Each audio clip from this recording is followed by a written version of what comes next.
Norman Spinrad, the Iron Dream let Adolf Hitler transport you to a far future Earth, where only Feerick Jagger and his mighty weapon, the Steel Commander, stand between the remnants of true humanity and annihilation at the hands of the totally evil dominators and the mindless mutant hordes they completely control. Lord of the Swastika is recognized as the most vivid and popular of Hitler's science fiction novels by fans the world over, who honored it with a Hugo as best science fiction novel of 1954. Long out of print, it is now once more available in this new edition, with an afterword by Homer Whipple of New York University. See for yourself why so many people have turned to this science fantasy novel as a beacon of hope in these grim and terrifying times. Other science fiction novels by Adolf Hitler / Emperor of the Asteroids, The Builders of Mars, Fight for the Stars, The Twilight of Terror, Savior from Space, The Master Race, The Thousand-Year Rule, The Triumph of the Will, Tomorrow, The World. About the author. Adolf Hitler was born in Austria on the 20th of April, 1889. As a young man he migrated to Germany and served in the German army during the Great War. After the war, he dabbled briefly in radical politics in Munich before finally emigrating to New York in 1919. While learning English, he eked out a precarious existence as a sidewalk artist and occasional translator in New York's Bohemian Haven, Greenwich Village. After several years of this freewheeling life, he began to pick up odd jobs as a magazine and comic illustrator. He did his first interior illustration for the science fiction magazine Amazing in 1930. By 1932, he was a regular illustrator for the science fiction magazines, and, by 1935, he had enough confidence in his English to make his debut as a science fiction writer. He devoted the rest of his life to the science fiction genre as a writer, illustrator, and fanzine editor. Although best known to present-day SF fans for his novels and stories, Hitler was a popular illustrator during the golden age of the 30s, edited several anthologies, wrote lively reviews, and published a popular fanzine, Storm, for nearly 10 years. He won a posthumous Hugo at the 1955 World Science Fiction Convention for Lord of the Swastika, which was completed just before his death in 1953. For many years, he had been a popular figure at SF conventions, widely known in science fiction fandom as a wit and non-stop raconteur. Ever since the book's publication, the colorful costumes he created in Lord of the Swastika have been favorite themes at convention masquerades. Hitler died in 1953, but the stories and novels he left behind remain as a legacy to all science fiction enthusiasts. One with a great groaning of tired metal and a hiss of escaping steam, the road steamer from Gormand came to a halt in the grimy yard of the Pawnee depot, a mere 3 hours late, quite a respectable performance by Borgravian standards. Assorted, roughly humanoid, creatures shambled from the steamer displaying the usual Borgravian variety of skin hues, body parts, and gaits. Bits of food from the more or less continuous picnic that these mutants had held throughout the 12-hour trip clung to their rude and, for the most part, threadbare clothing. A sour stale odor clung to this gaggle of motley specimens as they scuttled across the muddy courtyard toward the unadorned concrete shed that served as a terminal. Finally, there emerged from the cabin of the steamer a figure of startling and unexpected nobility, a tall, powerfully built true human in the prime of manhood. His hair was yellow, his skin was fair, his eyes were blue and brilliant. His musculature, skeletal structure, and carriage were letter perfect, and his trim blue tunic was clean and in good repair. Feerick Jagger looked every inch the genotypically pure human that he in fact was. It was all that made such prolonged close confinement with the dregs of Borgravia bearable. The Quasamen could not help but recognize his genetic purity. The sight of Feerick put mutants and mongrels in their place, and for the most part they kept to it. Feerick carried his worldly possessions in a leather bag which he hefted easily. This enabled him to avoid the grubby terminal entirely and embark directly upon Ulm Avenue, which led through the foul little border town toward the bridge over the Ulm by the shortest route possible. Today he would at last put the Borgravian warrens behind him and claim his birthright as a genotypically pure human and a Helder, with a spotless pedigree that was traceable back for 12 generations. With his heart filled with thoughts of his goal in fact and in spirit, Feerick was almost able to ignore the sordid spectacle that assailed his eyes, ears, and nostrils as he loped up the bare earth boulevard toward the river. Ulm Avenue was little more than a muddy ditch between two rows of rude shacks constructed for the most part of crudely dressed timber, wattle, and rusted sheet steel. Nevertheless, this singularly unimpressive track was apparently the pride and joy of the denizens of Pormy, for the fronts of these filthy buildings were festooned with all manner of garish lettering and rude illustrations advertising the goods to be had within, mostly local produce, or the cast-off artifacts of the higher civilization across the Ulm. Moreover, many of the shopkeepers had set up street stands purveying rotten-looking fruit, grimy vegetables, and fly-specked meat. These fetid goods they hawked at the top of their lungs to the creatures which thronged the street, who in turn added to the din with shrill and argumentative cajolery. The rank odor, raucous jabbering, and generally unwholesome atmosphere reminded Feerick of the great marketplace area of Gonond, the Borgravian capital, where fate had confined him for so many years. As a child, he had been shielded from close contact with the environs of the native quarter. As a young man he had taken great pains, and at no little expense, to avoid such places as much as was practicable. Of course it had never been possible to avoid the sight of the sorts of mutants who crowded every nook and cranny of Gormand, and the gene pool here in Pormy appeared not one whit less debased than that which prevailed in the Borgravian capital. The skins of the street rabble here, as in Gormand, were a crazy quilt of mongrelized mutations. Blueskins, lizardmen, harlequins, and bloodfaces were the least of it. At least it could be said that such creatures bred true to their own kind. But all sorts of mixtures prevailed. The scales of a lizardman might be tinted blue or purple instead of green, a blueskin might have the mottling of a harlequin, the warted countenance of a toadman might be an off-shade of red. The grosser mutations for the most part bred true, if only because two such genetic catastrophes in the same creature ended more often than not in an unviable fetus. Many of the shopkeepers here in Pormy were dwarfs of one kind or another, hunchbacked, covered with wiry black hair, slightly pin-headed, many with secondary skin mutations, incapable of more strenuous labor. In a small town such as this, the more arcane mutants were less in evidence than in what passed for a Borgravian metropolis. Still, as Feerick elbowed his way through the foul-smelling crowds, he spotted 3 eggheads, their naked chitinous skulls gleaming redly in the warm sun, and brushed against a parrotfish.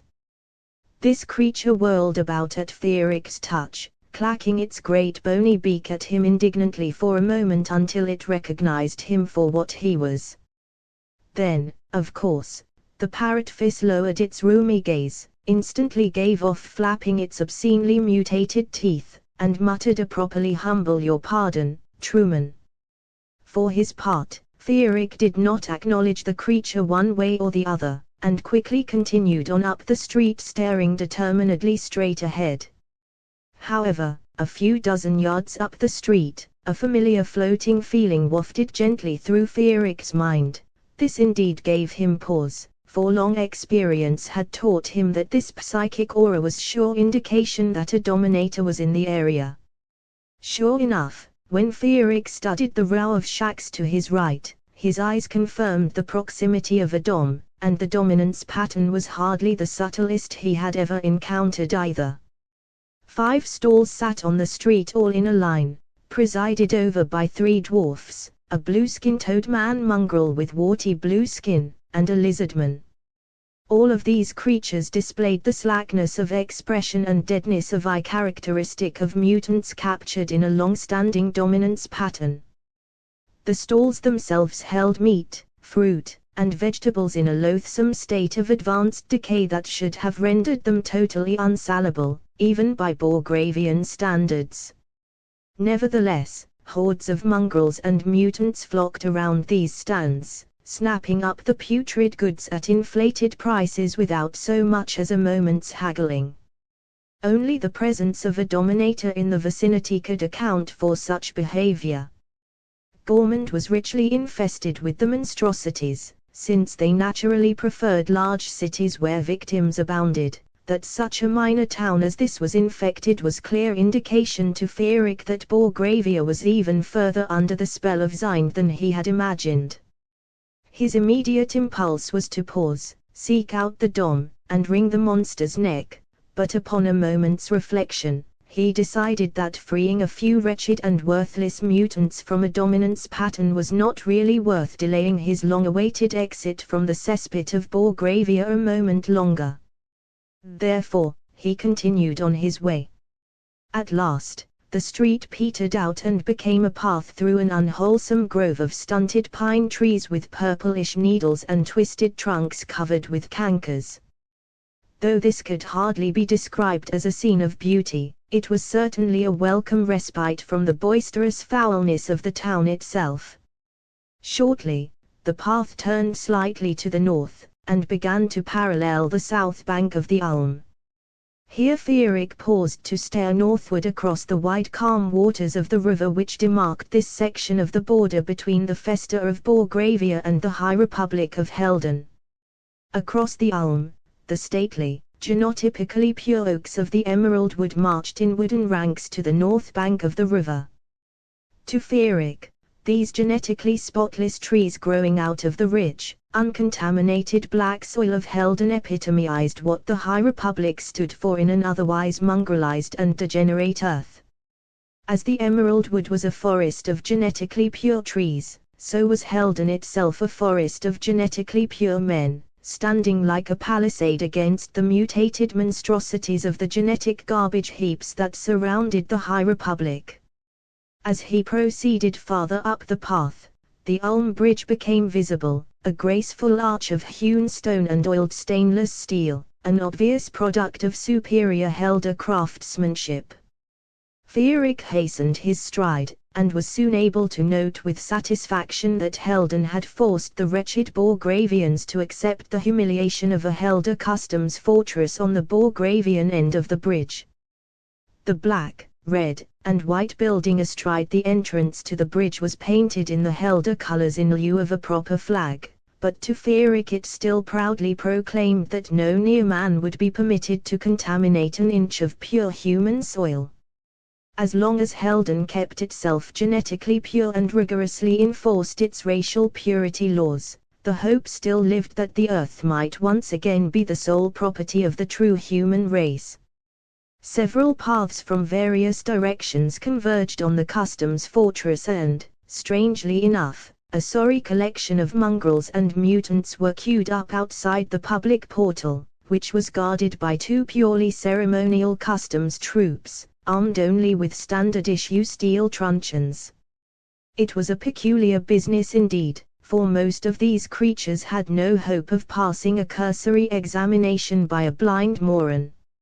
An obvious lizardman stood right behind a creature whose legs had an extra joint. There were blueskins and humpback dwarfs, an egghead, and mongrels of all kinds, in short, a typical cross-section of Borgravian citizenry. What deluded these poor devils into supposing that their like would be permitted to cross the bridge into Helden? Feerick wondered as he took his place in line behind a plain-dressed Borgravian with no apparent genetic defect. For his own part, Feerick was more than prepared for the thorough genetic examination he would have to undergo before being certified a pure human and admitted to the High Republic. He welcomed the ordeal and heartily approved of its stringency. Although his spotless pedigree virtually assured certification, he had, at some pains and no little expense, verified his genetic purity beforehand, or at least done so to the extent possible in a country inhabited chiefly by mutants and mutant human mongrels, where, no doubt, the genetic analysts themselves were thoroughly contaminated. Had both his parents not held certificates, had his pedigree not been spotless for 10 generations, had he not been conceived in Helden itself, though forced by the banishing of his father for so-called war crimes to endure a birth in Borgravia, Fierik would not have dared to presume to seek admittance to the spiritual and racial homeland he had never seen. Though instantly acknowledged as a true man on sight throughout Borgravia and verified as such by what passed for genetic science in that mongrelized state, he eagerly looked forward to the only confirmation of his genetic purity that really counted: acceptance as a citizen by the High Republic of Helden, sole bastion of the true genotype of man. Why then did such patently contaminated material presume to attempt to pass Helder customs? The Borgravian in front of him was a fair example. True, his surface veneer of genetic purity was marred only by an acrid chemical odor exuded by his skin, but such an obvious somatic aberration was sure indication of thoroughly contaminated genetic material. The Helder genetic analyst would spot it in an instant, even without recourse to instruments. The Treaty of Karmak had forced Helden to open its borders, but only to certifiable humans. Perhaps the answer was merely the pathetic desire of even the most genetically debased mongrel to gain admittance to the brotherhood of true men, a desire sometimes strong enough to override reason or the truth in the mirror. At any rate, the queue was moving along quite swiftly into the customs fortress. No doubt very rapid processing and rejection of most of the Borgravians was taking place inside. It was not long before Fierik passed by the portal guards, through the portal itself, and stood on what might in a sense be regarded as Helder soil for the first time in his life. The interior of the customs fortress was unmistakably Helder, in sharp contrast to everything else south of the Ulm, where unfortunate circumstance had confined Fierik during his growth to manhood. The large antechamber had a floor of smart red, black, and white tile, and similarly styled paintwork embellished the polished oaken walls. The chamber was brightened by powerful electric globes. What a far cry from the crudely finished, poured concrete interiors and tallow candles of the typical Borgravian public building. A few yards inside the portal, a Helder customs guard in a somewhat slovenly grey uniform with tarnished brasswork divided the queue into 2 streams. All the more obvious mutants and mongrels were directed across the chamber and out through a door in the far wall. Fierik approved heartily. There was no point in wasting the time of a genetic analyst with shambling quasi-humans such as these. An ordinary customs guard was quite qualified to dismiss them without further examination.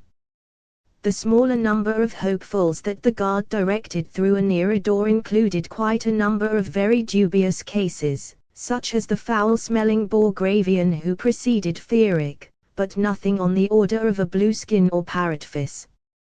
However, as he approached the guard, Fierik noticed a strange and disquieting thing. The guard seemed to nod to a good many of the mutants he guided into the reject line as if acknowledging familiarity. Moreover, the Borgravians themselves acted as if they knew the drill, and, strangest of all, uttered not a word of protest at their exclusion, indeed displayed little emotion at all. Could it be that these sorry creatures were all so below the human genotype in intelligence that they were incapable of retaining memories for more than a day or so and thus returned day after day ritualistically? Fierik had heard that such fixated behavior was not unknown in the real genetic sinkholes of Cressia and Arbona, but he had never observed anything of the like in Borgravia, where the gene pool was constantly enriched by the exile of native-born Helder who could not quite be certified true humans, but who certainly were close enough to bring the level of the Borgravian gene pool far above that of places like Arbona or Zind. As Fierik reached the head of the queue, the customs guard addressed him in a flat, rather bored tone. "Day pass, citizen, or citizen candidate?" "Citizen candidate," Fierik replied crisply. Surely the only conceivable pass into Helden was an official certificate of genetic purity. Either you already held Helder citizenship, or you applied for certification and were found pure, or you were refused admission to Helden. What was this impossible third category? The guard directed Fierik into the smaller line with no more significant a gesture than the slack nodding of his head in the indicated direction. There was a pattern in all this, something about the whole tone of the operation, that Fierik found profoundly disturbing, a wrongness that seemed to hover in the air, a deadness, a definite lack of the traditional Helder snap and dash. Had their daily isolation on the Borgravian side of the Ulm had some subtle detrimental effect on the esprit and will of these genetically robust Helder? Wrapped in these somewhat somber musings, Fierik followed the queue through the indicated doorway and into a long narrow room panelled in pine, set off tastefully with ornately carved wooden trim depicting typical scenes from the emerald wood. A counter of black stone, polished to a high gloss and accented with inlaid stainless steel, ran down the length of the room, separating the queue from the 4 Helder customs officers who stood behind it. These fellows seemed fine specimens of true humanity, but their uniforms were somewhat slovenly, and a certain proper soldierliness was absent from their bearing. They looked more like clerks in a money depository or a public post office than customs troops manning a citadel of genetic purity. Fierik's uneasiness grew as the sour-reeking Borgravian preceding him finished his short interview with the first of the officers, wiped fingerprint ink off his hands with a rather soiled cloth, and followed the queue on down the line to the next Helder official. At the far end of the long room, Fierik perceived the entrance to the bridge itself, where a guard armed with a truncheon and a pistol seemed to be passing an extremely dubious collection of genetic baggage on through to Helden. In fact, there was an insane perfunctory air about the whole operation. The first Helder officer was young, blonde, and a prime example of the true human genotype. Moreover, though Fierik sensed a certain laxness in his demeanor, his uniform was better tailored than most of the others Fierik had noticed, freshly pressed, and the brasswork was at least untarnished, if not exactly gleaming. Before him on the shiny black counter were a pile of forms, a scriber, a blotter, a soiled scrap of cloth, and an inkpad. The officer looked Fierik straight in the eye, but the manliness of his gaze lacked a certain conviction. "Do you hold a certificate of genetic purity issued by the High Republic of Helden?" he asked formally. "I am applying for certification and admission to the High Republic as a citizen and a true man," Fierik replied with a dignity he hoped was sufficient to the occasion. So the officer muttered diffidently, reaching for his scriber and the top form on the pile, and averting his blue eyes from Fierik's person. "Let us dispose of the formalities. Name?" "Fierik Jagger," Fierik answered proudly, hoping for a flicker of recognition. For although Hiermark Jagger had only been a cabinet sub-official at the time of the Peace of Karmak, there were surely those in the fatherland who still revered the names of the martyrs of Karmak.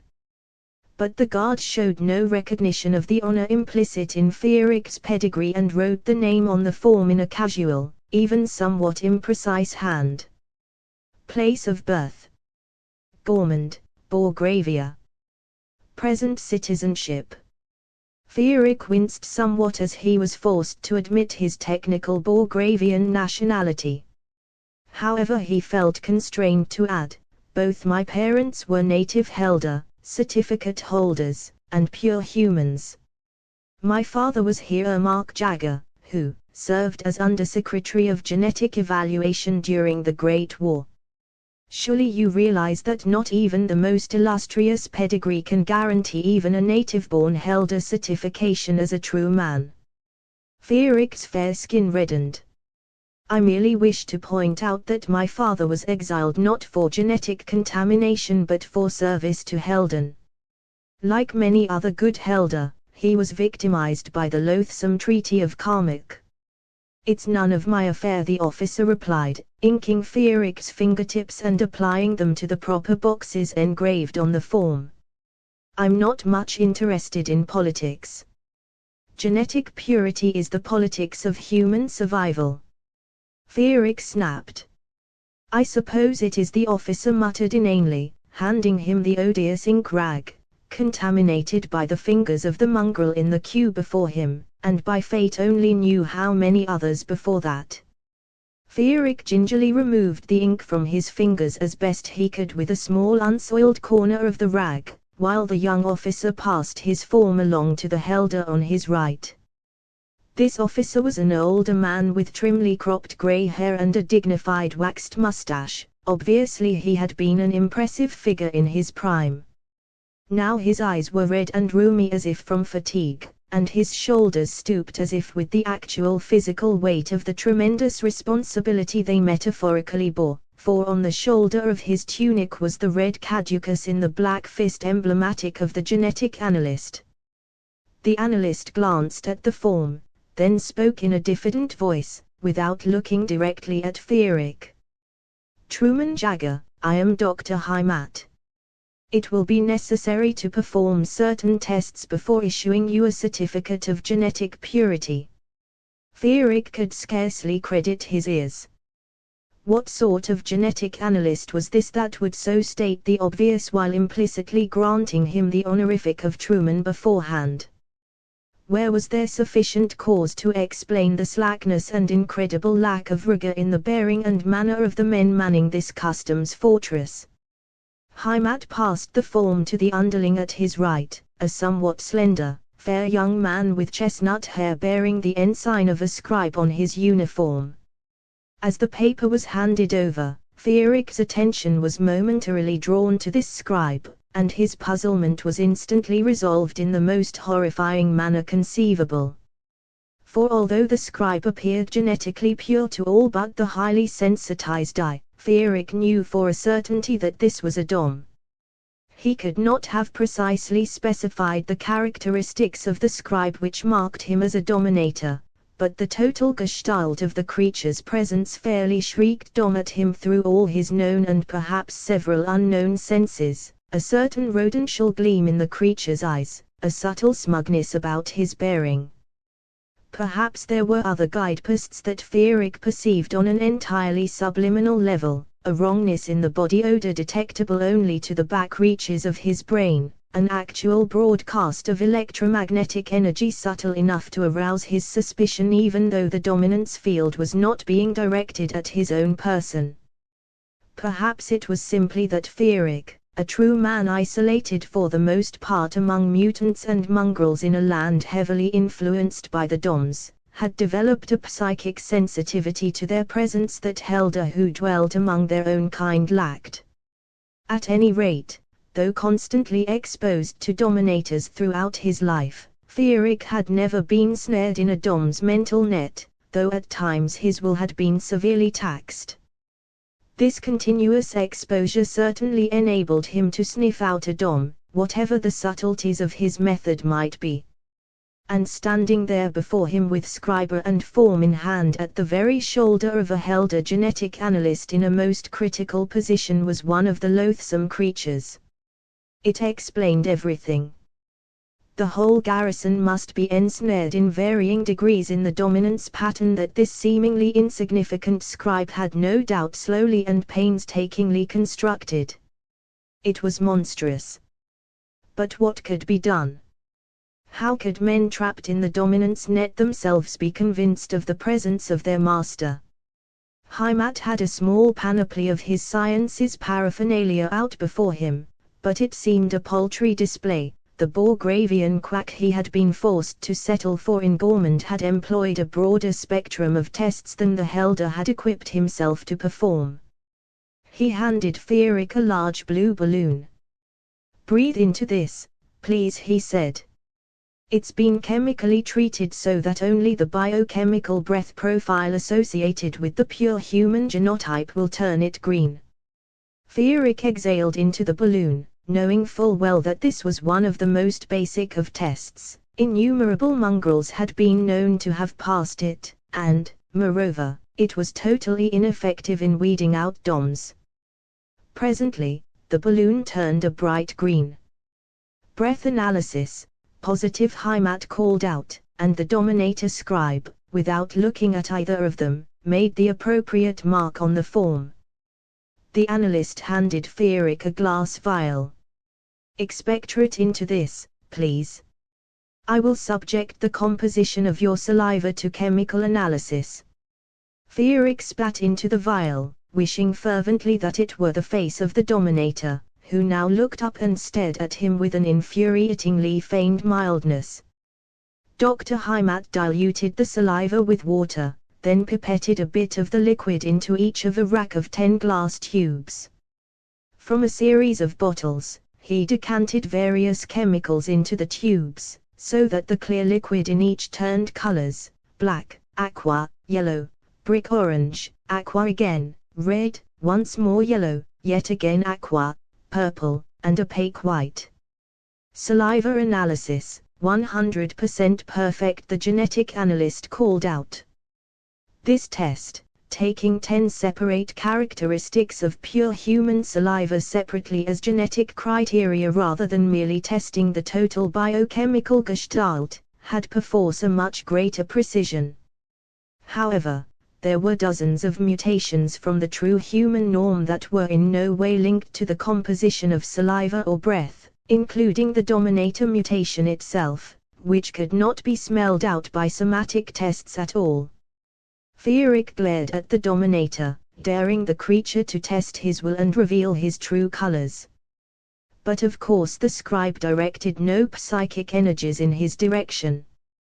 Why should he expose himself to a passing stranger and thus risk the dissolution of his dominance pattern, when circumstances foreclosed the possibility of adding him to the string? Dr. Heimat affixed the twin electrodes of a p-meter to the skin of Feerick's right palm with a gummy vegetable adhesive. The p-meter consisted of a device for detecting the minute changes in bioelectricity generated by psychic responses, and a pen and drum apparatus for recording the resultant psychic profile. Its adherents claimed that, properly used, it was efficacious in the detection of DOMs. But it was impossible to be certain that the DOMs had no conscious control over their psychic discharges and, therefore, could not feign a genotypically human profile by carefully calculated acts of will. "I'm going to make a series of statements and record your psychic responses," Heimat informed Feerick diffidently. "You need not react verbally, the instrument is designed to measure your inward reaction." He then reeled off a set of stock statements quickly, mechanically, and without apparent emotion. "The human race is doomed to certain extinction. The human genotype is the best true breed of sapient animal yet evolved. No genetic material could have passed through the time of fire entirely uncontaminated. The highest instinct of any sapient species must be to perpetuate its kind at the expense of all other sapient species. Love is a cultural sublimation of sexual lust. I would sacrifice my own life for a comrade or lover." And so forth, a list of stimuli designed to elicit different patterns of psychic response from true men than from mutants and mongrels, especially DOMs. Feerick was quite dubious of the test's total validity, for a Dominator who could anticipate the order of statements by inside information or other means might very well be able to tailor his responses appropriately by filling his mind with thoughts calculated to produce the human galvanic response proper to the various statements. Still, when combined with a battery of more rigorous tests, it had considerable use. All but the most dominantly human mongrels, and perhaps the DOMs, would be weeded out.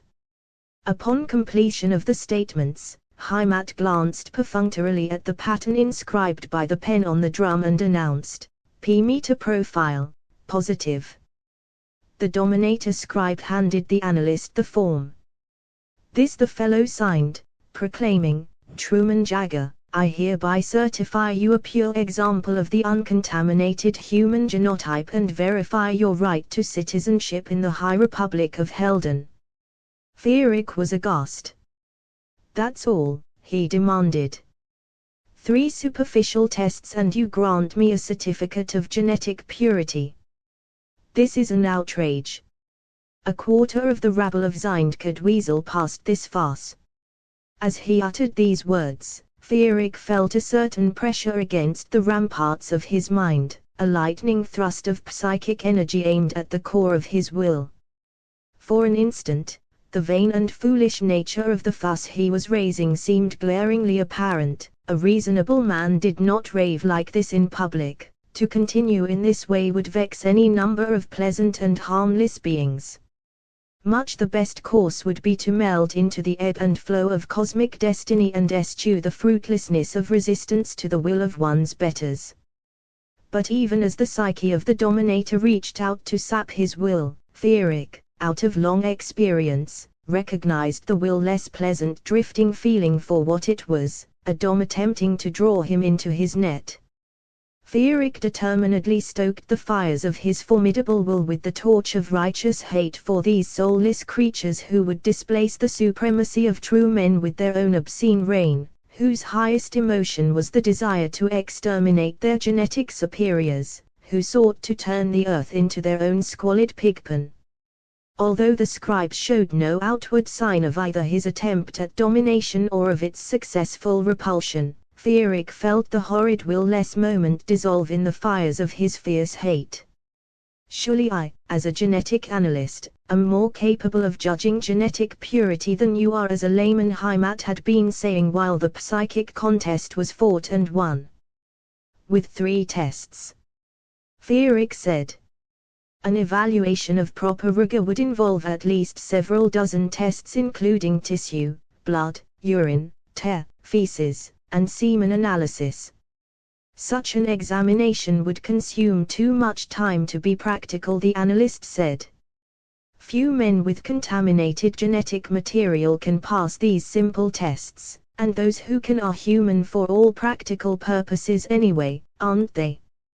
Fierik could contain himself no longer.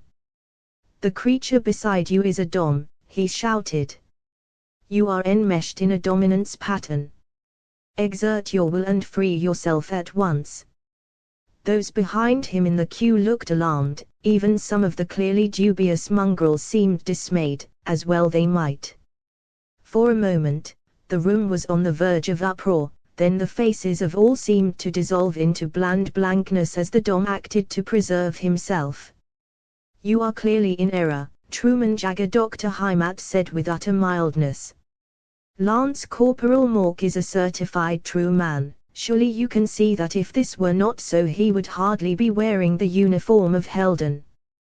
"Perhaps Truman Jagger is simply unfamiliar with the ways of Helden," Sir Mork suggested with an irony audible only to himself and to Fierik, the only man in the room who shared his grim secret, and who apparently could do nothing to harm him.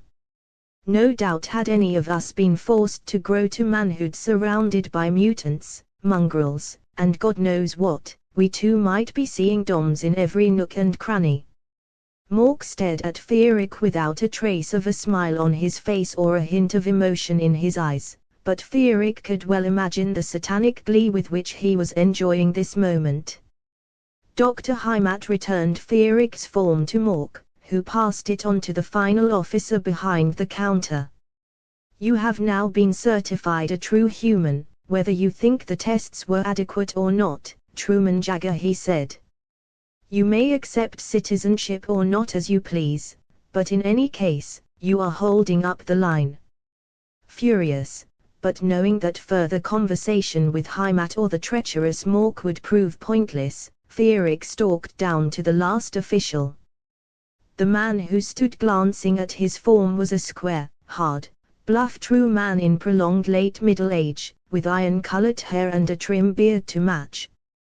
The ribbons on his tunic announced that he was no peacetime soldier, but an old warrior who had seen honorable action in the Great War.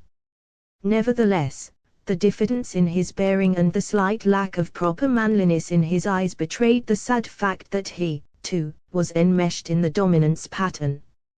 Still, a fellow such as this might well be encouraged to exert his will and fracture the pattern. "You, Sir Feerick," said crisply, "do you not detect a certain slackness in your will, an unmanly readiness to go along with the flow of events? Surely an old soldier such as yourself must realize that all is not well in this garrison." The officer placed Feerick's form in the orifice of a complex duplicating device. "Please look straight ahead at the red dot above the lens of the machine," he said. Feerick froze automatically for a second, during which the officer threw a switch on the side of the duplicating machine. There was a very bright flash of light of extremely short duration, then a soft humming sound began in the bowels of the machine. "You have been certified a genotypically pure human, Truman Feerick Jagger," the officer said mechanically. "In a moment I shall present you with your certificate. This must be displayed upon demand to any police, customs, or military official. Any tradesman may refuse your custom if you do not display your certificate upon request. You may not marry without it. Is this understood?" "This is ridiculous," Feerick snapped. "Don't you realize that a river of contaminated genes must be gushing through this border crossing? Do you understand the conditions of citizenship?" the officer repeated doggedly. "Of course I understand. Don't you understand that you're under the influence of a dominator?" For a moment, the officer looked Feerick square in the eye.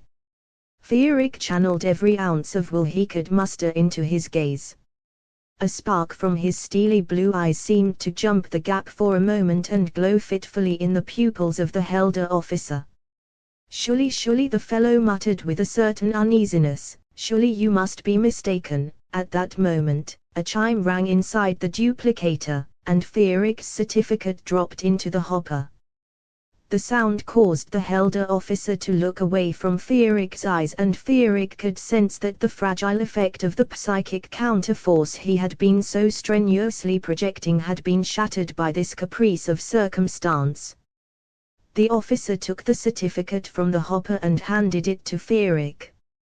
"By accepting this certificate, Truman Jagger," he said with perfunctory ceremony, "you accept all the rights and responsibilities of a citizen of the High Republic of Helden and a certified true man. You may participate in the public life of Helden, vote for and hold office, serve in the military forces of the High Republic, leave and enter the fatherland at will. You may not marry or propagate without the written permission of the Ministry of Genetic Purity, under pain of death. Knowing this, and of your own free will, do you accept citizenship in the High Republic of Helden?" Feerick stared at the certificate, which lay hard and smooth and glossy in his hand. On its clear plastic surface was engraved his name and date of certification, his fingertip patterns, his color photograph, and the signature of Dr. Heimat. This elegant artifact was suitably embellished with ornate scrollwork and swastikas in red and black, which lent it a proper dignity of appearance. For years, even before his coming to manhood, Feerick had dreamed of the moment when this sacred document would be his proudest possession. Now his appreciation of this moment was ruined by the defilement of the stringent genetic standards without which the certificate became a meaningless bit of plastic and pigment. "Surely you are not going to reject Helder citizenship at this point," the Helder officer said, displaying for the first time a hint of emotion, albeit nothing nobler than petty bureaucratic annoyance. "I accept citizenship," Feerick muttered, tucking the document carefully into his strong leather wallet, which was firmly secured to his horsey hide belt. As he strode toward the bridge entrance, he vowed that he would cling to this sacred privilege with more tenacity than this lot of sorry specimens had. He would avenge this outrage 1,000-fold before he would let go of the Doms. 1,000,000-fold would still be insufficient. A cool breeze swirled Fearic's blue cloak about him as he stepped out onto the uncovered bridge over the Ulm. The bridge bed consisted of wooden walkways on either side of a stone roadway, both wood and stone worn to polished smoothness by the passage of countless leather soles and latex wheels. The gentle wind blew across from Helden, carrying the pleasant odor of the emerald wood to Fearic's nostrils, helping to clear away the stink of the customs fortress and, for that matter, of all Borgravia. With powerful strides, Fearic set out across the bridge toward his destiny in the High Republic. A few steamers passed by him, roaring smoke, clanging iron, hissing steam, but otherwise traffic seemed quite light, and the only pedestrians visible were perhaps 100 yards ahead of him up the walkway. As a consequence, Fearic was able to wrap himself in solitude as he walked, and contemplate what lay before him. What lay before him was, in short, all that really mattered in the world, the High Republic of Helden, in which the future of true humanity resided, if the true human genotype were to have a future at all. The states bordering the fatherland were comparatively rich in human genetic material, but since mongrels and mutants formed the vast bulk of their populaces, and had held political sway since the failure of the High Republic to crush their hold during the Great War, the likelihood that such governments would pass the stringent racial laws necessary to breed such debased gene pools back to the pure human genotype seemed nil. It had taken Helden several centuries of rigorous enforcement of just such laws to purify the gene pool to the present degree, and even so Helden had started with a clear majority of genotypically pure human stock, unlike the states around it, which at present swarmed with mutants and mongrels of the most obscene sort. Beyond these states were such total cesspits as Arbona and Cressia, where even the mutants themselves did not breed true from generation to generation, and to the east the vast dominator-ruled pestilence of Zind. Beyond that, in all directions, naught but reeking contaminated wildlands with astronomical Geiger counts, where nothing could live beside stomach-turning things resembling ambulatory carcinomas. Animal and human stock mutated beyond all hope of recognition. No, only Helden was the bastion of true humanity, and if the world were to one day be genetically pure again, it would have to be done by force of Helder arms. Fearic pondered his place in the common human destiny as his long, powerful strides carried him closer to the dozen or so figures on the walkway ahead of him.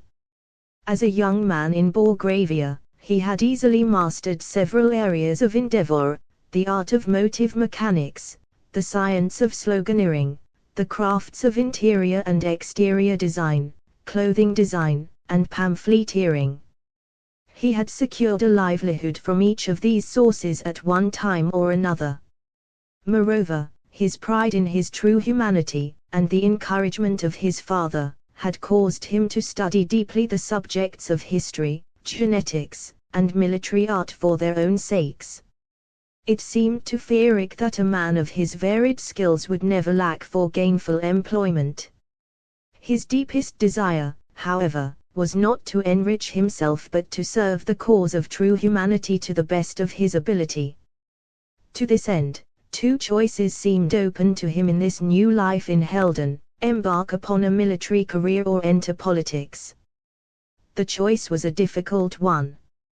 On the one hand, a military career promised the quickest road to concrete patriotic action, but only provided that the political leadership of the High Republic developed the will to properly employ its armed forces.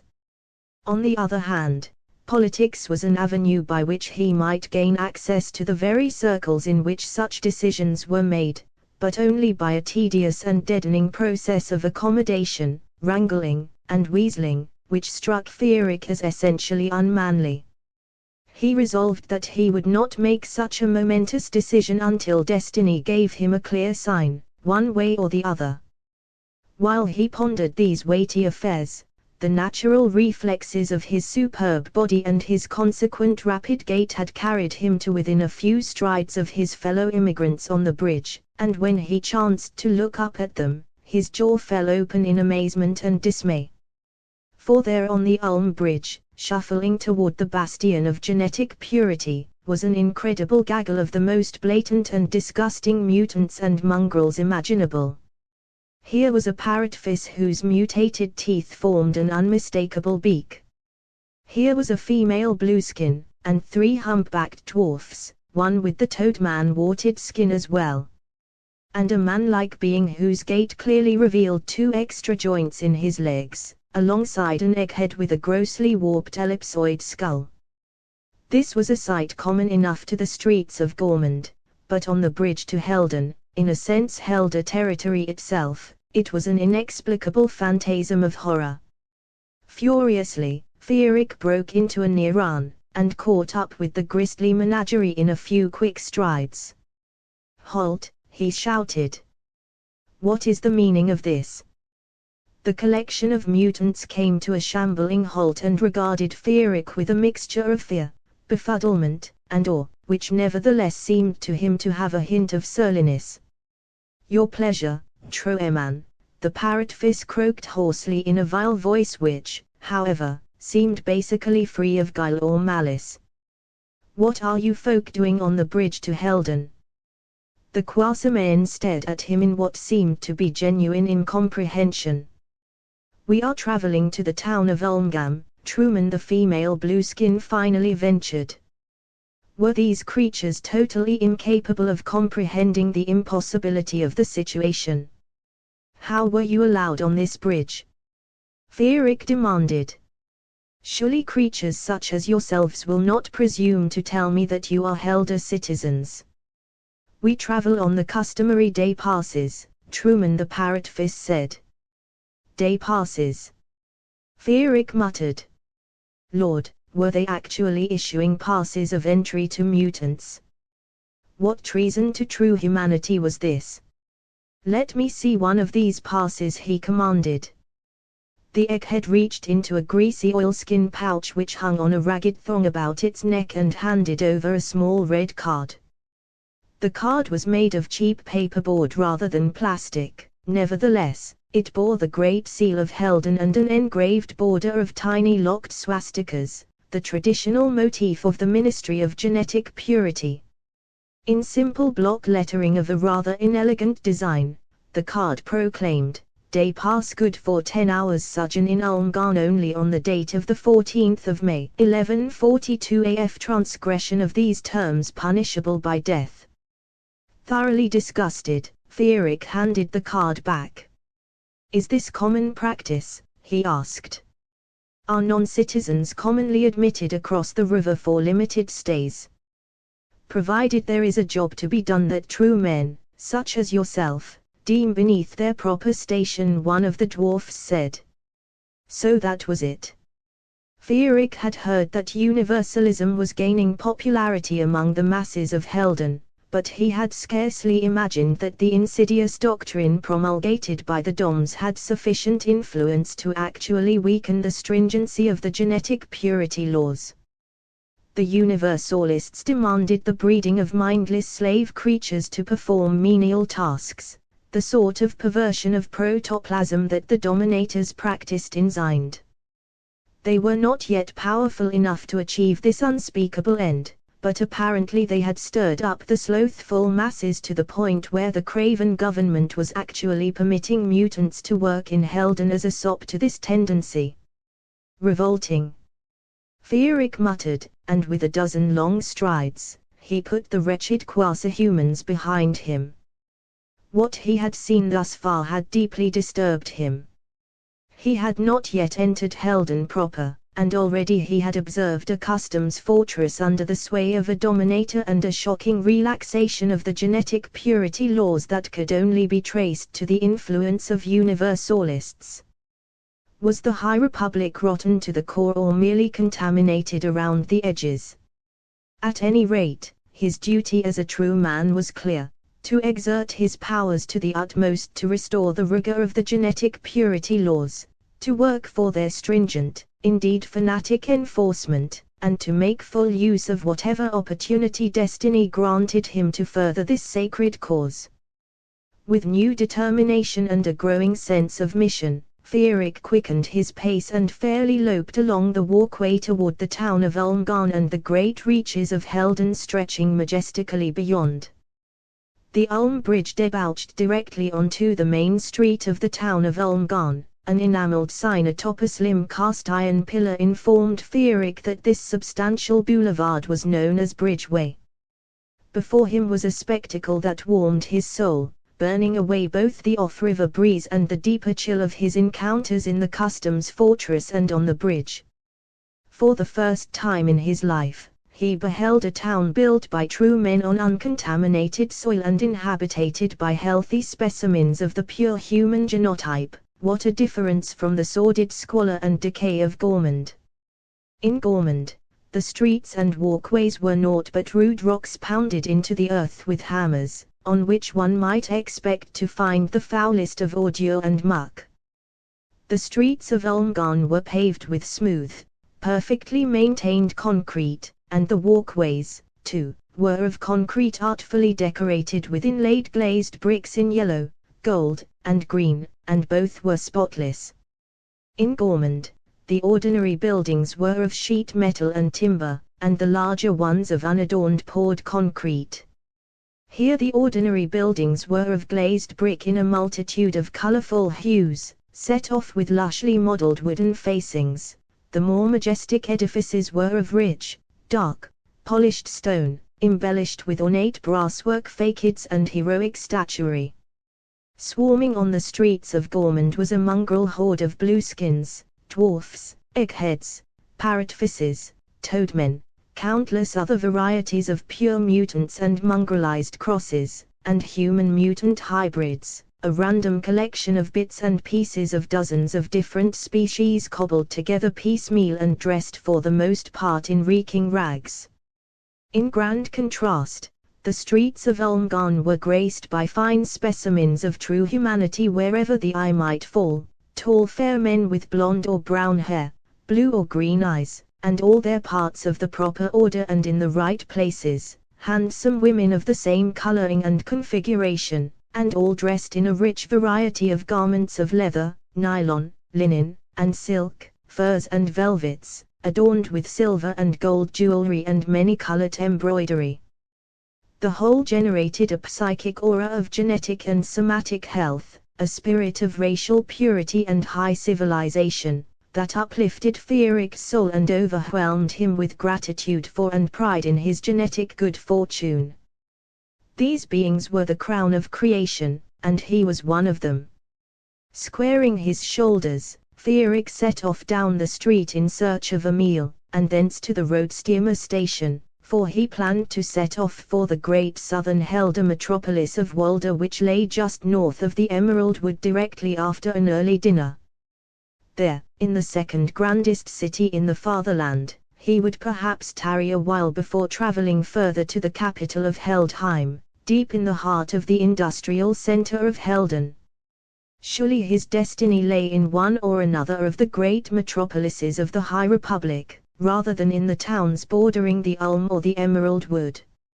Frederick sauntered past shops offering all manner of riches and wonders. Here were stalls offering the bounty of the land, and shops purveying the finest of clothing for men and women. On Bridgeway, one could purchase the latest and most carefully crafted mechanical and electrical devices, steam engines for the home and the slave mechanisms they powered, clothes washers, woodworking tools, grain mills, pumps and winches of every conceivable sort. Other emporiums offered richly carved furniture, outer garments of leather or synthetic rubber of the highest quality and gloss, paints and turpentines, medicines and remedies famous even in Borgravia for their potency, every manner of civilized product one might imagine or desire. Scattered among these shops were sundry eating houses and taverns. Frederick paused outside several of these in turn, sniffing the aromas which wafted out into the street and observing the clientele. Finally, he selected a large tavern called the Eagle's Nest, which was housed in a red brick building whose facade was embellished with painted scenes from the Blue Mountains. The central motif expressed in graphics the legend written above it, a large black eagle landing on its nest atop a snow-capped mountain. The doors to the tavern were opened wide, the smells drifting through them were pleasant enough, and from within came the vague sounds of some sort of fervent discussion. All in all, the place seemed appetizing to Fearic's hunger, and the hubbub within piqued his curiosity. Upon passing through the tavern door, Fearic found himself in a large vaulted common room filled with sturdy wooden tables and benches. Perhaps 40 men or more were scattered about the room, sitting at the tables and drinking beer from large ceramic mugs upon which the eagle's nest motif had been painted. The attention of perhaps half the men in the room was focused on a slight figure in a trimly cut green tunic who perched on the edge of a table against the far wall, haranguing a small group clustered about him. The rest of the customers conversed with each other and were quiescent. Fearic chose an empty table well within earshot of the slim, intense speaker, but somewhat outside the commotion that surrounded him. A waiter in a brown uniform with red piping approached him even as he seated himself.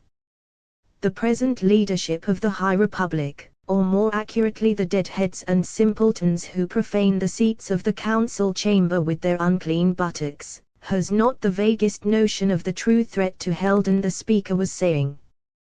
Though there was a faint trace of superciliousness about his lips and a light hint of mockery in his voice, there was something about the very sardonic humor of his bright black eyes that drew Fearic's attention and approval.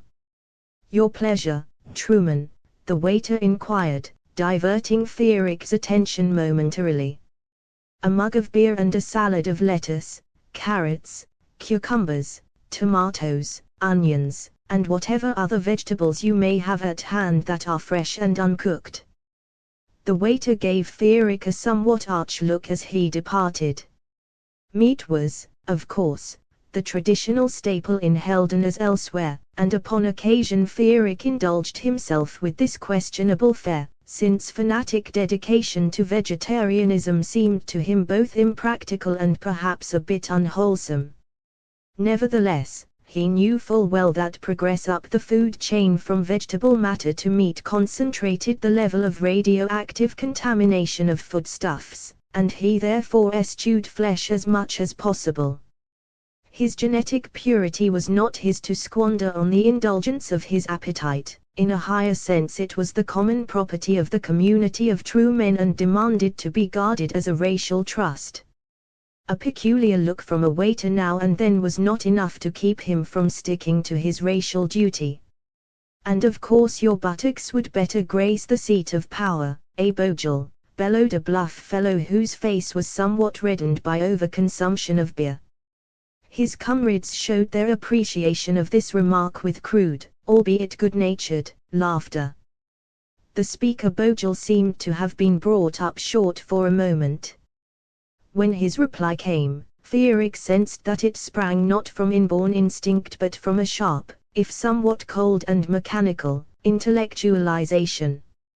"I seek no personal power for myself," Bogle said impishly. "However, if such a fine specimen as yourself urges a council seat upon me, what an ingrate I would be to thwart your desires." This drew somewhat pallid laughter. Fearic directed closer attention to the men attending Bogle. They seemed divided up into two rough classes, those few who were paying serious and rapt attention, and those in the majority who seemed to regard the dapper little man with his bright eyes and thin saturnine features as some sort of comic entertainment. Nevertheless, both groups seemed to be composed of the same sort of fellow by and large, middle-aged, two-fisted beer drinkers, shopkeepers, craftsmen and farmers by the look of them, plain honest folk whose understanding of affairs of state could hardly be deemed profound. It seemed to Fearic as if this Bogle overestimated his audience, putting on, as he did, an air of intellectual sarcasm and superiority in a public tavern. Thus might a dominator speak, another fellow roared. There was more loud laughter, but this tune tinged with a certain uneasy quality. For the first time, a certain fire became evident in Bogel's eyes. Thus might speak a universalist sympathizer or a man enmeshed in a dominance pattern, he said. The human Renaissance party is the deadly enemy of the Dom and his universalist dupes and lackeys. No one denies this, least of all the scum themselves. Ridicule of the party or its leadership therefore serves the interest of the dominators. How do we know that such words were not put in your mouth by an inhuman master? With this Bogel smiled, indicating that this was meant as jest. However, this subtlety seemed totally lost on the poor fellow's audience. Countenances darkened and a certain surly atmosphere began to build. Clearly this Bogel, while obviously possessed of a keen mind, had no instinct for moving men in the desired direction with oratory. You dare suggest that I am on a dominator's string, you pathetic wretch?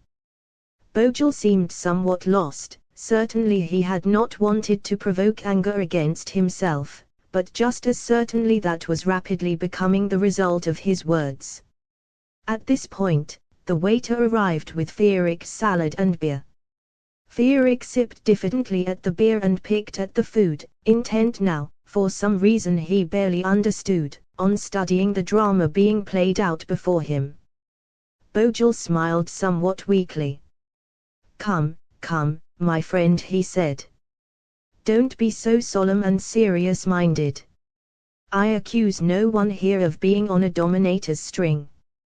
Though, on the other hand, how can any of us ever be sure that anyone else is not enmeshed in a dominance pattern? That's the insidious horror of the creatures. True men such as ourselves cannot fully trust each other as long as one wretched dom still lives within the borders of Helden. This seemed to mollify the crowd somewhat, at least to the point where Bogel was allowed to continue. This bickering among us is an object lesson in the depths to which Helden has sunk under the present limperist regime, he pointed out. I'd stake my life on the fact that there isn't a true man here who wouldn't reach out to wring a dom's neck if such a creature were to make itself apparent. Yet you shrink at supporting a party dedicated to ruthlessly rooting these vermin out. There isn't a true man here who would not slay his own offspring should that child betray the human race by mating with a mutant or a hybrid. Yet, tempted by sloth, you go along when the council, under universalist pressure, relaxes the genetic purity laws in order to allow foreign mutants to enter Helden to do work that the lackeys of the Doms have convinced you is beneath your station. Surely in a town such as Ulmgam, in such close proximity to the Borgravian pestilence, good Helders such as yourselves would be up in arms and ready to flock to the standard of the human Renaissance party in droves. Once I proclaimed our dedication to the preservation of the racial purity of Helden and the ouster of the fools on the council who to curry favor with slackers and rabble would betray the iron rigor of our genetic purity laws. Well spoken. Fierik felt constrained to utter aloud. His voice, however, was lost in the general cheering, for suddenly Bogel had touched his audience in their simple yet noble sense of racial pride. Others in the tavern now gave over their private conversation and turned their attention to the slim, dark-haired speaker. Also I in my naive musings imagined when I decided to journey from Walder to these border regions in search of support for our cause, Bogel continued after the ovation had subsided. But instead of a righteously enraged citizenry, what did I find? Slothful slaggards too bemused by the prospect of having lesser beings take their tasks upon themselves to protest this outrage. Naive bumpkins who believe that all Doms have been driven out of Helden because a government of fools and racial eunuchs tells them so. It was too much for Fierik to bear. This Bogel obviously spoke out as a true patriot. His speech had cogency. His cause was just and more than worthy of support. He had momentarily captured the hearts of his audience, and yet now he had thrown away his moment by indulging in tortured self-pity instead of building to a roaring demand for concrete and ruthless action. Instead of cheers, he was drawing renewed hostility. The man was a good speaker as such, but a clear failure as a political agitator. Perhaps, though, the situation could be saved. Fierik leaped to his feet and shouted in a bold, clear voice, "There are those of us here who are neither slaggards nor naive bumpkins." This voicing of the crowd's own hostility instantly drew all attention to him. Bogle himself did not attempt to interfere, since Fierik's words had revealed to his sharp mind the foul situation he had put himself in. All waited anxiously to hear Fierik's next words. Would he attack the speaker or speak in his defense? "There are those of us here to whom your words are a ringing challenge," Fierik continued, noting that Bogle's eyes had brightened, his thin lips creased in a smile. "There are those of us here who will not tolerate the impudence of mutants or the contamination of human soil by one instant of their unclean presence. There are those of us here who are ready to rip DOMs apart with our bare hands when we see them. True men. Pure men. Men fanatically dedicated not merely to the preservation of the racial purity of the present High Republic of Helden but to the extension of the absolute rule of true men to every humanly habitable spot on the surface of this sorry earth. In the heart of even the most slothful sluggard lives this hero willing to take up arms to preserve the pure human genotype. Our very genes cry out, exclude the mutant. Drive him before you. Slay the Dom wherever you find him." The audience broke into hearty prolonged cheers. As the cheering went on, Fierik observed that every pair of eyes in the tavern was upon him. Lines of psychic energy seemed to connect the center of his being with the heart of every man in the room.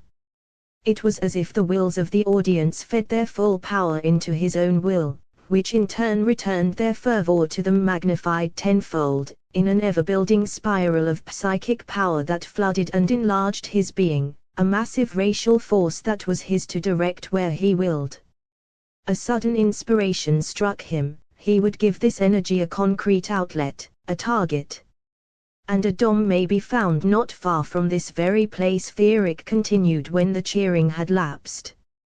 "Yes, there is a Dominator in your midst, and in the most monstrous place conceivable. This creature is within the reach of your fists at this very moment." A silence descended upon the room into which Bogle spoke. "It's men like you that the party needs, Truman. Tell us, where is this hidden Dominator? I warrant there isn't a man here now not ready to rip him to pieces." Fierik was quite pleased that Bogle had caught the spirit of the moment. His cause had merit, it was the cause of true humanity, his efforts deserved reward. Incredibly enough, a Dominator has secreted himself in the heart of the customs fortress on the Ulm Bridge entrusted with protecting your genetic purity, Fierik said. He holds the entire garrison in a dominance pattern. A horrified gasp issued from the men in the tavern. Instantly, Fierik went on. Think of the horror of it. This stinking monstrosity has secured certification and serves as a scribe to the genetic analyst empowered to grant certification to prospective citizens. From this citadel, he saps the will of the garrison and the analyst so that a veritable river of contaminated genes may gush into this area like the contents of a sewer to poison the posterity of your sons and daughters. Further, there is no one in the garrison not enmeshed in this pattern, no one able to dislodge the foul beast or smash his net. A din of angry muttering filled the tavern now. They were clearly ready to carry out the racial will as he directed. Their deepest instinct had been fully aroused, the iron determination to protect the human species. A fire had been ignited which could only be quenched in Dominator blood. What are we waiting for? Fierik bellowed. We have our hands, and some of us are armed with truncheons. Let us march to the bridge and free our racial comrades. Death to the dominator. So saying, Fierik made his way quickly to Bogel's side and fairly dragged the smaller man to his feet. Fierik threw his great arm around Bogel's shoulders and cried, "Death to the dominator, onto the bridge." The crowd answered with a feral roar of approval, and Fierik, with Bogel at his heels, marched resolutely out of the tavern without looking back, confident that the aroused mob was more than willing to follow where he led.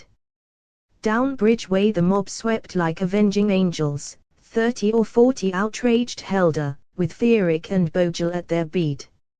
Every citizen on the street stopped in his tracks with amazement at the stirring sight. A few of the bolder souls fell into line.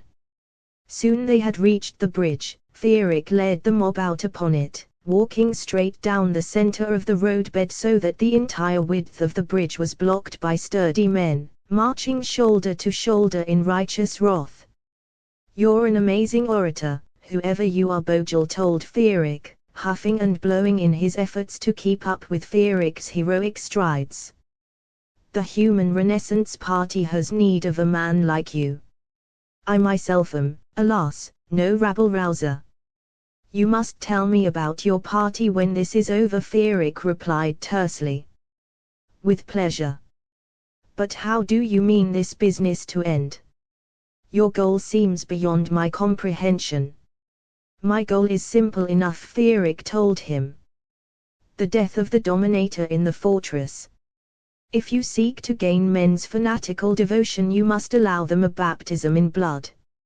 Across the bridge the mob marched resolutely, 10 across, 5 ranks deep, a motley group of tavern loungers converted into a temporary storm troop of warriors by one man's will. It was a deeply satisfying feeling for Fierik to march at the head of the column of men. It was everything he had imagined when he entertained the notion of a military career, and more. He could feel the power of the massed formation of men at his command course through his being, filling him with a sense of absolute faith in his own destiny. He was a leader. When he spoke, men would listen; when he commanded, they would follow.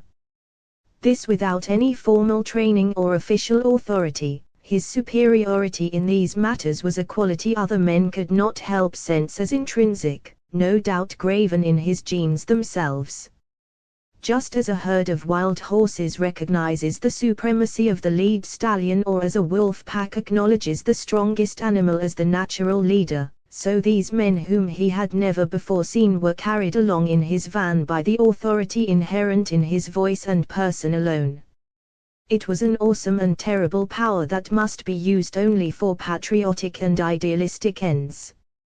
Indeed, the very strength of his will was no doubt partly the result of his complete dedication to the cause of genetic purity and the final triumph of true men everywhere. Only the ideal marriage of idealism and ruthless fanaticism could generate such an overpowering will. Soon the mob had reached the customs fortress. The soldier guarding the entrance portal drew his truncheon as Fierik and his followers approached and brandished the weapon aloft. But there was fear in his eyes and a quaver in his voice as he challenged the troop of aroused men. "Halt! What is this?" In reply, a bluff red-faced blonde fellow stepped out of the press of men and slammed the unfortunate guard over the skull with a beer mug. The guard fell in a heap, clutching his gashed head. Someone snatched his truncheon from him, and with a great roar, the vanguard of the mob stormed into the fortress, immediately followed by Fierik, Bogel, and the rest of the impromptu shock troop.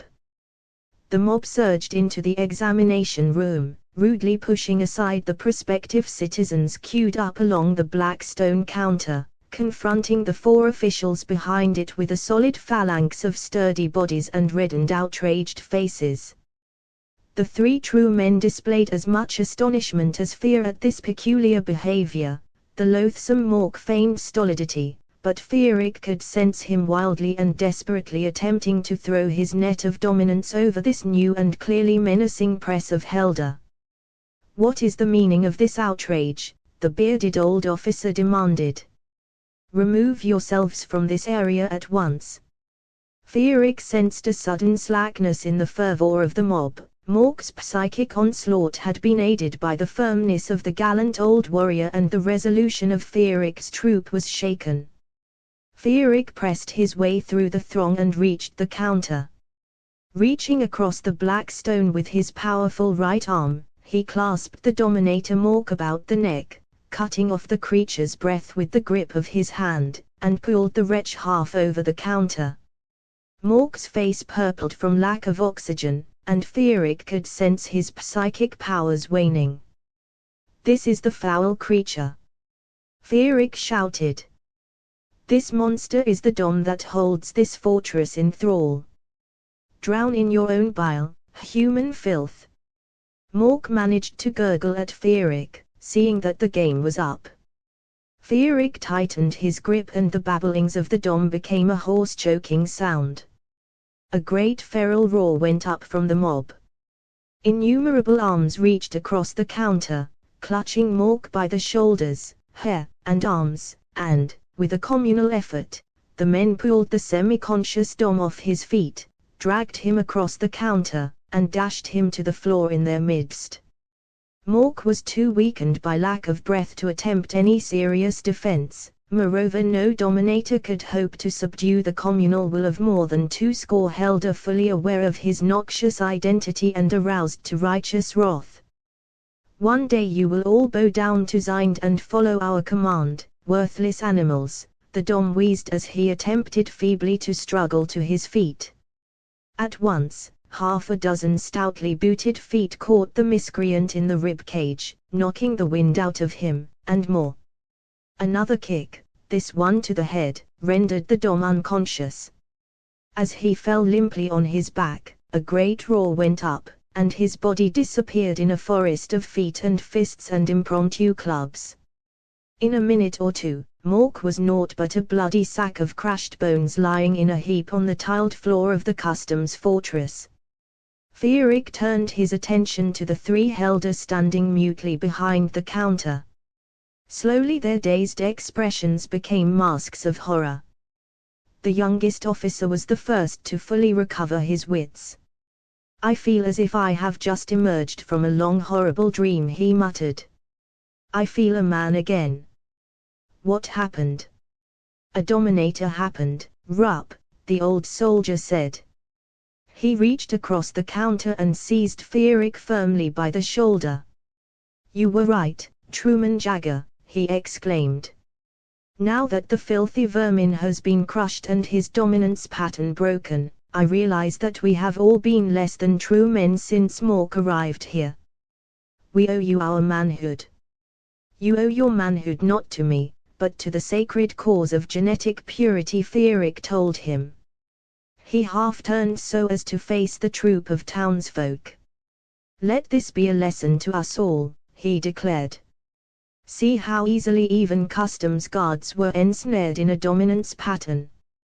The doms are everywhere and nowhere, you can rarely see or sense them, and you are powerless to extricate yourself if you fall into their web. But when you observe others acting as if they are trapped in the tentacles of a dominator's mind, you can free them as easily as you wring the neck of a scrawny chicken. We are all our racial brother's keeper. Let this small victory burn as a beacon in your hearts. Death to the dominators. Long live Helden. Let no true man rest until the last dom is ground into the dust, the last habitable inch of soil on earth under the iron rule of true men. Drown all dominators and mongrels in a sea of their own blood." A great cheer went up. Customs troops and even prospective citizens joined the troop of townsfolk in fervent celebration. Fierik felt strong hands on his body, and before he quite knew what was about, he was aloft on the shoulders of the cheering men. Still cheering and shouting, the good Helder bore him in triumph out of the customs fortress and onto the bridge. Thus did Fierik Jagger make his second and true entrance into Helden, not as an anonymous supplicant for certification, but as a triumphant hero on the shoulders of his followers. 3 after their comrades of the afternoon's work had celebrated their victory and gone their various ways, Fierik and Bojel, at Bojel's suggestion, repaired to the Forest Glen Inn. In addition to a large public room similar to that of the Eagle's Nest, this establishment boasted a series of 3 smaller and more intimate salons. A headwaiter in a forest green uniform trimmed with brown leather piping ushered them into an oak-paneled room with a low, vaulted ceiling of natural, rough-cut brick. Electric globes on the individual tables cunningly crafted to simulate torchlight were the sole source of illumination. The tables themselves were slabs of grey granite separated from each other by the high backs of the upholstered benches which faced each other across them, effectively dividing up the salon into a series of private booths. Here they could converse in private. Bojel ordered a bottle of white wine and plates of sausages and red cabbage. Fierik did not protest the nature of the fare to be set before him. There were times when one had earned the right to eat meat, and this was certainly one of them. "Well now, Fierik Jagger," Bojel said when the waiter had departed, "just who are you, and what is your intent in life, and where are you going now?" Fierik told him of his pedigree and of the story of his life to date, which hardly made a tale of complex nature or inordinate length. The food had barely arrived when he informed Bojel that his immediate destination was Walder.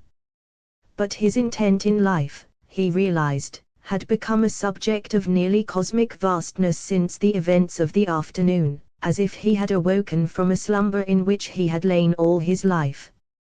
For the first time, he had experienced the full grandeur of his own being, the extent of the power inherent in his mighty will. His mission in life had always been clear: to serve in whatever way he might serve best the cause of Helden, genetic purity, and true humanity. His quandary had been to discover how he might further this sacred cause to the maximum. Now his thoughts were as to how he might achieve the final triumph of Helden and true humanity through his own personal destiny. It was a problem of daunting vastness and complexity. Yet within him Fierik felt the inner certainty that fate had chosen him alone to perform this ultimate feat of heroism. This he tried to explain to Bojel while the dapper little man nodded and smiled knowingly as if Fierik's words were simply confirming some already formed inner conviction on his own part. "I, too, feel this aura of destiny about you," Bojel said. "I feel it all the more keenly because it is clearly a quality which I myself lack. We serve the same noble cause with the same patriotic fervor, and I flatter myself that I am your intellectual peer. Moreover, I have built a small group of followers who look to me as their leader. Yet, once hearing you speak and seeing your words stir strangers to action, I find it ludicrous that the Human Renaissance Party should have as its Secretary General anyone but you. I can plan and theorize and organize well enough, but I do not have the mantle of destiny that you so obviously possess, my good Fierik. I have the ability to rule, but you have the power to inspire." Fierik pondered Bojel's words, perhaps with more depth than the fellow had intended. Bojel was clever enough, but his major weakness was that he thought himself cleverer still. The inner meaning of his words was clear: he intended Fierik to lead while he ruled behind the scenes. But he had misread one of the great lessons of history. A man might rule without being a true leader, but no true leader need fear domination by such a lesser being. Knowing this, Fierik knew that Bojel would always be his vassal and never the reverse. Thus the fellow could never be other than useful to him, and even in the midst of this transparent scheming, he was put at ease. "You are offering me the leadership of your party, Seth Bojel?" Fierik said with a certain calculated incredulity. "I whom you met in a tavern only this afternoon. This makes me somewhat skeptical of the troop you are calling upon me to lead." Bojel laughed, and sipped at his wine. "To tell you the truth, your skepticism is justified," he admitted. The Human Renaissance Party boasts no more than 300 names on its rolls. You ask me to lead a joke. Unless, of course, your membership represents the elite of the nation. Frankly, Bogle said, the party members are for the most part simple workers, farmers, and craftsmen, with a few military and police officers thrown in. This is outrageous. Fictional declared, truly puzzled at the tack of Bogle's admissions. The man asked him to lead this party, and then as much as admitted that the whole thing was a pallid farce. But Bogle suddenly became intensely earnest. Consider the true situation. Today Helden is in the hands of men to whom the Great War is a dim memory, who would sell out our genetic purity to appease the desires of the slothful lumpen proletariat for a life of indolent ease, to whom the borders of Helden are lines on a political map, not the front trenches of a genetic holy war. Most of the populace slumbers under these misconceptions. The fanatic idealism that built our great citadel of genetic purity through centuries of iron determination and heroic struggle is fading into squalid individualism. Moreover, the so-called best elements of society are willfully blind to the danger. Only a handful of men, many of them simple folk responding out of deepest racial instinct, see the situation for what it is. Does this not make your blood boil? Bogle's face gleamed with passion, and the synthetic torchlight on his features turned his visage into a mask of righteous anger that struck sparks in the core of Fictional's soul. Indeed it does. Fictional exclaimed. But what does that have to do with the fate of your little party? Consider someone like myself, Bogle said with unconcealed bitterness, who sees the deadly danger menacing Helden, and who therefore determines to devote his life to carrying out his racial duty. And who can accomplish nothing more than the building of a tiny party with no more than 300 members. Would that not make your blood boil? Fictional was deeply moved. Although he had judged Bogle's personal ambitions correctly, he had underestimated the strength of the man's idealism. Personal ambition and fanatic idealism were the mightiest of allies when yoked together in the service of a cause that was just. Bogle would be a magnificent servant indeed. I see your point, Fictional said simply. Together we can mold the course of history. Bogle exclaimed passionately. We both understand the danger, we both agree that Helden must be ruled by men of iron conviction and utter ruthlessness who know what must be done to annihilate the Doms and subdue the Quasimen and who will not shrink from doing it. I have built the nucleus of a national organization, which I now lay at your feet. Will you accept? Will you lead Helden to final victory, Fictional? Fictional could not help but smile a bit at Bogle's grandiosity.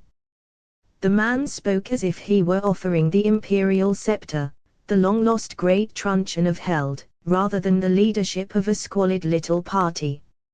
Moreover, he could not help feeling that Bogle was putting it on a bit for his benefit.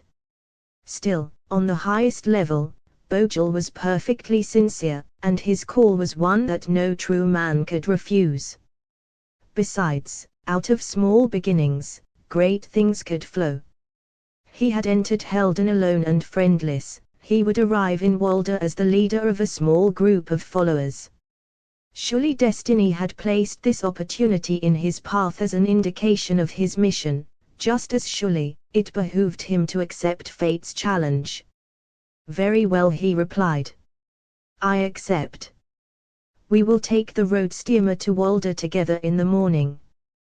Bogle beamed, he seemed as buoyant as a small child with a new toy. Wonderful, he exclaimed. I'll radiotype party headquarters before we retire to prepare for your arrival. This is the beginning of a new age for Helden and the world. I feel it in my soul. It was a wonderful crisp blue morning in Ulmgam as Fictional and Bogle boarded the road steamer to Walder. Fictional felt refreshed and filled with vigor. Moreover, in contrast to the shorter ride from Gorman to Pormy, the 2-day steam to Walder promised to be a most pleasurable experience. The Borgravian road steamer had been a dingy old danker which gave the impression inside of an instrument of torture as it jounced along the barely extant roads on wheels that scarcely seemed round. He had been shoehorned into this unsavory conveyance with a veritable barnyard of the rankest mutants and hybrids and, moreover, the whole stank like an open sewer. The Emerald Zephyr, on the other hand, was a gleaming new machine with the latest in pneumatic tires made practical by the legendary perfection of Helder roadways. The outside of the cabin was a flawless emerald green set off with modest brown striping, and the iron of the boiler and control cap was gleaming and totally free of rust. Inside, the cabin was done up in pine planking, the window glass was spotless, the 50 seats were upholstered in plush red velvet and filled with soft down, and only half of them were occupied, these moreover by fine-looking specimens for the most part. This magnificent road steamer was a stirring tribute to Helder craftsmanship and technology. Further, much of the road to Walder lay in the winding dells and forest groves of the Emerald Wood, a country famous for scenic beauty. Finally, he would be traveling not alone in a gaggle of mongrels, but with his newfound protege Seth Bogel, in the company of Helder.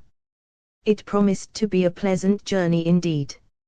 Fierik and Bogel took up seats near the center of the cabin, equally removed from the noise of the steam engine in front and the exaggerated jouncing of the rear, choice seats of the sort preferred by seasoned travelers, Bogel assured him. Bogel graciously insisted that his new leader occupy the seat next to the window. When all the passengers had boarded, a hostess in green and brown livery emerged from the small chamber between the front of the passenger cabin and the rear of the woodbine, introduced herself as True Lady Garth, and distributed cushions to those desiring them. The cabin door was closed, the brakes released in a great hiss of steam, then the engine began to send a steady, low, powerful, altogether pleasant throb through the cabin, and the road steamer moved slowly out of the station yard. The steamer gathered speed steadily as it moved through the streets of Ulmgam, and by the time it reached the edge of town and the open highway, it was making a good 35 miles an hour, and was still accelerating. Nothing in Borgravia had ever moved this fast, and Fierik found himself exhilarated by the physical sensation of the heady speed. The steamer did not stop accelerating until its speed had reached nearly 50 miles an hour as it barreled down a long straight stretch of road that arrowed through neatly cultivated green farmland toward the margin of the Emerald Wood, which loomed closer and closer like a wall of forest greenery. "Look at that!" Bogel suddenly cried, interrupting Fierik's reverie. Fierik turned and saw that Bogel was pointing out the rear window of the road steamer cabin at something that was overtaking the steamer with incredible speed. "A gas car!" Bogel exclaimed. "I'll wager you've not seen its like in Borgravia." Fierik knew of this marvel but had never seen one. Unlike road steamer engines, which burned readily available wood, the gas car was powered by a so-called internal combustion engine, which required petroleum as fuel. This black liquid had to be brought by armed and shielded ship convoy from the wildlands far to the south, or purchased from the foul inhabitants of Zind, both involved enormous expense. The result was a vehicle capable of incredible speeds approaching 100 miles an hour, but consuming a fuel of great rarity and expense.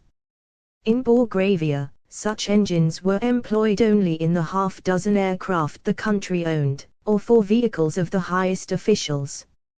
Fierik had heard that such gas cars were more numerous in the higher civilization of Helden, but counted himself fortunate to encounter such a sight so early in the journey. In a few moments, the gas car had overtaken the road steamer and swung wide around it to pass. Fierik got a short clear look at the vehicle and saw a conveyance a quarter the length of the road steamer, a third its height, and half its width, with a long cowl in front, then an open cab with a driver in grey and black government livery, and finally a small closed cabin in which no more than 6 passengers could have ridden. The whole was brightly enamelled in red trimmed with black, and made a truly magnificent sight as it pulled easily abreast of the road steamer, sounded a horn, then quickly sped ahead with a smooth roar up the road to disappear from sight where the roadway entered the emerald wood. "Someday soon we must have one of those for transportation," Feerick told Bogle. "That's how a leader should travel. In fact, that's how any elite group should travel, with speed, and style, and dash." "Petroleum is monstrously expensive," Bogle pointed out ruefully. "As things now stand, it would bankrupt the party treasury to run one gas car for a year." "Not if we controlled the oil fields of southwestern Zind," Feerick muttered to himself. "What?" Feerick smiled. "I am thinking of the future, Bogle," he said. "A future in which all Helden is bound together by magnificent roadways and even Helder of modest means can afford to drive gas cars. A future in which the great oil fields of southwestern Zind are our private reservoir of petroleum." Bogle goggled slightly at this. "You dream heroic dreams, Feerick Jagger," he said. Replied Feerick, "The new age will be heroic beyond even my present dreams, Bogle. We must become a race of true heroes to bring it about. And when we have, we will live in the manner appropriate to such a race of demigods." Soon the road steamer had entered the emerald wood. Here the roadway ran along the right bank of a clear, rapid stream which meandered its way in gentle curves through the bosky groves of the forest lowlands. Thus the driver of the road steamer was constrained to lower the speed to the vicinity of 30 miles an hour in order to assure that the vehicle remained on the road around the sharper turns. This more stately pace afforded Feerick a fine and leisurely look at this fabled primeval forest.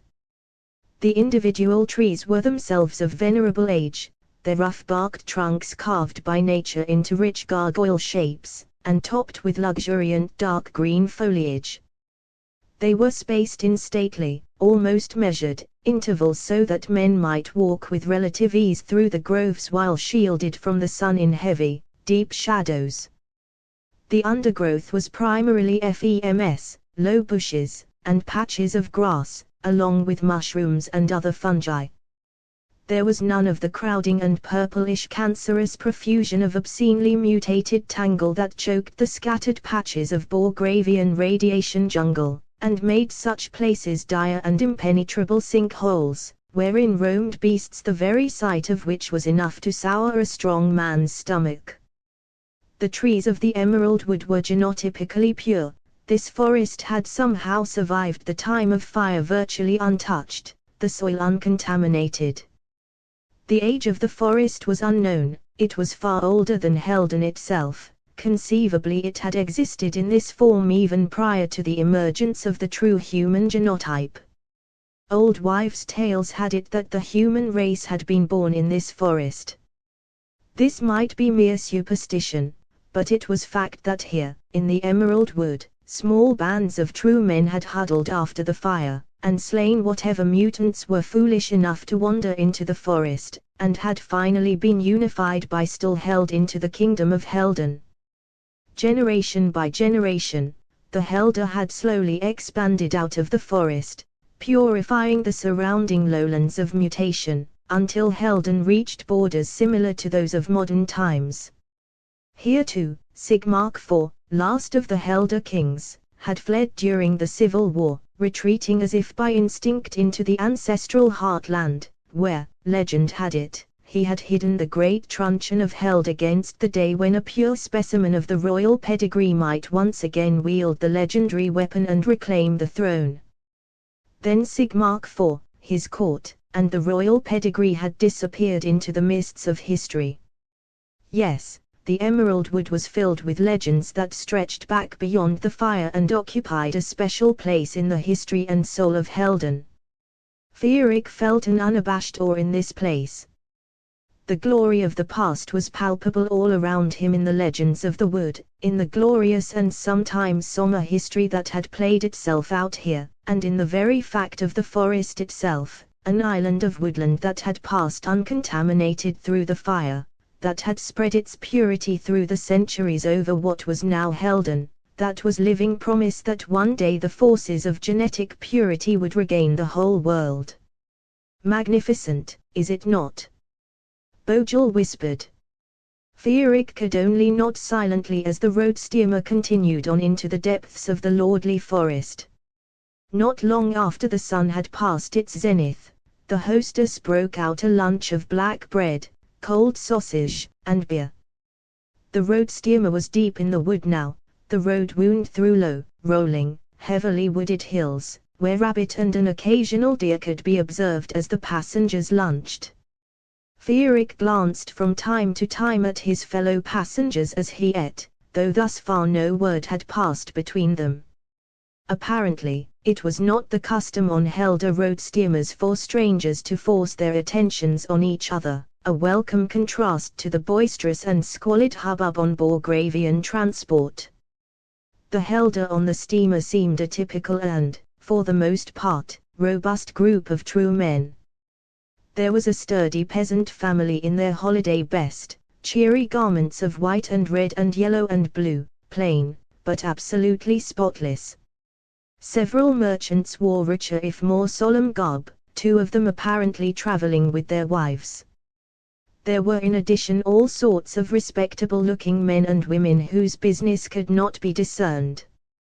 All in all, it was an altogether civilized and cultured-looking group, a by no means exceptional cross-section of the folk of Helden, and a tribute, therefore, to the genetic nobility of the populace as a whole.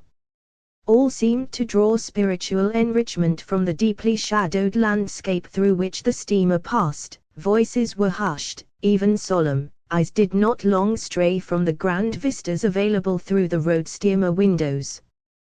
The overwhelming presence of so much uncontaminated primeval life, the glorious history in which the wood was steeped, produced what might be fairly called a mystical atmosphere.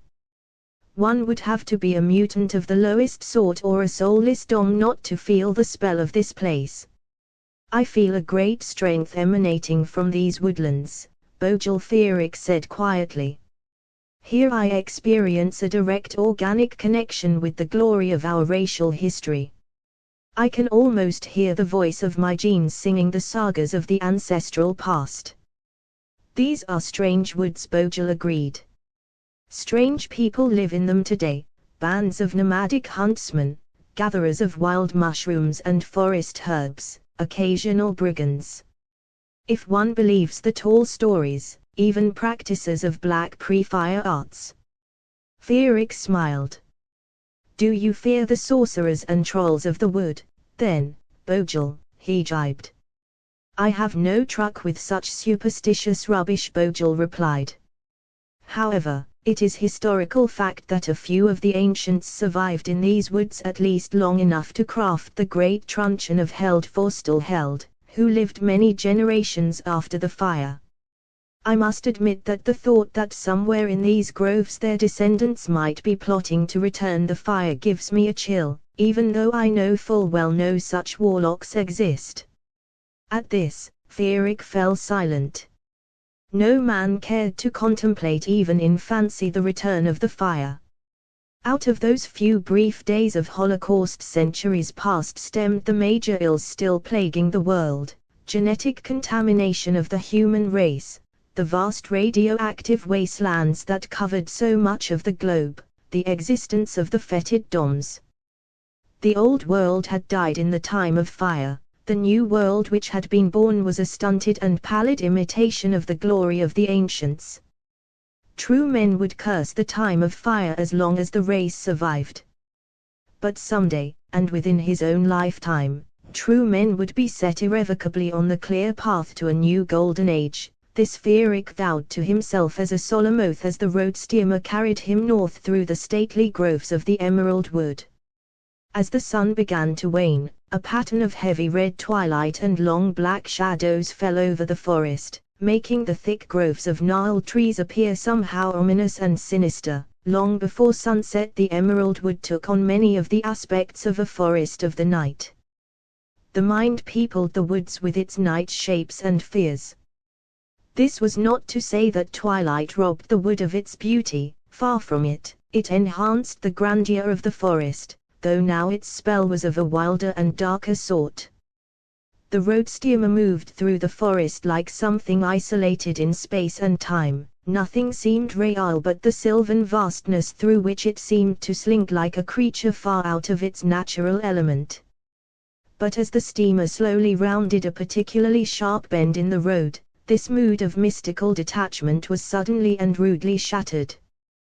There on the shoulder of the road was the red gas car that had roared past the steamer so gloriously hours ago, turned over on its back like the carapace of some huge dead beetle, its tires hacked to ribbons, its metal body twisted and ripped and marked with bullet holes. No bodies, living or dead, were in evidence. A babble of voices filled the cabin of the road steamer as the driver brought it to a halt beside the wreck with a great hissing of the brakes.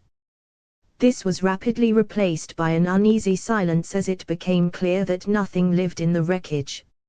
Obviously the work of brigands, Bogle said. Not so uncommon an occurrence in these parts. Do you think we're in any serious danger of attack? Fierik inquired. He felt no fear whatever, only a certain strange excitement he was hard put to understand. It's hard to say, Bogle replied. It's one thing to ambush a small gas car, and quite another to halt a full-sized road steamer. Only the Black Avengers with their motorcycles are really capable of that, and from what I understand, their major goal is petrol. Therefore, they would probably be unlikely to attack a steamer. The road steamer driver did not feel constrained to open the cabin door or climb down from his own cab. Whoever did this deed might very well be lurking in the immediate vicinity. After inspecting the wreckage from the safety of the steamer for a few minutes and satisfying himself that there were no survivors about, he released the brakes, let steam into the engine, and the vehicle continued on its way, with the atmosphere in the cabin one of apprehension mingled with determined steadfastness, as befitted sturdy Helder. The road steamer continued peacefully on its way for the better part of the next half hour, and the mood in the cabin relaxed somewhat as the minutes passed with no untoward happening. Up ahead, the road ran past a gully between two hills which had once been a stream bed and now formed a natural roadbed of sorts leading off into the depths of the forest. As the steamer rolled past this miniature canyon, an incredible din suddenly wiped out the throb of its steam engine, a series of sharp, staccato little explosions that coughed in the night like a pack of giant metal catamounts catching wind of their prey. These merged into a deafening solid roar that seemed to vibrate every molecule of matter in the vicinity. Suddenly, a horde of fantastic machines came hurling out of the woods at incredible speed, throwing dirt and stones into the air in a mad cloud, and sending the awful sound like a herald before them. Each machine consisted of two large wheels connected by a framework of steel tubing, the rear wheel driven by chain transmission from a howling bechromed gas engine slung directly between the legs of the rider, the front wheel held in a pivoting steering fork controlled by an ornate branching bar, the two great handle grips of which the rider clutched in his hands. There were more than 20 of the motorcycles, and each one was festooned, hung, and adorned after its own private fashion, with brilliant enamel work in red, black, or white, gleaming chrome shields, piping, and baroque grille work, huge seats upholstered in leather or plush velvet, great panniers over the rear wheel embellished with extravagant motifs, gleaming upswept metal tails suggesting all manner of fish and fowl. It was an incredible spectacle of power, metal, dash, extravagance, motion, and color in which the noble ensign of the swastika predominated like some unifying emblem. This brilliant pack of gleaming machines stormed onto the roadway and took off after the steamer in a mighty sweep of graceful power. Almost at once, the cyclists were upon the steamer, surrounding it easily, fore and aft, left and right, and Fierik could clearly discern what manner of men sat astride these heroic stallions of metal. Truly these were men to match their machines. Great robust fellows wearing wild garments of black and brown leathers, and flamboyant capes in many colors embroidered with swastikas, death's heads, lightning bolts, and other virile designs which streamed behind them like proud pennants. Their costumes were liberally decorated with all manner of metal brightwork, chains, plating, medallions. They wore broad belts set off with studs from which were slung daggers and pistols and formidable truncheons.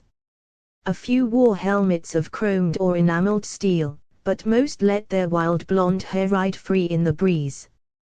The Black Avengers! Bojel gasped. Magnificent! Fierik exclaimed.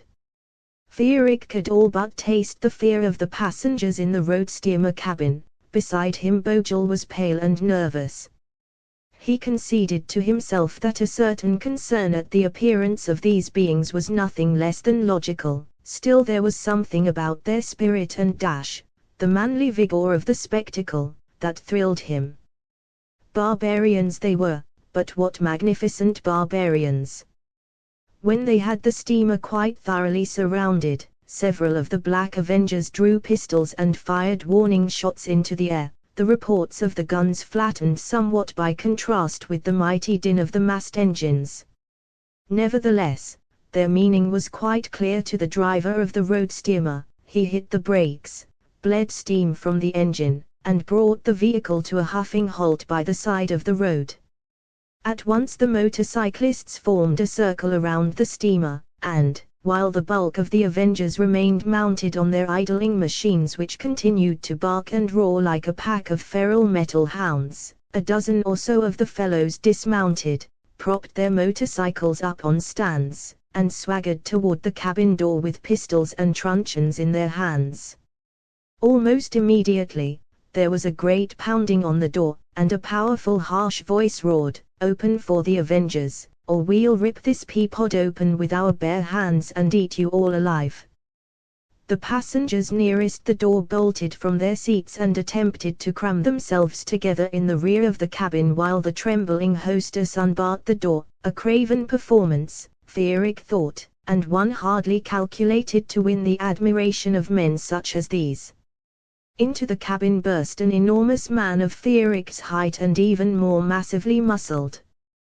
He wore a sleeveless black jerkin which displayed to good advantage the serpents tattooed up and around both of his arms. About his neck on a silver chain hung a nearly life-sized chromium skull. A pistol was tucked into his belt which was fastened with a huge steel buckle embossed with a blood-red swastika, and in his hand was a chromed steel truncheon of impressive length and thickness with a gleaming skull for a headpiece. His shoulder-length blonde hair and full blonde beard were wild and matted. In his right earlobe was a heavy golden band. His eyes were honest, open, and icy blue. Behind him trailed a black cloak onto which twin red lightning strokes had been sewn. This individual proceeded to pinch the rear of the hostess with crude good humor and then kissed the blushing young woman full on the mouth while 10 of his comrades erupted into the steamer cabin behind him. These fellows resembled the first in general style. They were all great hearty lads with wild hair and florid beards or mustaches somewhat in need of trimming, dressed extravagantly in loose-fitting leathers adorned with all manner of bright metal work, emblems, pendants and medallions. They brandished pistols, truncheons, daggers, or various combinations of weapons, according to personal taste. Many of them were tattooed, and earrings of gold, silver, chrome, or stainless steel were common. They were all in serious need of a bath, being liberally coated with the sweat and dust of the road. When he had finished greeting the hostess in his barbaric fashion, the huge Avenger turned a sour expression upon the passengers cowering in the rear of the steamer. A slimy gang of underwear cleaners and manure merchants, a stapa, observed a clean-shaven Avenger with long, somewhat brownish hair, and a silver ring in his right ear.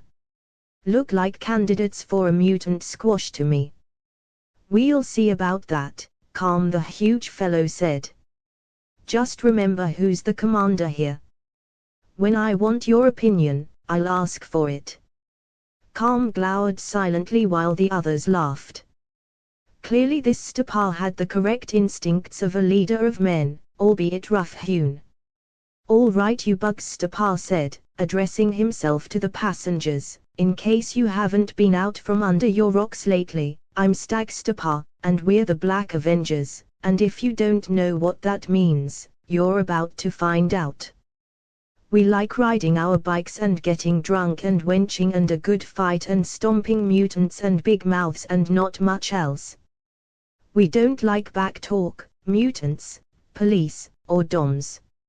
If we don't like someone, we pound him into the ground. Our life is as simple and honest as that." Stepar's speech was as pleasing to Feerick as might have been that of a small boy who lacked nothing but a stern and wiser father to channel his healthy animal instincts in the proper direction. What a splendid figure these Avengers cut beside the townsfolk huddled in the rear of the cabin.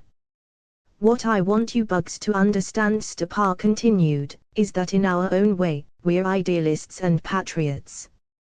When we think some slug is a stinking mutant, we kill him on the spot.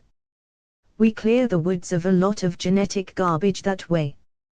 We're doing everyone a favor. And since we're doing everyone a favor, we figure we got a right to ask a few favors back. So to begin with, all of you empty your pockets and hand over your wallets and pouches." A great moan of dismay and anger issued forth from the passengers, but when Stepar and some of his men took a few steps toward them, a veritable shower of pouches, wallets, and valuables hit the floor of the cabin. Even Bojel reached for his pouch and wallet and would no doubt have handed them over had not Feerick, with a touch of his hand and a steely look, restrained him. A fine lot of true men these cowards and poltroons were. Racially, one of these rude barbarians was worth 10 of their ilk. As his men began scooping up the booty, Stepar stalked up to the seats where Feerick and Bojel sat conspicuously isolated and immobile. He glared at Bojel, brandished his truncheon meaningfully, and snarled, "Where are your valuables, you little worm? You look like you could be a mutant to me, maybe even a dom. We tear doms' arms and legs off before we roast them alive." Bojel went white as a sheet and froze, but Feerick spoke up loudly and boldly, "This man is under my protection. Moreover, you have my word of honor that his pedigree is spotless. Who do you think you are?" Stepar bellowed, leaning his great torso over Bojel so as to fix Feerick with a fierce stare. "You open your mouth again and you'll find my truncheon in it." Slowly and deliberately, not averting his own unflinching gaze from Stepar's eyes for an instant, Feerick rose to his full height so that the two huge men were both standing erect, their eyes locked in a contest of will above the still-seated Bojel. For a long moment, Stepar's blue eyes stared levelly into Feerick's while Feerick channeled every ounce of his formidable will into his iron-hard and absolutely resolute gaze. Then Stepar's will broke, and he felt constrained to look elsewhere for respite from this irresistible psychic onslaught. In this moment, Feerick said simply, "I am Feerick Jagger." Recovering somewhat, Stepar demanded, "Where are your valuables, Truman Jagger?" But the final shade of iron conviction was now lacking in his voice. "Both my wallet and my pouch are secured to my belt, as you can see," Feerick said evenly. "There they will remain." "I told you we're doing everyone a favor," Stepar said, raising his truncheon once more. "If you won't contribute to the cause, you must be some kind of mutant or mongrel, and that kind we kill. So you better prove your purity by handing your things over, or we're going to have ourselves a mutant squash. Let me say first of all that I heartily approve of your sentiments. I myself rid the world of one more dom only yesterday. We serve the same noble cause. In you, I recognize a fellow like myself, ruthlessly determined to protect the genetic purity of Helden with fist and iron. Fearic's words seemed to vex Stepar in some manner. He studied Fearic's face uncertainly as if some elusive ultimate meaning might be written thereon. His comrades, however, had finished gathering up the valuables of the other passengers during this exchange, and were now growing sullen, impatient, somewhat surly. "Come on, Stepar, smash his face and let's get out of here. Stomp the big-mouthed pig." At this, Stepar whirled around, in a fury, whipping his heavy truncheon in a great swath through the air. "The next one of you bugs that opens his mouth will carry his teeth back to the den in a sack." Even these rough and burly fellows cowered before Stepar's rage. Stepar returned his attention to Fearic, his face still reddened, his eyes hot with anger. "Now look," he roared, "you seem like a better sort than the rest of these worms, Jagger, more like my kind of man, so I don't really want to have to pulverize you. But nobody wins an argument with Stag Stepar, so why don't you just hand your stuff over, and we'll be on our way." Fearic pondered for a moment. Throughout the exchange, he had acted on the impulse of his instincts alone, sensing that these Avengers were in some way linked to his destiny, that it would ill serve him to appear as anything but an iron-willed hero in their eyes. Now it appeared that he would either have to fight them all, in which case he would be slain, or give over his money and lose both his modest fortune and their respect. Bojel, for his part, was clearly terrified to the point where he dared not interfere, even with craven advice. Finally, fixing Stepar with a contemptuous gaze, Fearic opted for the utmost in audacity. "You present a magnificent physical appearance, Stepar," he said. "I would not have taken you for a craven coward." Stepar's face purpled, his teeth ground into each other, and the muscles of his arms stood out in great knotted ridges. "You would not dare threaten me thus without your men at your back, your truncheon in your hand, and myself weaponless," Fearic continued. "You know that in a fair fight I would be more than your equal." A great animal howl went up from Stepar's men, which turned into derisive laughter. Stepar turned and glowered at the Avengers, but to little effect. This troop was organized like a wolf pack, the leader commanded only so long as he defeated all comers. Now that he had been challenged, his power over the others was weakened until the matter was settled. Stepar himself clearly understood the situation, at least on an instinctual level, for when he looked once more at Fearic, there was a narrowed shrewdness about his eyes that belied his flushed features. "You dare to challenge Stepar?" he roared belligerently. "Only an Avenger may challenge the commander as an equal. I give you 3 choices, Jagger: hand over your valuables meekly like any other worm, be smashed on the spot by us all, or undergo an Avenger's initiation rites. If you live through that, we'll settle the rest between us." Fearic smiled broadly, for this was precisely the end he had desired. "I'll go through your initiation, Stepar," he said calmly. "This cabin has cramped my muscles, I could do with a bit of light exercise." The Avengers roared their appreciation of this gallant jest. Clearly, they were fine material, needing only a firm hand, a shining example, and a clear goal to become a shock troop of the highest esprit. "You ride with us then," Stepar said, and it seemed to Fearic that his anger had become tempered with admiration of the sort one old wolf gives another, whether they are fated to fly at each other's throats in the next instant or not. "My friend here will come along for the ride," Fearic said, indicating Bojel. "He's not a robust fellow and the fresh air will do him good." Once again, the Avengers broke into good-natured laughter in which even Stepar could not help but join. Bojel, for his part, looked as if he would like nothing better than to find a hole to drop out of sight through. "Drag your lapdog along then," Stepar said. "He can ride with Cammy.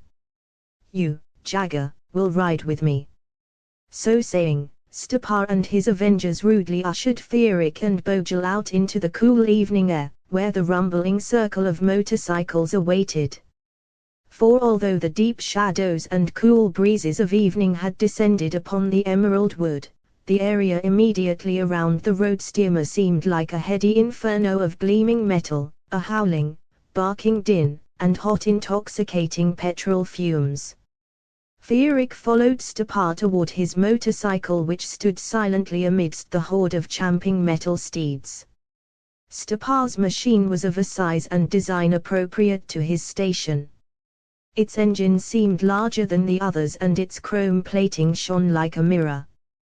The steering bars were similarly chromed and worked in the likeness of the horns of some enormous ram, so huge were they that when Stepar mounted the motorcycle and gripped them, his fists were about the level of his head, his arms stretched out majestically to their full length. The panniers of the motorcycle were enameled in jet black, and affixed to the side of each was a chromium death's head of the sort Stepar wore about his neck. The petrol tank was also black, embellished on either side with twin red lightning strokes. The black leather seat was of a size that easily accommodated two, with room to spare for Feerick's bag. At the rear of the motorcycle rose twin chromed fins worked in the likeness of an eagle's wings. A great silver eagle's head was affixed to the front wheel guard, an electric globe shone forth from its shrieking beak. As Feerick climbed aboard, Stepar kicked the mighty engine into life with one powerful application of his steel-shod boot to the starting lever. Through the seat, Feerick could feel the throb of the engine between his thighs. Stepar turned half around, and smiled wolfishly at Feerick. "Hang on for your life," he said. Then, shouting above the din to his men, "We ride!"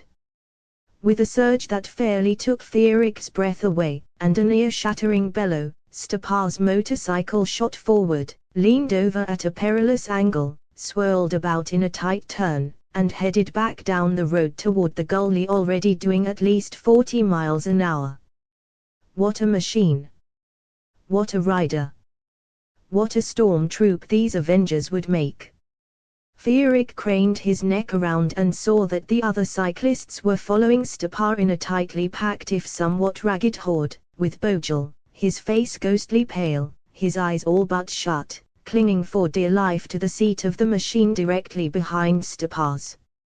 Feerick laughed wildly into the breeze of passage. What dash these vehicles had, what a fine impression they made en masse. All that was lacking was uniformity and order. Upon reaching the gully that led off into the wood, Stepar did not hesitate, indeed hardly slackened speed. The motorcycle leaped off the paved roadway and onto the rough forest track and dashed off through the great dark sylvan corridors with the entire troop howling close behind it. There followed a wild ride through the dark woods and over the irregular forest floor, the like of which Feerick would not have imagined in the most extravagant fancy. Careening at exhilarating speed through the random aisles between the trees, bouncing and sliding over roots and rocks and all manner of underbrush, Stepar guided his steed with a sure instinct and a sense of dash and spirit that succeeded in putting Feerick totally at his ease. It seemed as if destiny guided the motorcycle, and Stepar on some level was aware of this. Machine, rider, and passenger were a juggernaut of fate, swift, sure, unstoppable.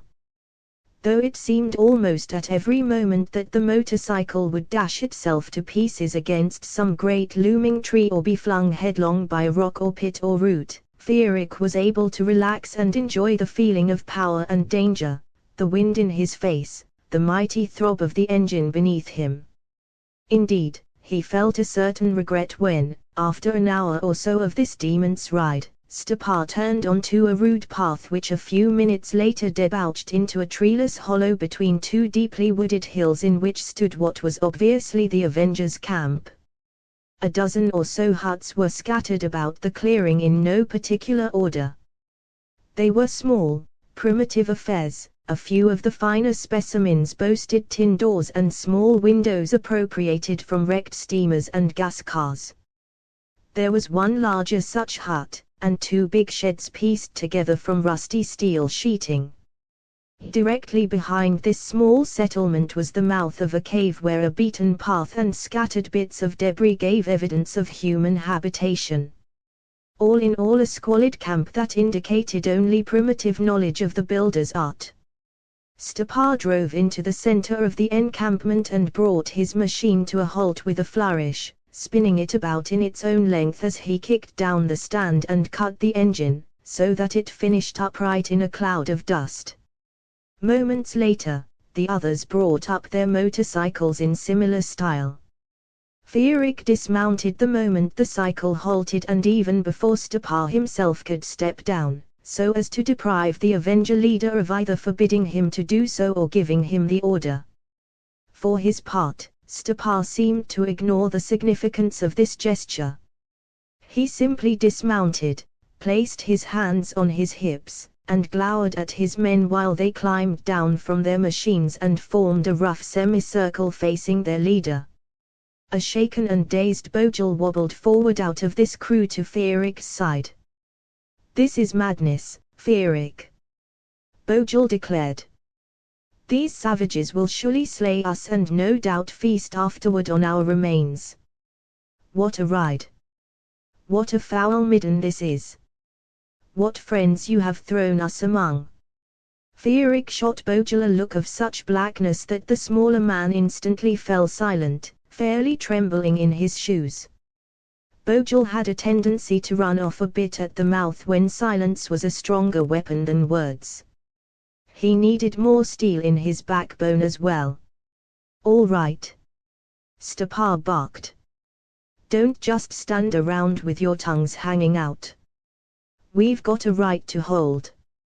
With that, the Black Avengers sprang into action. A crew of them went off into the woods on some errand while others entered their huts and emerged bearing sheaves of great 10-foot torches, pointed at their nether ends. Two Avengers went to the oversized hut and returned rolling an enormous wooden keg. More of the great torches were fetched, until there were dozens of them lying in the center of the clearing. The party returned from the woods laden with branches and logs and began assembling the fuel for a large bonfire. The keg was stood up on end and the top removed, revealing an ocean of heavy brown ale. A cheer went up, and each Avenger dropped a wooden drinking horn into the keg, brought it up brimming, swallowed it down in one great draught, then refilled his horn for fortification while performing his duties. Thus invigorated, the Avengers quickly staked out a large circle of torches centered on the great heap of faggots. While this work was done, Stepar had stood silent and immobile beside Fierik and Bojel, his hands on his hips in a lordly posture, neither deigning to join in the tasks, nor drinking his brew with the others. Now he went to his motorcycle, mounted it, and kicked the engine to life. As the cycle sprang forward, he leaned over and snatched a torch off the ground on the fly. This he ignited with a fire lighter. He then roared around the entire circle of torches at speed, firing each in turn, until the center of the Avenger camp was a blazing ring of torchlight casting tongues of flame and bright sparks up into the infinite forest darkness. Stepar then drove his machine into the ring of fire straight for the woodpile at its center.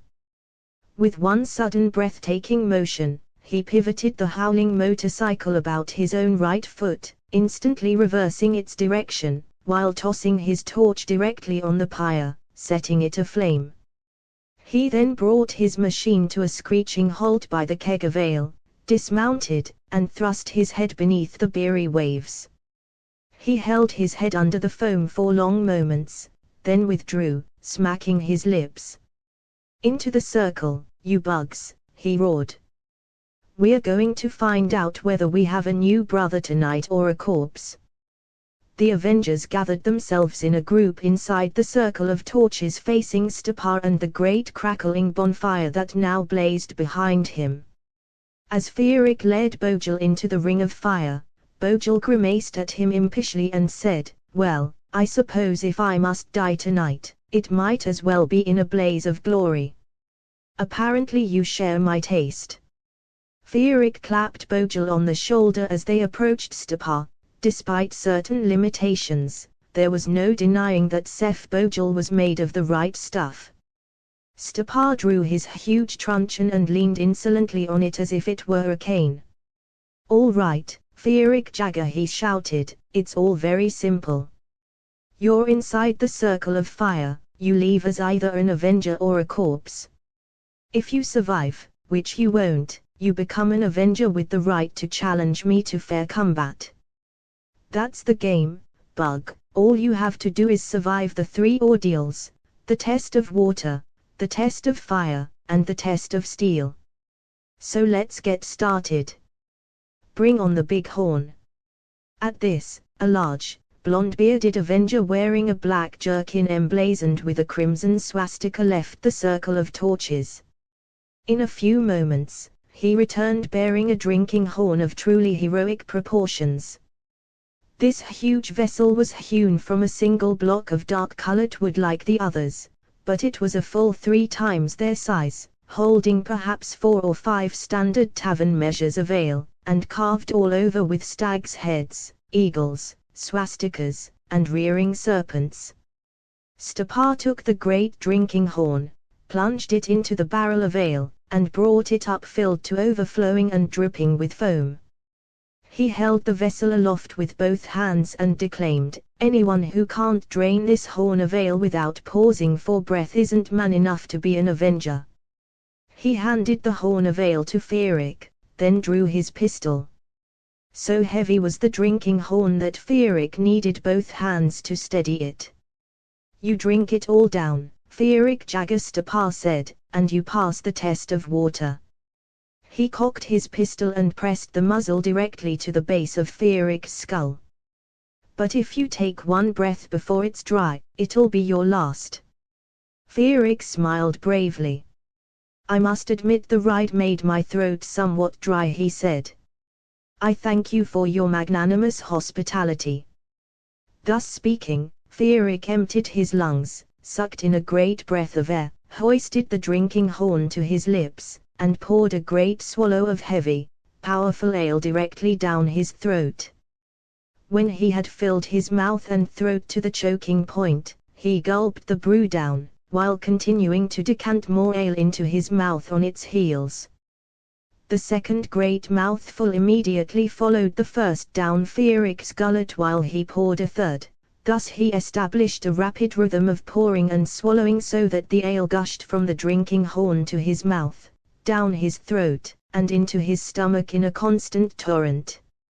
Faster and faster, Feerick gulped the strong dark ale, nearly on the verge of choking, for he felt both the building ache in his lungs and the cool metal of Stepa's cocked pistol against the back of his neck. His head began to spin and his knees to grow weak, both from lack of breath and surfeit of brew. But he summoned up his last reserves of will from the core of his being and felt the psychic power fight back heroically against the pain in his chest, the gorge in his throat, and the spongy feeling in his knees. He redoubled his efforts, gulping down what seemed like oceans of ale. After an eternity measurable only by the roaring in his ears, the pain in his chest, the pistol at his head, and the choking torrent of ale in his mouth and throat, the horn finally gave up its last drop. Exhaling a great rush of stale air, Feerick tossed the empty drinking horn end over end into the press of black Avengers, who roared their manly approval of the feat while Stepa put aside his pistol and regarded Feerick with a certain grudging respect. For his part, Feerick spent this respite drawing in great gasps of air as the iron slowly returned to his knees. The great bonfire behind Stepar sent clouds of orange smoke and flickers of brilliance up as an offering into the black sky. Around each torch in the circle was a sparkling aura. "Not a bad brew," Feerick finally said when he had caught his breath. "Perhaps you'd care to try it." The Avengers howled their approval of this notion gleefully, and one of them tossed the great drinking horn back to Feerick while Stepar fumed in silent rage. Feerick dipped the horn into the keg and handed Stepar a brimming measure. Stepar fairly yanked the horn out of Feerick's hands, raised it to his lips in the same motion, and drew one hasty breath before swilling the ale down in great gulps and slobbers which distributed a good portion of the stuff on his jerkin and beard. He ended his quaffing with a series of unaesthetic chokes, coughs, and retches, but nonetheless was able to upend a drinking horn out of which no liquid spilled.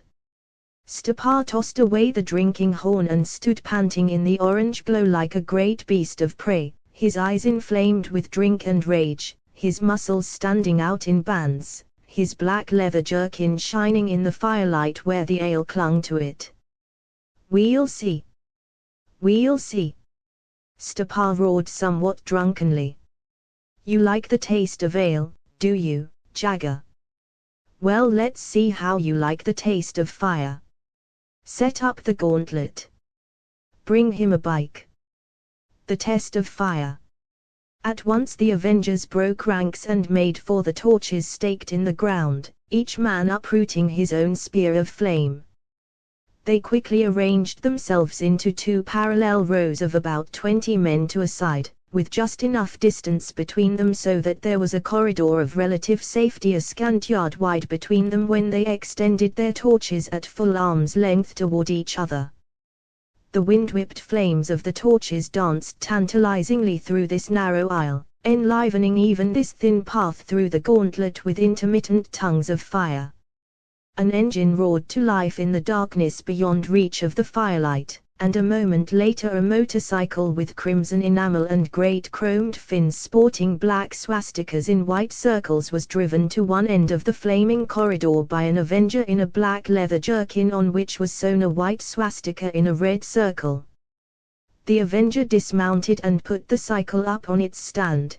The engine, however, was left running, thrumming with power, rumbling its challenge. "I'll stand at one end of the line," Stepar shouted loudly, as much for the Avengers' benefit as for Feerick's, "and you, Jagger, will drive Sigmark's cycle through the fire to my side. Any real Avenger can do it, our hides are too tough to be scorched by anything short of the sky fire of the ancients." At this, the twin lines of Avengers cheered and waved their torches grandly overhead. Slowly and deliberately, Feerick made his way to the motorcycle which called out to him with its great metallic voice from the head of the gauntlet of fire. Through the flashing and flickering flames of the fiery corridor, he could see Stepar glowering at him in a sullen, drunken rage, the insolence on his reddened face a deliberate challenge to Feerick's manhood. Feerick determined that he would do more than merely survive this ordeal in the face of such an attitude. He would grab the moment and fling it back in Stepar's arrogant face. Thus would the simple but spirited fellow be notified of his true station. The Avenger known as Sigmark gave Feerick a short briefing on the mechanics of driving the motorcycle. Slap down on the lever under your left foot and you engage gears of successively higher ratio. Twist the right steering grip for throttle. Under the right foot and right hand were controls for the front and rear brakes respectively, while the lever under the left hand worked the clutch. It all seemed straightforward enough. Feerick mounted the metal stallion and gripped the steering bars firmly in his hands. He disengaged the clutch, twisted the right hand grip. Instantly the engine howled and he could feel its power surge through the very bones of his body. This seemed to establish an immediate rapport with the machine, as if it were an extension of his own flesh, as if the incredible force generated by the screaming engine were coursing directly through his soul. In this moment, Fearic possessed the iron conviction that this steed was fully capable of carrying him through the fire unscathed, and that he was just as capable of making the ride as the circumstances demanded, resolutely, with utter confidence, and without for an instant flinching. This was not a test of physical prowess so much as one of heroism. A true hero would emerge untouched, but 1 ounce of cowardice or hesitation would result in disaster.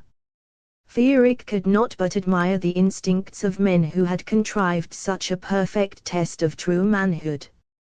Without further hesitation, Fearic eased the motorcycle off its stand, leaned as low over its petrol tank as possible so that he was fairly hanging by his outstretched arms from the steering bars, gunned the engine into a terrible roar which sent waves of power pulsing through his body, slammed the machine into gear with a resolute application of his booted foot, and dropped in the clutch. Spewing stones and dirt and lifting its front wheel off the ground for an instant, the motorcycle sprang forward. Unflinchingly confident in the unity of man and machine which he felt with his flesh and his soul, Fearic steered the cycle straight for the corridor of fire. Far from being frightened, he felt a certain exhilaration, a manly thrill, at rushing resolutely and heroically into the flames. With a rush, Fearic was enveloped in a universe of intense heat, orange flame, and hurtling speed. Nothing but these elementals existed for him, and they blended together into a raw essence of power that filled his being and fed the grandeur of his spirit. His only thought was to keep the throttle wide open and hold his steed on an arrow straight path. He felt neither pain nor fear, only a sense of riding the juggernaut of destiny. Indeed, it seemed but an instant before he burst through the flames and emerged, singed but unharmed, on the other side. The Avengers waved their torches and cheered wildly as Fearic circled back toward Stapa. For his part, Fearic was determined that this little game had not been truly played out as yet. He had avoided losing easily enough, but he would not be satisfied until he had actually won. As he brought the motorcycle up beside Stapa, he bellowed a challenge: "Ride back with me, Stapa, if you dare." A veritable pantheon of expressions chased each other across Stapa's drunken countenance: anger, fear, defiance, rage. "Come on, Stapa, don't let the fire get cold," Fearic japed. "If you're not man enough, just tell me." With a guttural shout of fury and defiance, Stapa leaped up onto the motorcycle behind Fearic. Before the Avenger leader had the chance to utter a more heroic salutation, Fearic gunned the engine and the cycle sped forward into the flames. Once more Fearic was enveloped in a world of triumphant fire and juggernaut speed. Once more the motorcycle emerged from the tunnel of flame with its burdens singed but unharmed. The Avengers broke ranks and danced a wild cannibal rite of shouts and flaming torches around the motorcycle as Fearic brought it to a screaming halt, rammed it up onto its stand, and, simultaneously with Stapa, dismounted. Stapa regarded Fearic with as much respect as fury now. Clearly, he was now convinced that he was involved in a test of will and heroism with a man who at the very least was his unquestioned equal. A lesser man might have now acknowledged the fact with some comradely gesture and backed out of the situation gracefully, with but slight loss of honor. But to his credit, Stapa's outrage was unabated. He was clearly determined in his own heroic fashion to play out this contest for spiritual and physical supremacy to its conclusion, regardless of the futility of his cause. "The final ordeal is the test of steel, Jagger," he shouted for all to hear. "We have it out with truncheons between us. Ordinarily, I only play with the mouse in question until I am satisfied that he is worthy or decide that he isn't and slay him. If I required each new Avenger to defeat me in combat, we'd never welcome a new brother, since no man has ever proven himself my equal with the truncheon." Stapa paused and fixed Fearic with a cold bloodshot stare in which malice and grudging admiration had fused to icy determination. Something in the psychic aura generated by this confrontation caused the Avengers to give over their shouting and cavorting and stare silently at their leader and his bold challenger. But in your case, Jagastapar continued, we'll do things in better style. Instead of bruising each other around like playful brats, we'll fight to the death. You and me all the way with steel truncheons, Jagger. The better man wins his life. The silence now took on a more somber cast. The banter and rough good humor which had accompanied the initiation thus far quite suddenly evaporated as each man present realized that his own fate was enmeshed with the outcome of the duel that was about to begin. Feerick did not need to be told that he who defeated the old leader became the new. By no other means save fortuitous death of the old leader could power change hands in a band such as this. This law was written deep in the true human genes. Indeed, it was even more primeval than that. It was a law intrinsic to protoplasm itself, the basic canon of evolution, the rule of the strongest. Bogle shot Feerick a cold and then a fiery look, indicating that he was aware of the full import of the situation, and that his faith in Feerick was iron-hard and unshakable. "Bring a weapon," Stapar ordered. "Bring the steel commander." 7 burly Avengers retired from the firelight and disappeared into the darkness. Almost at once, one of them returned bearing a battered old truncheon of respectable length and girth, its stainless steel shaft somewhat tarnished and marked with myriad battle scars. The truncheon bearer presented this hoary weapon to Feerick. Upon closer inspection, Feerick discerned that this corroded truncheon had once borne elaborate etchings of serpents on its shaft, that the headpiece which at first had seemed to be a plain steel ball had once been enameled with the likeness of a great eye. Feerick hefted the weapon with his right hand. It was much lighter than he would have chosen, but it had good balance and was nearly a yard long. He cut a swam through the air with the weapon, the arc felt true, the momentum sufficient to smash a skull to flinders with a direct hit. A battered but honorable truncheon, it would do. Stapar now drew his own weapon and whirled it through the air a few times. Feerick regarded it closely now. Stapar wielded a truly heroic truncheon. It was a full 6 inches longer than the weapon given Feerick, and, judging from the way Stapar swung it, was perhaps as much as a quarter again as heavy. The steel shaft was plated with brilliant chromium, and the headball was carved in the likeness of the skull motif Stapar seemed to favor. The handle was of black leather wound over wood. Clearly, Feerick had been handed a truncheon in no way the equal in size or style of that wielded by his opponent. Just as clearly, however, it would have been the action of an unmanly poltroon to protest the situation aloud. As Feerick and Stapar completed their preparatory swings of their truncheons, a great huffing could be heard approaching the firelit area. Then the other 6 Avengers became visible, groaning strangely under what seemed the negligible weight of the wooden pallet they bore on their collective shoulders. But when they reached the spot where Feerick and Stapar stood regarding each other, and laid the pallet on the earth between them, Feerick gasped once in amazement and understood all. The pallet was covered with spotless black velvet, and upon it, in all its incredible glory, rested the great truncheon of steel held, the lost scepter of royal power, the steel commander. In mere physical appearance alone, the great truncheon was breathtaking. Its handle had been carved out of one great chunk of the ancient milky substance known as ivory, and was padded not with leather but with some soft arcane substance that yet had the gloss of ruby.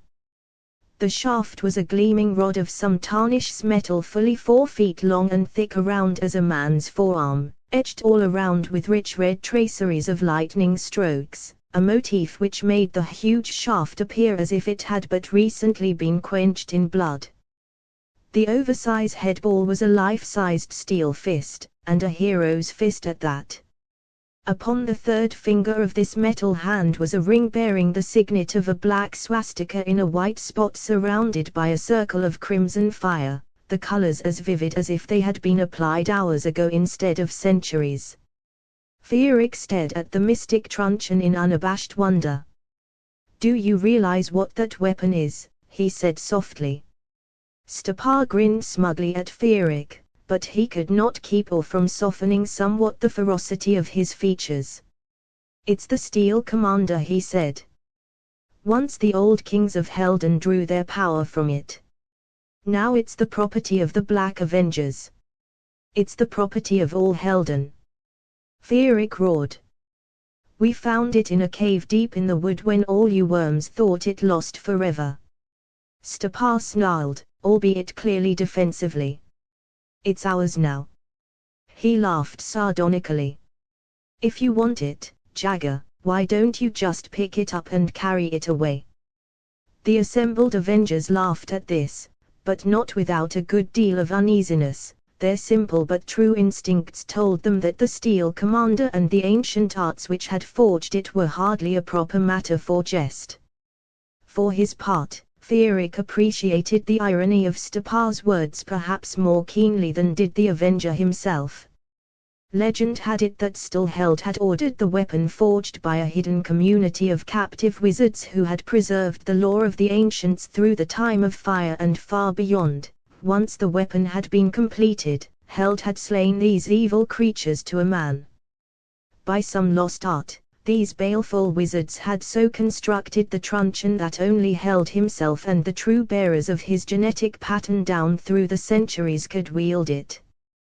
The mysterious alloy out of which the weapon had been forged gave it the weight of a huge boulder. No ordinary man could budge it, let alone wield it. But contact with flesh shaped by the royal genes triggered the release of some inexhaustible power within the great truncheon, so that in the hand of a hero of the true royal pedigree, the Steel Commander could be wielded as effortless as a willow wand, though to those who felt its wrath, it still had the mass of a small mountain. Thus, the great truncheon was both the scepter of the King of Helden and the ultimate verification of his pedigree. There were those who insisted that all troubles that had beset Helden since its disappearance during the Civil War were the result of a rule by men incapable of wielding the great truncheon. In this view, Sigmark IV had been the last proper ruler of Helden. Therefore, to pick up the great truncheon would be to seize in a very real sense the historic right to rule all Helden. It was this that Stepar sarcastically suggested that Fierik might do. Yet somehow, there was a mad impulse within Fierik to do just that. The truncheon seemed to call out to something deep within his blood, seemed to vibrate his being with a deep, almost cosmic, longing. No doubt many men had felt this. There were many tales of heroes who had sought to heft the Steel Commander, and all were cautionary rubrics against the vice of excessive pride. Enough mooning over a weapon that no living man can wield. Stepar finally said, breaking the palpably mystical reverie. "You have your truncheon, and I have mine, and that's enough for men like us. Defend yourself, Jagger." With this, Stepar ran at Fierik, his truncheon high over his head, and brought the weapon down in a stroke that would have smashed a skull like an eggshell. But Fierik had darted to his right, and as Stepar's truncheon went whistling through the empty air where his head had been, he struck the shaft a glancing blow near the handle which nearly caused the Avenger to lose his weapon. The first clang of steel on steel broke the solemn mood and set the Avengers to shouting boisterously and waving their torches in the air. As Stepar, recovering with admirable speed, raised his truncheon above his head once more to aim another blow, Fierik swung his own weapon in a low arc aimed at smashing Stepar's kneecap. Stepar fell back raggedly, avoiding the blow, but Fierik was able to get in a quick jab in the stomach with his head ball, which caused the Avenger no little discomfort. However, as Fierik withdrew from this thrust, Stepar managed to bring his truncheon down on the tip of Fierik's weapon, sending a shock through the steel shaft into Fierik's arm which stung enough to prevent him from following up his advantage. The two men backed up a step or two from each other, circled for a moment, then almost simultaneously aimed blows at each other's heads, which resulted only in a mighty crash of steel as their truncheons struck each other dead on. The Avengers roared their approval of this titanic clash of steel on steel, though the strokes resulted in nothing more than jolts to the arms of both adversaries. Almost immediately, similar parallel strokes, this time at rib level, resulted only in another ringing double parry. Recovering from this, Feerick struck high, while Stapar came in low. Both men were therefore forced to fall back in mid-stroke and their truncheons whistled through empty air. Stapar took 5 quick steps backward, then came at Feerick all in a rush, aiming a downward blow at the head, which was parried, then a slash at his ribs, which fell once more on the steel shaft of Feerick's truncheon, then a similar blow from the other side, which Feerick was forced to take low on the shaft of his weapon, sending a lightning bolt of pain up his arm. For his part, Feerick feigned a greater pain from this blow than was actually the case and fell back in seeming disarray as the Avengers hooted and Stapar rushed at him, truncheon held high for a finishing head blow. Suddenly, Feerick stopped dead in his tracks, jumped to the side as Stapar's truncheon came down in a mighty arc, turned, and fetched the Avenger a mighty blow to the leg, which Stapar was just agile enough to take with his buttock. Stapar howled in pain and continued the downward arc of his truncheon. Feerick, from his low position, raised his truncheon slightly to parry this wild blow. Stapar's truncheon came down squarely on the center of the shaft of Feerick's weapon as Feerick deliberately swept it toward the ground to cushion the impact. But instead of a fine sharp clang, there was a sickening crack of rotten metal.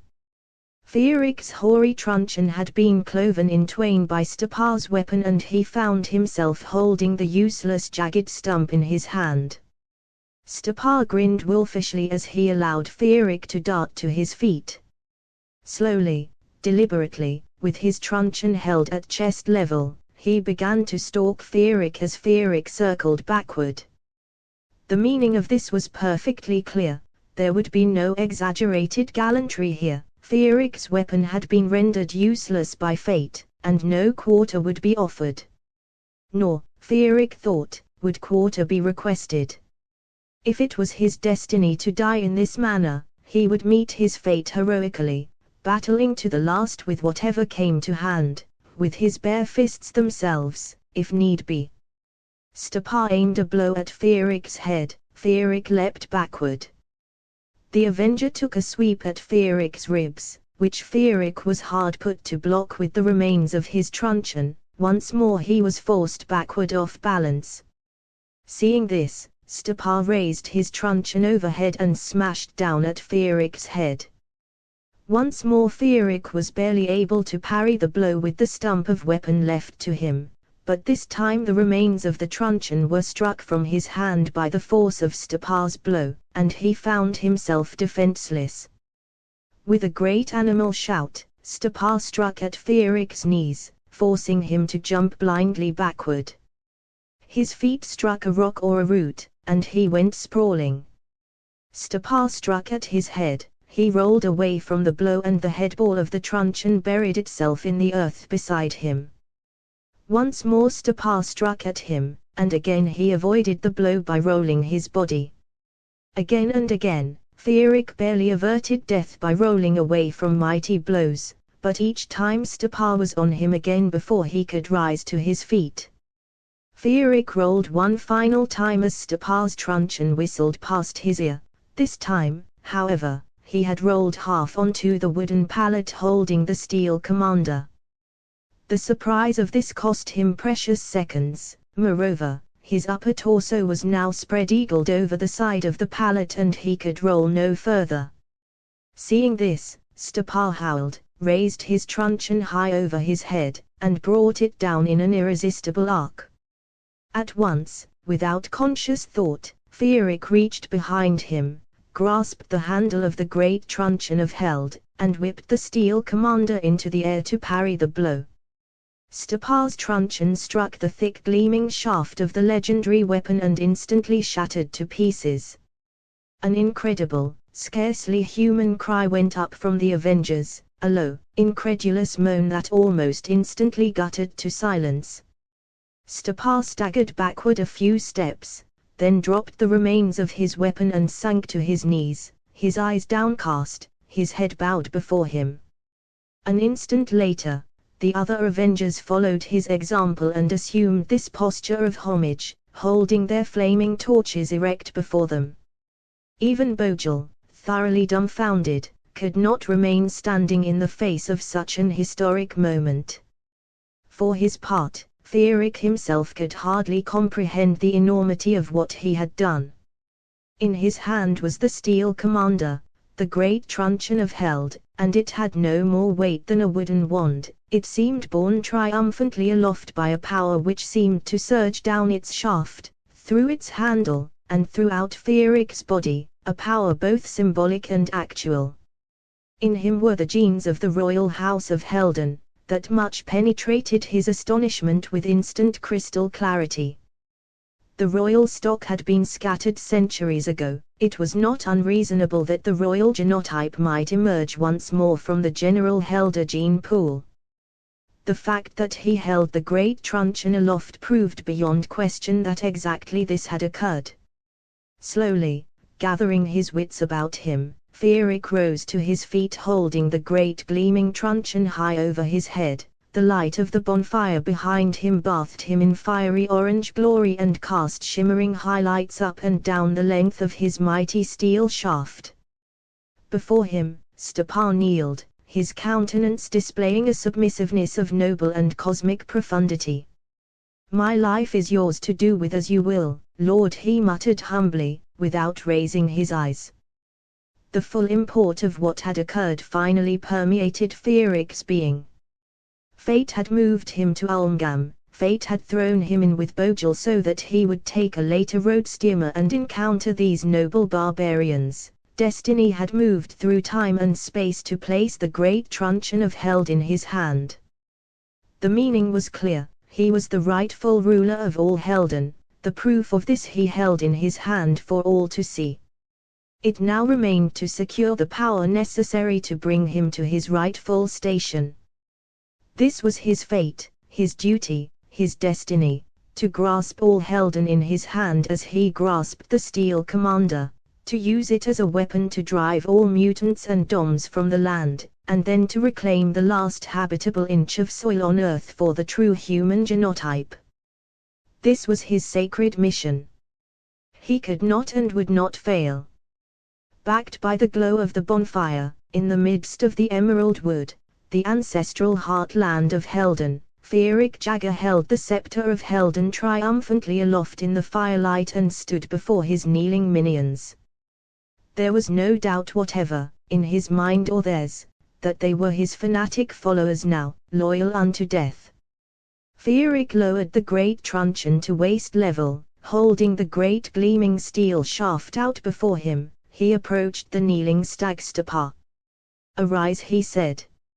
Stepan looked up at the great shining headpiece of the truncheon which Feerick held before his face, a headball carved in the likeness of a hero's fist, with a swastika signet ring on the third finger.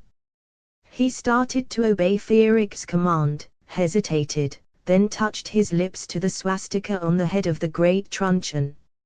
Only then did he rise to his feet. Deeply moved by this spontaneous gesture of fealty, Feerick allowed first Bojel and then each Avenger in turn, to kiss the swastika emblem on the tip of his heroic weapon. One by one, the men completed this act of submission, and rose to their feet, the Avengers holding their torches proudly erect, their eyes glowing like red-hot coals in the firelight. When all stood manfully before him, Feerick spoke. "Will you follow me without question, with total fanatic loyalty to the cause of Helden and genetic purity, to your deaths if so ordered?" The reply was a great massed roar of approval. They were magnificent lads, fit material for the storm troop that was needed. "Very well then," Feerick declared, "you are Black Avengers no more. I baptize you anew with a name whose nobility you must earn, See to it that you do nothing to betray it. Fierik pointed the headpiece of the great truncheon squarely at his men, the steel fist with its black swastika in a spot of white encircled by red glowed like a rising sun in the firelight. You are now knights of the swastika. Fierik shouted.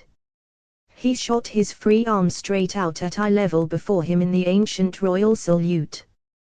Hail Helden, he cried. Hail the swastika. Hail victory. Almost at once, Fierik was looking out over a forest of outstretched arms, and the newly baptized storm troops were spontaneously roaring, Hail Jagger! Hail Jagger! Hail Jagger! Fierik's body stiffened with pride and resolution as he stood there deep in the ancestral heartland, a figure of resolute nobility, larger somehow than life, a hero transcendent, outlined in fire.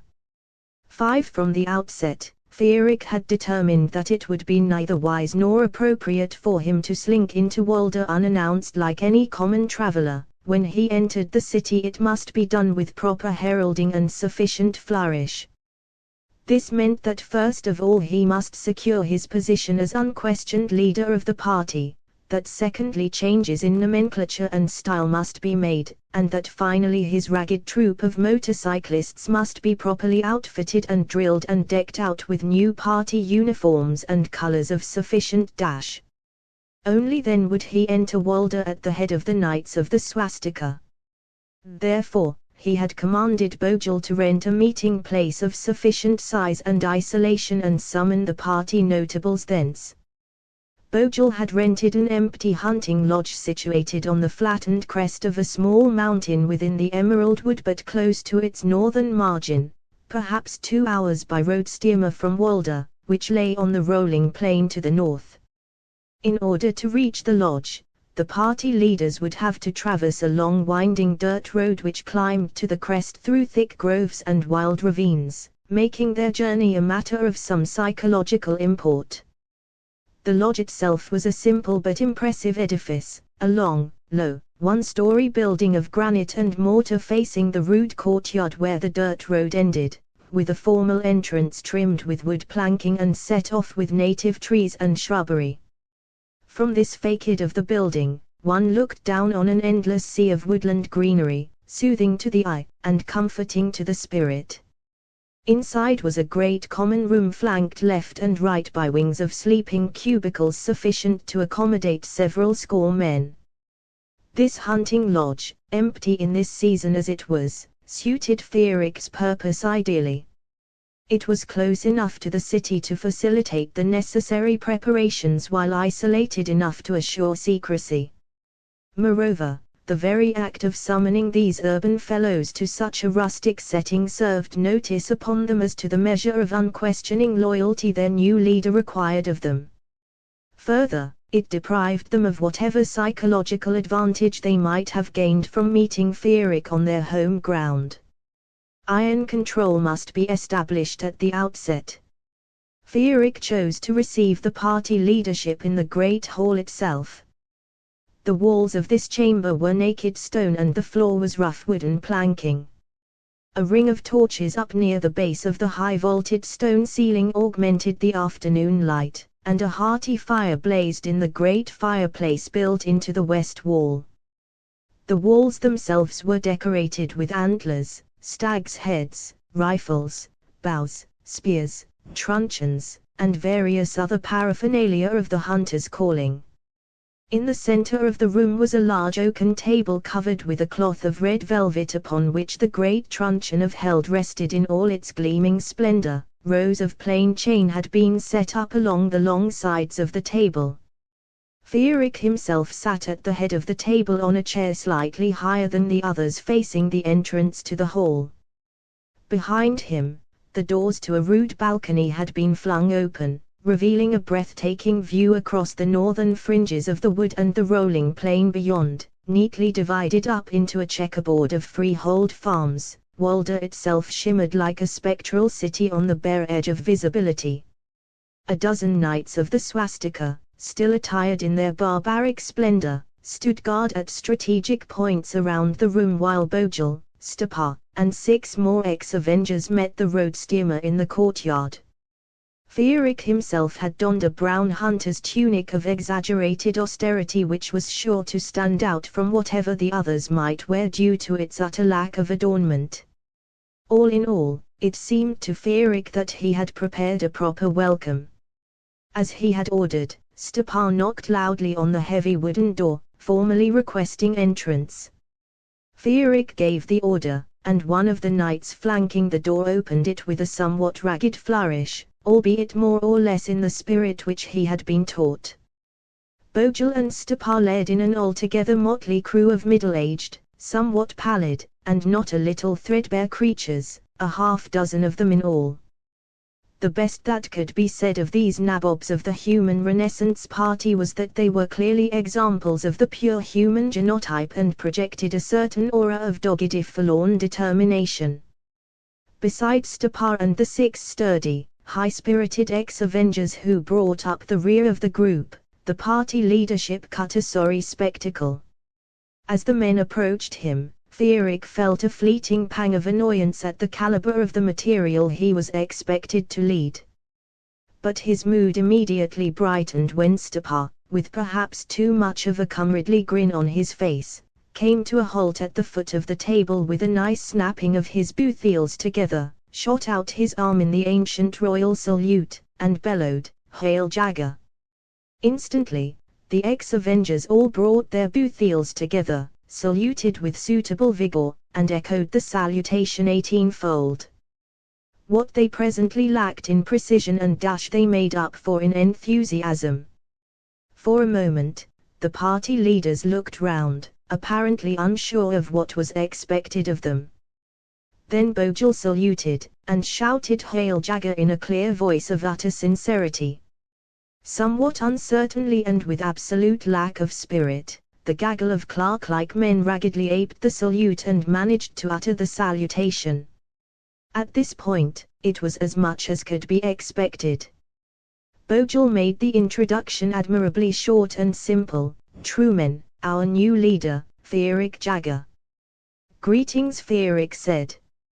"You've just given the new party salute, if none too smartly. No doubt you will soon develop the proper spirit. But we have more concrete matters to deal with today. Please be seated." Bojel and Stepar took up seats at Fierik's left and right hands respectively. The party officials seated themselves below them, stealing glances at the great truncheon, wondering, no doubt, at the truth of Bojel's contention that the new leader he had found was capable of wielding it. In due course their doubts would be annihilated. For the present, Fierik preferred the frankness of skepticism. Bojel went through the motions of introducing the men formally, though of course Fierik had been briefed on their histories and pedigrees long since. Ottrig Hallman, a prosperous tavern keeper, was the party treasurer, somewhat devious, but totally dedicated to genetic purity, having proven his loyalty to the cause by backing it with his own coin. Tavis Marker, a commercial sloganeer, was the corresponding secretary, a thin, unhealthy-looking man, but a tireless worker nevertheless. Here Mark Bluth and Baumdecker were a butcher and a minor police official respectively. They, along with Bojel, were the party's chief orators. Manfred Palmerob, a teacher of history, was the present party theoretician. Sigmark Dugel was chairman of the membership committee, a dubious distinction considering that the party presently had no more than 300 members. As a retired brigadier who maintained personal contacts in high military circles, Dugel would no doubt one day prove more useful. All in all, not exactly what one would call an elite group, but not entirely without potentialities. Moreover, the presence of Stepar and the sturdy lads he commanded lent the proceedings a certain air of solidity that they might have otherwise lacked. Here were men clearly capable of acting forcefully and with telling effect if need be, and obviously imbued with a sense of personal loyalty to Fierik. Already he had brought a new dimension of practicality and martial spirit to this somewhat dreamy-eyed party, their joining in the new party salute and salutation had been acknowledgement enough of that fact. "We have a great deal to accomplish quickly," Truman Feerick began crisply. "I've been studying the Human Renaissance Party as it now stands, and there will have to be some drastic changes. To begin with, the name itself will have to go. In the mind of plain folk, it suggests some sort of tavern debating society, not a rigorous and resolute band of patriots. Something like the Sons of the Swastika would be much more to the point. Since the time of fire, the swastika has been the unequivocal symbol of racial purity. As such, it epitomizes our cause in a manner that even the simplest bumpkin can readily understand. Moreover, it will give us certain advantages in the area of practical propaganda, which will become apparent later." "A stroke of genius," Marker exclaimed. "Our cause and our party name can both be expressed in a single visual symbol that will be readily understood even by illiterates. No other party will have such a powerful weapon in the fight for the public's attention." Feerick was impressed by the way Marker had understood the essence of his master stroke exactly, and by the way it had envigored his countenance with fire and spirit. To discover this quality in a subordinate at this early stage was most promising. The others, for their part, mumbled among each other diffidently, with the exception of the theorist Palmerob, who seemed considerably agitated. Finally, his annoyance burst into speech. "The name Human Renaissance Party was chosen after considerable deliberation," he said petulantly. "It accurately represents the basic party positions." "Accuracy is not the same thing as force," Feerick pointed out. "The name of the party must shout what we stand for with the voice of a sergeant major." Palmerob grew even more indignant. "I formulated the name and the party platform myself," he declared. "We stand for the purity of the true human genotype, the rigorous enforcement of the genetic purity laws, the complete annihilation of the anti-human dominators, the exclusion of all mutants for all time from the sacred soil of Helden, and the extension of Helder dominion over new areas and the purification of their gene pools wherever possible.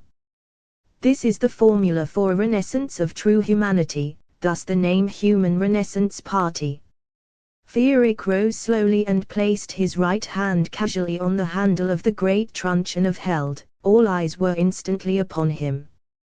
Would they now actually witness the wielding of the steel commander? There was a moment of silence in which only the whispered roar of the bonfire in the great stone fireplace could be heard. Feerick's voice broke this stillness. "Is there any nuance of what you have said not implicit in the symbol of the swastika?" Abruptly, Palmerob's face creased in a smile. "You are right, of course," he said. "Your name for the party is infinitely superior to mine. Sons of the swastika we are indeed." Feerick reseated himself without hefting the great truncheon, though he kept his hand upon it. "Very well," he said, "that's decided.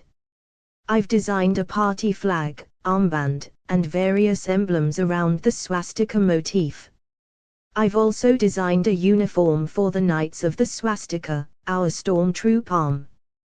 The men you see here are the nucleus of that force, presently the Knights of the Swastika number 20, but I have plans for a troop of at least 5,000.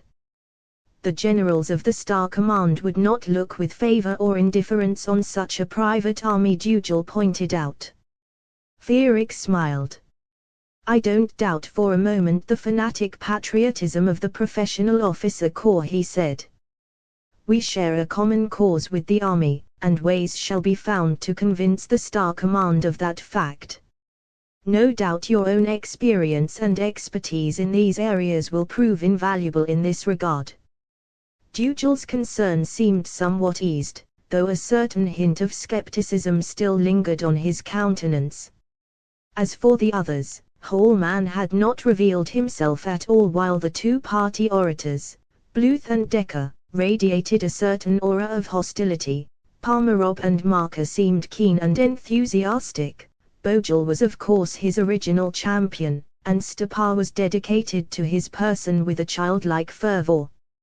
As things stood now, he could easily dispose of any hostile elements within the party if he so chose. It would be better, however, to win the unquestioned loyalty of all at the outset. It but remains to organize our first mass demonstration, Fierik continued slowly. But at this point, here Mark Bluth interrupted loudly and somewhat belligerently. What about the question of leadership? He demanded. We haven't voted on that.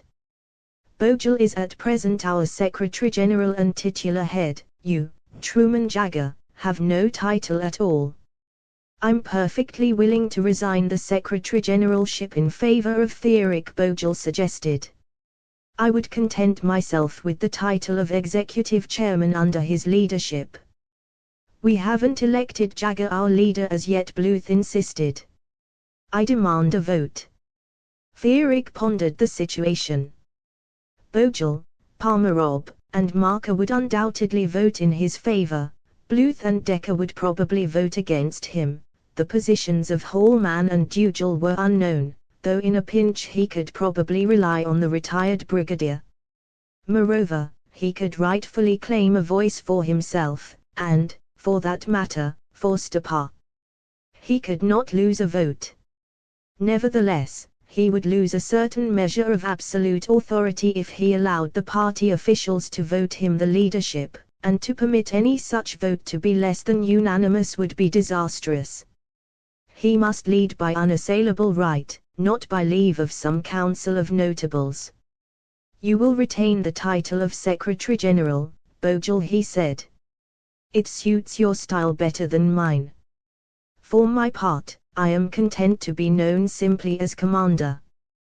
The challenge was clear. Fierik was claiming the title of Commander of the Sons of the Swastika and all that it implied by right, not by vote. Bluth grew greatly agitated, and Decker also seemed almost ready to foam at the mouth.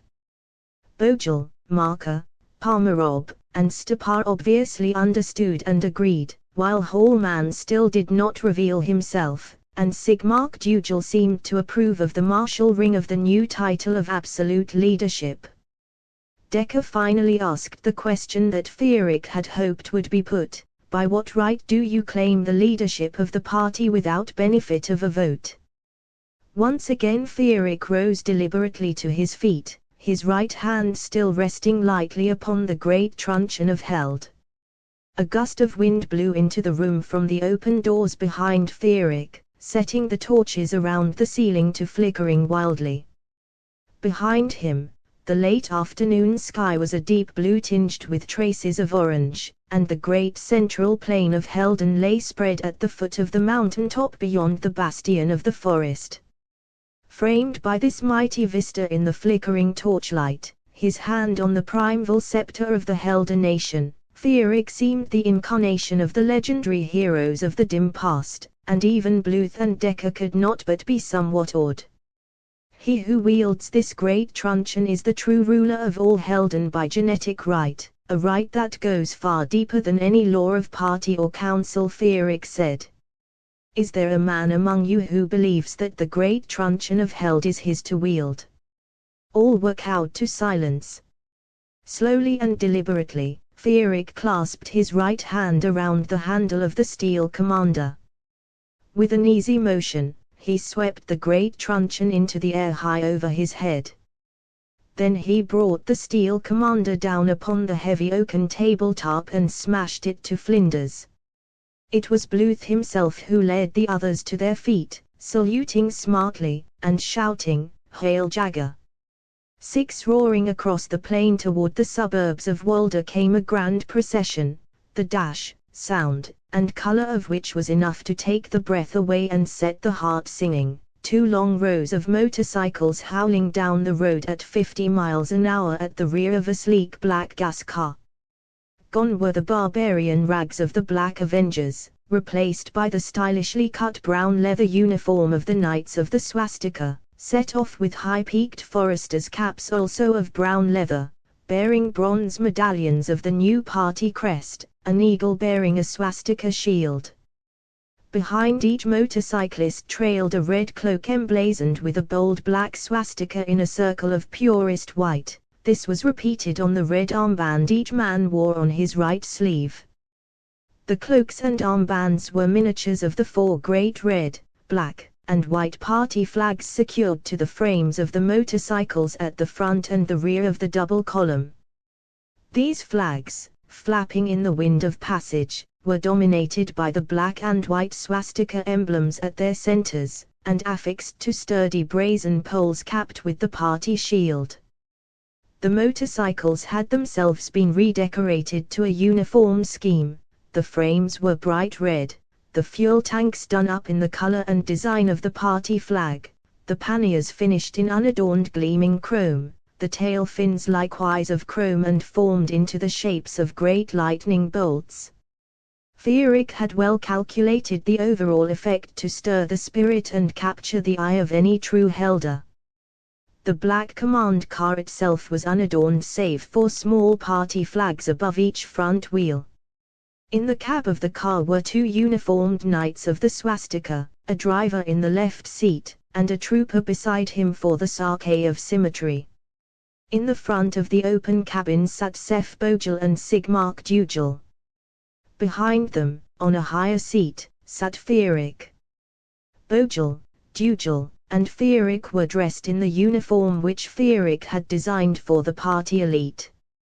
This was of black leather, tailored quite snugly, trimmed with chrome brightwork, and set off at the throat with red scarves secured with white and black swastika clasps. The armbands and cloaks were of a design identical with those of the Knights of the Swastika, but the black leather caps were more sleekly cut, with narrow chromed visors, and the party crest done in silver, with the swastika etched in black. Secured to Fierik's waist, with a wide leather belt set off with chrome studs, was the great truncheon of Held, polished till it shone like a mirror.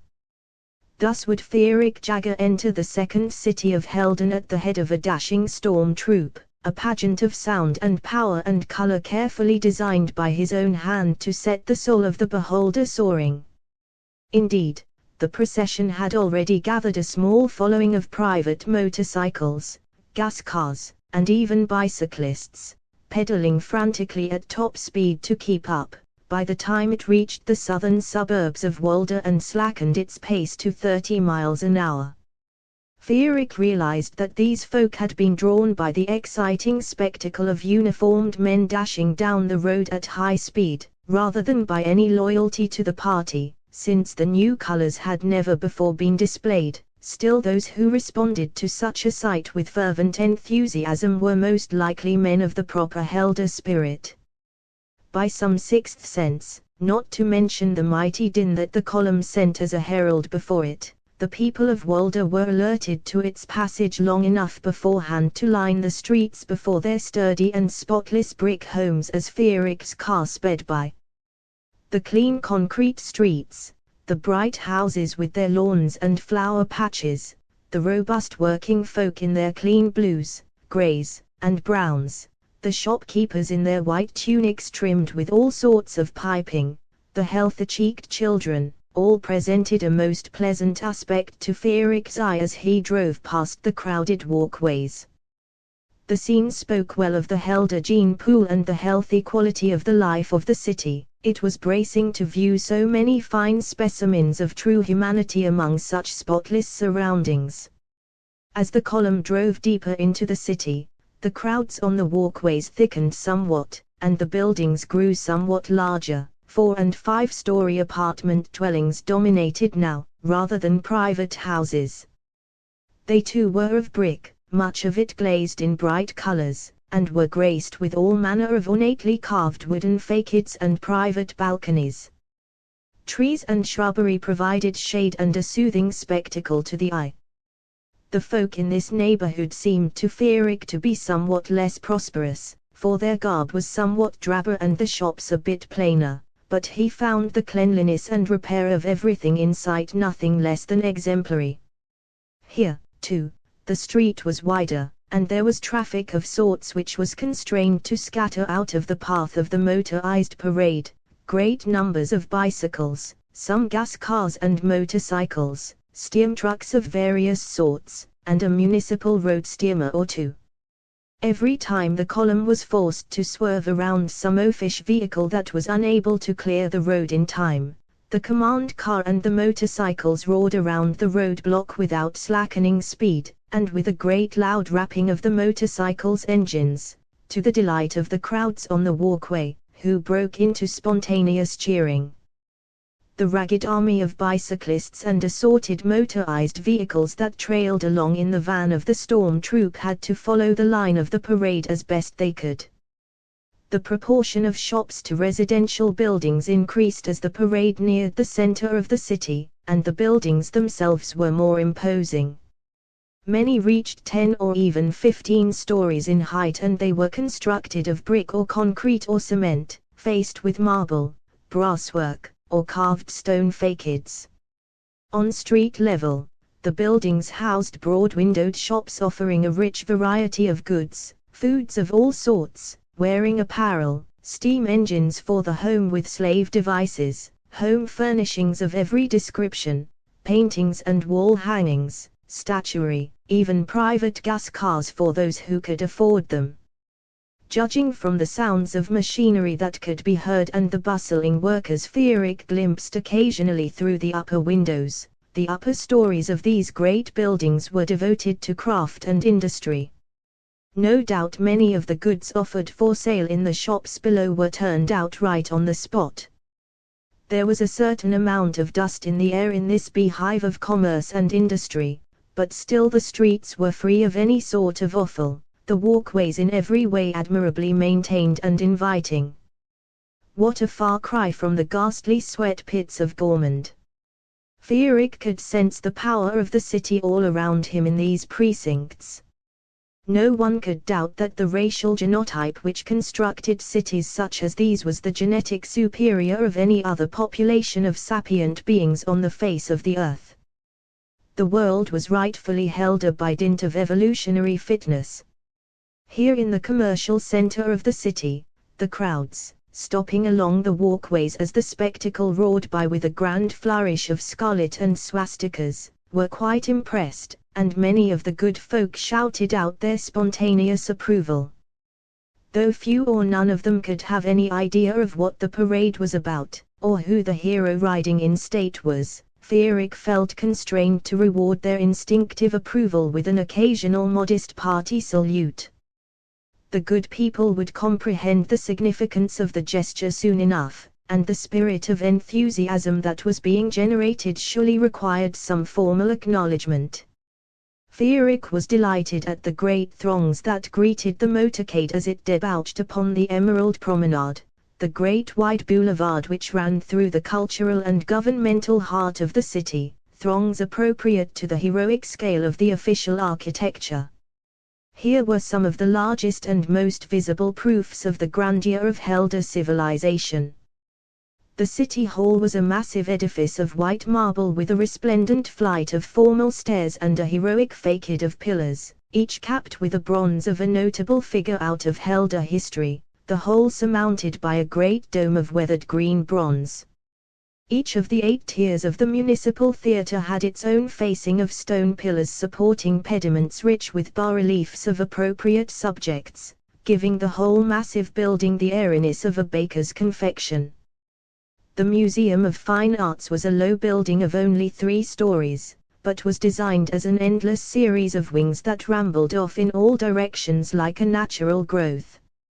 This inviting treasure house of art had been grafted of diverse materials, the style of architecture varying slightly from wing to wing, and each wing was set off with sculptures of a different artistic period, so that the whole of the exterior mirrored the manifold wonders within.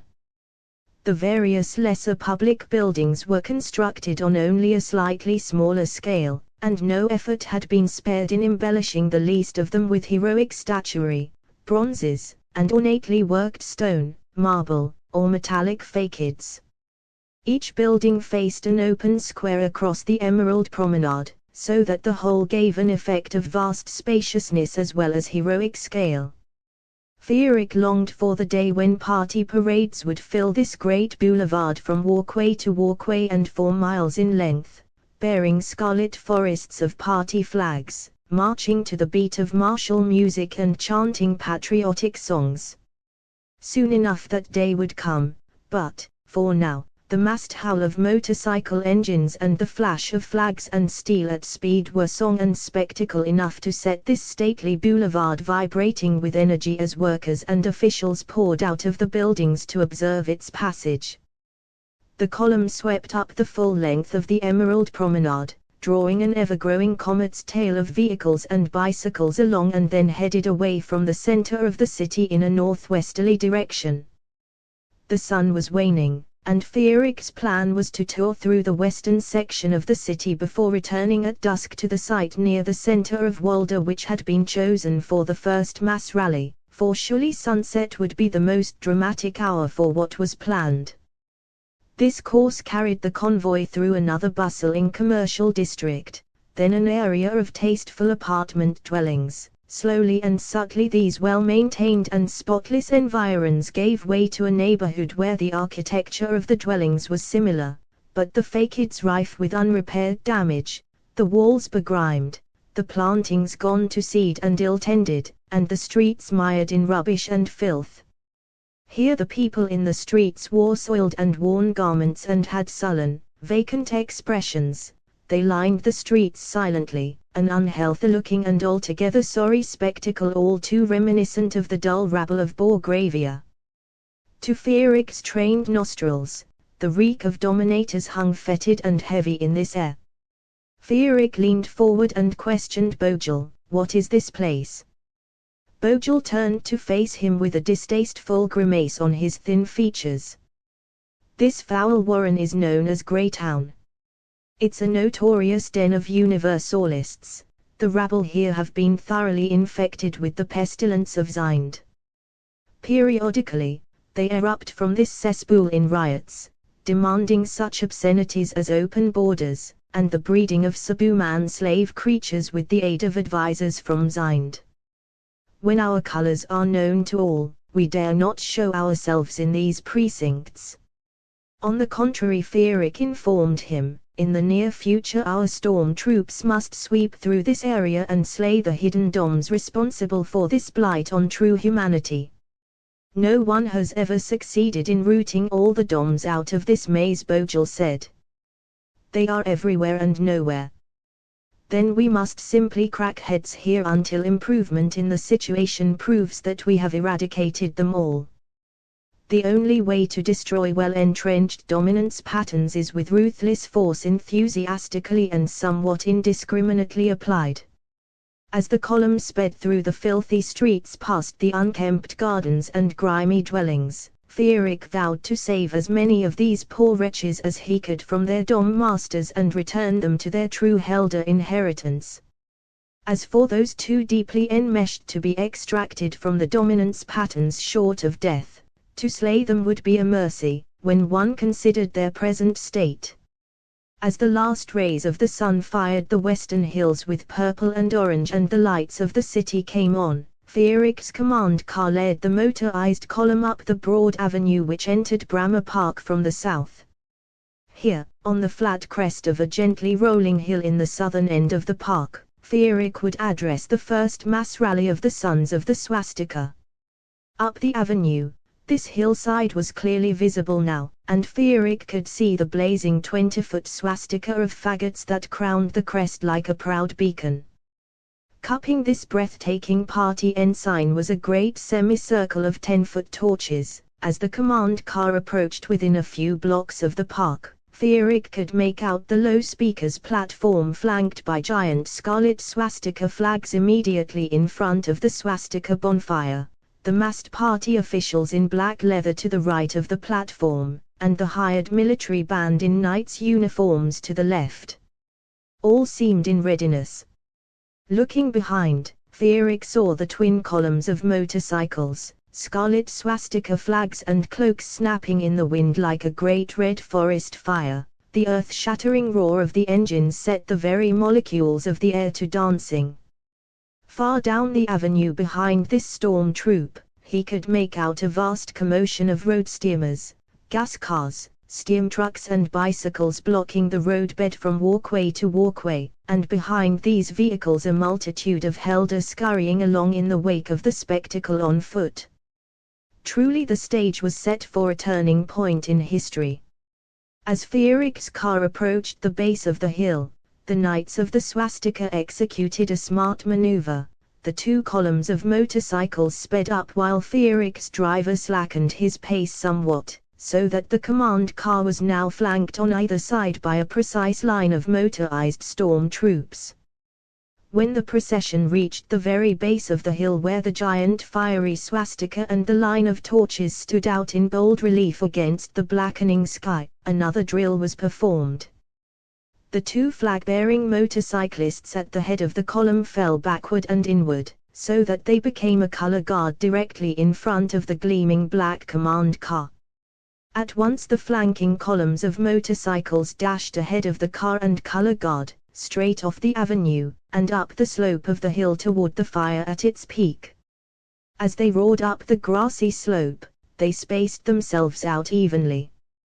When the two lead motorcycles had reached a spot about 10 yards from the speaker's platform, they came to a smart halt. The others instantly stopped in their tracks so that the two columns of idling motorcycles formed an Isle of Honor from the base of the hill to its summit.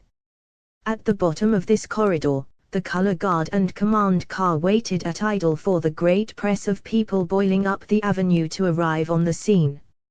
From this vantage, Fierik could clearly make out Bluth, Hallman, Decker, and Palmerov standing together to the right of the speaker's platform in a tight press, resplendent in their black and chrome party uniforms. Stepar stood out clearly in his brown knight's uniform, separated from this group by several yards of open space. It was not very long before the entire avenue behind Fierik's car was a scene of good-natured pandemonium, as first the motor vehicles arrived and disgorged their passengers, then the bicyclists pulled up and dismounted, and finally a great crowd of pedestrians, 10,000 at the very least, pressed forward, filling every inch of standing space.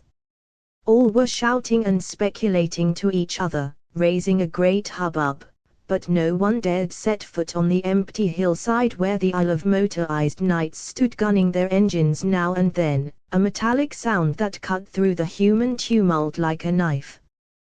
When he deemed that the psychologically appropriate moment had arrived, Fierik tapped Bogel on the shoulder.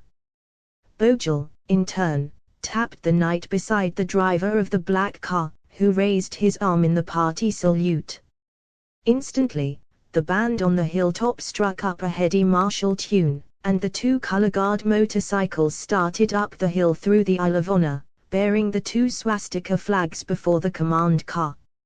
As Fierik's car followed the color guard up the slope toward the crescent of fire, each pair of knights gave the party salute as the car passed, then fell in behind it, so that by the time the color guard had reached the summit, wheeled, and halted facing the command car, the original twin column of mounted knights had reformed behind it, with two more party flags bringing up the rear. As Fierik's car halted before the color guard, the two columns divided and formed a semicircle of motorcycles 20 yards down the slope from the crescent of torches, a wall of safety between the speaker's area and the great mob of citizens that had now begun to roll up the hill. With a minimum of ceremony, Bogel and Dugel got down from the car and joined the other party functionaries by the speaker's platform. For his part, Fierik waited in the car until the press of the mob had reached the picket circle of motorcycles. He then slowly stepped out of the car. The moment his foot touched the soil, every party functionary and knight shot out his right arm in the party salute, and the hearty massed roar of Hail Jagger filled the air. The salutes were held until Fierik had reached the speaker's platform, and the car had been driven behind the great swastika bonfire, where it would not spoil the spectacle. Instead of mounting the platform, Frederick turned to face the great multitude of Helder who choked the hillside, an audience of sufficient size to suit his purpose. He paused for dramatic effect, as if inspecting the people massed below him and finding them fit. Then he himself gave the party salute. Instantly, there was another massed shout of Hail Jagger, a click of heels, and then the arms of knights and party functionaries alike were returned smartly to their sides. Frederick stood by the speaker's platform with his right hand resting lightly on the hilt of the steel commander, gazing resolutely at the great throng while Bogle mounted the platform and made a short introductory speech. I do not speak to you tonight as leader of the Human Renaissance Party, for that party is no more. Like the legendary phoenix, there now arises from its ashes something grander and far more glorious, the true and ultimate expression of the racial will of Helden, a new party, a new crusade, a new cause, the sons of the Swastika. And to lead this mighty new force, a new leader, a new man, a hero in the finest sense of the word, I give you the commander of the sons of the Swastika, Frederick Jagger. Bogle finished his introduction with a click of his heels and a party salute. At once, every knight and party official responded in kind, and shouted Hail Jagger. Moreover, the scores of party members scattered strategically throughout the great crowd did likewise, initiating a certain number of spontaneous salutes and salutations among the good folk of the audience, quite a lively response, in fact. While the cheering went on, Bogle left the speaker's platform. After a proper interval, Frederick gave a hand signal, and a sudden blare of trumpets cut through the hubbub. With this, Frederick himself mounted the platform. A swastika of flame 20 feet high stood out in glory against the night sky behind him, bathing him in heroic red firelight, flashing highlights off the bright work of his gleaming black leather uniform, setting his powerful eyes ablaze. He could feel the uncanny silence in the air over the great throng as a physical force, thousands of people standing shoulder to shoulder as far as his eyes could see, every fiber of each soul focused on his being and his being alone, waiting for him to speak. He felt the irresistible power of destiny flow through his body, merging seamlessly with the energy of his own mighty will. He was the fleshly incarnation of the race's greatest cause, the embodiment of the racial will, and he sensed that the multitude before him knew it. He was the will of Helden, he could not and would not fail. Spontaneously, the words sprang to his lips. It has been more than 1,000 years since the time of fire, and still mutants prowl the earth, contaminating true humanity with their foul and twisted genes. Who can deny that Helden is a bastion of racial purity in a worldwide sea of pestilence? To the south is Borgravia, a state rich in genetic potential and therefore a rightful part of the Helder domain, but ruled at present by vile mutants and mongrels who seek by racial mingling to eradicate all traces of the pure human genotype from their territory. To the west are Vitania and Husak, dung isles of genetic filth not one whit less foul, where the true human genotype is persecuted and reviled. Beyond these political obscenities are the genetic cesspits of Cressia, Arbona, Karmath and their ilk, where the gene pools are fit only for total extermination, and beyond that, naught but radioactive wastelands. All of these mutants and mongrels are our implacable racial foes, and that is not the worst of it. Frederick paused for dramatic effect, and in that moment was nearly overwhelmed by the great wave of psychic power and rapt approval that washed over him from the 10,000 pairs of eyes that blazed up at him like gleaming coals in the darkness.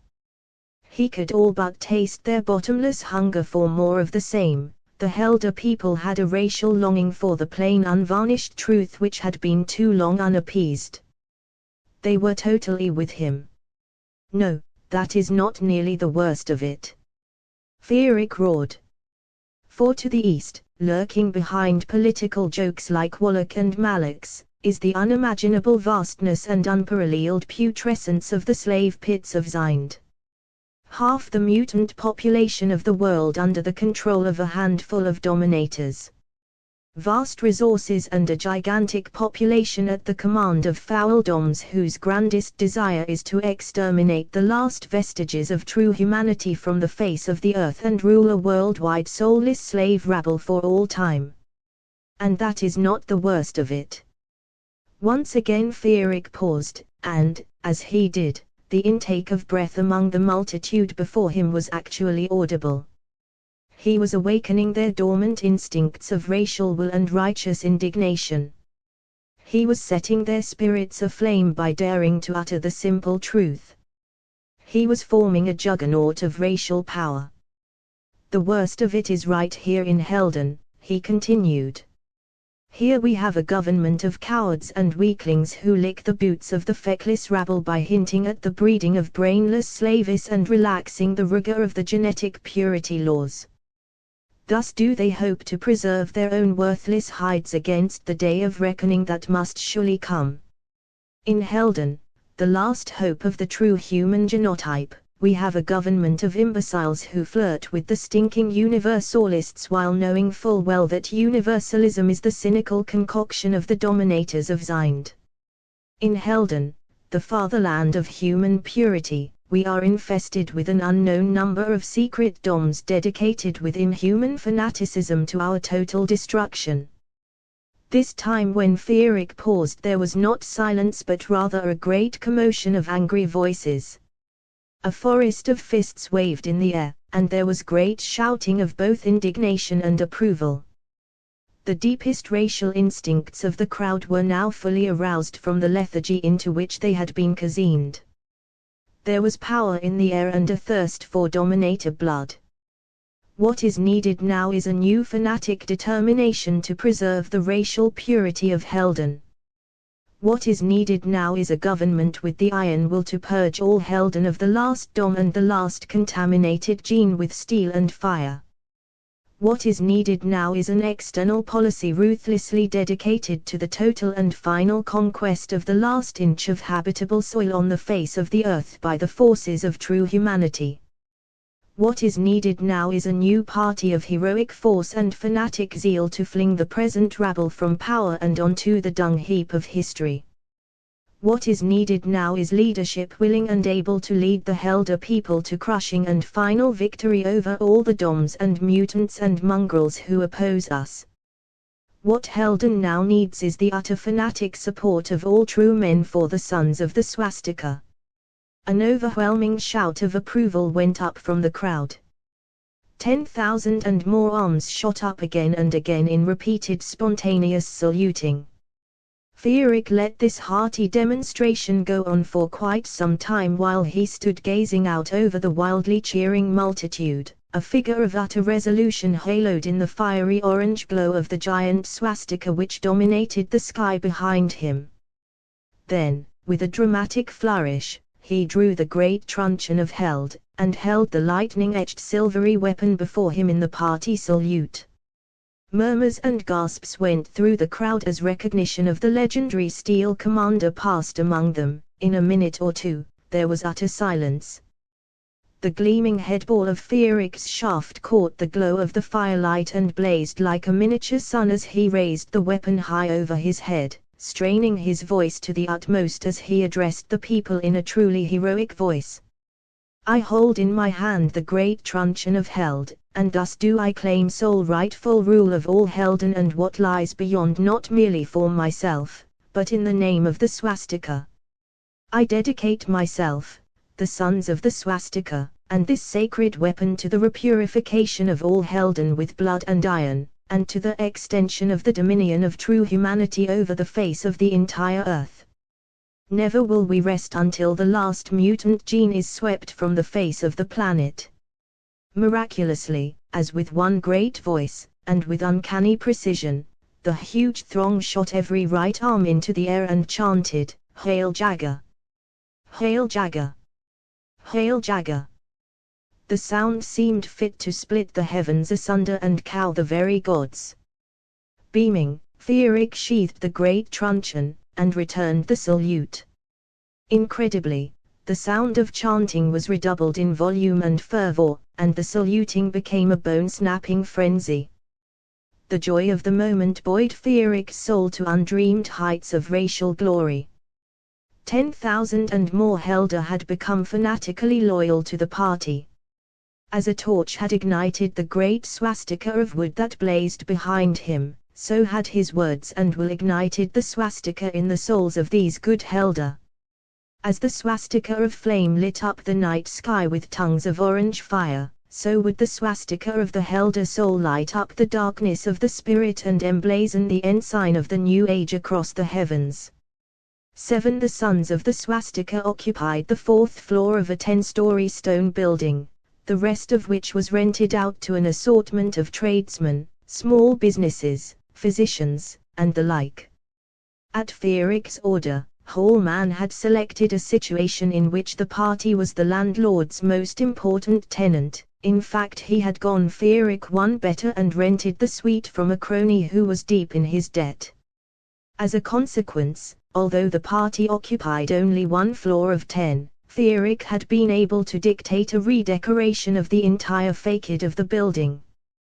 The upper 6 stories of black stone had been painted red, and upon this enormous red field was emblazoned a black swastika in a white circle of suitable proportion, making the upper half of the building's facade into a gigantic party flag.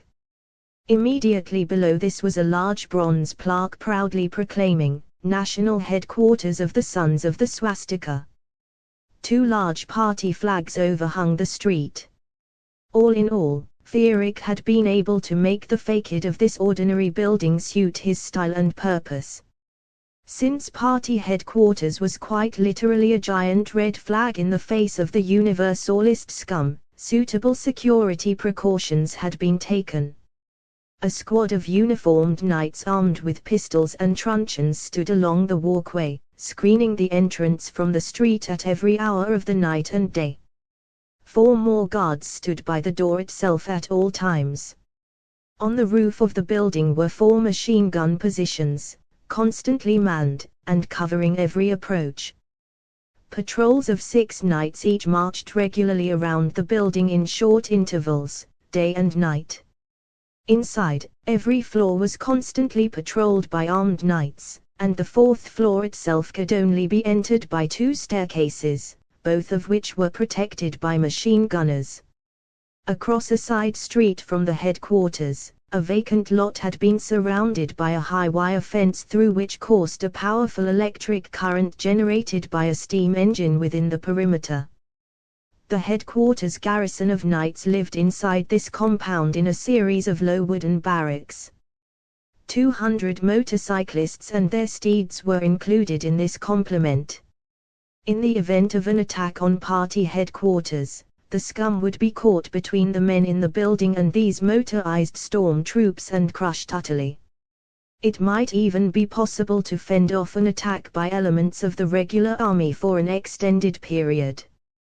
The 4th floor itself had been divided up into a series of offices, meeting rooms, and bedrooms. While Stagstapar bunked with the knights in the compound, and the other party officials dwelled in their own private homes, Fierik himself slept in a bedroom adjacent to his office, and Bojel too occupied similar accommodations. In addition, Ludolf Best, a keen young fellow whose intelligence and devotion both to the cause and to Fierik's own person made him the ideal personal assistant, also slept within the headquarters, where he could be instantly at his master's service at any hour. Fierik's office, though of course the largest in the party headquarters, was kept deliberately austere. The walls were of rough-hewn wood like those of a military barracks, ceiling and floor were of plaster and tile respectively, both painted red, with the black swastika in the white circle at their geometric centers. There were 3 rows of wooden benches facing Fierik's plain oaken desk so that he could easily brief fair-sized groups here when necessary. On the desk itself, the great truncheon of Held lay on a tray covered in black velvet. This, the black drapery around the 2 windows, The large party flag hung as a tapestry behind Feeric's desk, and a huge oil painting of the Battle of Roost were the office's only decorations. At considerable expense, a private television set had been purchased at Bogel's insistence. This was a plain steel box with a glass face that sat inconspicuously in one corner of the room. Now Feeric and Bogel sat on one of the benches utilizing this expensive device for the first time. "You see, Feeric, the expense is well worth it," Bogel insisted for the 10th time. "With this receiver, we can see every public television broadcast. Valuable information can be gained in this manner." Feeric somewhat dubiously watched the finance minister delivering a tedious economic report on the official noon news broadcast. The point of all this still eluded him. The public television broadcasts were controlled entirely by the present decadent regime. There was no doubt that television broadcasts were a propaganda tool of immense potential, reaching as they did public television receivers in every public square in Helden. But since the government had absolute control of this means of communication, it seemed impossible that the party would ever be able to use this latest wonder of Helder science for its own patriotic ends. Suddenly Feeric's eyes widened in amazement as he perceived his own image, framed against a burning swastika, on the television screen. Over the speaker came not Feeric's voice, but that of the official commentator. This third mass rally of the Sons of the Swastika in as many weeks was to end in the tragedy of violence. The screen now showed the Emerald Promenade choked from walkway to walkway with citizens, all wearing swastika armbands, many waving torches aloft. Scores of red swastika flags were visible, borne triumphantly aloft over the mass procession. "The stupidity of the libertarian regime astounds me," Bogel. Feeric exclaimed. "It appears that we have only to hand these cretins shovels and they will gladly dig their own mass grave. From their point of view, they are educating the people against a menace to the state," Bogel said wryly. "Certainly, they are doing their best to make all Helden aware of our existence." Now the screen showed a tight formation of knights leading the people through the streets on their colorful motorcycles, clad in their trim brown uniforms and flaming scarlet capes. Proceeded peacefully until the demonstrators reached Greytown, where they were met by flying squads of Universalist hooligans. The sordid environs of Greytown were visible now as the Sons of the Swastika surged through the filthy streets. Suddenly, a squad of men, all poorly dressed and thoroughly begrimed and armed with an assortment of clubs and knives, erupted from a side street and tore into the press of unarmed citizens. Instantly, a dozen or more knights whirled their machines around and set after these cowardly wretches with their long steel truncheons.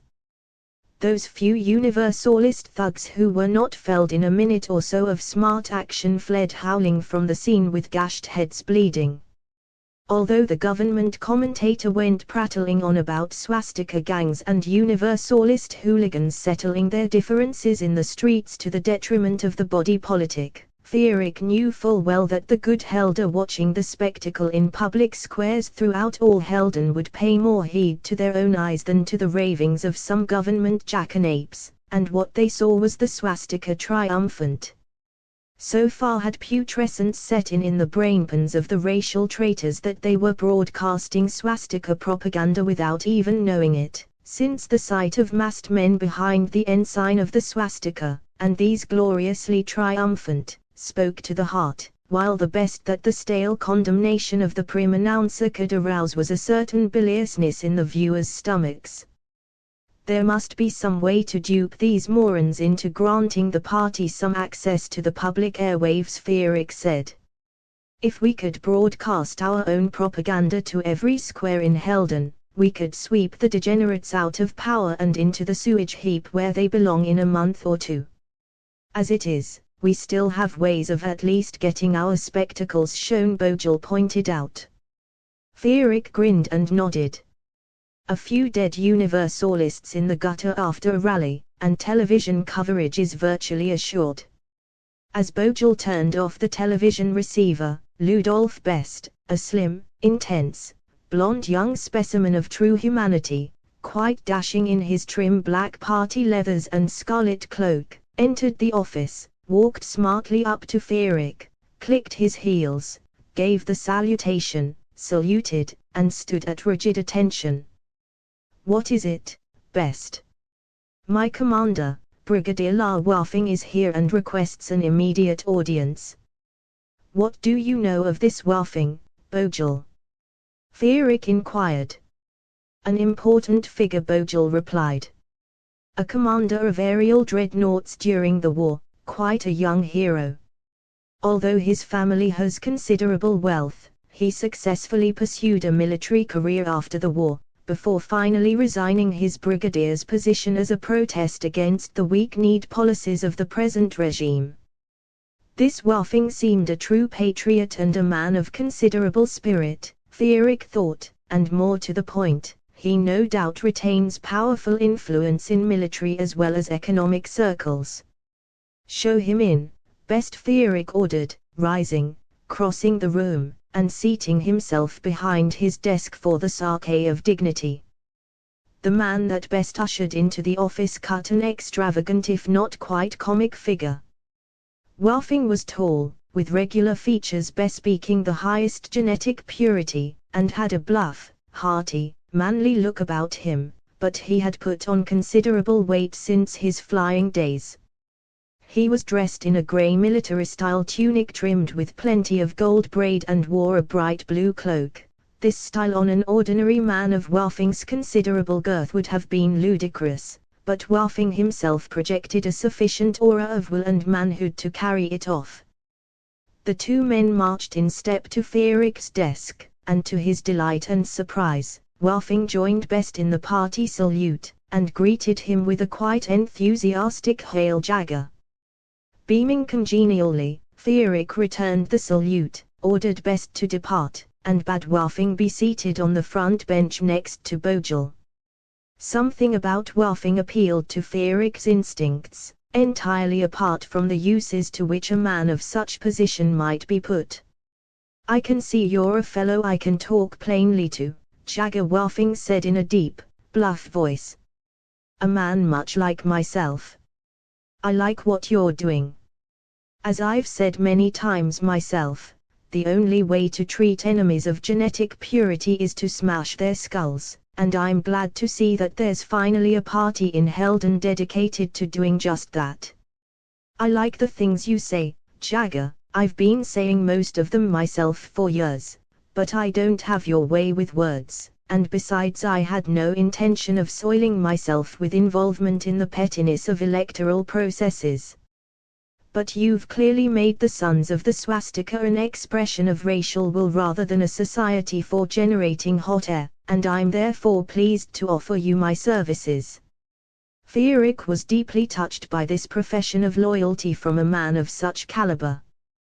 Waffing's blunt honesty was quite convincing, especially since there wasn't an ounce of false humility in it. Only a fine specimen of true humanity secure in the knowledge of his own heroic nature could make such an immediate declaration of faith in the cause while seeming neither arrogant nor suspiciously submissive. "I welcome you to party membership, Brigadier Waffing," Feerick said. "I'm sure you'll serve the cause well." "I'm just as sure of that as you are," Waffing exclaimed with a hearty laugh. "From what I've been able to find out about your organization, which is considerable, since I have ready access to all Star Command intelligence reports, you lack proper military leadership. You, of course, possess the instincts for supreme command, Truman Jagger, but then your level of military leadership sinks all the way to the abyss of this ruffian Stapa." "Stapa does his job well enough," Feerick replied cautiously. "The cracked heads of hundreds of Universalist thugs are testimony to the efficiency and force of the Knights of the Swastika under his command." Waffing smiled. No doubt," he said. "I'm sure the man leads his little band well enough for now. but you can't seriously consider placing that sort at the head of a real army. Fierik sensed some inner meaning to all this. The Knights of the Swastika are merely a private security force, he said blandly.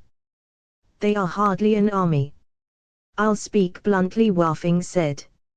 Much of the Star Command is sympathetic to the sons of the Swastika, but out of a firm sense of preserving their own position, they won't let the Knights grow much more powerful under the present leadership.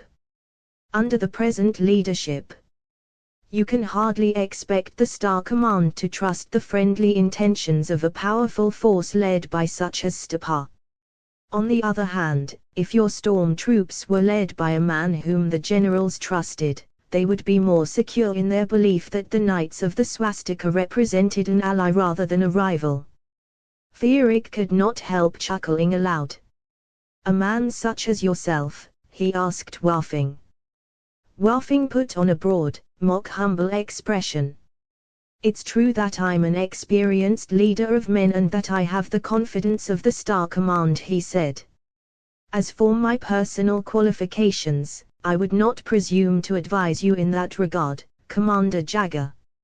Have you been put up to this by the Star Command? Wafing's reply was instant, forceful, and characterized by intense, indeed fanatic, sincerity. My loyalty is to yourself and to the sons of the Swastika, my commander, he shouted, his eyes flashing fire. If you so direct, I will take up a post of latrine orderly so as to serve you and the Swastika. The Star Command knows nothing of this, I merely inform you of the attitude of the generals and suggest a solution. The situation was crystal clear. With Stapa in command, the army would not permit the Knights to grow to the point where they presented a potential threat, that is to say, to the point where they became a militarily useful force. With Wafing as his military commander, the Star Command would be less resentful, indeed they might be won over entirely, being for the most part good Helder patriots. On the other hand, the nucleus of the Knights was the ex-Avengers and the men they had recruited. These fellows had an awe of Stapa second only to their respect for his own person. To replace Stapa with an outsider like Wafing would surely stir trouble in the ranks. A subtle solution was called for. I will appoint you Party Security Secretary, Fierik told Wafing. I will create a new bodyguard to be called the Swastika Squad, a true elite, chosen for devotion, genetic purity, physical force, and high intelligence. You will directly command neither the Knights nor the Swastika Squad, however, in your capacity of Security Secretary, you will be the superior of the heads of both storm troops. This arrangement should mollify the Star Command. Wafing broke into a broad grin. A stroke of genius, he declared. Better than I could have worked out myself. Once again, Wafing laughed heartily. When you know me better, he said impishly, you'll know just how high a compliment such an admission is, coming from the lips of La Wafing. At this Bojel, and Fierik himself, could not help but burst into comradely laughter. At last Fierik was able to call the first full meeting of the Swastika Circle, the thoroughly reorganized and renamed Party Hierarchy, and could not be other than heartily pleased with the great changes he had wrought. Gone were the pettifogging party titles, replaced by honorifics of rigor and force, which, moreover, served to make the chain of command crystal clear.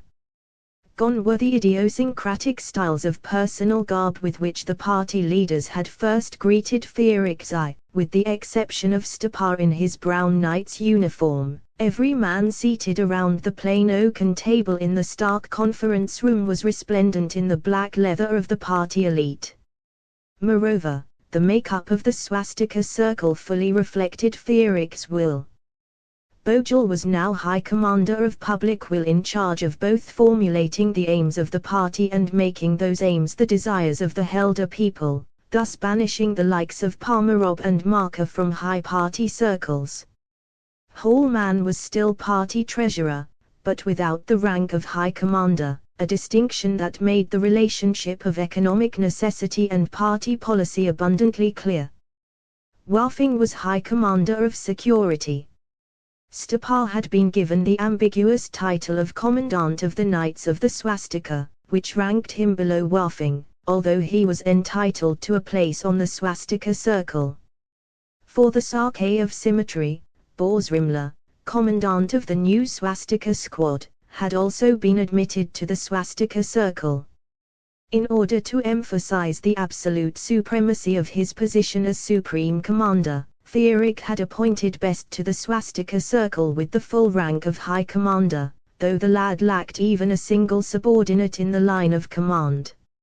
As for Bluth and Decker, they had been banished to the obscurity that such nonentities deserved.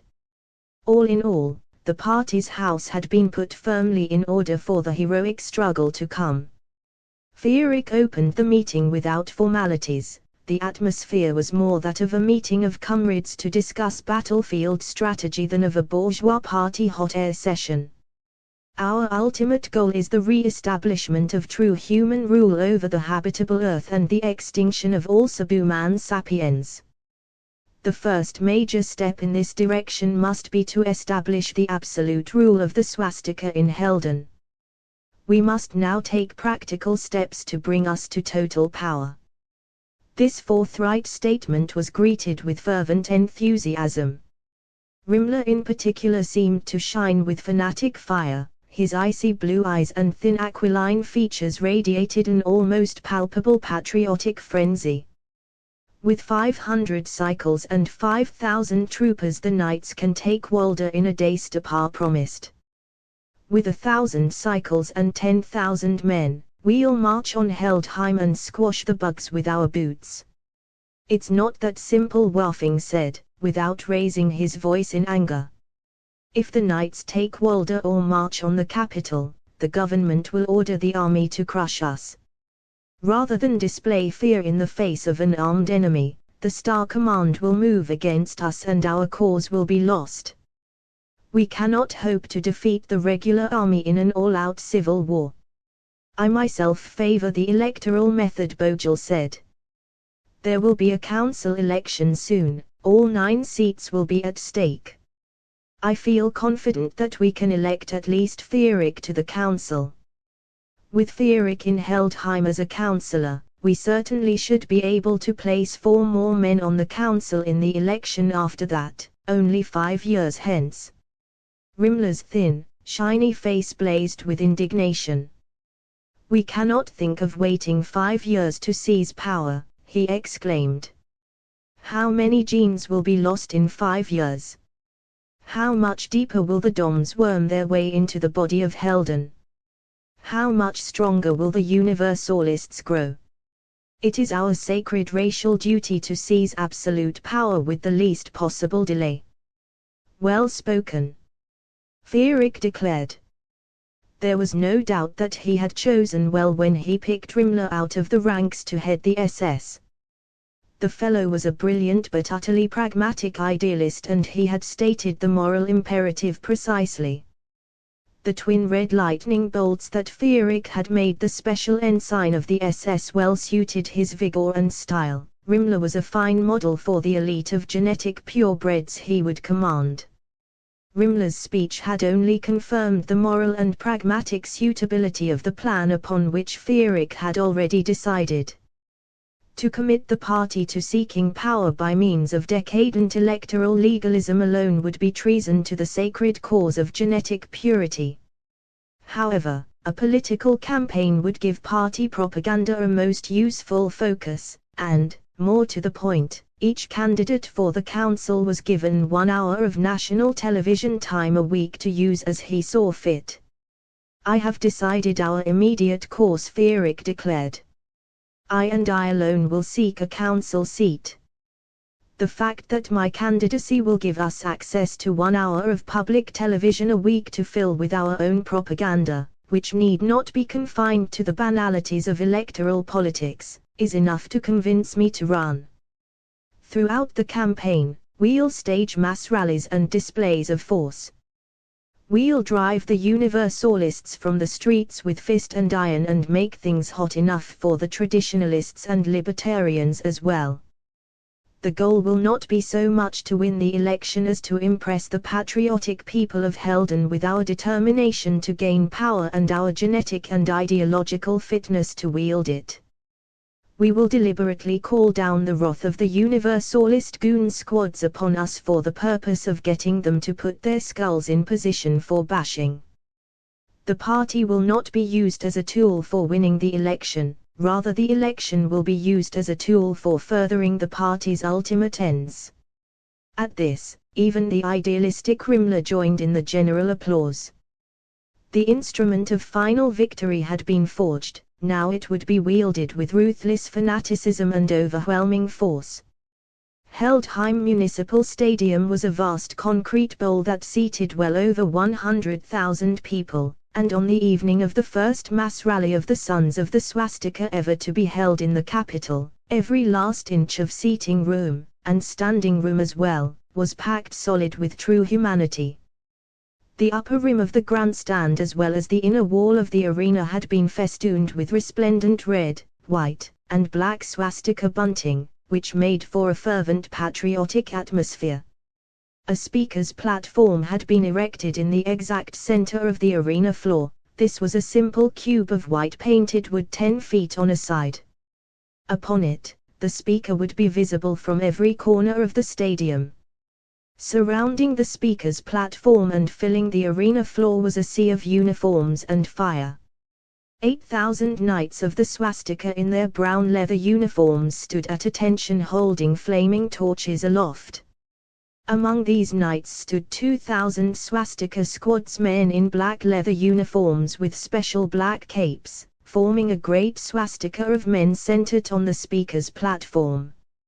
Since the SS formation was torchless, the appearance of the arena floor from the upper rim of the stadium where Fierik had television cameras placed was that of a great circle of fire on which was emblazoned a giant black swastika that gleamed like some fantastic metal in the massed torchlight. The pure white speaker's platform stood out in the center of this huge black swastika like the hub of the universe. Waiting inside the hollow speaker's platform with La wafting for the rally to begin, Fierik was filled with an almost unbearable elation. This mass meeting with its announcement of his candidacy would be the climax of the most exciting week he had yet spent in Helden. His first visit to the greatest city in the world, with its heroic architecture and advanced technology, was thrilling enough for its own sake, but, more to the point at this juncture, Heldheim was in every way the center of power in Helden. Here the council sat, and here were headquartered the government ministries, the Star Command, and most of the great industrial concerns of the High Republic. The most advanced scientific research and production facilities were in Heldheim. The reins of power were here to be grasped. Wafting had introduced Fierik in high economic circles, as well as to important members of the Army Star Command. Many of the industrialists had poured funds into the party coffers, and to a man the generals had proven to be opponents of the Universalists and the Doms. Many openly admitted that they longed for the day when they would be ordered to crush these vermin. For his part, Fierik left them with the solemn promise that when he became ruler of Helden, they would have their wish and then some.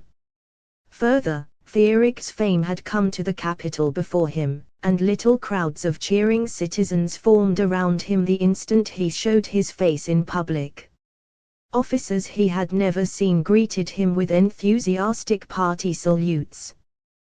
When he attended the theater, he was given a 3-minute standing ovation by the audience as he entered his box.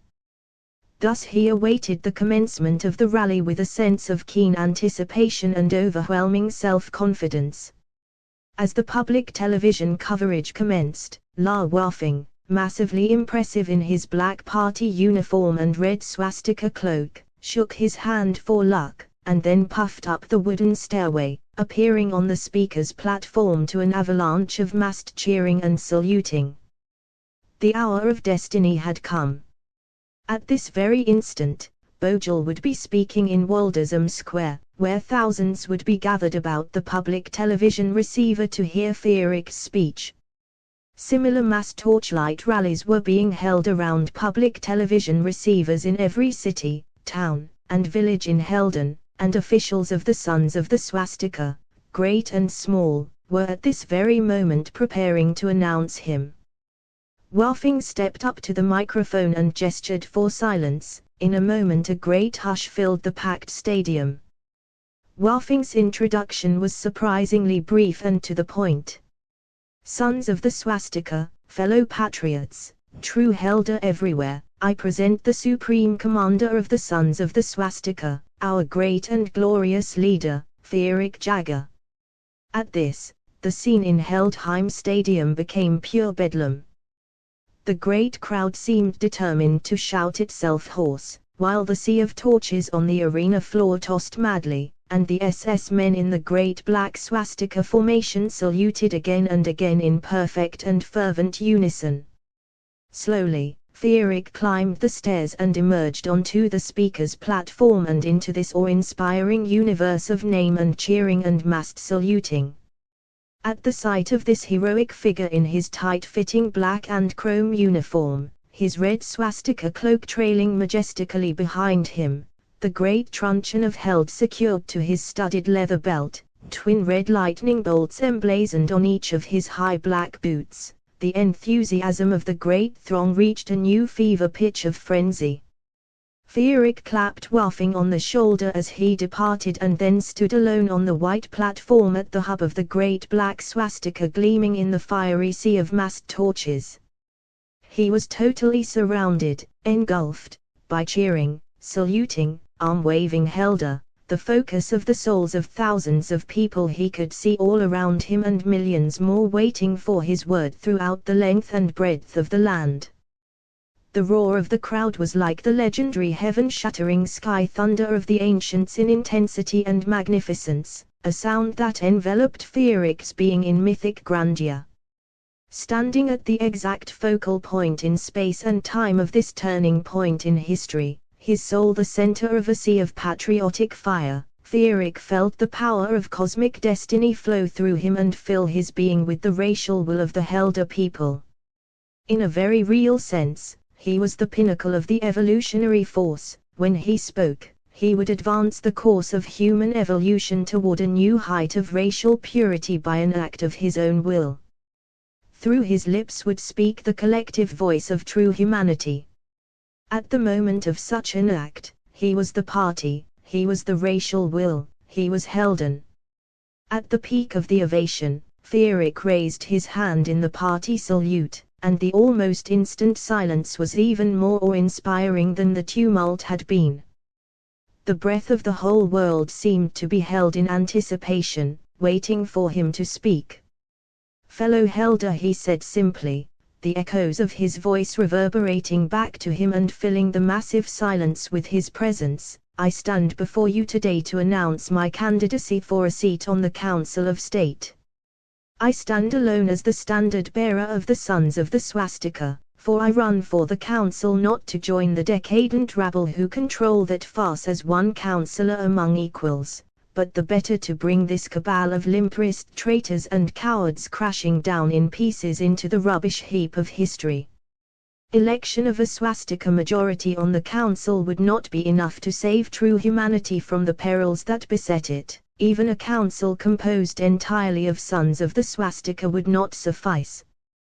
Heroic challenges demand heroic acts." Deliberately, so that none might miss the gesture, Feeric placed his right hand upon the hilt of the great truncheon of Held, though he refrained from drawing the noble weapon. Once this great truncheon was the scepter of the kings of Helden, now I wield it, not as claimant to any royal title, but as the instrument of our racial will. I take part in this ludicrous election only to allow the racial will to make itself known by my election to a council seat. Once elected, I will base my actions not on the dictates of some numerical majority, nor out of some sense of fealty to pettifogging legalism, but on the principle of unswerving loyalty to the racial will, to the genetic purity of Helden, and to the cause of total human victory over all mutants and mongrels everywhere. At this, the crowded stadium once more broke into a prolonged and absolutely thunderous ovation, while the SS men in the swastika formation saluted again and again with iron perfection and fanatic force. Fierik removed his hand from the hilt of the steel commander and held it up for silence. Instantly, a great hush came over the stadium. By extension, Fierik could feel this expectant quiet extending to millions of souls in public squares all over the nation, for in this moment all Helden was bound together in the mystic communion of the racial will. Speaking somewhat more measuredly, Fierik filled the waiting void with words that struck a noble chord in every Helder breast. Today I call upon every true man in Helden, every patriot, every specimen of the true human genotype, every denizen of this wide realm that walks on 2 feet like a man, to rise up in a great body of enraged heroes and carry the sons of the swastika, as the bearers of our racial cause and the cause of sapient evolution, to total and final victory. Once again, Fierik's right hand went to the hilt of the great truncheon of Held. I do not beg for your votes like the unmanly bourgeois politicians, he shouted. Nor do I seek to capture your votes with guile like the universalist lackeys of the foul subhuman dominators. As the human embodiment of the racial will, I command them as my right. And I command more. I command every true son of Helden to take to the streets tonight in overwhelming force. With your massed presence and patriotic fanaticism, I command you to convince all you encounter of the righteousness of our cause, the irresistibility of our will, and the certainty of our final and total victory. Should universalist scum show their wretched faces, smash their skulls and grind their ruined bodies beneath the soles of your booted feet. Should supporters of other parties remonstrate with you by word or deed, persuade those capable of reason, and ram the others aside. Let the forces of the swastika march throughout Helden this night and far into dawn. Make the streets ours. With this, Fierik drew the great truncheon of Held and thrust it toward the heavens, a huge shaft of gleaming metal aimed at the stars. The glistening headball sucked up the power of the massed torchlight and flung bolts of this physical manifestation of the racial force flying to every section of the stadium, and via the airwaves to all Helden. At this signal, the thousands of knights and SS men began a circular close-order march around the hub of the speaker's platform, filling the stadium and all Helden with the drumfire thunder of high-stepping steel-shod boots. From above, the great circle of flame on the arena floor seemed virtually motionless while the great black SS swastika rotated about Fierik endlessly and irresistibly, like the grinding wheel of fate. To Fierik, it seemed as if he stood at the axis of the world, with all Helden rotating at his feet, the racial will pivoting about his being, as he brought his speech to a crashing climax. Hail Helden! He shouted with every last physical and mental fiber of his being. Hail the swastika! Hail final victory! Standing in the center of the great revolving swastika, the epicenter of the nationwide eruption of racial will, his body thrumming to the heady thunder of 14,000 marching feet, Fierik felt a total fusion with his people, as if every Helder now pouring into the streets throughout the land were an extension of his flesh, his being. And from 100,000 throats in the stadium, from millions of new swastika fanatics choking every public square in the nation, the reply came in one great racial voice from amidst groves and forests of outstretched arms, the racial will itself speaking in a transcendent bellow that shook the very land with its thunder, Hail Jagger! Hail Jagger! Hail Jagger! 8 From the outset, the legalistic result of the election was a foregone conclusion. Since Fierik was the sole candidate of the swastika while the other parties ran full slates of 9 candidates for the 9 council seats which were filled at large nationwide, his election to the council was assured. What was also assured was that he would be the only swastika councillor on a council that would probably be dominated once more by the libertarians, a result Fierik considered altogether desirable. Far better to be a lone hero opposing a gang of traitors and poltroons than the leader of a minority political party. Since the legalistic result of the election was not in question, the campaign could be used to further more absolute goals, to demonstrate the ruthless and forceful fanaticism with which the sons of the swastika pursued their sacred ends, and to show that the racial will spoke through Fierik by assuring that he got more total votes than any other councillor. Fortunately, these two election goals were entirely compatible. They could be pursued with undivided attention and total concentration of force. Thus, 3 days before the election itself, Fierik stood erect in the rear of his open command car, resplendent in his black leather uniform and scarlet cape, and holding the steel commander in his hand for all to see, ready to lead his men into the climactic battle of the election campaign. Crouching before him in the car, also in the black leather of the party elite, were Boris Rimler and Ludolf Best, armed with spanking new submachine guns. The force that Fierik led through the streets of Heldheim toward Oak Park was of necessity the largest and finest troop that the sons of the swastika had yet fielded, for Fierik had deliberately challenged the Universalist filth to do their worst by grandly announcing that the final election rally of the sons of the swastika would be held in this grimy park located smack in the center of Borberg, a malodorous district notorious for being the largest and foulest nest of Doms and their Universalist lackeys in all Helden. If the Universalists allowed such a rally to be staged without destroying it by force, they would be totally discredited as a serious contender for power, not only in Heldheim, but throughout the High Republic, since Fierik had chosen to expend his final hour of public television time on coverage of this rally. For his part, Fierik knew that the sons of the swastika must maintain the safety and integrity of their rally in these utterly hostile surroundings, or suffer similar ignominy. Fierik had therefore assembled a force fully capable of dealing with any eventuality. In front of his command car was a road steamer fitted out with a great iron plow.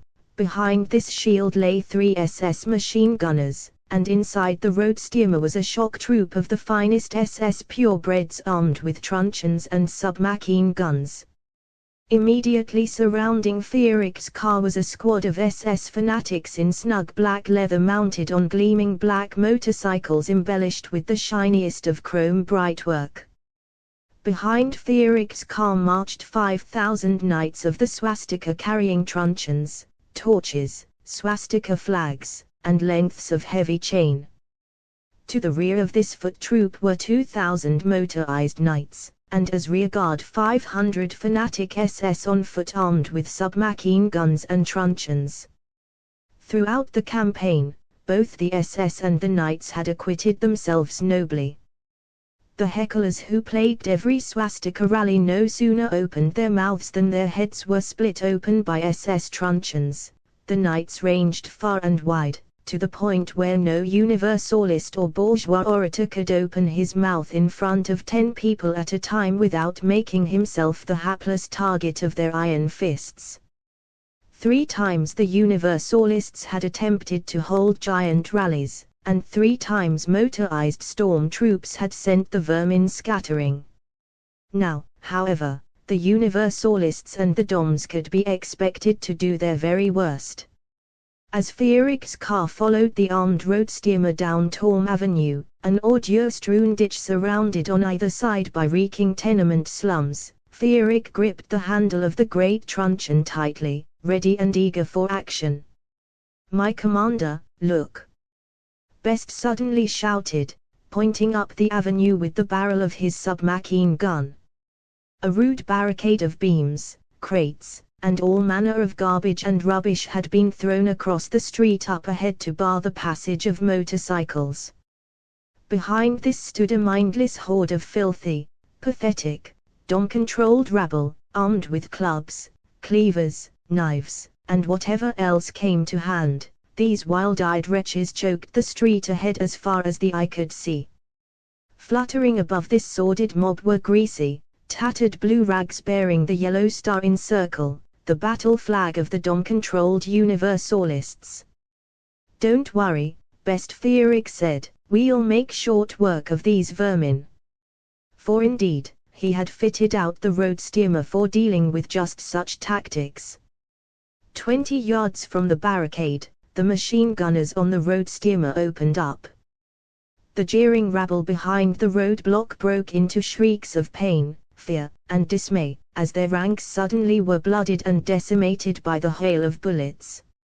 Scores of the creatures spurted blood from innumerable gaping wounds and fell. Their comrades crushed the wounded and the dead underfoot, pressing and clawing at each other in a frantic and futile attempt to fall back up the street away from the Swastika force. Since the street was packed for its entire length, this action proved as impossible as it was craven. The plow of the road steamer struck the rude barricade at 25 miles an hour, smashing it to flinders, and pushing the rubble aside. The SS gunners inside the road steamer began firing massed volleys into the grimy tenements on either side of the street, feeding the panic. "Forward!"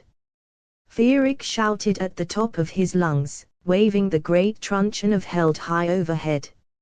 As the guns of the road steamer fell silent, the command car, surrounded by its honor guard of SS motorcycles, led the huge formation of marching knights around the steamer and straight into the press of Universalist scum. The truncheons of the knights rose and fell like pile drivers, pounding screaming Dom-controlled creatures into the ground. Chains whirled through the air like windmills, cracking open Universalist heads like so many rotten eggs. A dozen huge fellows carrying long knives suddenly rushed through the screen of motorcycles straight at the command car, their eyes aglow with the mindless frenzy of dominator slaves, flecks of slaver wetting their lips. "My commander!" Best shouted, as his submachine gun tore two of the wretches to pieces. Fearic felt the limitless power of the steel commander course through his being. With a savage battle cry, he swung the truncheon effortless through the air. It struck the first two attackers on the chest and passed through their flesh as if it were so much cheese, cutting them in half in an eruption of organs and gore. Recovering, Fearic smashed the skulls of three more, while Best and Rimler dealt with the rest with their submachine guns. Like a herd of stampeding cattle or a pack of fear-crazed swine, the rabble scrambled frantically backward, crushing scores of their own comrades in their cowardly frenzy to escape the irresistible wrath of the forces of the Swastika. As the Swastika column fought its way up Torm Avenue, squads of knights and SS entered the foul warrens, and dragged out suspicious wretches who had held back from the fray. These were almost certainly Doms, and were summarily executed on the spot. Once they were cleared of these vermin, the tenements were put to the torch for good measure.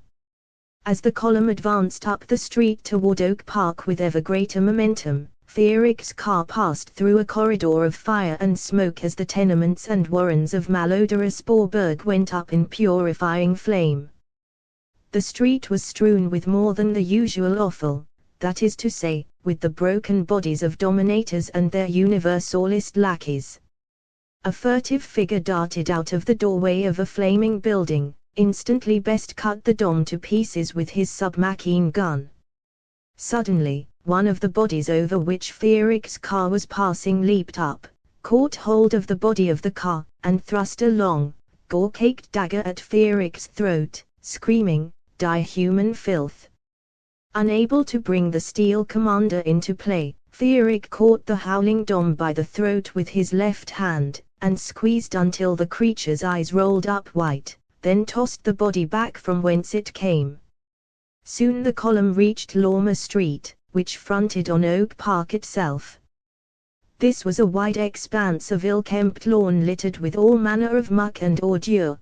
The putrid sour odor characteristic of Borberg prevailed in this open space as well, and the concrete pedestal of the public television receiver was thoroughly defaced by scrawled obscenities and vile political epithets. The entire park was crammed with the foulest of rabble, at least 10,000 of the sordid creatures, armed with clubs, knives, truncheons and firearms, and inflamed by their hidden masters with a thirst for blood. Fearic waved the steel commander thrice over his head, and at this signal, an intricate maneuver was carried out with the utmost precision and dash. The SS men poured from the cabin of the road steamer and became the spearheads of two great phalanxes of knights, who advanced in either direction along Lormer Street, driving the rabble before them and clearing the roadway of the enemy. More knights poured up Torm Avenue into Lormer Street to join them, so that the entire length of Lormer Street facing Oak Park was soon entirely occupied by a massed knight formation. A momentary hush fell over the scene, broken only by the crackling of flame and the massed roar of the motorcycle engines, as the craven rabble in the park were placed in sudden confrontation with a veritable wall of heroes in brown leather. Their dismay was audible in a great collective groan. Then, at another signal from Fearic, the center of the knight formation parted, and the SS motorcyclists, all gleaming black and shining chrome, wheeled to the forefront of the skirmish line, forming a shield of steel motorcycles and iron resolve in front of the foot troopers. Finally, Fearic's command car emerged to take the central position in this front line of heroes. As for the motorized knights and the other foot troops, Stagstapar was at this moment leading them in a wide circle through the burning streets of Borberg to arrive at the rear of Oak Park and cut off any retreat. Fearic took one look at the confused rabble now jeering uncertainly and waving their weapons in a pitiful display of false bravado, then surveyed the precise formations and uniformed elegance of his lusty knights and fanatic SS elite, observing what a splendid contrast they made to the ragged filth they opposed. What a telling spectacle this would be on the public television receivers in public squares all over Helden. Fearic stood erect on the floor of the command car cabin, bracing himself against the back of Best's seat with his left hand. With his right, he pointed the shining steel fist that was the headpiece of the great truncheon at the heavens. "Hail Helden!" he shouted, his mighty voice piercing the din. "Death to the dominators and their universalist slaves!" He brought the steel commander down in a great arc, and with an earth-shaking roar of hail Jagger the forces of the Swastika swept forward.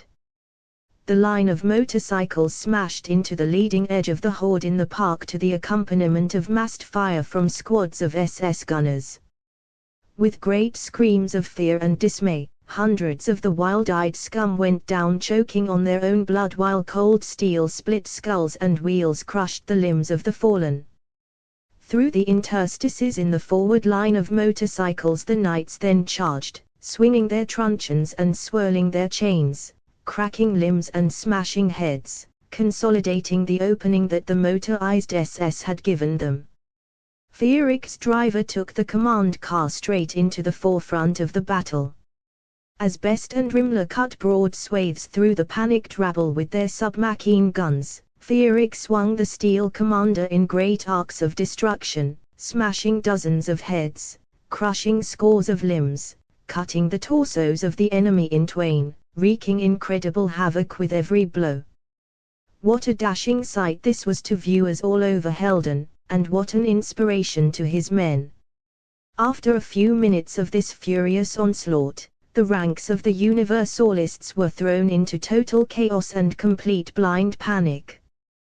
Those in the heat of the fray were so thoroughly terrified by the efficiency of the force being applied by the troops of the Swastika that not even the wills of the Doms in the crowd could maintain any semblance of order. Their only thought was to flee before their brains, such as they were dashed out, and in their panic to escape many of the Universalists fought with those behind them who were still inflamed into bloodlust by the dominators. The result was that they slew as many of their own number as they did Swastika troops. As the command car penetrated deeper into the park, It was suddenly set upon by perhaps 20 of the enemy armed with clubs and long knives and apparently fired to self-sacrificing fanaticism by some nearby dom. Half of them went down before the furious submachine guns of Himmler and Best. Fierig dispatched 5 more with a single sweep of the steel commander.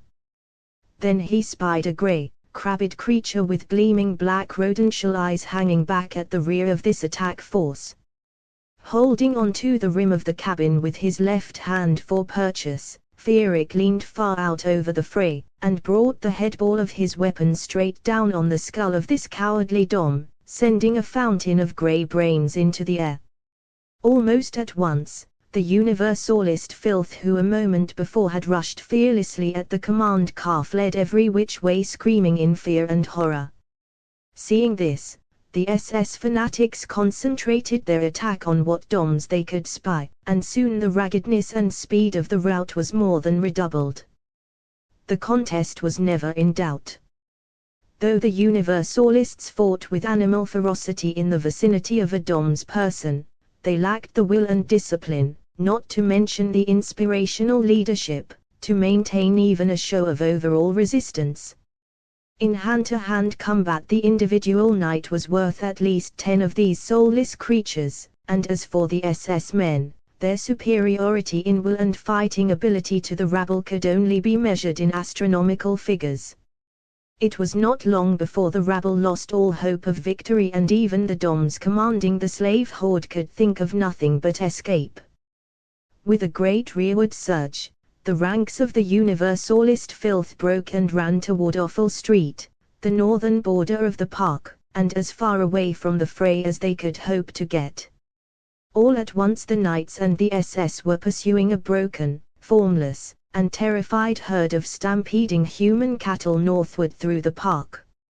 Fierig's command car rode at the very point of this triumphant pursuit, the guns of Himmler and Best decimating the ranks of the rabble fleeing before the car, Fierig's noble truncheon dispatching any and all stragglers.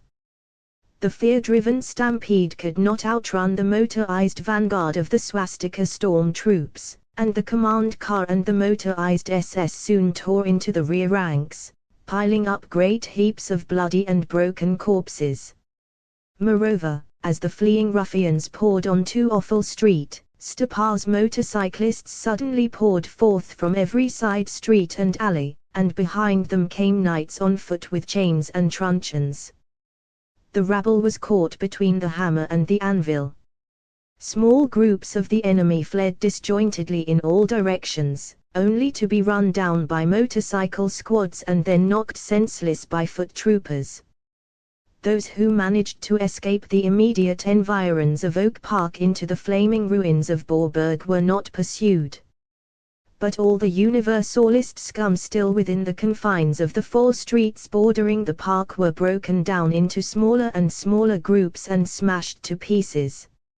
Since a few minutes of public television time remained after the last of the Universalists had been either slain, knocked senseless, or driven from the vicinity of Oak Park, Fierig had the command car driven to the park's geometric center. Around him, the motorized SS, their engines idling, their black leather soiled with the honorable blood and dust of battle, formed a circle of honor. Facing their mounted comrades stood a rank of 500 SS foot soldiers at rigid attention. Behind this elite guard were first the ranks of knight motorcyclists, and then the massed might of thousands of knights of the Swastika, all heroic figures swaggering grandly in their uniforms of brown leather, most of which were liberally spattered with the blood of the enemy. All around this victorious army lay the evidence of its prowess, ruthless fanaticism, and glorious victory. The bodies of Universalists and Dominators were strewn all over the park, singly and in great bloody heaps. Beyond the park, great billowing flames burned the last traces of pestilence out of the Borberg warrens. Fierig was handed a microphone as he stood on the seat of his command car to address his victorious troops. When he spoke, his voice reverberated throughout the High Republic as well as in the echoing streets of captured Borberg. Fellow Helder, I salute you. This great and glorious victory we have won today will live forever in the hearts of true humans everywhere. Hail Helden! Hail the pure human genotype! Hail the total victory of the swastika!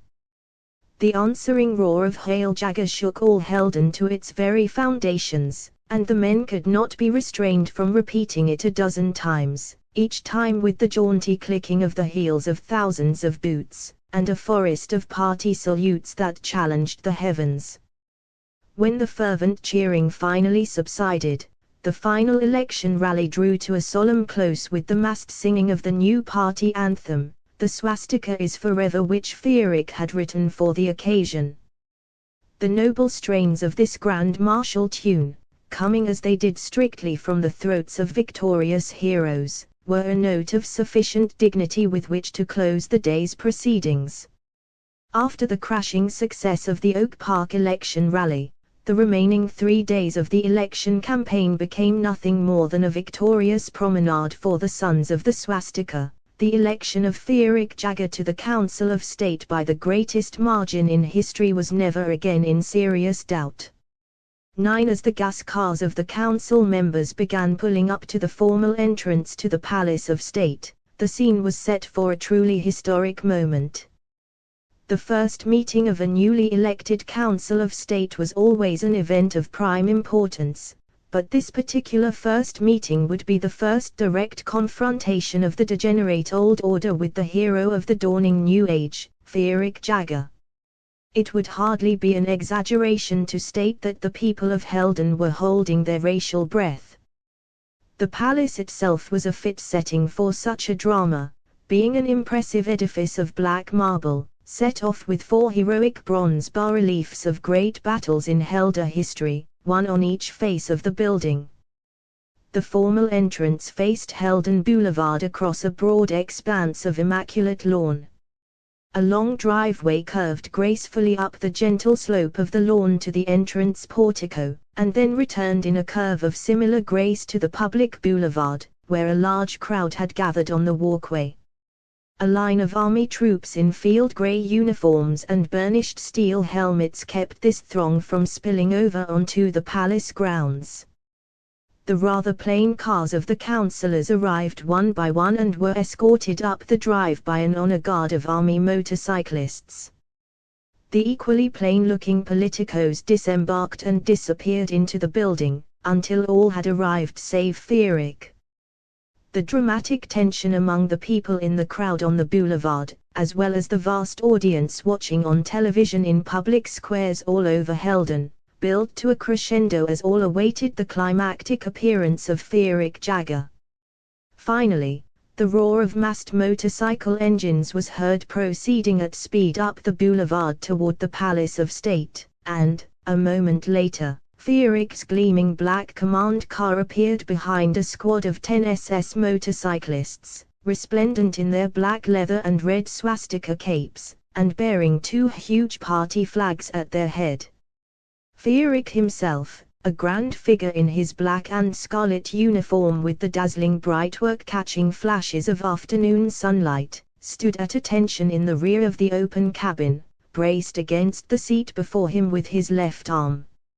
As the convoy turned off the boulevard and barreled up the drive, the good folk lining the walkway broke into spontaneous party salutes and fervent shouts of Hail Jagger, which continued until the command car had reached the entrance portico. For his part, Fierik returned the greeting with an outstretched salute which he maintained until the command car had come to a halt, to the delight of all. The SS escort dismounted as Fierik stepped down from his car, and while 6 of them remained at rigid attention in front of the short flight of marble stairs, much to the discomfort of the army functionaries, the 2 flag bearers preceded Fierik up the stairs, while the final 2 SS men formed an honor guard behind him. Just before entering the building, Fierik paused, executed a heel-clicking turn, and favored the crowd with another party salute. To the answering massed chant of Hail Jagger, Fierik and his SS escort then entered the Palace of State. Feerick marched down a long hallway with white marble walls, a red, white, and black tiled floor, and a lushly painted ceiling, toward a set of great arched wooden doors decorated with heavy brasswork, flanked on either side by a soldier of the regular army. The steel-soled boots of the SS honor guard beat a crisp martial rhythm on the gleaming tiled floor as the troop approached these ceremonial functionaries. The flag-bearers came to a smart halt facing the soldiers with clicks of their heels, a pounding of the ends of their staffs against the tile. Party salutes, and a hearty hail Jagger. Behind these fine SS men, Feerick halted for a moment as the two soldiers, torn between their natural inclination to return the salutation and their pusillanimous orders, hesitated in confusion. Finally, they contented themselves with opening the double doors, and Feerick, preceded by his standard-bearers and followed by his other two SS guards, marched into the council chamber. The chamber was a small rotunda in the center of which was a large round table of gleaming black wood inlaid with white and red tile. 9 chairs of a matching style were spaced evenly around the circumference of the table, all save one of them occupied by truly unsavory specimens. These creatures acted like bugs suddenly exposed to the light as Feerick and his troops strode into the room, scuttling uneasily in their seats, and openly displaying unmanly consternation. Surrounded by his honor guard, Feerick marched to the empty chair and seated himself as the 4 SS men came to rigid attention behind his seat, clicked their heels, saluted, and roared "Hail Jagger!" "Remove your ruffians from the council chamber at once," wheezed a roomy old creature whom Feerick recognized as Laris Krull, the senile libertarian leader. "On the contrary," Feerick rejoined, "the SS elite will eject your useless carcasses from this establishment in due course. There is no precedent for private guards in this chamber." Truman Jagger whined, a foppish individual in florid blue and gold. This was Rossbach, one of the 3 traditionalists, an utter cretin. "I have now remedied that lack," Feerick replied dryly. "I demand that you remove your men at once," insisted Gilder, a notorious toady of Krull's. "We must vote on the question," said the Universalist, List Gelbart. This was a truly repellent mound of protoplasm, but when the pustulant creature opened its mouth to break wind, the other wretches displayed a strange deference, instantly falling silent and paying rapt attention to Gelbart's words. And no wonder, for it only took one quick glance from Feerick's trained eye to discern that this Gelbart, with his greasy black hair, crude blue tunic, and beady, rodent-like eyes, was actually a dominator. The odor of dom was fairly exuded by his coarse and unwashed skin.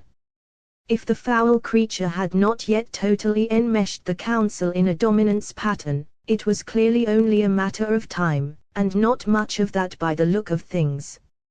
Therefore, there was no point in wasting time with foppish niceties. "I did not come to this meeting to exchange banter or haggle over points of protocol, much as such pastimes may be to the liking of specimens such as yourselves," Feerick said, turning a disdainful gaze on each of the human councillors in turn, so that there would be no doubt of the contempt in which he held them. When his eyes met Gelbart's, there seemed to be a strange moment of mutual recognition of the facts of the matter, though the stinking dom prudently made no attempt to draw Feerick into his psychic web. "I am here to present the basic program of the Sons of the Swastika and to demand its total and immediate implementation," Feerick continued. "The racial will demands nothing less." Of course, the jaws of these old windbags fell open at the sound of such a forthright statement, and the pack of them gulped and gasped like beached fish. Gelbart, for his part, maintained his inhumanly cold expression throughout. Ignoring the impotent silent protests, Feerick ticked off the basic party demands. Firstly, the Treaty of Karmak must be renounced and all mongrels and mutants forever barred from every inch of Helder soil. Secondly, the racial purity laws must be enforced with renewed rigor, and because of the laxness of late which has allowed all sorts of contaminants to infiltrate the Helder gene pool, classification camps must be established throughout the nation where all Helder whose genetic purity can at all be called into question will be held until their pedigrees and genetic patterns are thoroughly re-examined. Those found to be genetically contaminated will be given the choice of exile or sterilization. Fierik stared at Gelbart evenly, without betraying emotion. He sensed, however, that the Dom knew full well that Fierik had smelled him out. Any dominators that are discovered, Fierik said, will of course be slain.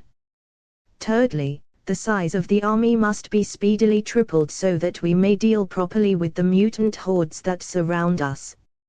Finally, in order that this new national policy be carried out with the utmost vigor and force, this council must vote to suspend the constitution and grant me emergency powers to rule by decree. The man is mad, shrilled old Pilbaum, the dean of the traditionalists, a dried-up old prune who had not yet displayed the capacity for human speech. Instantly, Fierik was on his feet, the great truncheon of Held in his hand, a towering figure of righteous wrath. Do any of you dare defend the contamination of the gene pool by mutants and mongrels? Will you defend the lives of dominator filth with your own? Will you stand before the Helder people and declare that a position of weakness is preferable to a policy of utter force and iron resolve? There was no reaction to this ringing challenge. That alone was sure indication that Gelbart's dominance pattern was all but established. As if by command, the cowardly wretches held back and waited for the Dom itself to reply. All this talk of genetic purity is long out of date, Jagger Gelbart said with a cruel little smile. Already many of the people are demanding that great masses of mutants be imported to perform the distasteful labor necessary to maintain a high civilization. Soon Helden will realize that much the best course is to breed mindless creatures, protoplasmic robots, if you will, in the manner of Zind. You are shouting in a whirlwind. The natural sloth of human beings is your implacable foe. Fierik ignored Gelbart entirely. There was no point in reasoning with a Dom, and even less in trying to persuade his craven victims to do their racial duty. The only thing that would set to right the pestilence that ate at the heart of Helden was the ruthless application of force. Fierik sheathed the steel commander, but remained standing, and raked each member of the council in turn with his steely gaze. All save Gelbart, who of course was beyond such human reaction, withered in turn under the psychic onslaught. I have done my duty as a true human and given you fair warning and an opportunity to lend yourself without coercion to the expression of the racial will, Fierik said evenly. Unless you immediately vote to accept the party program forthwith, you are openly declaring the moral bankruptcy of the government of the High Republic.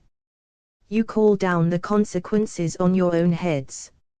Only Gelbart had the impudence to reply to this solemn warning. Do you dare to threaten the Council of State of the High Republic, Jagger? Even a councillor may be arrested for treason. The grotesque humor of this puling Dom actually accusing a true human of treason to Helden was almost enough to make Fierik burst out laughing despite the righteous fury aroused in his heart by this ultimate perfidy. I'd like to see this collection of old dung try to arrest the Knights of the Swastika and the SS for treason. Fierik roared. We'd soon see who would be hanging from traitors' gibbets. With this rejoinder, Fierik turned on his heels and stalked out of the council chamber. Upon his election to the Council of State, Fierik had moved the party's national headquarters to a spacious compound near the center of Heldheim, roughly equidistant from the Palace of State and Star Keep, headquarters of the Army Star Command, and bivouac for the city garrison. The new headquarters had been the palatial residence of an industrialist who had been persuaded to lease it to the Sons of the Swastika for a nominal sum. The mansion itself had been divided up into apartments for Fierig, Vogel, Waffing, Rimmler and Best, dormitories for lesser party functionaries, meeting rooms and offices, while 2,000 SS were housed in tents pitched on the broad expanse of lawn within the high stone wall of the compound. Motorcycles and cars were kept in various outbuildings and sheds. Machine gun positions had been emplaced every 50 yards along the walkway atop the wall. In addition, 5 howitzers, heavily camouflaged, were secreted within the compound.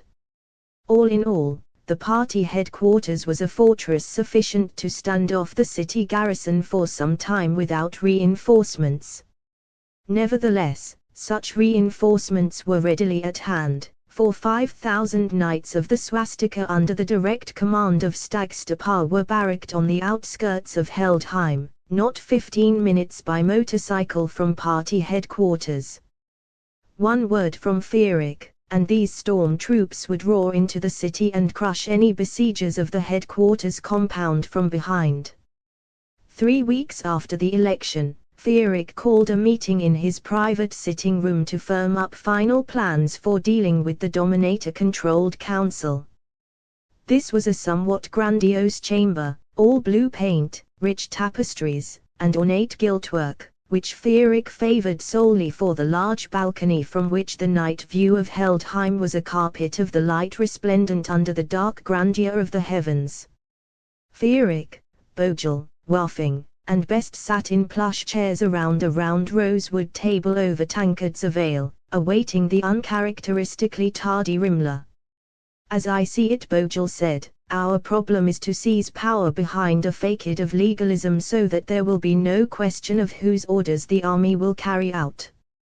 Would not the Star Command instantly accept Fierig as absolute ruler of Helden if there were sufficient legal pretext? This had been addressed to La Waffing, who took a long drink of ale while pondering his response. Laying his wooden tankard down on the table and refilling it from the small keg thereon, he delivered his considered opinion. No doubt at all that the Star Command wants a Helden under the Swastika, for we're the only ones that promise the action that all good soldiers crave, Waffing said. However, the generals are pledged to defend the lawful government of Helden and pride will not permit them to betray their honor. Forceful action at this time might very well precipitate civil war. Fierig was sorely vexed by the situation. Gelbart had formulated an ordinance calling for the disarming of the SS and the disbanding of the knights. Once his slavists had passed it, the fat would really be in the fire. Clearly, it would be best to strike before events placed the Star Command in a position where their only choices were open capitulation to party force or the initiation of civil war. Still, an out-and-out coup would confront the army with the same situation. Further, Waffing said, the Star Command is growing quite uneasy about the knights and Stagstapar. They see that Stapar retains a certain personal following since his lieutenants are all ex-Avengers with loyalty. Suddenly, Boris Rimmler burst into the room, his thin face flushed, and almost feverish, his blue eyes burning. What's taken you so long to, my commander? Rimmler said excitedly, as he threw himself into the chair at Fierig's left hand. I must report the existence of a plot against your person and the party by Stagstapar in collusion with the Council of State.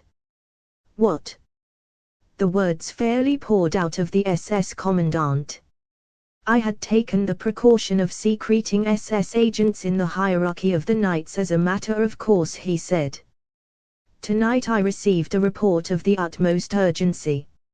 Stapar has met with agents of Gelbart and possibly of Zind as well. A squad of uniformed knights will slay the Star Command the night the resolution banning the party storm troops is passed. This will goad the army into civil war against the party. Apparently, Stapar has been promised supreme military command by Gelbart after the hostilities have been concluded. Possibly Zind has offered him the position of overlord of Helden. For surely the result of such a civil war will be the destruction of the bulk of the fighting forces of Helden, leaving us open to easy conquest by the hordes of Zind. No doubt Stepar will be slain by Zind agents during the confusion. He is too naive to realize this. A great collective gasp was clearly audible when Rimler had finished. For his part, Theoric was deeply hurt and shocked. "I've never doubted Stepar's loyalty to the cause and to my person," he declared. "I have ample proof, my commander." Rimler insisted. "I don't for a moment doubt it," Theoric assured him. "But I'm surprised and troubled by this development. Obviously, Stepar must be dealt with, but I take no pleasure in the necessity." Although there was no denying that it would pain him deeply to be forced to deal with Stepar as a traitor, there was no denying that his first and only loyalty had to be to the swastika and the cause of genetic purity. Stepar was a traitor who stood in the way of victory. Duty could not always coincide with personal pleasure. Further, this whole unfortunate business might be put to pragmatic use. Theoric spoke to La Waffing. "Assuming that the Star Command's qualms about the Knights could be settled once and for all, would they accept me as absolute ruler of Helden without demur, providing that such powers were granted to me by a legally constituted Council of State?" "Under those circumstances, there would be no doubt about it, my commander." "How do you propose to accomplish such a great feat of legerdemain, Theoric?" Bojel asked. "Those wretches would as soon vote themselves out of office and onto a dung heap." "My dear Bojel," Theoric rejoined, "that will be precisely their destination before the week is out. Within 5 days, the swastika will reign supreme over all Helden." "I'll drink to that," Waffing declared. "You'll drink to anything, Waffing," Bojel japed. At this, all present, including the portly Waffing himself, burst into hearty laughter. As the sun went down behind the towers of Heldheim, spreading deep shadows over the streets and painting the high stone wall of the party headquarters compound a fiery orange, squads of SS men wearing their black leather uniforms, but riding in plain unmarked cars, left through the main gate at 5-minute intervals. Each squad consisted of 6 troopers armed with submachine guns and truncheons. 8 squads in all left the compound and melted into the dusk of the capital. 2 hours later, when night was fully upon the city, a final unmarked car left the compound, followed 5 minutes later by 40 sleek black SS motorcycles. The grounds of the Palace of State lay in semi-darkness. Only a skeleton on a guard of some dozen soldiers patrolled the environs of the empty palace at this late hour. 2 of these men were stationed at the Helden Boulevard gate, 4 more at the entrance to the palace itself. The other 6 walked solitary watches along the perimeter of the fence surrounding the grounds. No one dreamed of an attempt to seize the palace at such a time, since there was nothing and no one within worth seizing. The soldiers who drew this duty were for the most part careerists nearing retirement rather than alert and vigorous young lads. Thus it was no trick at all for the SS to seize control of the Palace of State from this handful of time servers. An unmarked car holding 4 SS men in civilian tunics drove up to the gate and demanded admittance, claiming to have authorization from Councillor Krull to remove some books and papers he desired for study. When one of the guards stuck his head inside the car, he found himself staring down the oiled iron barrel of a submachine gun. It was therefore easy enough to persuade the fellow to draw over his companion on the pretext that confirmation of the authenticity of the certificate of authorization was needed. The 2 were trussed up nicely and tossed in the back of the car while one of the SS men opened the gate. Once this had been accomplished, the need for stealth was removed, a signal was given, and in the darkness of a nearby side street, 2 score motorcycle engines were kicked into life. Before the remaining soldiers could respond to this sudden hubbub with anything more forceful than confusion and alarm, 40 black SS motorcycles came roaring up the drive at 80 miles an hour. They reached the palace entrance with such blinding speed and such a spectacle of forceful vigor that the 4 hapless wretches at the foot of the stairs did not so much as get off a shot before they were felled by SS truncheons. After that, it was an easy matter to round up the 6 isolated sentries, who had been thrown into a state of terror, and confine them under guard in the basement of the building with the other prisoners. Notification of the capture of the palace was given by electrophone to party headquarters, and reinforcements were immediately dispatched. Within 15 minutes, the palace of state had been garrisoned by 300 elite SS troops, and the perimeter of the fence was guarded at 20-yard intervals by heavy machine gun emplacements. In addition, the howitzers in the headquarters compound had been zeroed in on Star Keep. If the army made any attempt to march on the palace, it would pay dearly. La Waffing was even now informing the Star Command of certain selected details of the situation. Within half an hour of the seizure of the palace by SS shock troops, unmarked cars began arriving at short intervals with their assigned prisoners. Only when word of the completion of this phase of the operation reached party headquarters, did Fierig, escorted by a score of motorcycle SS, leave for the palace. Never had the council chamber presented to Fierig an aspect this pleasing.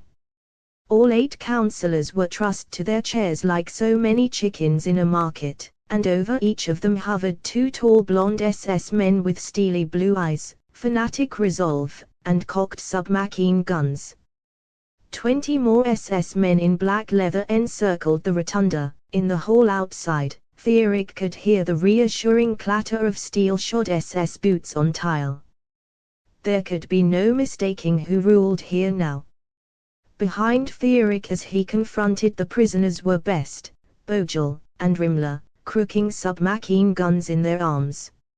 A party flag had been erected by the council table and the double red lightning bolts of the SS were displayed on a smaller black banner beside it. Only Krull, out of his senile whining arrogance, presumed to address Fierig under these circumstances. "What is this filthy outrage, Jagger?" he wheezed. "How dare you?"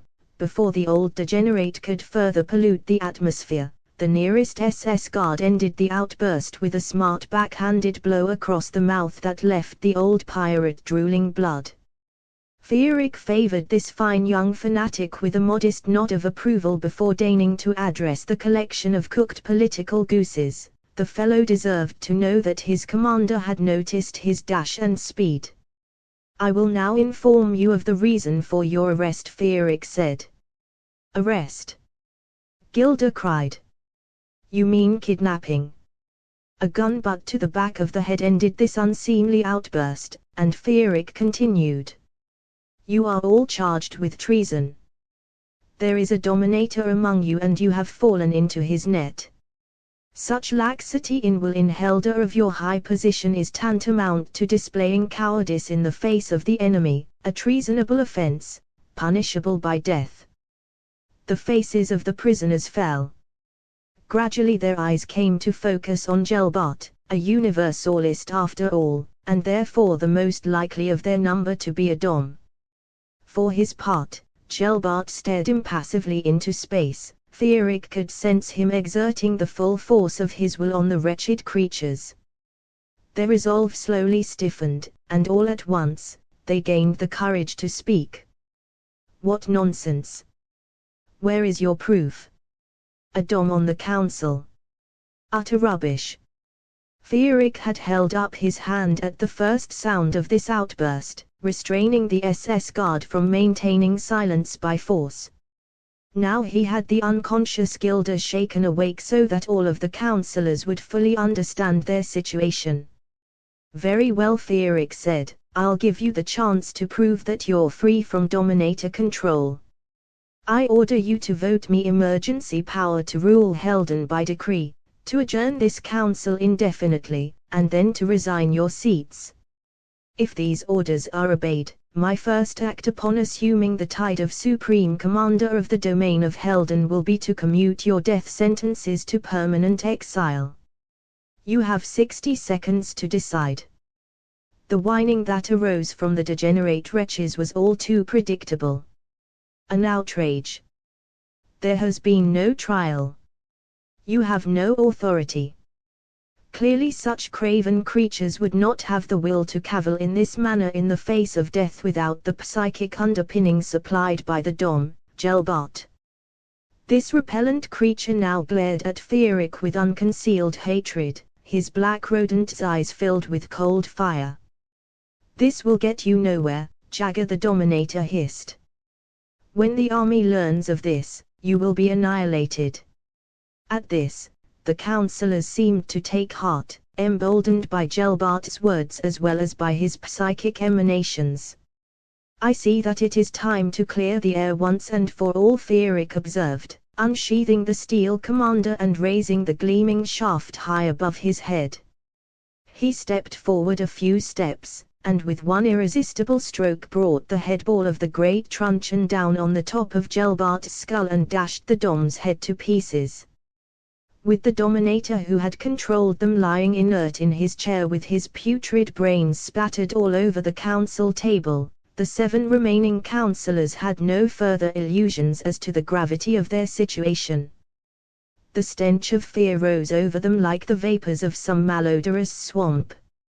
I vote in favor of Councillor Jagger's motion, Rossbach stammered. And I said Krull. With that, the others fell over each other in their haste to make the motion unanimous. The papers, Best, Feerick ordered. Untie the hands of the prisoners. As Best extracted a sheaf of documents from his tunic pocket, the SS guards freed the prisoners, who heaved a collective sigh of relief. Feerick passed around a copy of the resolution for signature. When all had signed, he signed the document himself for the sake of unanimity, then returned it to Best for safekeeping. The letters of resignation, Feerick said. Best handed these documents around to the 7 councillors. When several of the swine began reading the papers, Feerick roared, "Sign them at once." The prisoners instantly complied. When Best had collected all the documents, Feerick turned to Bojel. The new Council of State now consists of the present members of the Swastika Circle. I will rule by emergency decree until a new constitution can be written which permanently abolishes republican forms. Prepare the proclamation for broadcast at noon tomorrow. Bojel grinned, saluted, shouted "Hail Jagger," and went off about his business. Feerick returned his attention to the cowardly wretches seated around the council table. They had signed the resolution as well as the confessions to high treason. There was no further need for these vermin, and the moment had come none too soon. The very sight of these puling traitors soured his stomach. The world would certainly be better off without 7 such swine as these. Rimler, take these reeking bags of garbage out of here and have them shot, he commanded. No order he had been able to issue thus far had given him such patriotic satisfaction. Feerick awaited Field Marshal Mark Foreman in a small, plain office on the top floor of the Palace of State, so that, by the time the representative of the Star Command arrived, he would already have seen the thoroughness with which the building had been garrisoned, and would have been made to climb several flights of stairs. The man Waffing ushered into the room was an imposing old fellow in his late 60s, an excellent example of how a genetically pure human could retain his vigor and force long after his physical prime. Although older than Waffing, he was a good 40 pounds lighter, and in his field grey uniform festooned with medals and trimmed with rich brasswork, he held his own as far as dash went, even though Waffing's black leather uniform was of clearly superior design. His grey moustache and steely eyes added dignity and force to his appearance. Here was a man well used to both discipline and command. Foreman was breathing heavily as he seated himself on one of the plain wooden chairs that were the sole furnishings of the little eyrie. As for the state of Worfing's respiration after the climb, the less said the better. I trust that High Commander Worfing has already briefed you on the basic situation, Feerick began. Foreman regarded him somewhat coldly. I've been given to understand that your men have occupied the Palace of State for the purpose of thwarting a universalist plot in which the Council itself was implicated, the Field Marshal said cautiously. Events have progressed swiftly, Feerick said. The filthy cabal has already been dealt with. Gelbart was a dom, all the councillors save myself were enmeshed in his pattern. Gelbart's plan was to vote a ban on the SS and the Knights of the Swastika. I'm mortified to have to say that the Knight Commandant Stagstapar was implicated in the plot. His men were to have then slain the Star Command, thus precipitating a ruinous civil war between the sons of the Swastika and the army. The patriotic forces of Helden would then be so decimated that the hordes of Zind could then march upon us and annihilate the true human genotype. Naturally, when the SS uncovered this plot, I ordered my men into action at once. Gelbart was slain, and the wretched councillors confessed. Feerick reached into a tunic pocket and withdrew a series of documents which he passed over to Foreman, who accepted them without comment. Their signed confessions may be inspected at leisure by the Star Command, he said. Before resigning, the councillors unanimously passed a resolution suspending the Constitution and granting me the power to rule by decree. I have assumed the title of Supreme Commander of the domain of Helden and have appointed sturdy patriots of unquestioned loyalty to Helden and total devotion to racial purity to the vacant council seats. The emergency is now past. What of the traitors? Foreman inquired evenly. Stapar has yet to be dealt with, Feerick said. But my very first act as Supreme Commander of Helden was to have the whole foul lot of council swine shot. For the first time, there was a modest display of emotion on the Field Marshal's face, a certain soldierly approval for a task well and smartly done. I'm not quite sure why I'm here, Commander Jagger, he said. You obviously have the situation well in hand. Provided all is as you say it is, the Star Command is ready to accept you as rightful ruler of Helden. I say this as a representative with full plenipotentiary powers. Feerick gave Worfing an approving side glance, which Worfing acknowledged with a nod. The High Commander had done his job well. Foreman had the power to make a binding bargain and understood the situation precisely, so that neither party would have to resort to crudities. There is only one aspect of this matter that vexes the Star Command, Foreman went on.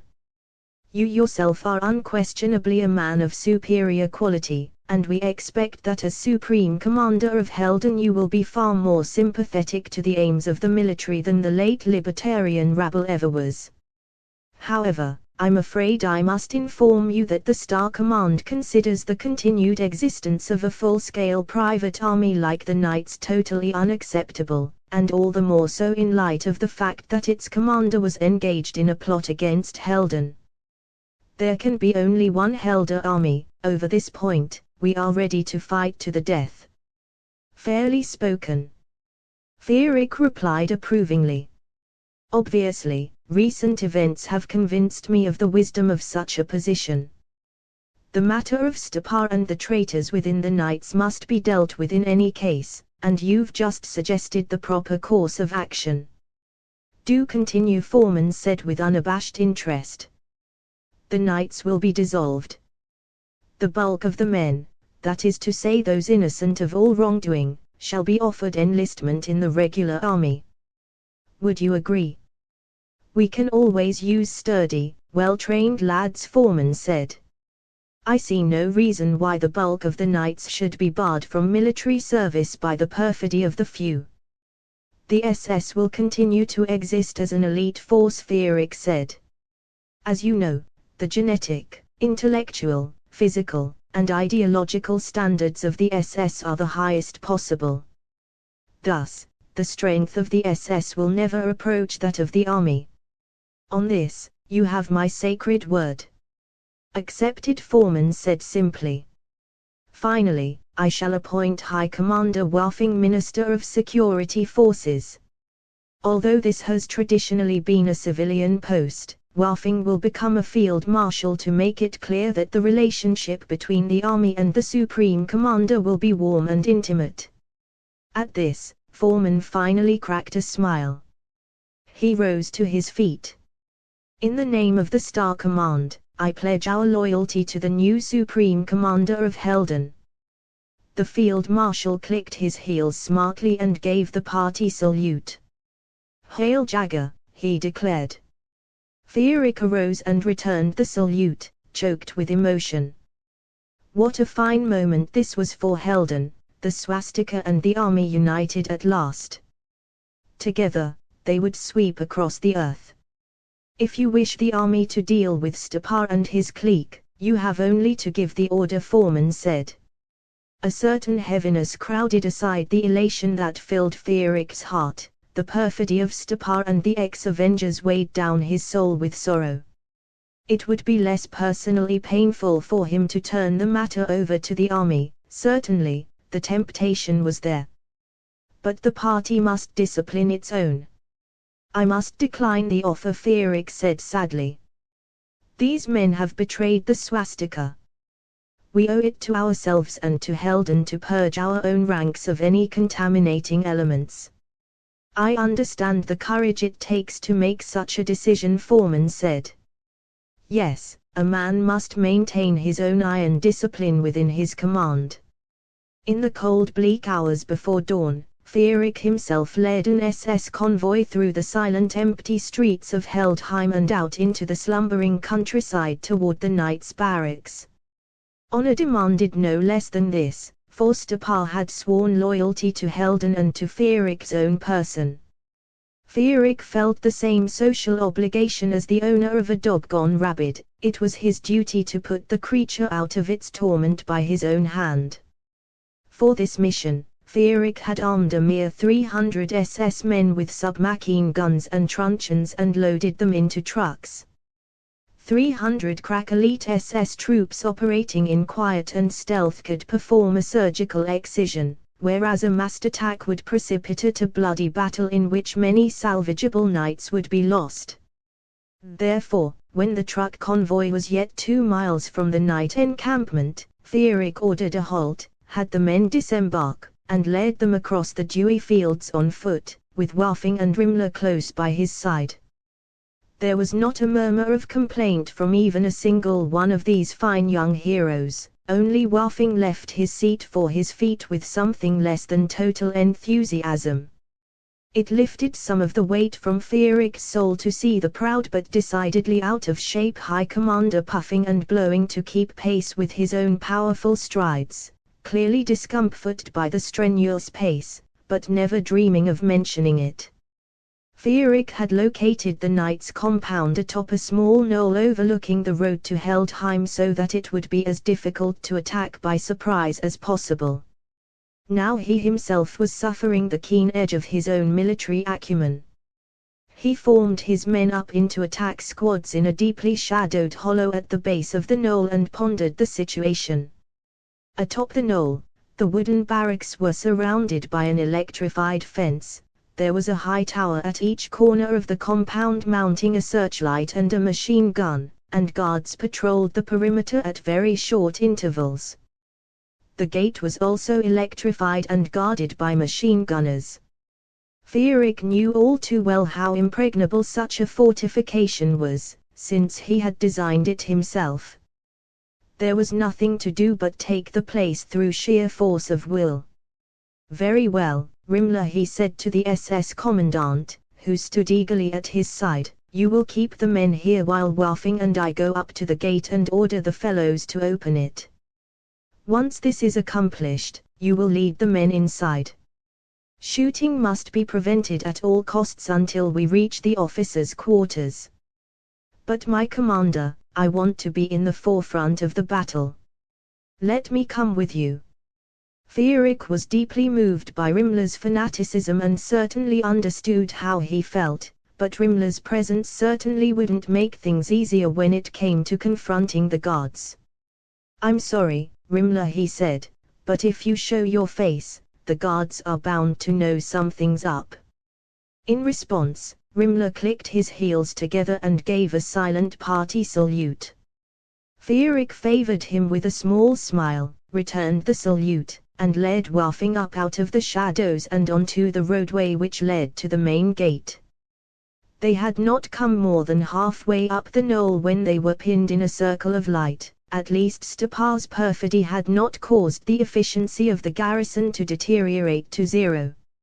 As the spotlight illumined their way to the gate, Fierik wrapped himself deeply in his scarlet swastika cape, hunched himself over somewhat, and fell in behind the unmistakable girth of Wafing, who stalked grandly toward the nervous gate guards, playing it to the hilt. Fierik hung back in the shadows as Wafing reached the gate and bellowed at the machine gunners behind it. Open the gate at once. Commandant Stepar has ordered us to admit no one tonight, one of the gunners said uneasily, fully cognizant of the identity of the officer he faced. Open the gate or I'll have you shot for insubordination, you swine. Wafing replied. I'm High Commander Wafing and my orders supersede Stepar's. We've been given strict orders to admit no one on pain of death, the other gunner stammered. Would you ask us to violate a direct order by a superior? Fierik realized that these good lads were in a moral quandary, uncertain of which order it was their duty to obey. Only he himself could resolve their doubt. Swirling his cape behind him and deliberately revealing himself with a flamboyant gesture, Fierik stepped into the full glare of the light. Instantly, the two young gunners snapped to attention with clicks of their heels, shot out their arms in salute, and shouted "Hail Jagger!" in perfect unison. Fierik returned the salute and issued orders sharply. I'm taking direct command of this garrison. Commandant Stepar is relieved. You will follow no orders but my own. You will open the gate at once and admit the SS squad that follows. When they have entered, you will close the gate and allow no one to enter or leave until I myself order otherwise. You will notify no one of our arrival. Is all this understood? Yes, my commander. Very well, lads, Fierik said more softly. I'll remember the sound judgment and devotion to duty you've displayed tonight. Within 2 minutes, Fierik had the 300 SS men gathered about him within the compound. With no more than a nod of Fierik's head toward the large officers' barracks in the center of the camp, they went about their business. Fierik had issued simple orders. Each SS man was to creep up as closely to the officers' barracks as possible and was not to open fire until he first heard a shot. The closer they got, the greater the surprise would be, and the quicker and neater the whole unpleasant business would get done. Most of the camp was deep in darkness at this late hour, with the knights having long since gone to their bunks. Thus Fierik had hopes that no early alarm would be given. The SS squad fanned out among the rows of plain wooden buildings, stealing up on the officers' barracks in small silent groups, their black leather uniforms serving admirably to meld them into the general darkness. The officers' quarters, however, showed lights in the windows. Moreover, there were 2 guards at the door and sentries covering all 4 directions positioned at the corners of the barracks.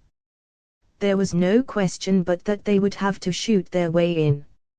Fierik, Wafing, and Rimmler approached the entrance to the barracks together, crooking their submachine guns in their arms and staying within the cover of the darkened barracks building until they were within 20 yards of their objective. Fierik called a momentary halt and gave terse orders. We'll start the attack. There are 2 sentries and the door guards in our field of fire.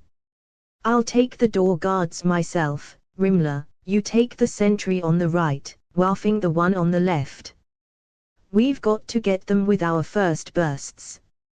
Good luck. With that, Fierik leveled his submachine gun, took aim at the two door guards, pressed home his trigger, and dashed straight at the barracks at full speed. Abruptly the night silence was fractured forever by the chatter of hundreds of submachine guns, man-made thunder fit to split the heavens apart.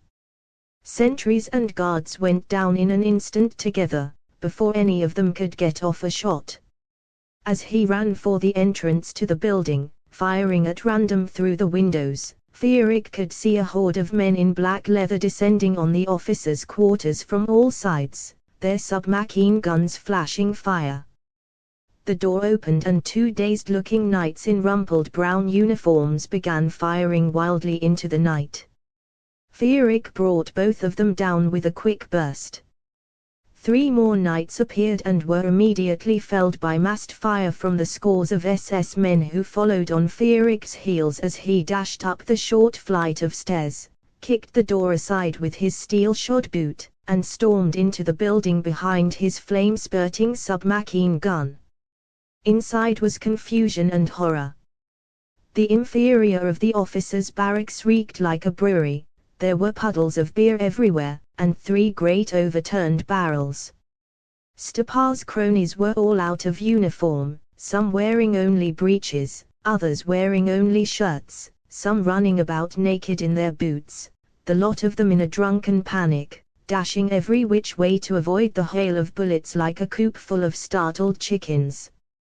Further, there were a dozen or more naked females shrieking and moaning.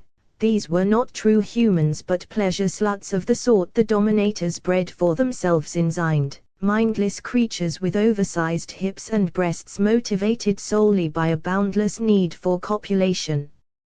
Fierik fired his submachine gun furiously into this nest of corruption. He was aware of Rimmler and Waffing at his side blasting away, their faces stricken with loathing and revulsion. SS troops by the score poured into the barracks, filling the air with the roar of gunfire and the bracing smell of powder. Fierik glimpsed Stagstapa, naked to his boots, reaching to grab up the weapon of a fallen knight. He caught the traitor with a burst to the stomach. Stapa screamed, coughed blood, and collapsed, writhing in his death agonies. Fierik ended it with a burst to Stepa's head. Even a traitor deserved that much mercy. In less than a minute, it was over. Bunks and floor were strewn with the bodies of the traitors and the pleasure sluts from Zind. Here and there an SS man terminated someone's agony with a short burst. Then there was silence. Suddenly Rimmler shouted, "My commander!"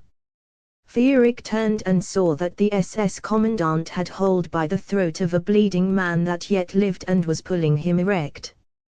As Fierik saw the eyes of the dying thing, he realized that this was no man but a loathsome dom. The cold hate that the creature exuded left no doubt there. Fierik approached and peered down at the dying dom. The contempt for all things human characteristic of the monstrosities blazed in the alien reptilian eyes like a dying ember. The creature spotted Fierik and snarled defiance. "May you die choking in your manure, worthless meat," it rasped. "May your genes be scattered to the winds." It coughed up a large bubble of blood and expired. "You noticed the accent, my commander?" Rimmler asked. Fierik nodded. "From Zind itself." Fierik surveyed the roomful of dead traitors, though perhaps many of them were as much victims as villains, dominated by an actual agent from Zind. A good thing that the blow had been struck when it had. Zind must indeed be girding for an early war if the swine dared this much. The danger was more imminent than anyone had dreamed. "My commander," an SS man shouted. "The building is surrounded by knights." "Come on, Waffing," Fierik said, and the two of them dashed outside to face a veritable sea of confused knights, some in uniform, some half-dressed, some armed with rifles or submachine guns or truncheons, others standing around like half-wits, empty-handed. At least when they saw Fierik, the ragged horde fell into some semblance of attention. A goodly number gave the party salute and shouted "Hail Jagger," but for the most part there was naught but confusion. Fierik minced no words. Commandant Stapar and his officers were traitors plotting with Zind and have been executed. High Commander Waffing is now in direct command of both the Knights of the Swastika and the regular army in his new capacity as Field Marshal High Commander of the Security Forces of Helden. He paused for a moment, letting that sink in before giving them the good news. This would make it easier to pull them together. The sons of the Swastika have seized complete control of Helden, Fierik went on. I have assumed the title of Supreme Commander of Helden and I now rule by decree. At this, the knights broke into ragged, but loud and enthusiastic cheering. Fierik let it go on for several minutes. When he judged that the men's exuberance had had sufficient opportunity for expression, he signaled to Waffing with a nod of his head. Attention! Waffing bellowed like a bull. Almost at once, the cheering troop fell silent, formed into somewhat makeshift ranks, clicked heels, and stood rigidly at attention. We have work to do and lots of it. Waffing told them. I want this mess cleaned up and the entire camp fit and ready to pass the most rigorous inspection within half an hour. Hail Helden! Hail Victory! Hail Jagger! Now the response was a mass salute of true military precision, and a chant of Hail Jagger, that left nothing to be desired in the way of spirit or force. The new age had been born, the Swastika ruled all Helden. The threat from within had been crushed, once and for all, and the nation was united behind the party. But as he returned the salute, Fierik knew full well that his sacred mission was only beginning. Like a vast gangrenous monstrosity, the empire of Zind loomed on the eastern horizon, ready to burst like a gigantic pustule and engulf humanity in its reeking poison. Tonight, the tentacles of this cancerous mutant mass within the body of Helden had been lopped off with ruthless force, but there would be no rest for Fierik Jagger and no peace for true humanity until the last foul mutant and monstrous dom had been expunged from the face of the earth. The entire globe must be purified of all contaminating elements as Helden had been purified tonight. Today Helden, tomorrow the world. 10 Up on the high reviewing stand in front of the Palace of State, Fierik Jagger stood resplendent in his black leather uniform, with its scarlet cloak flowing in the breeze, waiting for the grand parade to begin. To his right stood La Waffing in the new army uniform, light field grey with a red swastika cape, and Sef Bojel in his party uniform. To his left, Ludolf Best, also in trim black leather, and Bors Rimler in black leather embellished with the twin red lightning strokes of the SS. The sun was high in the clear blue sky, and the boulevard had been decorated all along its length with red, white, and black swastika bunting. The walkways on either side of the street were crammed with robust Helder waving a red sea of party flags. Television cameras would make the spectacle visible throughout the world, and Fierik earnestly hoped its meaning would be loud and clear to the dominators of Zind. There was no doubt that Helden had taken heroic strides during Fierik's first 2 months as Supreme Commander, and all his high commanders had a right to feel proud of what they had accomplished. Bojel had ferreted scores of Universalist sympathizers and even some DOMs out of the Ministry of Public Will and had transformed that nest of pallid pen pushers into a true weapon of the racial consciousness. Waffing had seized control of the army with an iron hand, purged the command structure of weaklings and troublemakers, and thoroughly integrated the old knights into the ranks, where they inspired confidence, spirit, and a sense of patriotic fervor in the ordinary Helder soldier.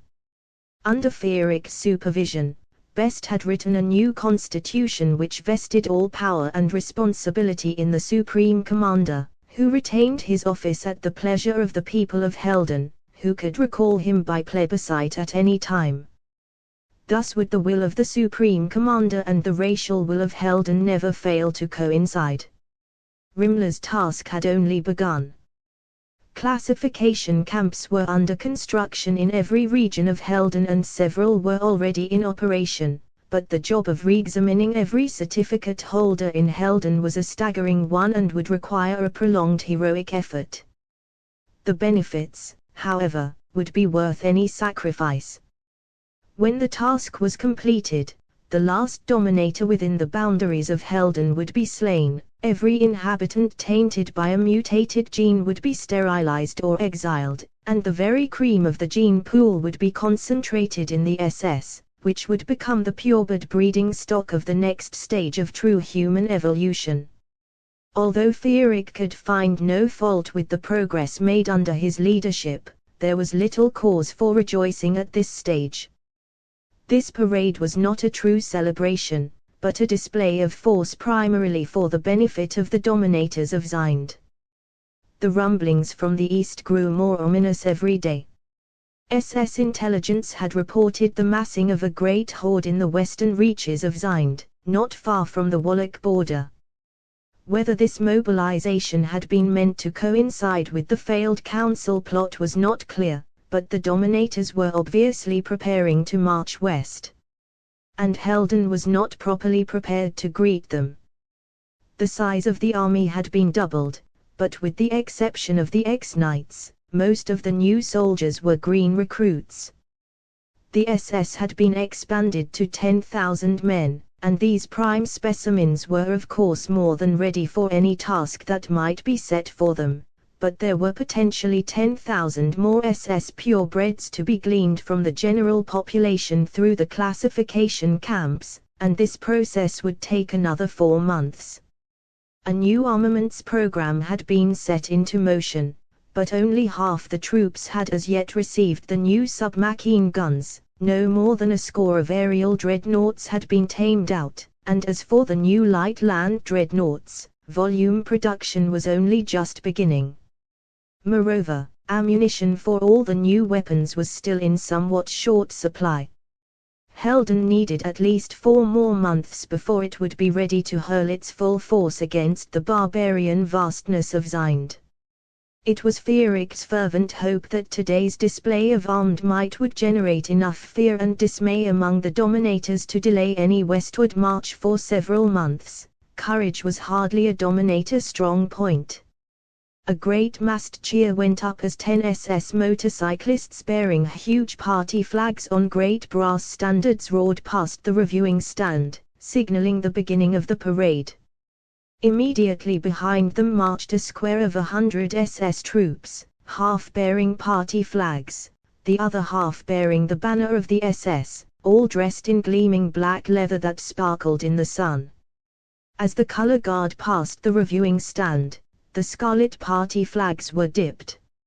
Fierig answered this honorific by shooting out his right arm in the party salute and maintaining it there with rigid precision as the troops continued to parade by. 1,000 more high-stepping SS troops followed, turning a smart eyes right and giving massed party salutes as they passed the reviewing stand, their chrome uniform trim flashing in the sun, their boots falling with the gunfire slap of steel on concrete. What a sight to strike terror into the enemies of Helden. Now a huge army contingent in field grey began marching past the reviewing stand, rank after rank, the end of the formation hidden by a bend far up the boulevard. These troops, with their scarlet swastika capes, trim new uniforms, gleaming submachine guns, and revitalized esprit were a far cry from the sorry and slovenly rabble with which Fierig had been confronted at his inaugural parade. They might be green and unblooded, but these lads represented the finest qualities of the true human genotype.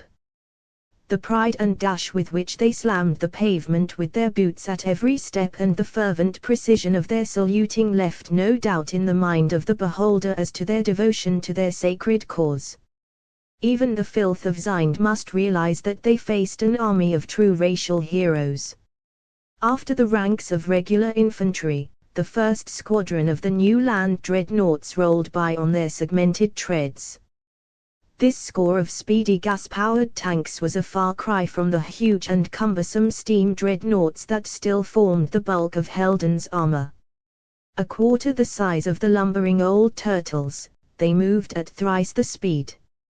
Instead of a huge armored cabin bristling with fixed gun ports, these tanks boasted revolving turrets fitted out with repeating cannon and heavy machine guns, with 2 more machine guns at the fingertips of the driver and his observer, and a lone gunner defending the rear. Within 3 months, the army would have hundreds of these speedy tanks, and once the oil fields of southwestern Zind were within reach and fuel was no longer a problem, thousands could be turned out.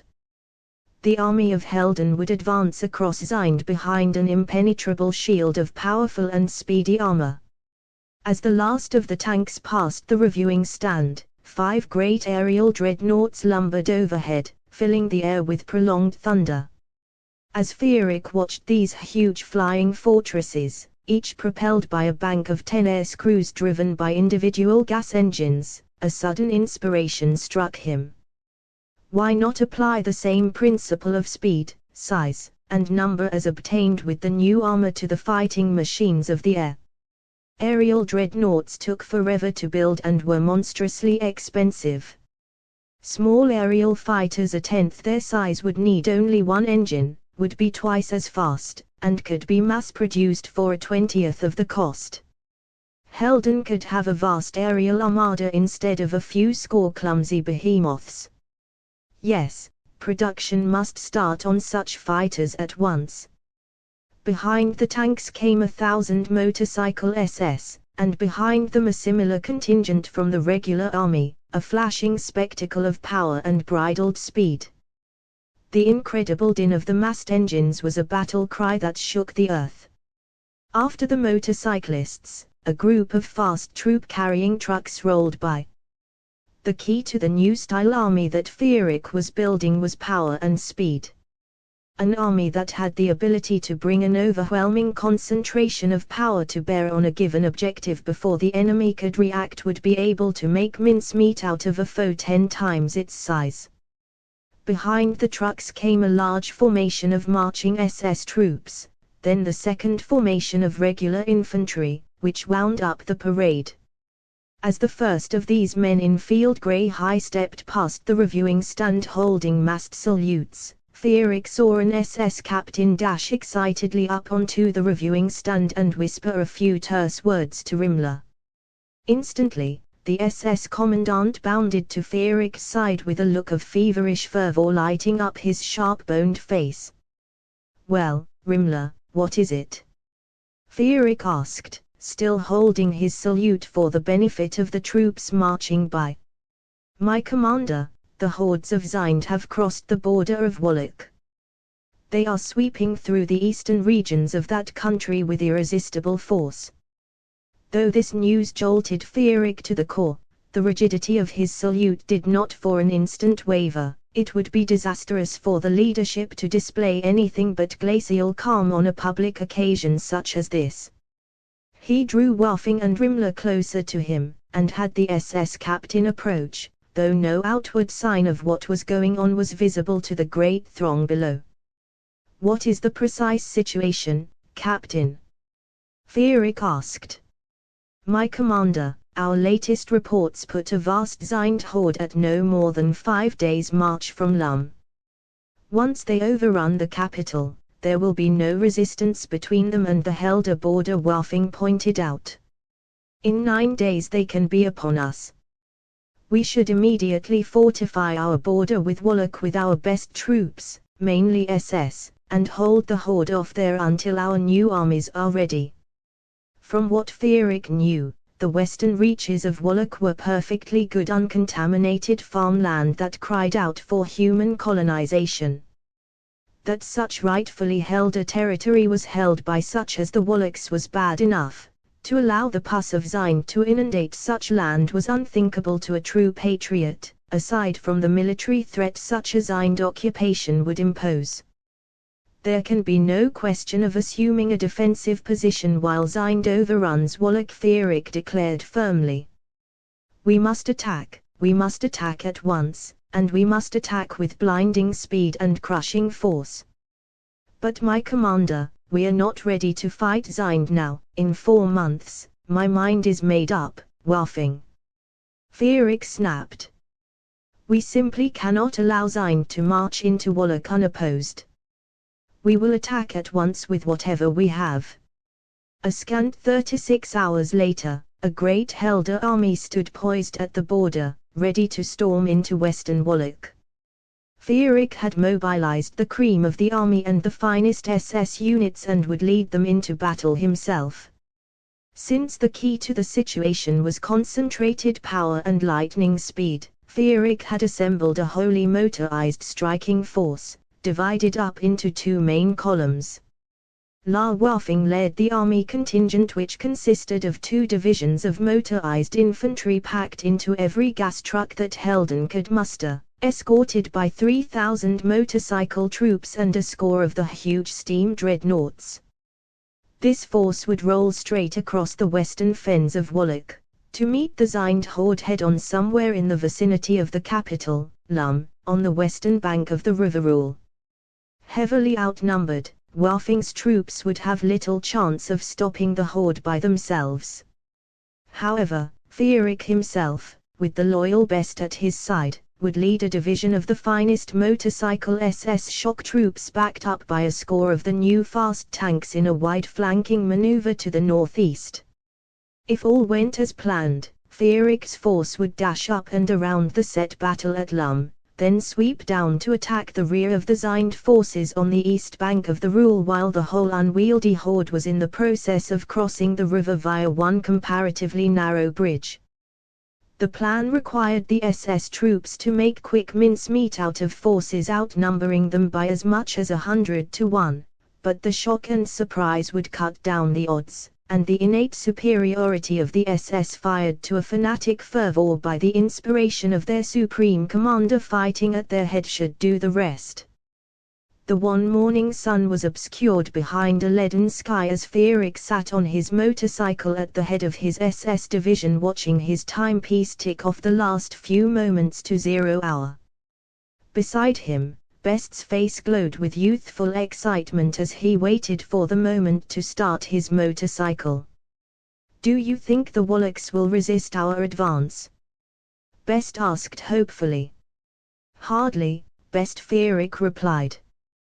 "The Wallach army is nothing but a mutant rabble to begin with, and I expect it's got more than its hands full in the east.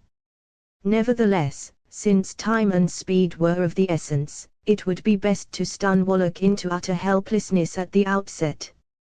Cannon set up in a hollow 5 miles from the border would pulverize the Wallach border fortifications before the army and the SS reached the border. The 2 columns would then pour into Wallach side by side, smashing any resistance that might arise. Only when all Wallach had been thrown into utter panic would Fierik lead the SS off to the northeast. Behind Fierik and Best was the 100-man SS Elite Guard, their black motorcycles and matching leather glistening, their submachine guns freshly oiled, their truncheons hanging near their hands and ready for action. Behind this elite force were a dozen tanks, then the rest of the motorcycle SS, the other light tanks, and behind this massed SS contingent, Waffing's regular army force, stretching out to the western horizon farther than the eye could see. "What a grand spectacle!" Fierik exclaimed. Best nodded. "Before the week is out, the Dominators will get a taste of the might of the Swastika, my commander," he replied enthusiastically. As the last few seconds ran out, Fierik unsheathed the great truncheon of Held, and thrust the gleaming shaft high into the air. At this signal, the air was filled with the ear-shattering sound of thousands of motorcycle engines as the steel stallions were fired into life. This roar was backed a moment later by a low gut-thrumming chord that seemed to shake the hills as the engines of all the massed trucks and tanks and steam dreadnoughts began to idle. Fierik felt the racial will of all Helden pounding through his flesh in the vibrations that filled the very air with power. His will merged with the mass will of the men he was about to lead into battle. He was the army, they were his, and together they were Helden. Then, with a glance at Best, Fierik swept the steel commander down through the air. From miles away, Fierik heard the sudden thunder of cannon, as he gunned his engine, and the host of Helden surged forward. A mighty sustained roar filled Fierik's mind, his body thrummed with the power of the engine he straddled as he led his army at breakneck speed across the rolling green hills toward the Wallach border. Cannon shells whistled overhead, the earth shook to the rumble of wheels and treads, and a great cloud of gas fumes and dust boiled into the air. The sounds and smells, the gigantic power and dashing speed, took his breath away and set his heart soaring. Glancing at Best beside him, Fierik saw that he, too, was carried away by the glory of the moment. They exchanged comradely smiles as the tanks behind them began firing their cannon.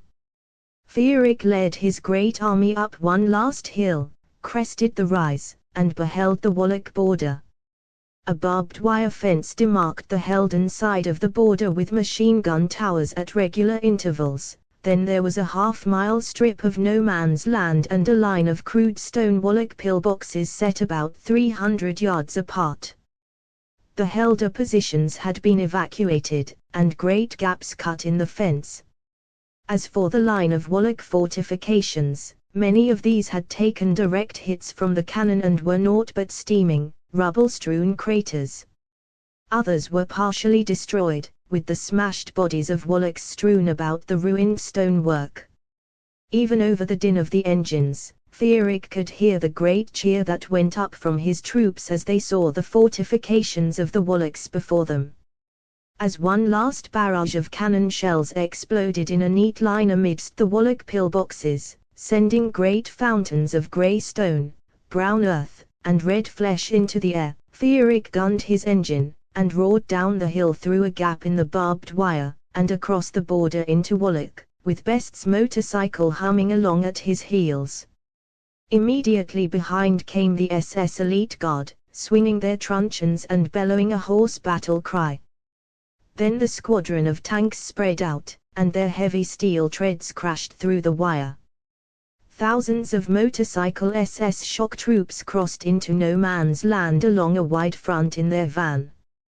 As Fierik led the vanguard of his troops across no man's land toward the Wallach lines, the SS motorcyclists fanned out to form a long skirmish line on either side of his motorcycle. At 100-yard intervals, this forward wall of heroes was reinforced by tanks blasting away with their machine guns and cannon. Behind the shield of this SS phalanx came the trucks of the motorized regular infantry, backed up by the great lumbering steam dreadnoughts which sent hails of mortar shells crashing into the Wallach fortifications. Soon the forward line of SS reached the Wallachs. Fierik himself drew up on a partially demolished pillbox, from which scuttled about half a dozen Wallachs, a hunchbacked dwarf, a parrotfish, a brace of toadmen, and other assorted monstrosities, all fleeing mindlessly from the fray like the craven dogs they were. Swiftly, Fierik chased down a parrotfish and dashed out its reeking brains with one heroic swipe of the great truncheon. Beside him, Best, his blue eyes glowing with patriotic fervor, came upon a dwarf and dispatched the creature with a quick hail of truncheon blows. Suddenly Fierik spied a gross frog-like mutant with wet leprous skin training a rusty rifle at Best's head. Instantly, he opened his throttle and rammed the front wheel of his motorcycle into the monstrosity at 40 miles an hour, slamming the creature aside with a scream and a shower of viscous purple blood. He spun the cycle about his heel, roared back, and smashed the creature's skull with his truncheon, for good measure. Best paused long enough to utter an emotional "Thank you, my commander." Then the lad plunged back into the heat of battle. All around Fierik, the SS men were splitting open the skulls of the Wallachs and driving them madly in all directions. A fear-crazed blueskin ran blindly at Fearic's cycle with a truncheon in his hand. Fearic decapitated the creature with a swipe of the steel commander, the head rolling under his wheels, while the body stumbled on a few paces before expiring. It was no proper battle, it was a rout. These Wallachs milled about aimlessly like insane cattle. They were all cowards and weaklings who had no taste for honorable combat. Fearic raised the great truncheon of held high in the air, its silvery shaft emblazoned with the honorable blood of battle, and raced his motorcycle forward beyond the ruined fortifications, leading the SS vanguard deeper into Wallach.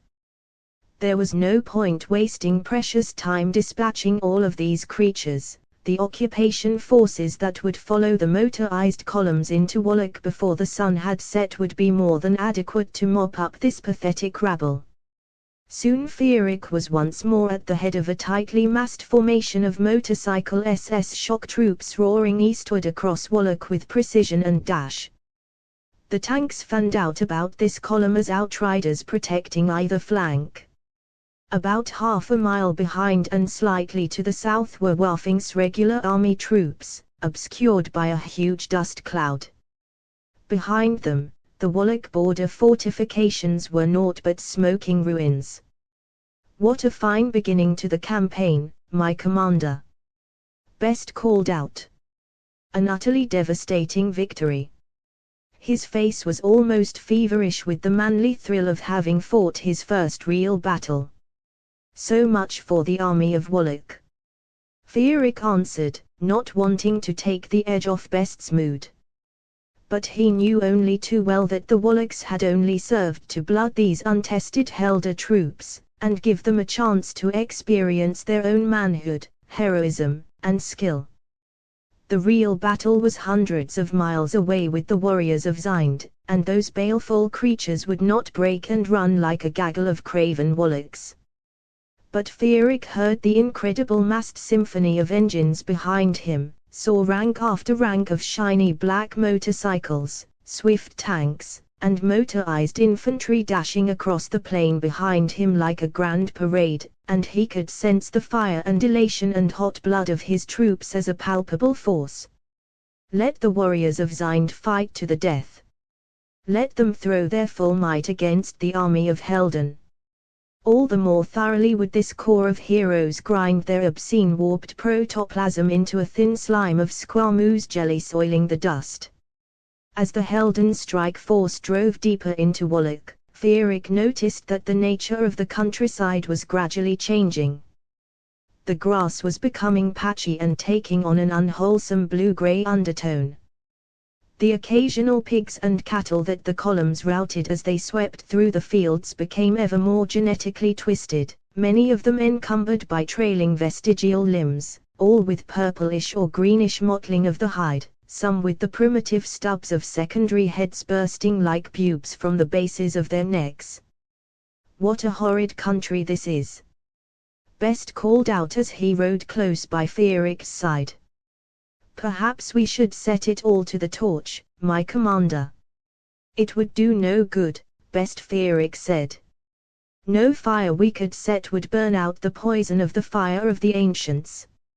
Indeed, the countryside was rapidly becoming a putrid sinkhole of residual radiation and genetic contamination. Mutated crows caught overhead through their grossly deformed pink beaks, their eyes bursting out of their sockets like the orbs of deep-sea fish. In the distance here and there, Fearic spied the first patches of radiation jungle, great twisted mazes of purplish, reddish, and bluish vegetation, caricatures of grass the size of small trees, tangles of outsized vines like poisonous serpents, giant bloated cancerous flowers. Lurking in these pus pockets of radiation were creatures that defied description, wild dogs that dragged their intestines behind them in translucent sacks, multi-headed swine, featherless birds covered with running sores that oozed noxious venom, all manner of mutated vermin that bred ever more revolting variations from generation to generation. Occasionally, the head of the column would flush cowering Wallach peasants from their holes. These loathsome mutants were exactly the sort one would expect in such debased environs. There was not a one of them who did not display some gross departure from the true human genotype. Blueskins, parrot faces, toadmen, dwarfs, and all the usual mutations abounded. Several of the frog-skinned monstrosities were sighted. Without exception, these slime-oozing creatures were run down and slain by the SS, for their sight was a particularly strong affront to true human eyes. As for the bulk of the Wallach peasantry, these were for the most part allowed to flee every which way before the Helder army. Only those too dull-witted or physically warped to make proper way for the column felt the weight of Helder truncheons. The classification camps that the occupation forces would set up would deal with these wretches in due course. All in all, the most vexing aspect of the march eastward thus far was the gorge building up in the back of Fearic's throat as he drove deeper into the contaminated reaches of the Wallach fens. Of resistance there was none, and only the occasional running down of a particularly vile mutant gave the troops any opportunity to maintain their fighting edge. The column neither avoided the reeking wattle villages nor sought them out. Straight east, the army roared, and any obstruction was smashed to pieces and set to the torch.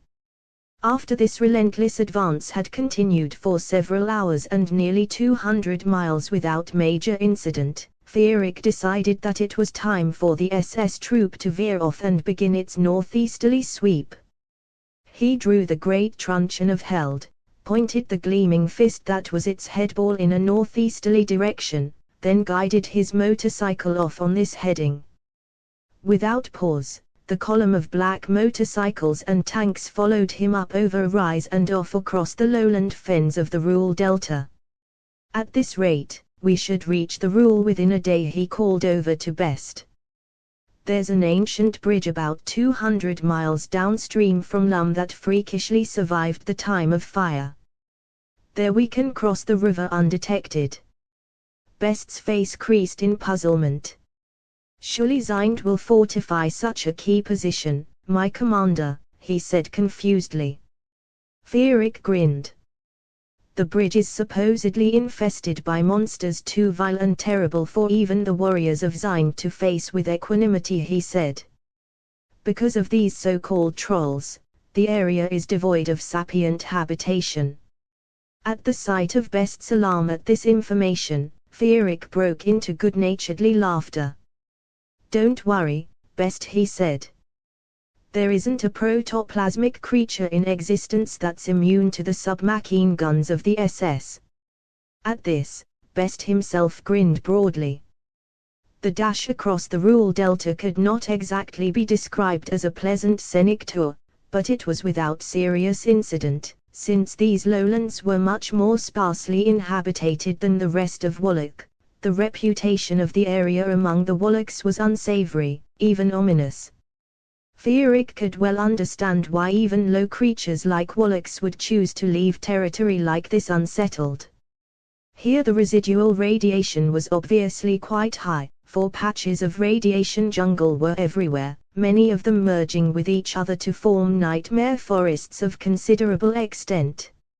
Even the mighty column of motorcycles with its flankers of powerful tanks avoided these vicinities at Fearic's direction, not out of fear of the monstrosities lurking within, but because of the dangerously high radiation level that such pus pockets of mangled chromosomes denoted. Over there, my commander. Best called out, pointing to the east. The twin towers of the ancient bridge were clearly visible on the horizon. With motions of the steel commander, Fearic redeployed his troops in order to properly deal with whatever might bar the way across the bridge. 4 tanks were brought to the head of the column where they formed a box around the motorcycles of Fearic and Best. The other tanks were brought in closer to the column into tight formations to protect against attack from the sides or rear. An ancient roadway began about 2 miles from the bridge, leading through the fens and onto the bridge itself. As Fearic led the column along this crumbling track, he saw that the entrance to the bridge itself was surrounded by foul radiation jungle. Creepers, vines, and bloated shrubbery in ghastly bluish and purplish hues grew about the bridgehead in fetid profusion. Only the concrete roadbed itself was free of the densely tangled mutated underbrush. Fierik gunned his engine slightly and signaled to the tank drivers beside him. The head of the column sped up to nearly 50 miles an hour, opening up a gap of 100 yards between itself and the column of motorcycles. Fierik drew a few yards ahead of the tanks with Best's cycle close behind, unsheathed the steel commander, and plunged his motorcycle into the narrow canyon between the densely tangled walls of cancerous radiation jungle. At once he was immersed in a world of slithering, cluttering putrescence. Multi-headed snakes hung from slime-encrusted trees. Large featherless birds with prehensile beaks hopped heavily from branch to branch uttering guttural liquid croaks. Something large and crazed shrieked horribly to itself in the depths of the jungle. Here and there, Fierik made out huge nebulous shapes moving about behind the twisted boles of the unwholesome trees, vast expanses of wet green hide, moving masses of blood-red pulpiness, things like gigantic abdominal organs imbued with independent life. "What a cesspool of genetic garbage," he muttered aloud. Best's reply was a sudden wordless cry of terror. 50 yards up ahead, Fierik saw something which nearly caused him to retch, and made his blood go cold. Blocking the road ahead was a gigantic mound of formless protoplasm, a pulsating amoeba of greenish translucent flesh perhaps 10 feet high and wider than the roadbed. The surface of this enormous lump of living slime seethed with scores of huge lipless sucking mouths filled with rows of knife-like teeth. From each obscene orifice projected a long tubular writhing red tongue. The oozing surface of the monstrosity swarmed with hundreds of powerful-looking tentacles as well. From the mouths came a ghastly puckering wet sound and a stomach-turning high-pitched keening. Fierik slammed on his brakes and brought his cycle to a screaming dirt-flying halt a scant 20 yards from the thing. At these close quarters, the rotten fish stench of the monster was nearly overpowering. Even as Fierik brought up his cycle, the amoeboid mound of primal protoplasm began to flow toward him. No wonder the Wallachs shunned this place. But craven Wallachs were one thing and true men quite another. Fierik drew his submachine gun from its scabbard and leveled it at the creature. He pressed home the trigger, holding it down for sustained fire, and his weapon spurted a screaming hail of machine gun bullets directly into the pustulant thing. A second stream of bullets from close behind him told him that the quick-witted Best had followed his lead. The bullets struck the pulsating flesh of the amoeboid creature like a series of small explosions, sending gouts of translucent green slime flying into the air. A horrid series of sustained shrieks came from the thing as scores of huge sucking mouths cried out in mindless agony. A viscous green liquid flowed copiously from the wounds. The creature writhed insanely as Fierik and Best continued to pepper its slimy surface with machine gun bullets.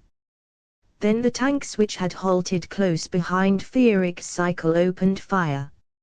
4 cannon shells whistled overhead, plowed into the creature at point-blank range, then exploded with a mighty roar, sending smoke and slime into the air in a titanic blast of destruction.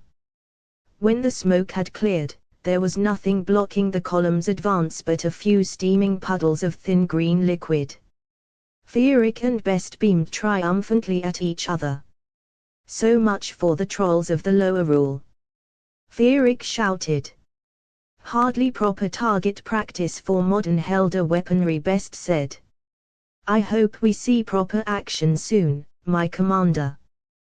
Don't worry, Best, we'll reach the Zind horde soon enough now. So saying, Fierik drew the steel commander, waved it aloft, and led the column onward through the jungle and out onto the roadbed of the ancient bridge which was suspended from great steel cables hung from stone towers anchored far below the muddy waters of the Rule. Halfway across, Fierik heard machine gun fire behind him and the booming of cannon. Glancing back, he saw that several more of the putrid horrors had emerged from the jungle to harry the column. The cannon of the tanks and the machine guns of the SS made short and bloody work of these monstrosities. When the rear of the column was safely on the eastern side of the river, Fierig called a short halt and formed his tanks into an impromptu artillery battery. Under Fierig's direction, the tanks fired high explosive shells into the towers of the ancient bridge, smashing them to pieces and dropping the center of the bridge bed into the reeking waters of the Ruhl. As an afterthought, Fierig had the tankers reload their cannon with incendiary shells and drop a full barrage on the jungle itself, so that when the column got underway again, swinging south toward its rendezvous with the rear of the Zind horde, it left a billowing pillar of orange fire lighting up the horizon behind it where the obscene spawn of the radiation pocket had been. Evidence of a great battle presented itself more than 50 miles out of Lum. Great rivers of refugees poured northward and westward like insects fleeing the crushing of their nest as the column raced southward toward the capital about 20 miles east of the Ruhl and roughly parallel to its bank. Mongrels and mutants of every sordid description swarmed northward along the major road to Lum, making it impassable to the Helder shock troops.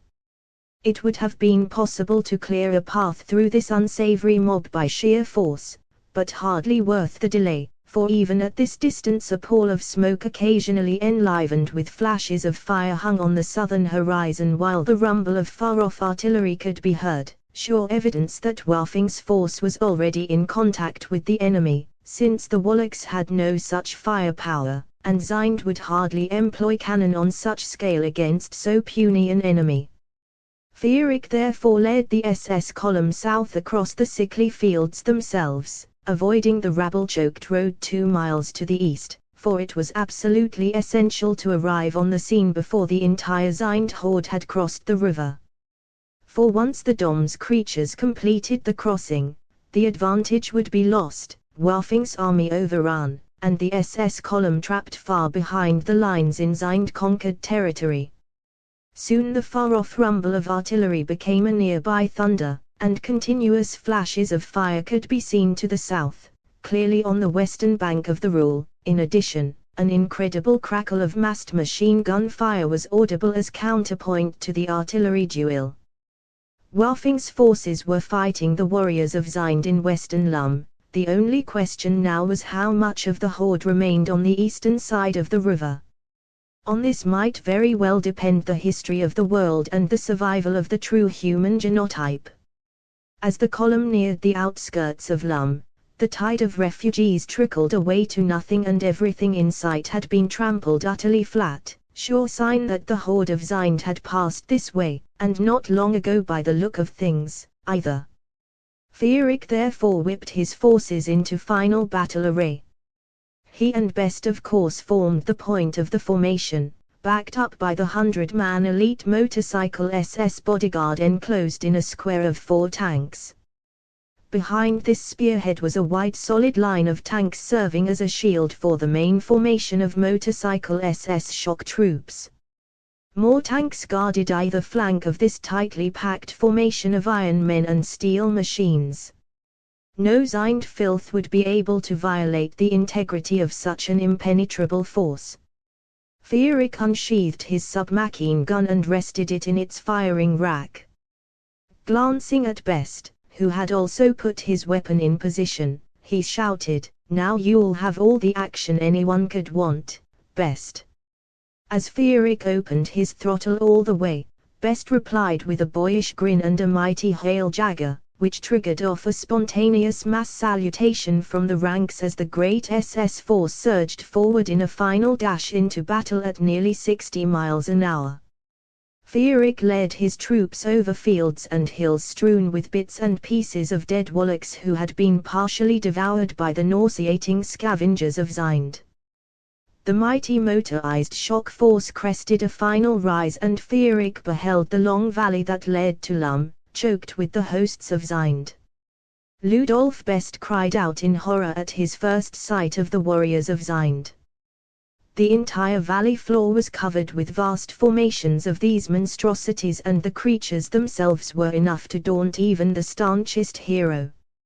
Each of these specially bred protoplasmic killing machines was a hideous caricature of the human form, fully 10 feet tall, with incredibly massive chests, arms, and thighs, and tiny heads barely large enough to serve as mounts for their tiny red eyes, button ears, and lipless drooling mouths.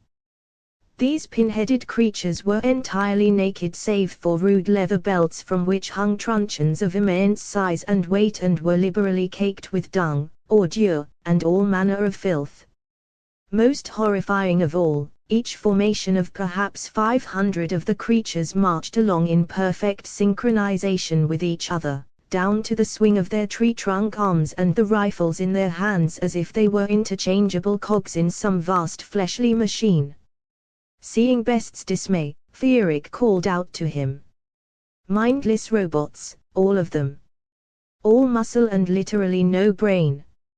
For his part, Feerick was far from daunted by this sight, for it meant that perhaps half the horde was still on this side of the rule. His desperate plan was working. Moreover, he knew that this vast horde of warriors was entirely dependent on the dominators who controlled the formations. Each synchronized formation was in fact the dominance group of a single dom. In combat, the warriors possessed but rudimentary wills of their own.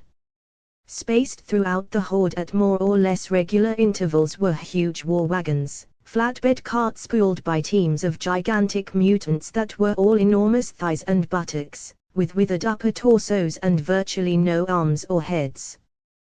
The beds of these war wagons were packed with ordinary mutants who served as mortar crews and machine gunners, but it was a good bet that the controlling DOMs were hidden the rabble atop these carts. Further, it was quite probable that the 8 heavy lumbering steam dreadnoughts near the rear of the horde housed the master dominators of the entire horde. Trust a dom to secrete his cowardly carcass in the most secure place possible. If these master dominators could be slain, the entire horde might be thrown into leaderless uncontrolled confusion. Uttering a fierce battle cry, Feerick led the SS battle formation straight down the slope at the nearest formation of warriors at better than 40 miles an hour. Feerick held down the trigger of his submachine gun, sending a long burst of leaden death into the ranks of the enemy, and at this signal, every tank cannon let fly with high explosive shells, so that the first warning given to the horde was when 1,000 warriors were suddenly blown to steaming bloody fragments by a rapid series of explosions. A moment later, Feerick led his spearhead of tanks and motorcycles into this bloody gaping hole in the enemy flank. Once more the Helder tanks fired a massed barrage, now at point-blank range, and the entire wall of naked, hairy, sour-smelling flesh before Feerick flew apart in a hail of dirt and meat, showering him with gore and filth as he gunned his motorcycle forward. Only now did the cannon of the Zine steam dreadnoughts open fire, lobbing a ragged barrage into the rear of the Helder column. Several score Helder machines were blasted apart by the explosions, but the precision of the SS formations never wavered for an instant. As for the minions of Zind, the surprise, incredible speed, and withering concentrated firepower of the Helder attack left them milling about in confusion and disarray.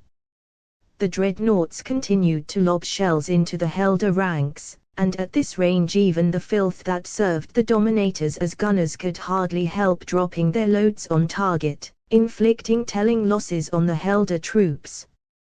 But whereas the formations of warriors continued to march brainlessly toward Lum and had yet to put up a coherent defense in the face of the rapid-fire Helder tank cannon, the SS shock troop retained its iron discipline in the face of the point-blank Zind barrage. Feerick led his spearhead force at breakneck speed into the path in the enemy ranks opened up by the artillery, leading his men straight for the command dreadnoughts. Finally, the dominators controlling this section of the horde apparently recovered from their initial shock, for suddenly and with an eerie superhuman precision, thousands of the giant warriors executed precise 90-degree turns and ran at top speed straight into the face of the Helder tank barrage, swinging their massive truncheons like enormous scythes. Wave after wave of the naked warriors was blown to pieces, but so vast was the horde, so bottomless the Dom's supply of cannon fodder, that thousands upon thousands of the creatures fell upon the Helder forces from all directions, hurtling straight through the massed cannon and machine gun fire by sheer force of numbers. Feerick suddenly found his advance barred by a solid line of 10-foot, massively muscled, filth-caked monstrosities, swinging huge rude truncheons through the air in apparently random strokes, red eyes blazing mindlessly and drool flecking their chins as they came at him at top speed on legs as thick as marble columns. Feerick drew the great truncheon of Held and met them head-on, swinging the mystic weapon before him in great juggernaut sweeps. A vast surge of power seemed to shoot down his right arm and fill his body with inexhaustible energy and superhuman strength. The steel commander was a feather in his hand, but his first blow hit with the force of an avalanche, smashing the tiny heads of 6 warriors to bloody flinders and sending their bodies writhing in the dust, fountaining gore. He heard a great cheer go up behind him, fired to heroic fervor by the sight of this incredible feat. The SS Motorcycle Elite Guard, led by Ludolf Best, plunged into the fray at the side of their supreme commander. Though heavily outnumbered, and by creatures twice their size to boot, the SS fanatics made up for it with speed and superhuman fire, falling upon the warriors with their truncheons, crushing legs with the wheels of their motorcycles, keeping close to Feerick's heels as he cut his way ever deeper into the heart of the Zind horde with the irresistible steel commander. For his part, Feerick continued to mow down the hairy sweat-soaked giants in great lots and bunches, smashing through a forest of legs and leaving the crippled howling creatures for the troops behind him to dispatch, then whirling around to pulp a score of the tiny expressionless warrior faces with the steel fist headball of the great truncheon. Even in this close-quarter combat, the warriors of Zind showed little if any individual initiative. They simply pressed forward, rank after rank, swinging their truncheons at everything that moved. Perhaps even their truncheon blows were automatic behavior rather than individually aimed. As each warrior fell, another in the solid press behind simply popped into the gap in the line, a replacement part in the great protoplasmic killing machine that was the Zind horde. Thus the battle assumed an inevitable pattern. Led by Feerick, the Helder column tore into the horde at speed, killing everything before it, but taking certain losses due to sheer attrition. For their part, the Dominators simply threw wave after wave of warriors at the onrushing Helder, for their reserves seemed endless. The consequent slaughter of warriors was so tremendous that the forward advance of the Helder strike force was limited chiefly by the tangle of smashed giants' corpses that lay strewn in its path. Soon Feerick had fought his way to within 100 yards of the Zind steam dreadnoughts which had gathered themselves into a defensive circle completely surrounded by warriors. Behind him came Best, then the 4 lead tanks, and the elite motorcycle SS bodyguard, their black leather reddened with warrior blood. To the rear was the great main formation of SS shock troops advancing through the body of the horde, leaving a bloody river of fallen warriors in its wake. Suddenly, the tactics of the Dominators changed. The dominance groups of warriors surrounding the dreadnoughts stood their ground, switched over from truncheons to rifles, and began to fire volley after volley at point-blank range straight at the onrushing Helder shock troops. Behind Feerick, a fine young SS hero screamed in pain, then fell from his motorcycle with bright blood spurting from the deep wound in his neck. All around Feerick, bullets tore into the SS men, scores of fine specimens shrieked in agony and fell from their mounts into the dust. A bullet pinged off the frame of Best's cycle and missed his head by inches. Machine guns! Feerick shouted, sheathing the steel commander, and drawing his own submachine gun. He gunned the engine of his cycle and led the column on a short flanking sweep to the north, so that the maximum number of Helder tanks could be brought to bear on the enemy dreadnoughts. Fierik then fired his submachine gun directly into the nearest formation of warriors, cutting down a brace of the creatures. At this signal, the tank cannon opened up. A barrage of high explosive shells crashed amidst the enemy dreadnoughts in a tight pattern, sending a dense pillar of orange fire and black smoke into the air, followed by a heavy clattering rain of sharp metal fragments. Before the flame and smoke had even begun to disperse, another massed barrage rocked the Zind dreadnoughts, then another, and yet again another. In the place where the 8 Zind command dreadnoughts had been was naught but a steaming crater filled with shards of smoking metal and bits of bloody protoplasm. The effect of this destruction on the formations of warriors who had been defending the dreadnoughts was nothing short of astonishing.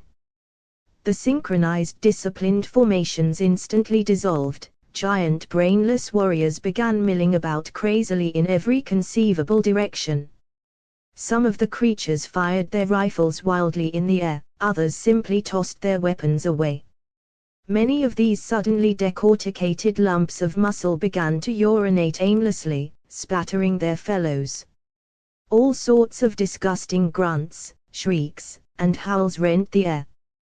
The whole mass of creatures around the smoking crater as well as great sections of the Zind horde in the general vicinity were reduced to nothing more than a brainless herd of rioting animals. The DOMs controlling this entire section of the horde must have been housed in the dreadnoughts along with the Zind High Command.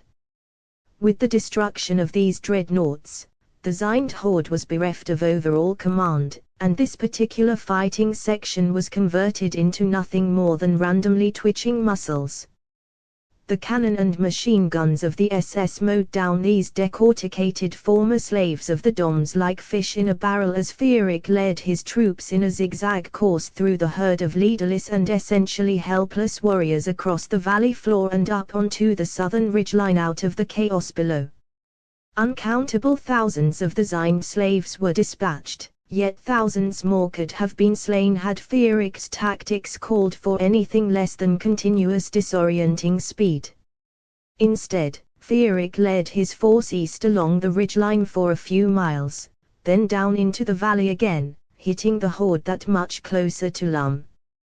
The Helder troops concentrated their attacks on the war wagons drawn along by the huge pullers. For each time one of these mobile firing platforms was blasted to bits, one more formation of warriors went berserk, throwing their weapons away, firing wildly into the air, attacking their fellows aimlessly, urinating and defecating all over each other like a vast pen of crazed swine.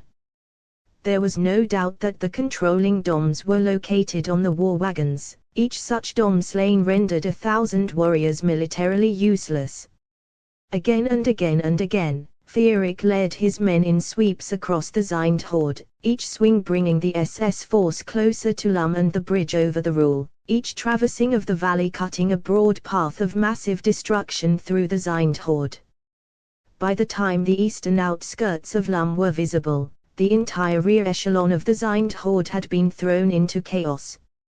Tens of thousands of warriors had been slain, and tens of thousands more, deprived of their DOM masters, had been converted from efficient cogs in a great protoplasmic killing machine into an altogether disgusting self-destructive mass of brainless muscle. Like some great decapitated reptile thrashing about in its maddened and interminable death throes, these huge herds of brawny literally brainless giants twitched and jerked about aimlessly, shooting, kicking, urinating, biting, defecating, and striking out entirely at random, slaughtering hundreds of their own number in the process, and as a bonus making it thoroughly impossible for those formations still under Dominator control to operate effectively.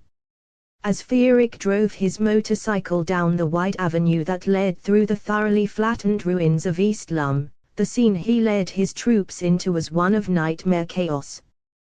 The Zind horde had advanced through the city along a wide front. The crude stone and wattle buildings had been ripped to pieces and quite literally pulverized. Not an artifact was left standing, and the rubble that clogged the rude mud streets was hardly recognizable as the ruins of buildings. The warriors slew everything in their path, and every inch of the city was littered with the decomposing corpses of every conceivable breed of mutant and mongrel, all stinking to high heaven.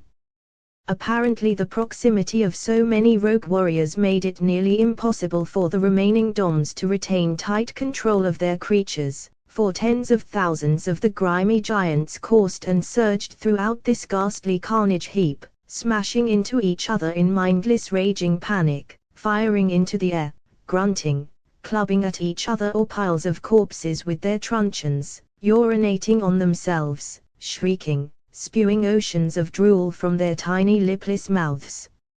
It was a vista that caused the gorge to rise in Fearic's throat and the blood to pound in his veins.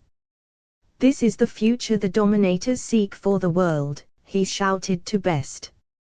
"A cesspool planet peopled by naught but drooling mindless monstrosities which the Doms and the Doms alone control. I swear by my great truncheon and the swastika that I shall not rest until their scourge is expunged forever from the face of the earth." Gunning his engine, Fearic led the SS column down the avenue, an irresistible juggernaut of cannon, machine gun bullets and truncheons, every last helder fired to transcendent heroism by utter racial revulsion for the crazed and debased perversions of what was once human germplasm that rioted and drooled and urinated obscenely all around them. Cutting everything in their path to ribbons, the helder troops plunged toward the immense pall of fire and smoke that hung over Western Lum. Even at this distance, the roar of the cannon and the immense staccato clattering of thousands of machine guns that came from the great battle on the other side of the river was deafening. A lone pontoon bridge spanned the body-choked Rule, and as Fearic hove into sight of this basically primitive structure, the scene was one of utter pandemonium. A formation of warriors surrounding a war wagon was marching across the bridge in perfect synchronized unison. Apparently these warriors, confined as they were to the narrow territory of the bridge bed, were not infected by the general panic and disintegration which Fearic and his SS shock troops had inflicted upon their fellows. However, the entire east bank of the Rule was absolutely packed with masses of shrieking, murderous, uncontrolled 10-foot giants. Great presses of these rogue warriors sought to smash their way past the disciplined troops on the bridge, perhaps out of residual fealty to forgotten psychic commands, perhaps purely as a result of the mathematical laws of random motion. Whatever the reason, rogue warriors swirled around the bridgehead in great numbers, wreaking havoc with the dominated formation attempting to join the battle on the west bank. Fearic instantly realized that the tanks could not be used to blast a path through the warriors on the bridge, for even a single misplaced cannon shell might sever this sole link with the west bank of the Rule and leave his force stranded here in this vast pit of twitching decorticated filth. He therefore drew the great truncheon of Held and signaled with it to his troops.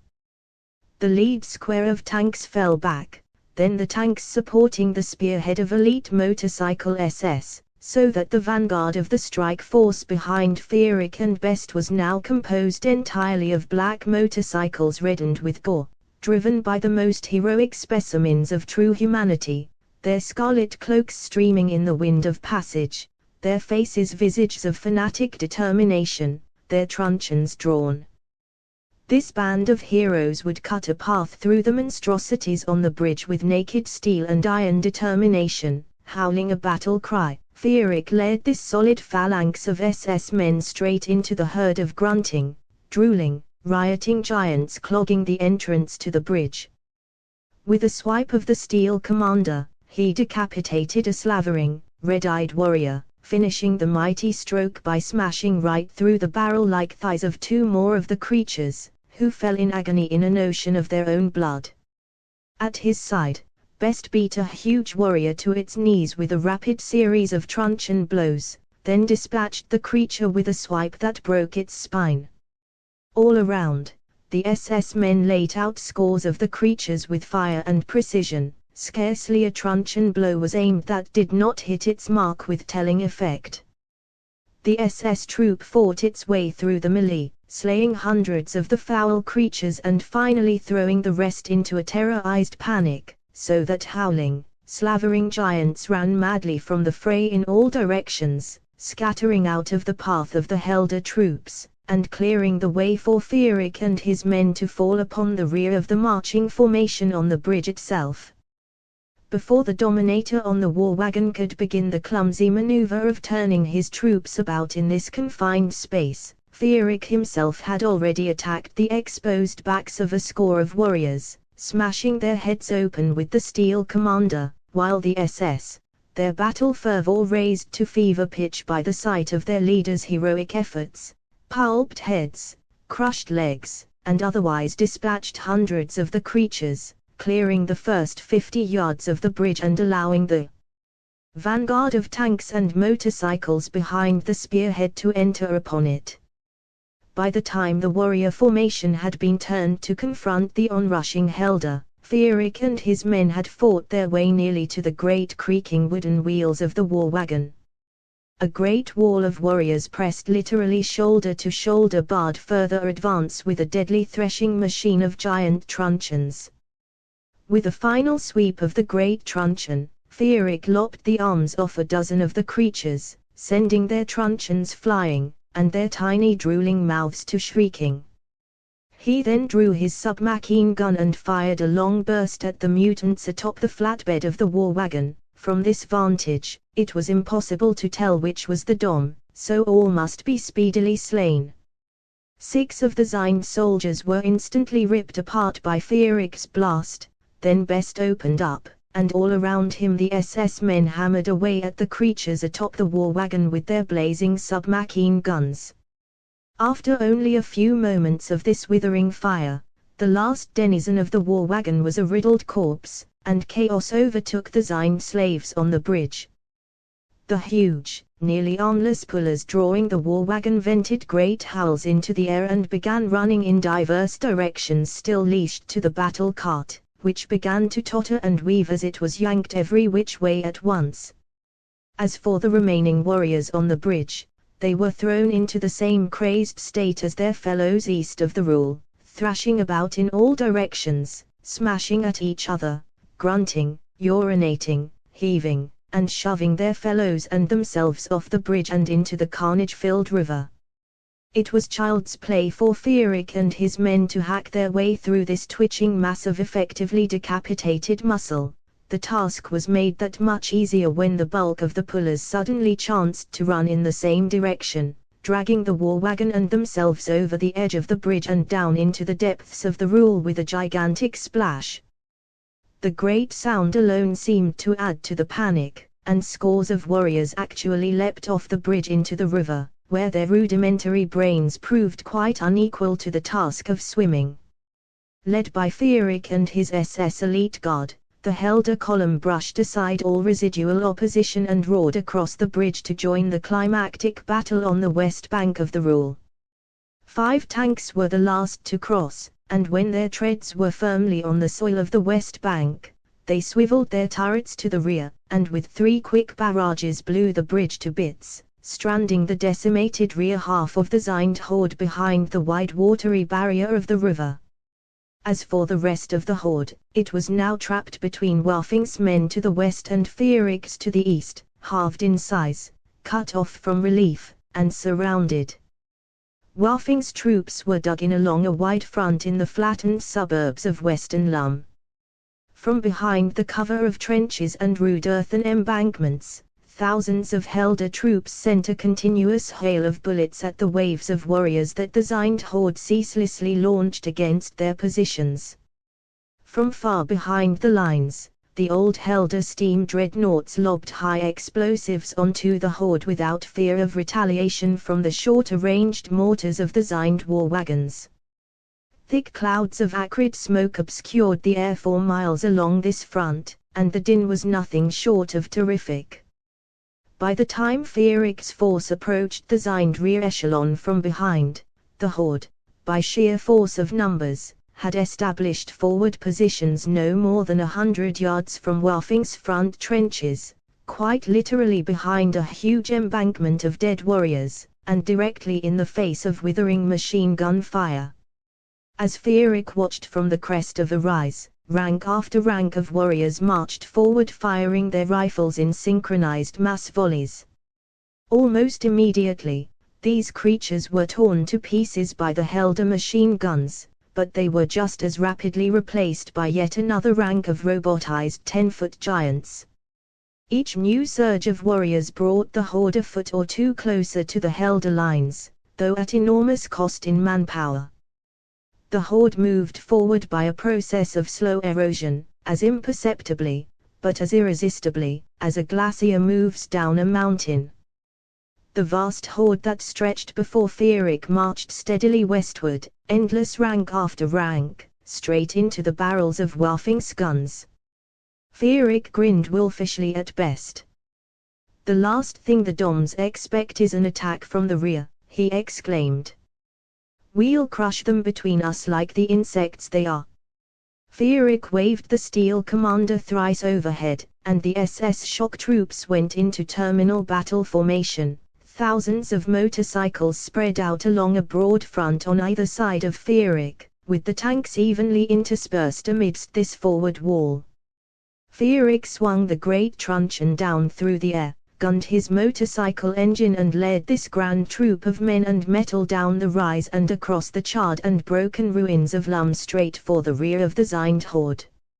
As the SS force swept forward, the tank cannon fired barrage after barrage into the ranks of the enemy, concentrating their fire on the war wagons, blowing scores of them sky high in a few short minutes, so that by the time the motorcycles and tanks actually reached the horde, dozens of warrior formations had already been converted into mobs of drooling, panicked animals.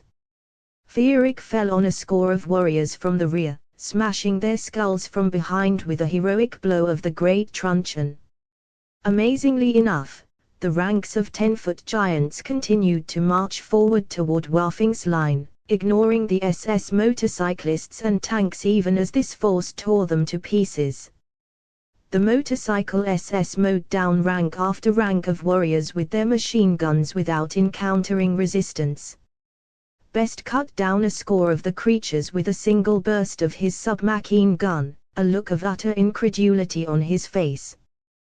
By the time the remaining dominators managed to turn their rear echelons around to cope with the SS attack, Fierik had led his men deep into the horde, inflicting incredible carnage on the enemy. Moreover, so many war wagons had been destroyed and dominators slain that there were more rogue warriors thrashing about insanely than there were disciplined troops. The Zind advance toward Waffing's positions fell apart in a mad melee of thrashing, shrieking, defecating animalism. Seeing this and therefore knowing that Fierik's men had arrived on the scene, every last man in Waffing's army erupted from the trenches and stormed forward in all-out do-or-die charge. The Zind horde, already thrown into utter disarray, was now caught between two great advancing lines of Helder steel and heroism. The outcome of the battle under such conditions was a foregone conclusion. Slashing his way through veritable seas of sour-smelling crazed warriors who thrashed about pointlessly as they died, Fierik was filled with a fierce elation. Each great blow of the steel commander felled another brace of obscene monstrosities. Each warrior slain was one less enemy left alive to bar his way to total victory. All around him, the SS mowed down warriors with an ever-increasing frenzy, summoning up vast reservoirs of hysterical strength, perhaps somehow drawing on the resources of the racial will itself. Fierik and his men were united in a battlefield communion of heroic and triumphant struggle in which time and fatigue were empty words devoid of meaning. Fierik had no concept of how long the battle had gone on. He drove his motorcycle forward into the boiling chaos of the totally panicked Zind horde, slaying everything before him with the great truncheon. His black leather uniform was virtually dyed red with gore, Blood ran down the silvery shaft of the steel commander, soaking his right hand in rich camellia nicher. Yet he felt no sense of time's passage nor hint of waning strength. The warriors before him existed to be slain, and he slew them. These were the only parameters of the universe of battle through which he moved. Finally, there were clearly more dead warriors strewn over the landscape than live ones milling about. Soon Feerick was dispatching the foul creatures one by one instead of in bunches, because live targets for his mighty weapon were few and far between. Feerick spied two warriors a few yards before him standing on a pile of their fallen fellows and half-heartedly belaboring each other with their huge truncheons. He drove his motorcycle toward this brace of giants, and swung the great truncheon of hell toward their heads for the kill. But before his weapon could strike home, one of the creatures suddenly shrieked and fell with its brains dashed out. Feerick had to content himself with dispatching the other. And quite suddenly, there before him stood the ponderous figure of La Waffing, his field-grey uniform stained with blood, holding a large truncheon liberally caked with gore. Feerick brought his cycle to a screaming halt in front of the beaming Waffing and dismounted. A moment later Best pulled up at his side. The three men stood together silently for a moment as SS men in black leather greeted army troops in field grey. The jaws of the trap had come together, the horde of Zind had been destroyed. It was the ebullient Waffing who broke the solemn silence. "We've done it," he exclaimed. "Helden is saved. This is the greatest moment in the history of the world." "No, my dear Waffing," Feerick corrected him, "the greatest moment in the history of the world will be that moment in which the last dominator takes his last breath. Rejoice at a battle well won, but don't mistake it for the end of the war." Waffing nodded, and the three men stood there in the setting sun regarding the late battlefield.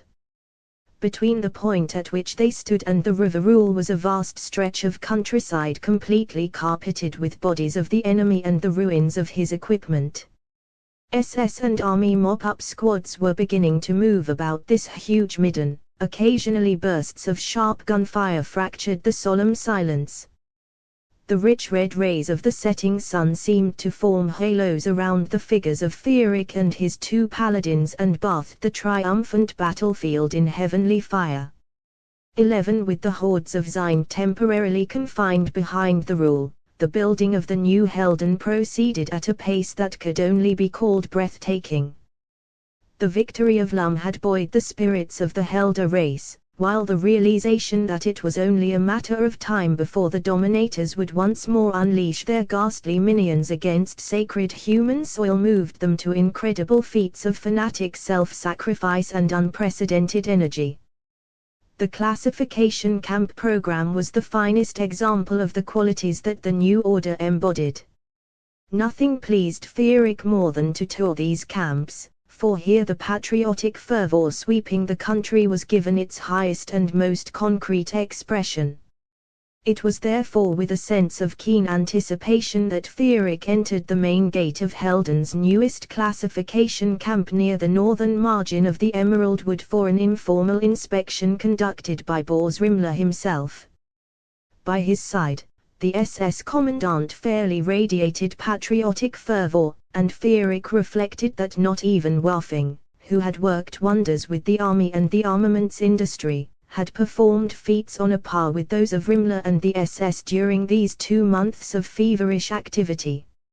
Physically, the camp was a modest enough construct. An oblong perimeter of electrified barbed wire surrounded a large processing shed and row after row of plain wooden barracks, the whole presided over by machine gun towers at each corner.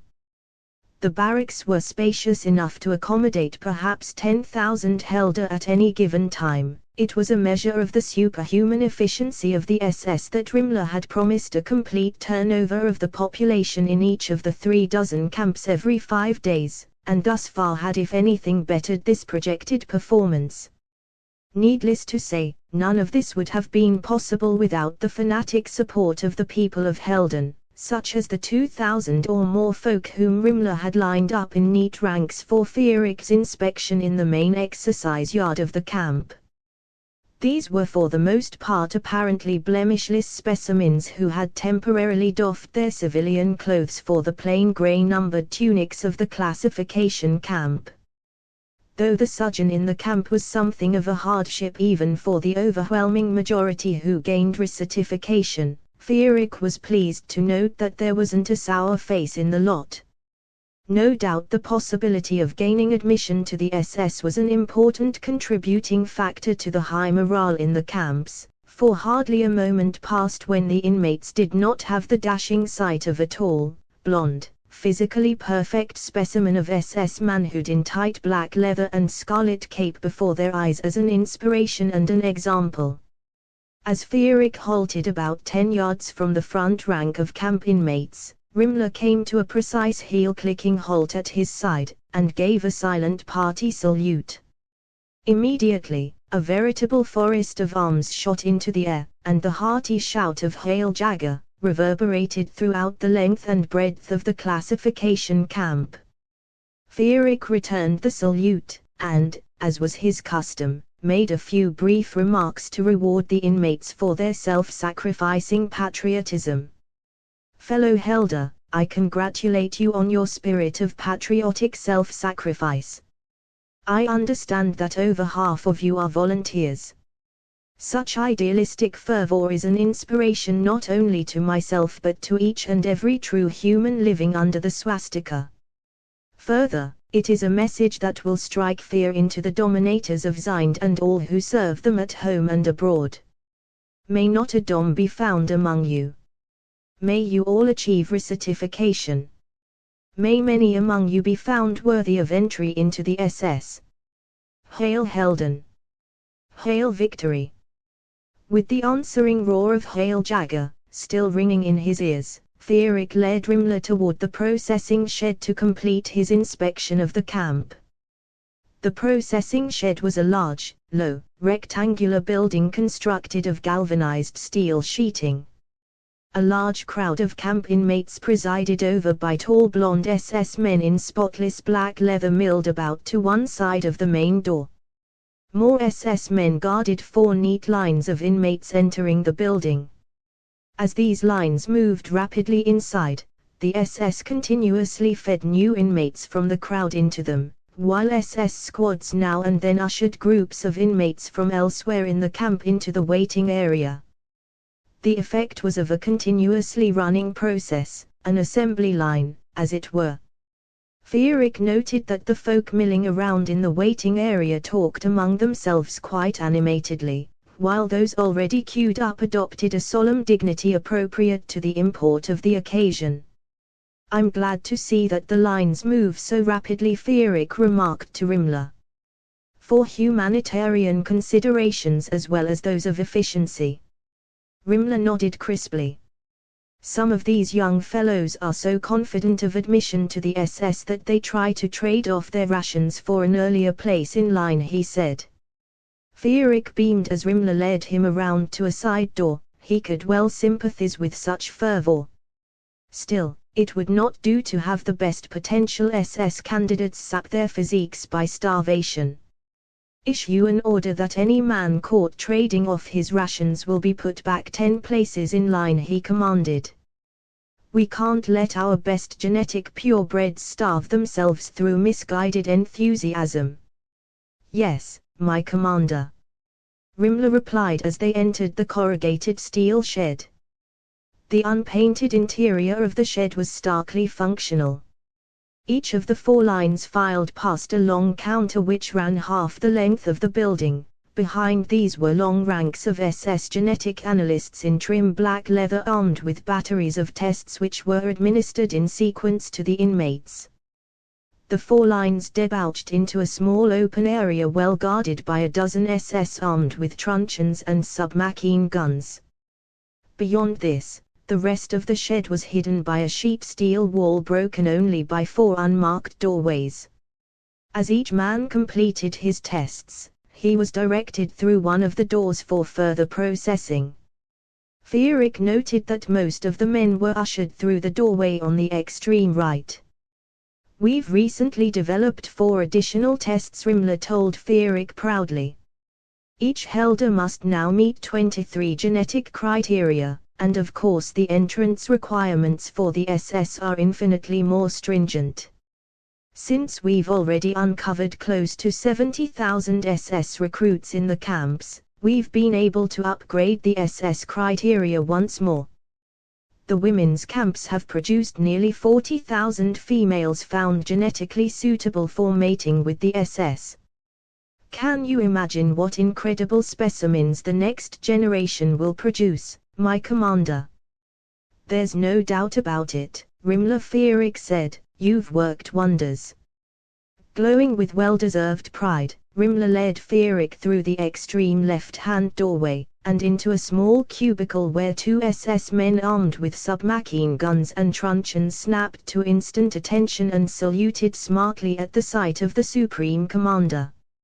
In the floor of the cubicle was a drain hole. A water hose was attached to a spigot projecting from a wall. The concrete floor was nevertheless stained a subtle reddish-brown. "Thus far, we've uncovered only a few thousand DOMs," Rimmler said. "However, SS scientists are very close to developing a specific test for the Dominator genotype. As it is, I'm afraid that some DOMs do escape with the more ordinary mongrels and mutants." Fierig returned the salutes of the SS exterminators and nodded to Rimmler. "When a foolproof specific test has been developed, it will be a relatively simple matter to reprocess the steriles and thus expunge the last Dominator gene from the face of Helden. At any rate, the problem will be solved in the next generation one way or the other," Rimmler pointed out.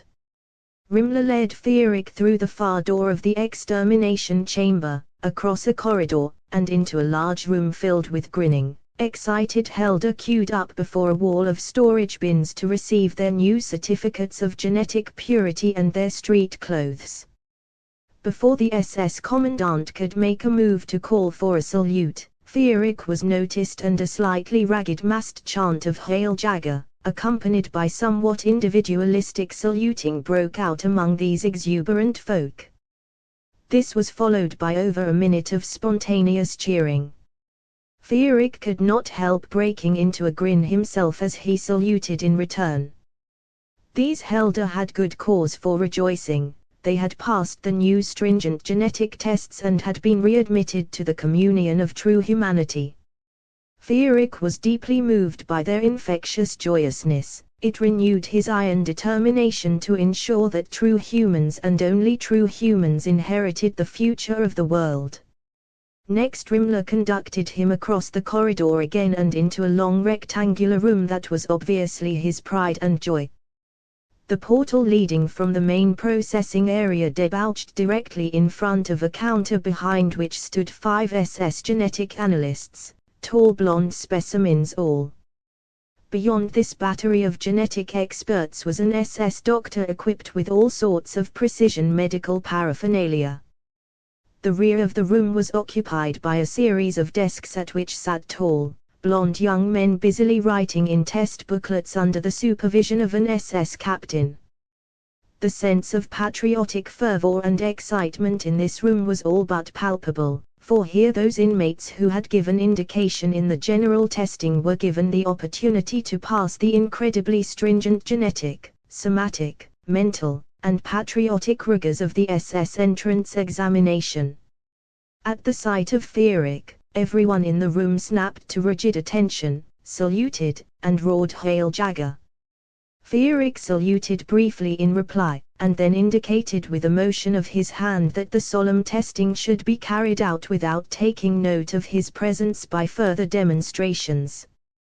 He himself led Rimmler out of the room through a side door, for these lads deserved to have their attention undivided at a time like this, and certainly the presence of their supreme commander at such a moment could hardly be called undistracting. As he stepped through the doorway, Fierig found himself confronting a queue of white-faced, stricken-looking specimens.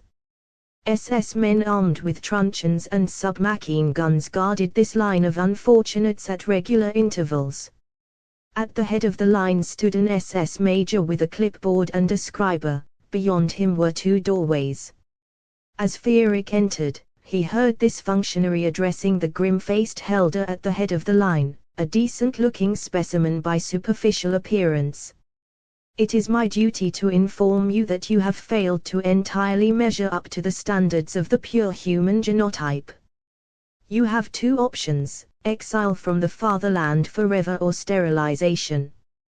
Which do you choose?" The fellow hesitated a moment. Fierik spied tears in his eyes. Then suddenly Fierik's presence was noted and everyone, SS men and sour-faced inmates alike, snapped out party salutes and shouted "Hail Jagger," with a vigor and enthusiasm that left nothing to be desired. Fierik was deeply touched by such a demonstration of racial solidarity, coming as it did from those called upon to sacrifice their hope of future progeny for the good of the fatherland. A moment later, the Helder at the front of the line squared his shoulders, clicked his heels, came to attention and replied to the SS major clearly and firmly, "I choose sterilization for the good of the fatherland." He then gave a letter-perfect party salute and marched resolutely through the right-hand doorway. 85% of the rejects choose sterilization over exile, Rimler whispered quietly in Fierik's ear. Tears of mingled joy and sadness came to Fierik's eyes, for as reject after reject marched stoically through the right-hand door to be shorn of their generative powers, he knew that before his eyes was the ultimate proof of the justice of his cause and the triumph of the swastika. Field Marshal High Commander La Waffing arose somewhat ponderously to his feet, glanced at the great map behind Fierik's elevated chair, nodded at the generals assembled in the war room of the Starkeep, smiled directly at Fierik himself, then made his formal report. "My commander, it is both my honor and my pleasure to report that the renovation of the army may now be considered complete. Our forces now boast over 300 tanks and the new factories continue to pour out scores more every week. We now have over 200 fighters and dive bombers and scores more rolling off the assembly lines. 500,000 fine new men have been added to the ranks, and I'm proud to say that every Helder soldier is now equipped with a spanking new submachine gun as well as a formidable truncheon. Ammunition is in copious supply, and we've stockpiled enough petrol for a month of all-out war. Army scientists are in the process of reconstructing guided missiles and many other weapons of the ancients. In short, my commander, you now have at your disposal a force awaiting only your orders to spring into action." "Well done, Waffing," Fierik said with considerable enthusiasm as the High Commander reseated himself. The army and the SS needed only quick action in order to hone their fighting edge. The only question now was where and how. "Do you think we're ready to annihilate Zind, Waffing?" he asked. Waffing lost himself in thought for a few moments. "I have no doubt we could defeat Zind if we attacked now," he said. "But the war would be a long and arduous one. Give us 6 months and our army will have doubled its size, we'll have thousands of tanks and planes, and the speed of our advance across Zind will be limited chiefly by the velocity of which our tanks are capable. We'd pulverize the swine in a lightning war." Fierik pondered this assessment of the situation. It would certainly be better to wait a few months until the hosts of Helden were up to projected full force before launching the final attack on Zind. On the other hand, the army could use some immediate action. "Waffing, would it be possible for Zind to attack us within the next 6 weeks?" he inquired. "Hardly," the High Commander replied. "Their logistical system is quite sluggish. We would know of such an assault far in advance. No such preparations are now underway." Fierik rose to his feet, his mind made up. He turned to face the huge war map on the wall behind him, and addressed his commanders. Within 2 weeks, Helden will march. One great column will sweep through Borgravia, take Gormund, and proceed westward into Vitania. At the same time, the northern arm of our forces will march into Vitania through Feder, linking up with the southern army at the capital. The combined force will then storm across Husak along a wide front, smash all opposition, and drive the remnants of the Husak forces into the western wildlands to perish. As our troops secure Borgravia, every mud hut in Crescia, Arbona, and Karmath will be leveled by the air force and the vermin driven into the southern wildlands. Thus we will secure our rear for the final showdown with Zind. Should this entire operation take more than a month, I will be sorely disappointed. The jaws of the old generals fell open at the audacity of this plan. Wafing, however, pounded his fist on the table, grinning with pleasure. If the operation takes more than a month, my commander, he declared, I will personally shoot every officer in the army, then demote myself to the rank of a common foot soldier, put the muzzle of my submachine gun in my mouth, and execute myself for high treason. Fierik chuckled with good-natured appreciation of Wafing's drollery. Wafing himself could not contain his own high spirits and burst into guffaws. In a moment even the dual generals joined in the merriment. Still, Fierik realized that the very spirit that moved Wafing to make such an extreme vow would move him to carry it out in the inconceivable event that such expiation should prove necessary. What a fine troop of heroes it was his honor to command. As the hour of midnight approached, Fierik Jagger assumed his position in the observer's seat of the lead Helder tank. Beside him in the driver's position, Ludolf Best's eyes shone with excitement and fanaticism. The true battle in this campaign would be with time itself, for the Borgravian army hardly qualified as a joke. Therefore the vanguard of the force that Fierik had assembled just inside the southeastern margin of the Emerald Wood consisted of 150 tanks, well stocked with incendiary and high explosive shells. Combined with the devastating force of 100 dive bombers even now winging their way toward the Borgravian capital, these tanks would be enough to pulverize all organized opposition within Borgravia in a matter of hours. As the tanks swept eastward across Borgravia, motorized infantry and motorcycle SS would mop up in their van, and by the time the tank force reached the Vitanian border, Rimla would already have classification camps under construction. Fierik had decided to lead the initial advance into Borgravia himself and remain at the head of the Helder forces cleaning out that cesspit until Gormund was leveled, this for personal reasons as well as considerations of general morale. He could conceive of few sights that would please him more than that of the wretched Borgravian capital in which his youth had been wasted, smashed flat and going up in flames. Best had been checking his timepiece eagerly almost every 30 seconds. Once more he checked it, then, with a boyish grin, he started the tank engine. "It's time, my commander," he said. Smiling at Best's youthful enthusiasm, Fierik drew the great truncheon of Held, stood up, and thrust the shaft of his weapon high over his head through the open hatch of the tank, its gleaming headball catching a silvery flash of moonlight. Abruptly, the night came alive with the chattering thunder of scores of gas engines sputtering and catching. The powerful thrumming of the engine of Fierik's own tank set the very molecules of his flesh marching to a stirring martial beat. Fierik sheathed the steel commander, dogged the hatch above him shut, strapped himself in, turned on his throat microphone, and gave the long-awaited command to Best and to his forces, "Forward!" Grinding earth and shrubbery beneath its massive iron treads, the tank leapt forward, out of the clearing which served as the marshalling area. As Best slowly brought the tank up to speed, Fierik looked through his rear periscope, and saw a solid sea of tanks following close behind, surging across the clearing and onto the road that led to the Ulm fording.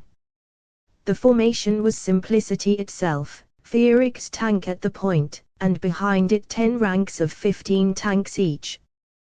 The motorized infantry and motorcycle divisions would not begin their advance behind this shield of steel until 2 hours later. At Bogel's instigation, though certainly not without Feeric's wholehearted approval, the tanks had been decked out for this occasion in heroic grandeur. The body of each was painted a glossy black, while the turrets were scarlet with great black swastikas in white circles on either side. In addition, a red swastika flag streamed proudly from the radio mast of each dreadnought. As the formation of tanks reached the broad plain that debouched upon the Ulm, this inspiring spectacle was being televised not only throughout Helden but to Husak and Vitania as well, the better to paralyze their forces with well-justified fear of the armed might of Helden. What a grand sight this phalanx of gleaming black might accented with bold scarlet and heroic swastikas made as it swept toward the Ulm, filling the air for miles around with man-made thunder and surrounding itself with a great cloud of boiling dust. At this longitude, the Ulm was little more than a shallow stream. The Borgravian border fortifications on its far bank consisted of little more than a few trenches filled with mongrels behind rolls of barbed wire. Nevertheless, as the tanks ground toward the river through the darkness, the night was suddenly lit up by flashes of fire from the Borgravian positions, and Feeric could hear a few random bullets spatter harmlessly off the impenetrable armor of his dreadnought. No doubt the squadrons of aerial dreadnoughts that had crossed the border half an hour ago had alerted the pathetic wretches, for all the good it would do them. Feeric thumbed his microphone switch and gave the order to the crew of his own tank and to the formation simultaneously, fire at will until all resistance is crushed. A low whine could be felt as well as heard in the tank as the turret crew aligned the cannon with its target. Then a great blast and shudder went through the dreadnought, and a moment later Feeric saw an orange explosion blossom in the darkness on the far side of the Ulm. At once, the deafening rolling thunder of continuous massed cannon fire shook his body even through the steel walls of the tank. A meteor swarm of shells soared overhead, and the Borgravian positions erupted in great fountains of fire. Once more Feeric's tank fired as the formation hurtled forward. The massed fire of the black dreadnoughts continued to pound the Borgravian positions to pieces. A final fusillade sent clouds of earth and flesh flying in all directions, and then the treads of Feeric's tank were splashing through the shallow waters of the Ulm. Feeric thumbed his machine gun stud as the tank tore through the Borgravian barbed wire. Behind him, the tank formation filled the air with the clatter and sparkle of bullets as they squashed what little was left of the fortifications totally flat. Of the Borgravians themselves, little was to be seen save a few bloody fragments scattered among the still steaming shell holes. Those few worthless wretches who had not been blown to pieces by the cannon had fled shrieking and howling in terror into the night. When the sun rose, the motorized infantry and the motorcycle SS would hunt down and annihilate these stragglers one by one, if need be. The more ruthless precision demonstrated at the outset, the sooner it would be obvious to all mutants and mongrels in the path of the Helder advance that resistance was less than useless. Thus, a well-executed policy of total annihilation of the enemy would prove the most merciful course possible in the long run. All through the night, the tank force surged eastward through the rolling countryside of Borgravia toward Gormund without encountering anything that could reasonably be termed organized resistance. Feeric had ordered the decimation of all villages, farms, and other structures in the path of the advance, and the slaying of any Borgravian rabble stupid enough to show its corrupted face. For the most part, the habitations in these parts consisted of solitary peasant huts crudely constructed of timber held together with dried mud or dung. A single incendiary shell was more than enough to convert one of these sties to a roaring bonfire, and another shot or two sufficed to set the fields ablaze.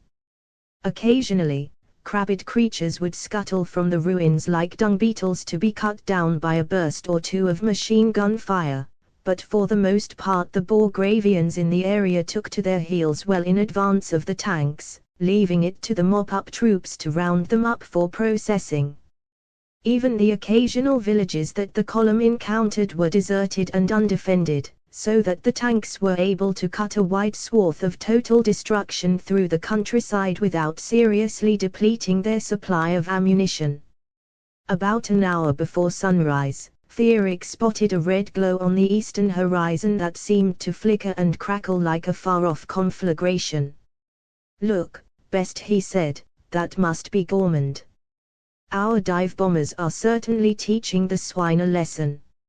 Not much later, the dim far-off rumble of explosions could be heard, and by the time the sun had fully risen, the bombs falling on the city filled the air with a sound very much like thunder. Great flames were clearly visible over the far-off ruins, and Feerick thought he could barely make out individual aerial dreadnoughts diving on the city in their bomb runs. Suddenly Best was pointing due east. "Over there, my commander," he said. "I believe that's the Borgravian army." Across the broad plain between the Helder tank force arid Gormand, Feerick discerned a kind of grey mottling on the scraggly grey-green landscape.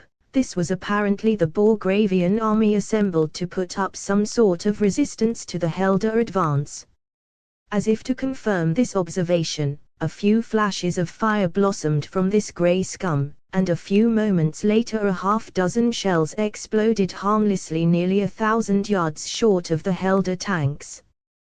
The Helder gunners, for their part, knew better than to waste ammunition by firing at this range. Feerick thumbed his microphone button and contacted the leader of the aerial dreadnoughts attacking Gormand. "This is the Supreme Commander speaking. Divert a score of your planes to attack the Borgravian troops to the east of the city. At once, my commander. Hail Jagger." Thus by the time the grey mottling resolved itself into a sordid assortment of Borgravian mongrels in dull grey uniforms scattered across the line of advance in ragged disorder, 20 swift, sleek, black aerial dreadnoughts were already diving on the foe, one after another in a continuous series of strafing swoops, pinning the creatures down and ripping them to pieces with a steady rain of machine gun bullets. Like great metal eagles, the planes dipped and soared, catching scores of mutated wretches dead in their tracks as they ran and leapt stupidly in panic, blowing to bits with aerial bombs the few cumbersome old dreadnoughts that the Borgravians boasted. Altogether a magnificent and inspiring performance. "Open fire!" Feerick ordered his tank commanders. "Fire at will as long as there are targets." Thunder shook his tank as the cannon fired, shells whistled overhead, and a forest of explosions mushroomed in the ranks of the Borgravians. Again and again and again, the tanks dropped fusillades of high explosive shells on the ragged rabble, while the aerial dreadnoughts continued to strafe the mutants with their machine guns. Then at last the tanks themselves reached the Borgravian army, such as it was. A vast untidy mess of trenches and foxholes had been hastily dug on the plain before the burning capital. Rolls of barbed wire had been strung almost at random among these rude and ridiculous fortifications. The entire area was peaked with hundreds of smoking bomb and shell craters. The battlefield was cloaked in a pungent gunpowder mist. Fragments of smashed Borgravian equipment were everywhere, shards of howitzers, bits of ruined dreadnoughts, broken and twisted machine guns, and all manner of revolting mutants in grey uniforms lay strewn all about in bloody bits and pieces. "Hardly anything left worth bothering with," my commander Best observed with a certain disappointment. This was something of a slight exaggeration, for from the cover of trenches, foxholes, craters, and twisted bits of wreckage, parrotfishes, blueskins, toadmen, dwarfs, and creatures with every other conceivable genetic affliction fired rifles uselessly at the tanks, their bullets clattering off the armor plate like so many pebbles. Fierik held down the firing stud of his machine gun, sending a continuous stream of fiery lead into the monstrosities before him as the treads of his tank smashed through a roll of barbed wire and crushed a parrotfish, a hunchbacked dwarf, and a blueskin huddled behind the wreckage of a dreadnought. "Use machine guns," he ordered his tank commanders. Cannons switched to incendiary shells. The tanks advanced swiftly across the battlefield behind a solid wall of machine gun bullets, crushing wire, trenches, foxholes, and Borgravians beneath their massive steel treads. At point-blank range, the cannon lobbed phosphorus shells into the ranks of the mutant rabble. Hundreds of crabbed creatures shambled, shuffled, ran and crawled madly in all directions, their uniforms and flesh aflame. The Borgravians in the path of the tanks began to leap up out of their positions insanely, running a few yards in a cowardly frenzy of fear, only to be mowed down by machine guns and pulped beneath the treads of the onrushing tanks. The Helder juggernaut rolled across the plain toward Gormund, driving the remnants of the broken Borgravian army before it, a tight formation of black dreadnoughts and streaming red swastika banners pulverizing everything in its path, leaving behind it nothing but flame, ashes, and the dead bodies of the enemy. "What a magnificent sight, Best!" Fierik exclaimed. "Can you imagine the effect this will have in Vitania and Husak? Perhaps they will now surrender without further resistance, my commander." "Surrender will not be tolerated in this war," Fierik said. "We must make an example of all these mutant states." In a few minutes, Fierik's tank entered the outskirts of Gormund, or rather what was left of the Borgravian capital, heaps of smoldering rubble here and there enlivened by a wooden building still brightly aflame. The corpses of mutants and mongrels were everywhere, many of them decently burned beyond recognition, but all too many clearly displaying the most ghastly genetic degeneration: tiny pinheads, long dangling arms, mottled skin, of blue, green, brown, or even purple, disgusting hairy humps, chitinous beaks or even carapaces, limbs terminating in clusters of worm-like tentacles, an altogether stomach-turning display of warped and twisted protoplasm. As the tanks stormed through this flaming camel heap of genetic refuse, occasionally smashing a freakishly intact structure with their cannon or routing a gaggle of grotesque survivors with their machine guns, Fierik's mind was drawn back to the horrid days of his exile, when these foul warrens were alive with disgusting vermin who made his every waking moment an offense to his humanity. A blueskin darted from one heap of rubble to the next, and Fierik ripped it to pieces with a burst of his machine gun. "One less bag of twisted chromosomes to contaminate the world gene pool," he exclaimed. "Best, you cannot conceive of the personal satisfaction it gives me to finally wipe this reeking cesspit from the face of the earth." Within an hour, the tank force had crunched its way through the ruins of Gormund, taking great care that not one structure was left standing, not one foul monstrosity left alive to spawn its unclean kind once more.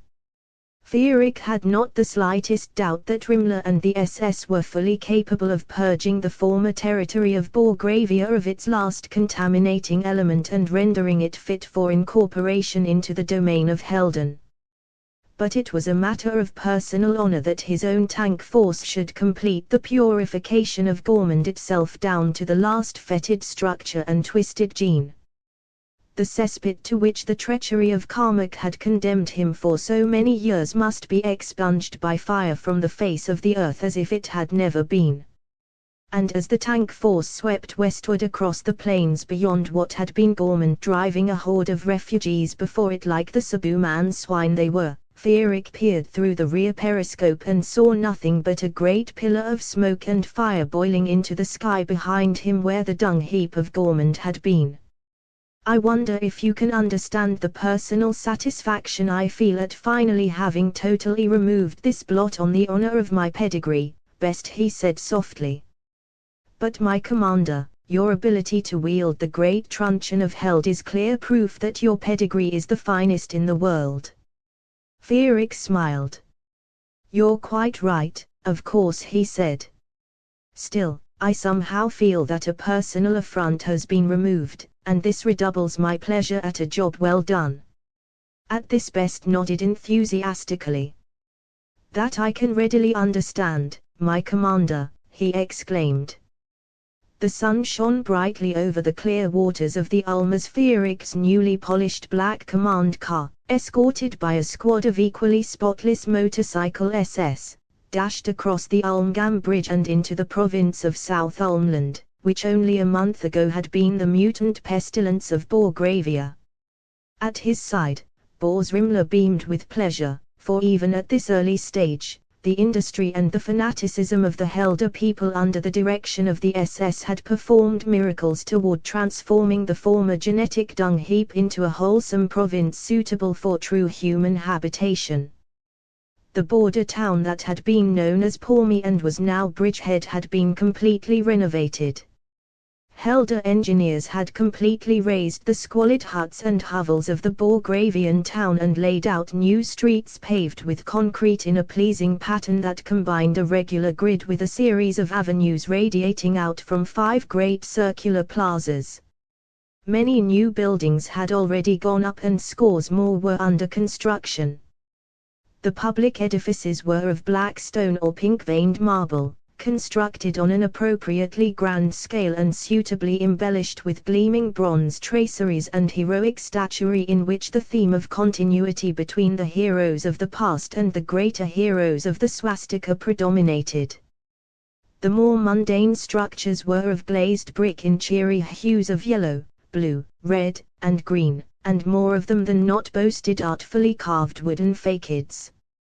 Bridgehead already boasted several hundred Helder colonists. These, along with the construction crews, lined the streets of the half-finished model town, waving little paper swastika flags, cheering, giving impromptu party salutes, and shouting "Hail Jagger," as Feerick's car promenaded by. For his part, Feerick could not help grinning with pleasure as he stood erect in the back of the open car returning the salutes. Having just returned from a triumphant tour of Westlands, the new province which only a week ago had been Veneer, he knew with total accuracy just how well the war was going. The southern and northern wings of the Helder army had linked up 2 weeks after the opening of the campaign, well ahead of schedule, and had squashed the Venean army flat within 3 days, and then utterly demolished the capital of Barthang with Wafing's newly operational guided missiles. This took the remaining backbone out of what was left of Veneer and sent the rabble screaming into the southern wildlands or into Husak. Now Wafing was leading the army across Husak, and Kolchak was expected to fall in a day or so.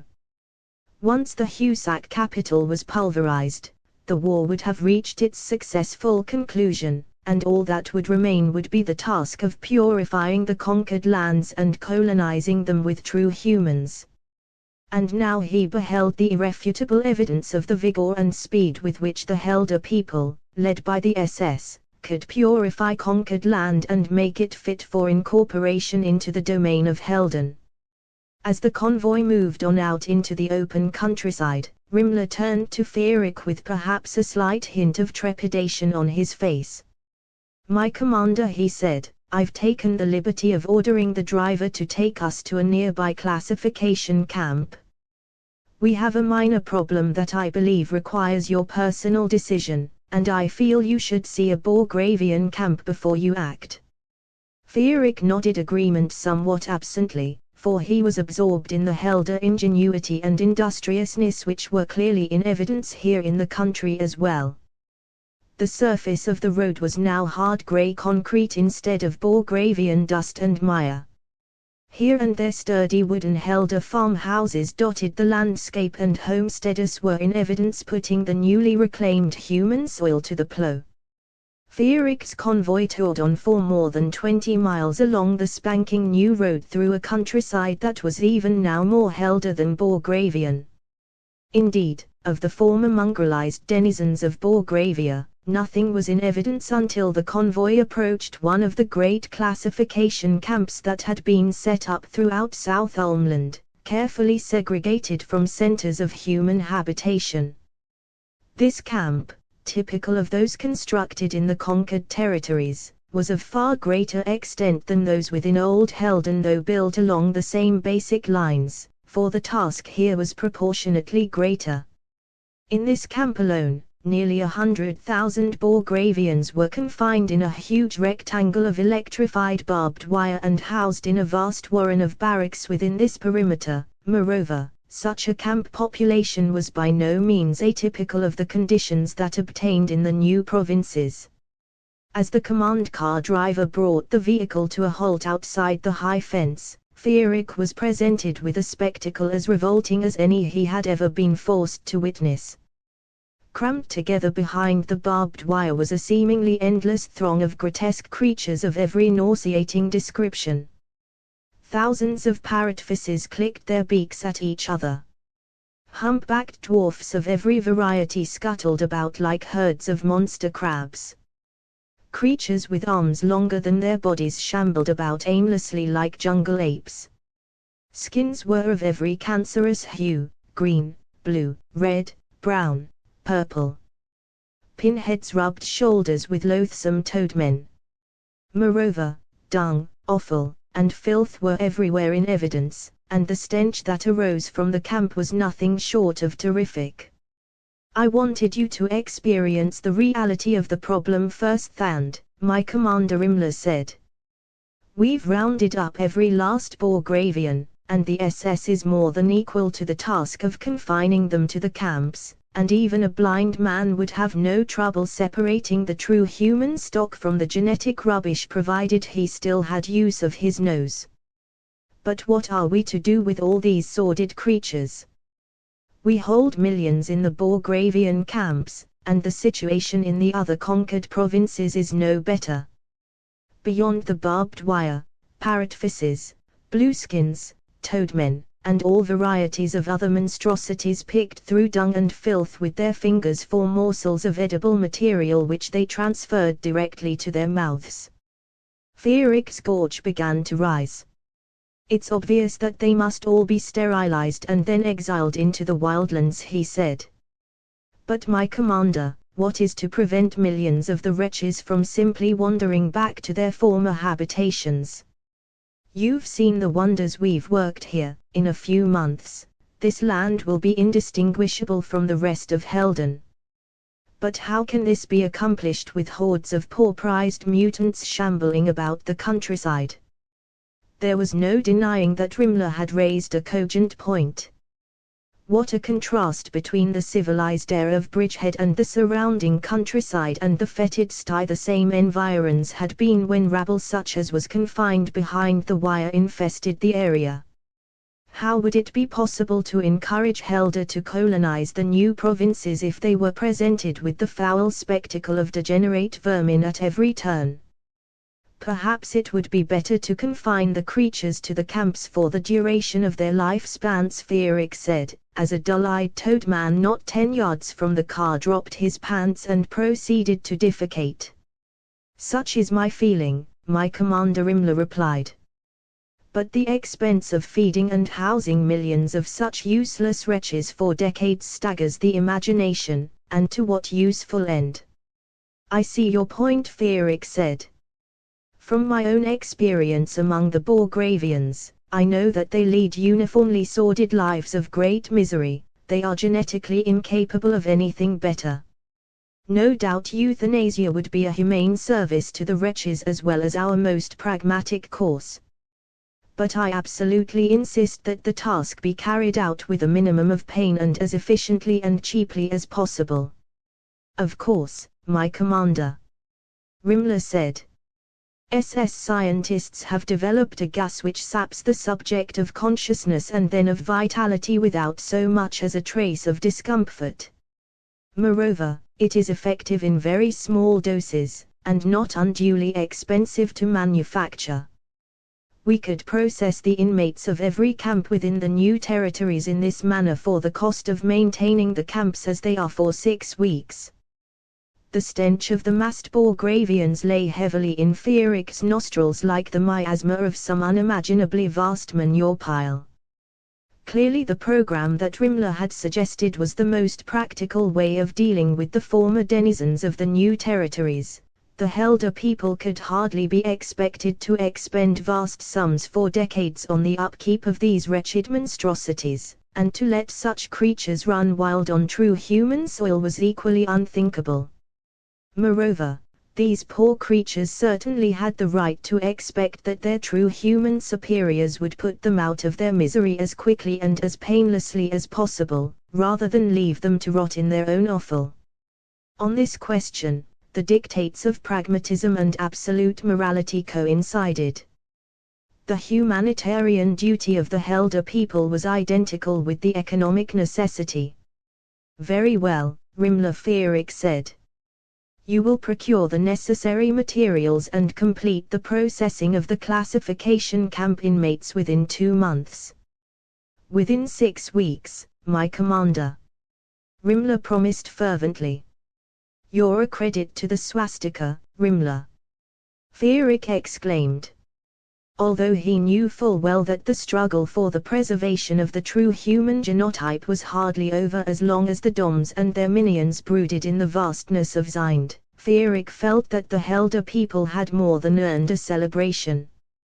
He therefore declared a day of national rejoicing 1 week after the fall of Kolchak completed the final victory of the Swastika over the last remaining mongrel state in the west.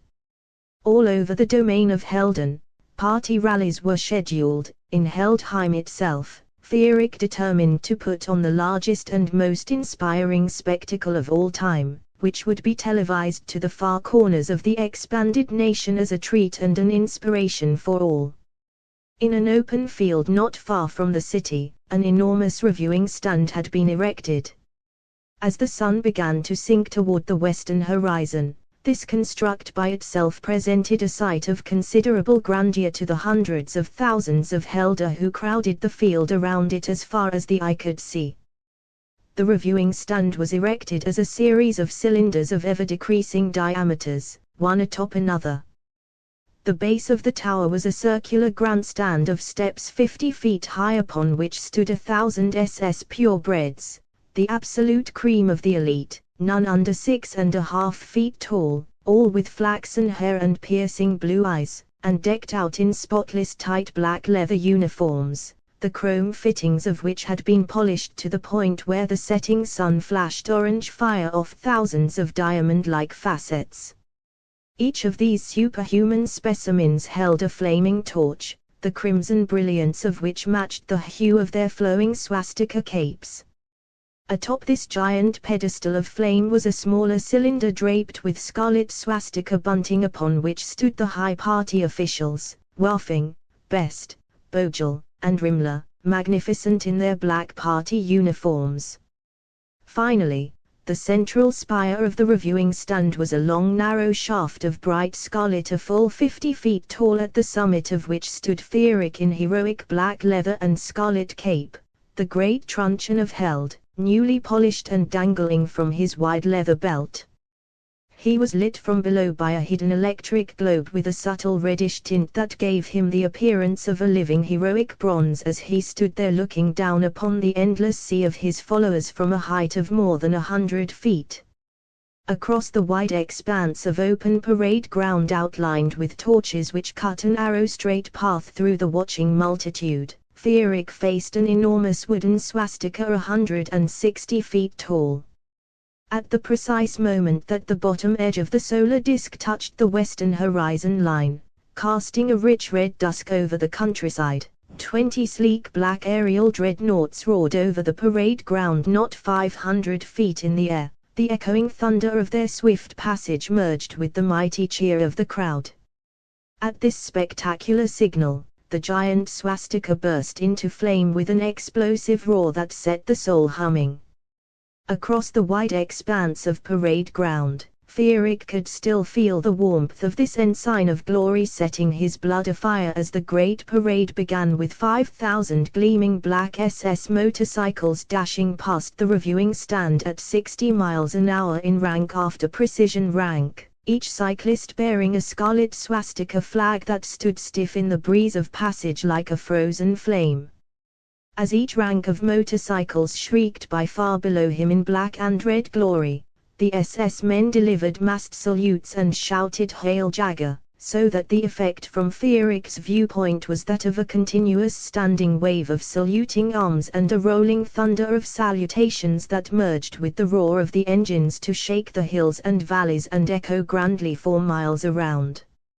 Frederick responded to this mighty, uplifting greeting with a long series of sharp, crisp party salutes, so that each rank of motorcycle SS was treated to its own personal acknowledgement from the Supreme Commander as it sped by. Hot on the heels of the motorcycle SS came a formation of 200 black and scarlet tanks, moving at speed in ranks of 10. As each rank of tanks passed the reviewing stand, the cannon saluted with blank shells, filling the air with continuous reverberating thunder and the heady aroma of gunpowder.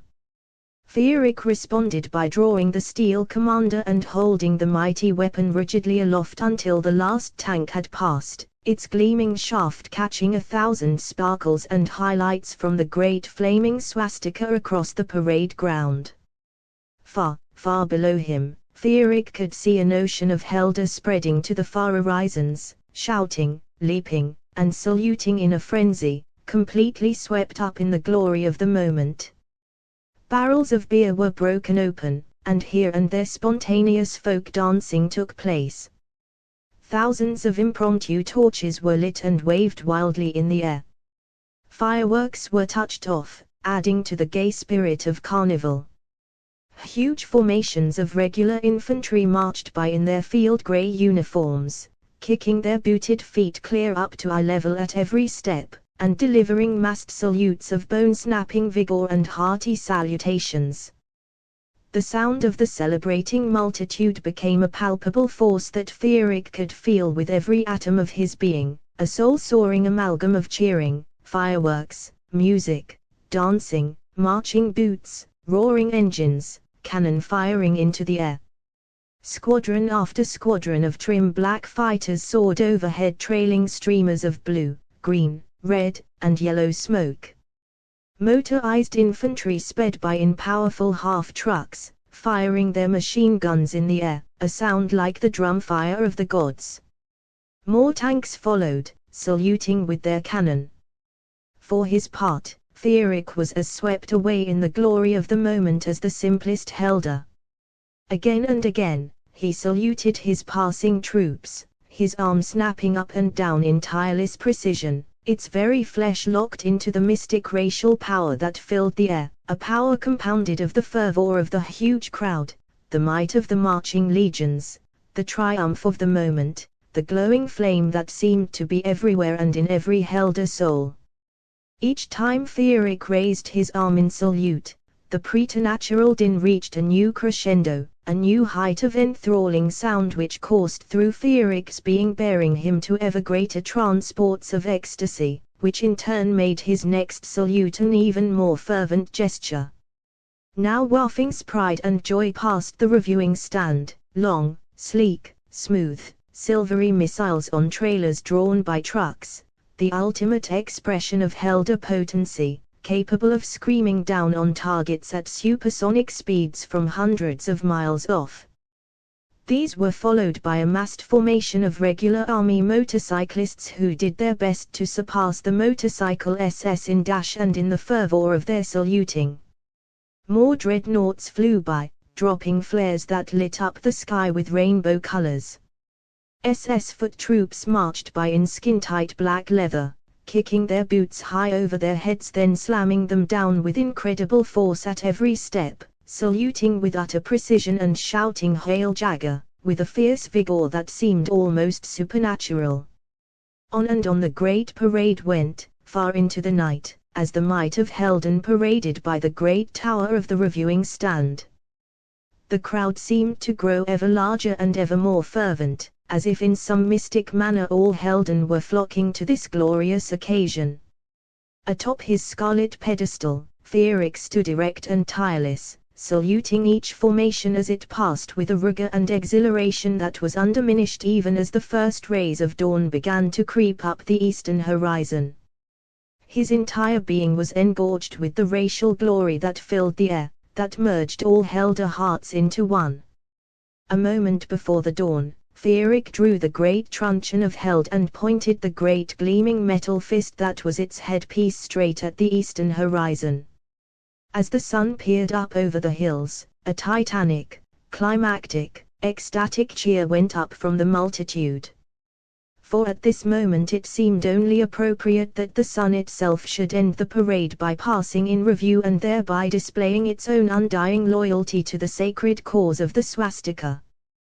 12 It was with a sense of deep satisfaction and keen anticipation that Feerick called his high commanders together for a private strategy session in his quarters 1 month after the fall of Kolchak, for the fanatic determination and heroic self-sacrifice of the Helder people had not slackened for an instant during what every true human recognized as the temporary peace. There was not the slightest doubt that Rimler, Waffing, and Bojel were fully entitled to the sense of pride that they radiated as they sat sipping beer in Feerick's chambers waiting to give their situation reports. As for the loyal Best, he had made himself indispensable in 1,000 small ways. "Well, Rimler," Feerick said, laying aside his mug of beer, and getting down to business, "suppose we start with you. What is the situation in the classification camps of the new territories?" "The inmates will all be completely processed within the next 2 weeks, my commander," Rimler said crisply. "After that we can close down the camps and concentrate our resources on more positive eugenic projects." "I hope you aren't wasting sound genetic material in your haste to speed the processing," Rimler Feerick said. "Every true human gleaned from the dung heaps of the former mongrel states is a potential soldier of Helden." Rimler's thin features showed a certain hurt, almost indignation. "My commander," he said rather primly, "it's my honor to report that we've sifted nearly 100,000 true humans from the genetic rubbish heaps. In fact, we've actually unearthed a few dozen SS candidates, as unlikely as that may seem." "Well done!" Feerick exclaimed, impressed by the figures and wanting to make amends for his earlier skepticism. "You've certainly worked wonders with this processing, Rimler." "My commander, the processing is a minor detail compared to what SS genetic scientists have recently accomplished. We've drawn up a complete set of genetic criteria for the SS supermen of the future. These marvelous specimens will be a full 7 feet tall, with fair skin, golden hair, and the physiques of gods, and an average intelligence surpassing that of present-day geniuses. By regulating the breeding of the present generation of SS with the utmost rigor, such a master race may be produced in as few as 3 generations." At this, the jaws of the high commanders all but fell open. "Fantastic!" Feerick exclaimed. "Why, once we have a sufficient stock of such genetic purebreds, we'll be able to upgrade the entire Helder people to their godlike level in a single generation simply by making the SS the sole sires of the next crop of Helder offspring." Rimler could hardly contain himself.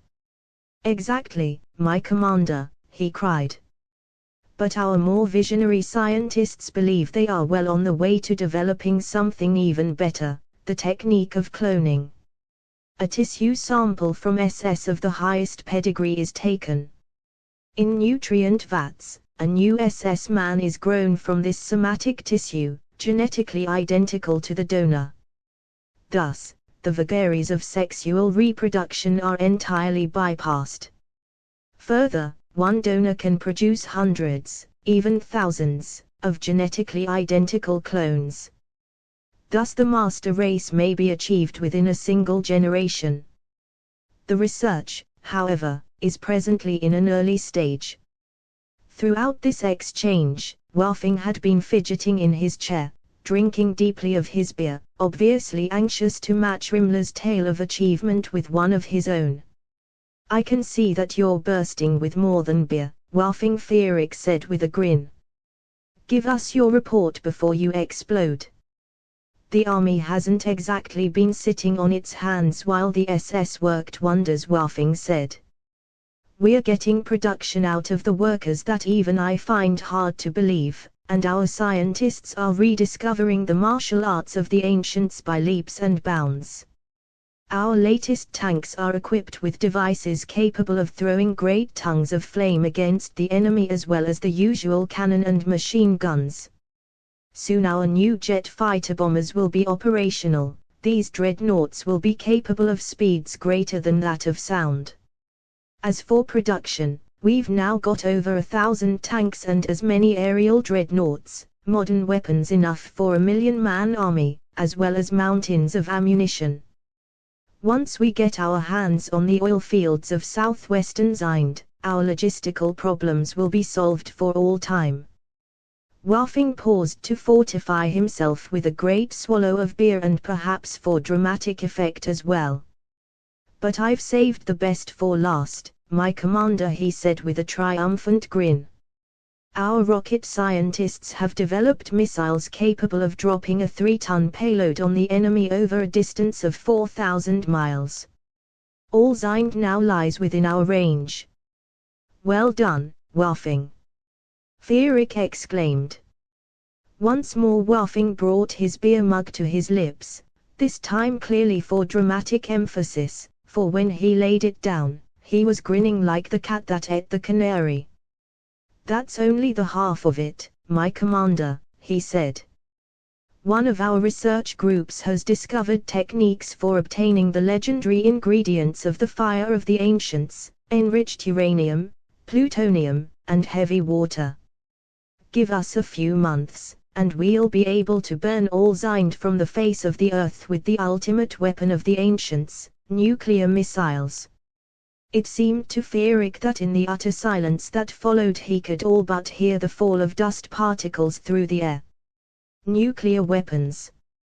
The fire of the ancients that had devastated the earth, created the radioactive wildlands, thoroughly polluted the gene pool, caused the dominator mutation. The fire was directly responsible for the state of affairs that it was the sacred duty of all true humans to remedy. What madness to think of once more unleashing this force. One experiment gone wrong, and the purification of the gene pool might be set back generations. As for waging nuclear war, the prospect was unthinkable. How could one purify the earth with the very fire that had polluted it in the first place? Best and Bogle were properly aghast, but Rimmler had some grim, unreadable expression on his face. Feerick finally broke the awful silence. "Waffing, I absolutely forbid this line of research. Bringing back the fire is unthinkable." Waffing opened his mouth to protest, but it was Rimmler who got the words out first. "To us, my commander, but not to the Doms. I find it difficult to believe that even dominators would stoop to such abysmal evil," Feerick muttered.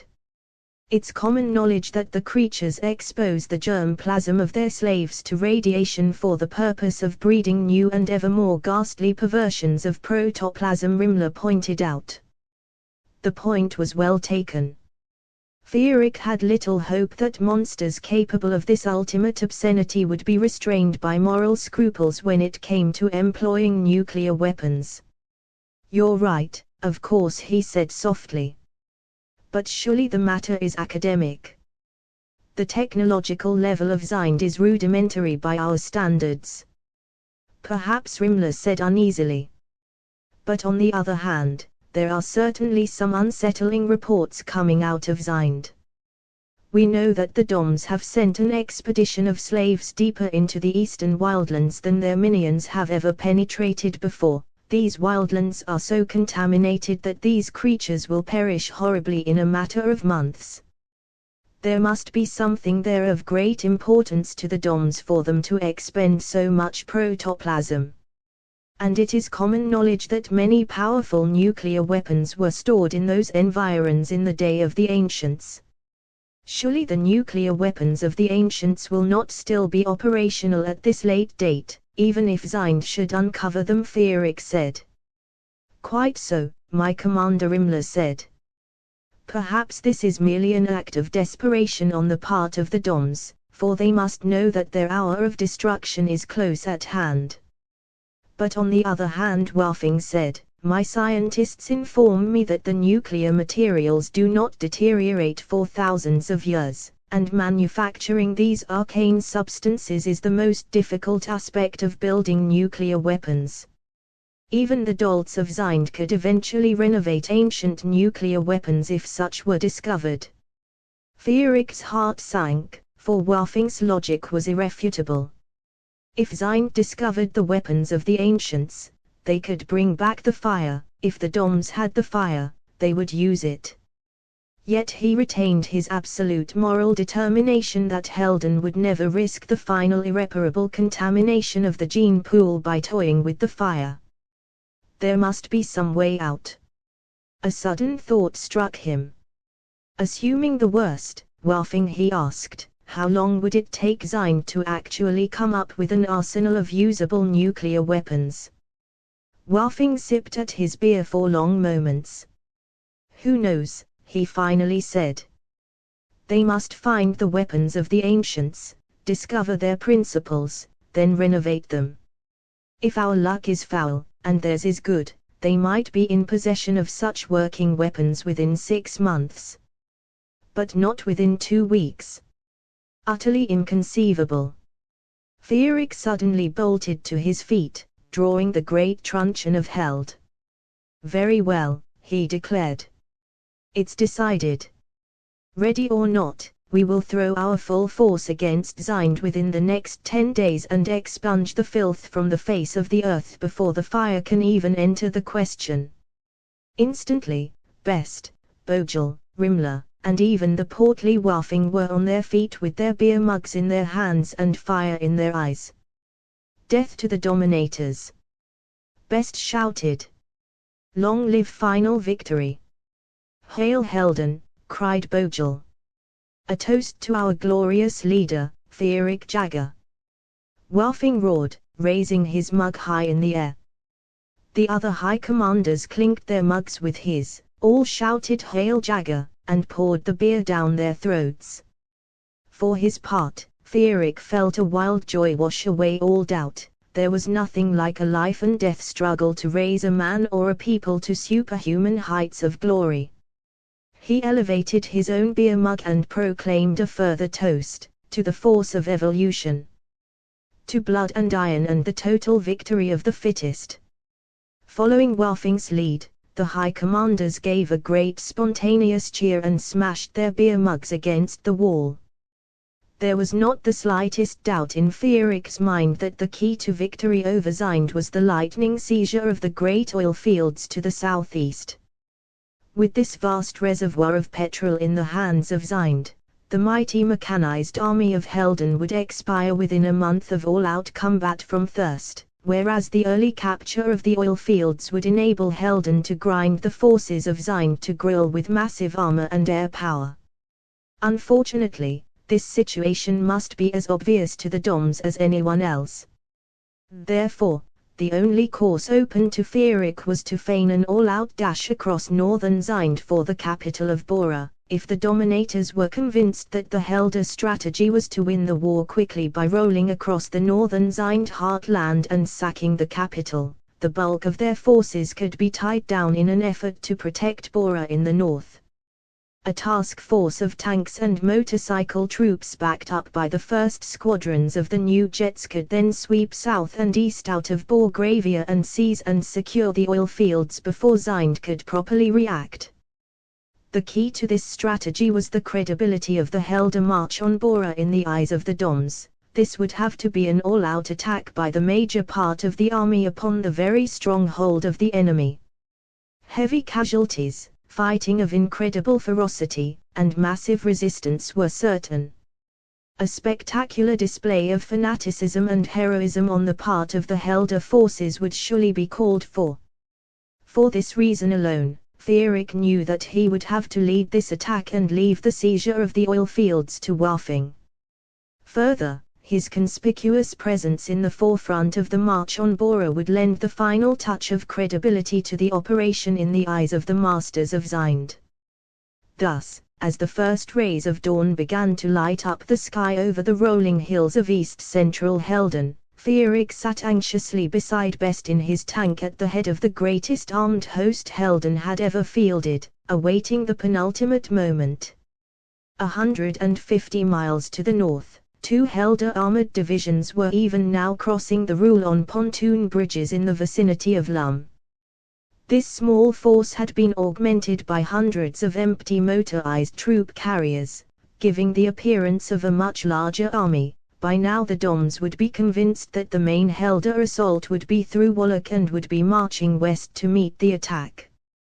Thus when the real attack came from 150 miles to the south through the rump state of Malax, the Helder army would be able to fall on the exposed southern flank of the horde 100 miles or more inside Zind itself.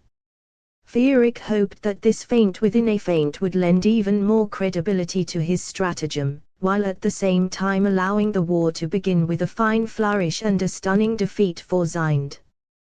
2 minutes to 0 hour, my commander. Best called out. Frederick nodded, and peered up through the open hatch of the command tank, behind which was an army that surely would have made even the ancients cringe.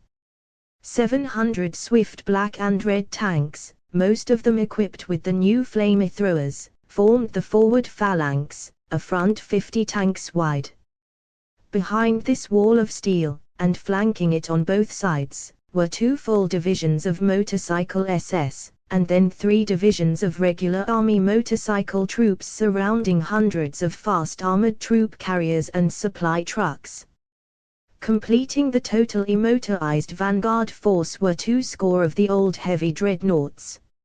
A vast aerial armada operating from safe fields inside Helden would fill the skies at the first sign of serious resistance. In the van of the motorized troops, 250,000 infantrymen would march into Zind, ready to add their weight to any fixed battle, and meanwhile carrying out Frederick's order to leave no artificial structure standing and nothing left alive. Quite literally, all that was Zind would be scoured from the face of the earth. 1 minute, my commander Best called out as the upper edge of the sun peered up over the eastern horizon, painting the rolling hills in scarlet and orange as if in anticipation of the battles to come. Frederick dogged the hatch shut, adjusted his harness, thumbed his microphone, and ordered, "Start your engines." The roar of the starting engines was all but drowned out by the thunder of wave after wave of fighter bombers sweeping low over the great Helder army and soaring into the sunrise. Best nodded to Frederick. "Forward!" Frederick shouted. Best engaged the throttle, and with a mighty lurch, the command tank hurtled eastward, and the earth shook with the weight of the massed Helder armor sweeping forward behind it. To the east, fountains of thick black smoke and rich red flame spouted along a wide front as the planes atomized the paltry fortifications along the Malax border. A few moments later, the long rolling rumbles of the bombardment could be heard even above the terrible din of treads and wheels and engines. The planes continued to wheel and dance in the sky as Frederick led his juggernaut forward across the rolling hills and gentle valleys, pulverizing everything that grew in its path, sending a captive thunderstorm of dust miles in extent into the air above it. The bombs continued to fall as the motorized attack force rumbled and roared like an avalanche of men and steel toward the border. It seemed to Frederick as if he were leading his troops straight into a wall of billowing smoke and sudden explosions.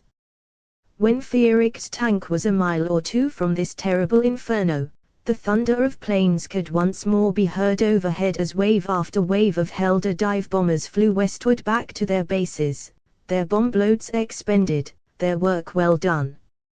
A few minutes later Feerick led his forces across the Malak's border and into a surreal landscape of destruction.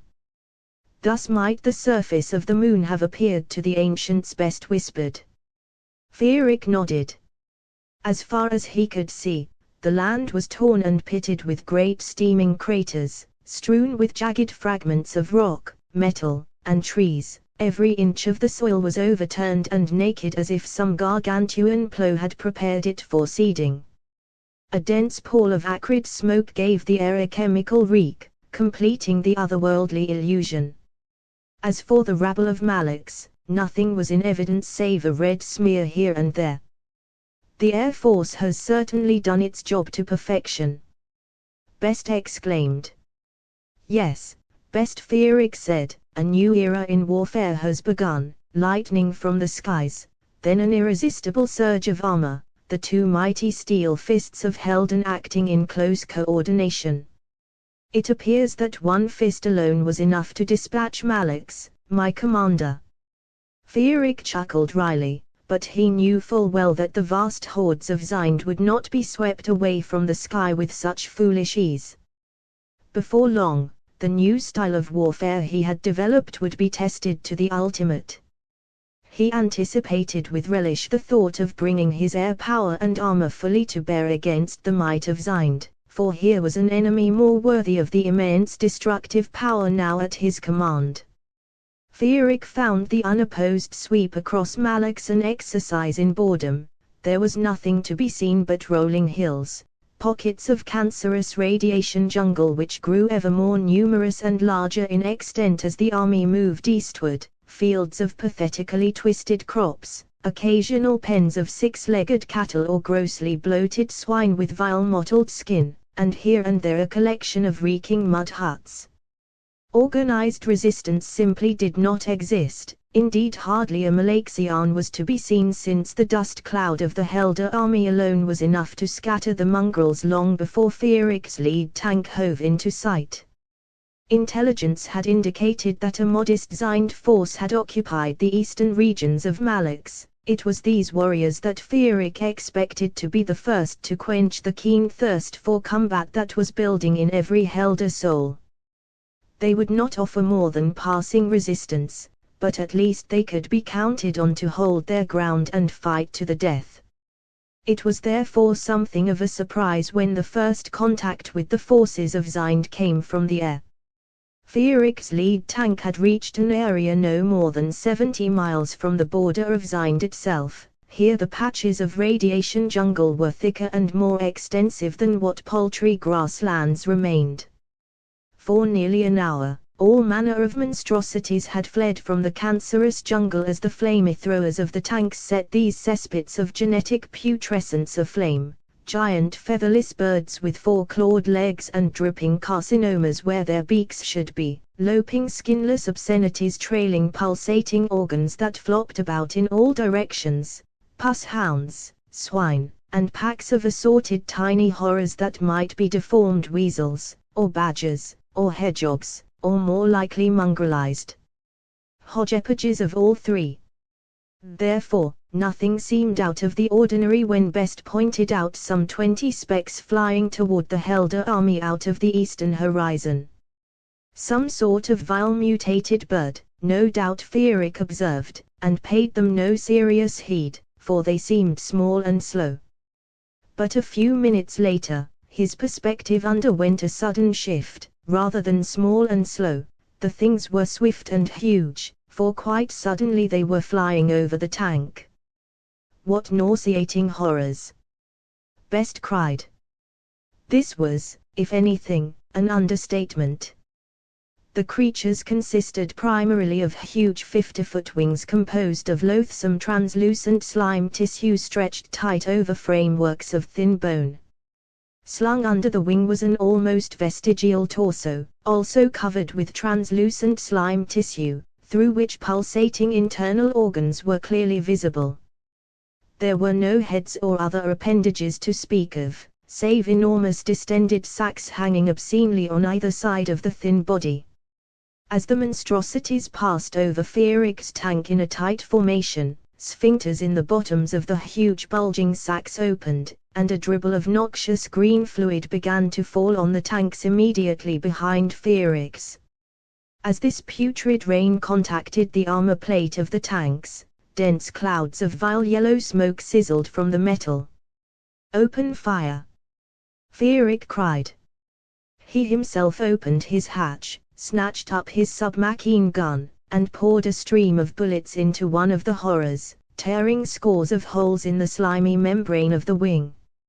Instantly and soundlessly, the creature folded up and the great sacks burst like pustules, showering a tank below with acid rain, before the thing crashed to earth to be pulped beneath the treads of scores of onrushing tanks. The tank that had been under the monster sent a pillar of lung-searing smoke into the air and seemed to dissolve.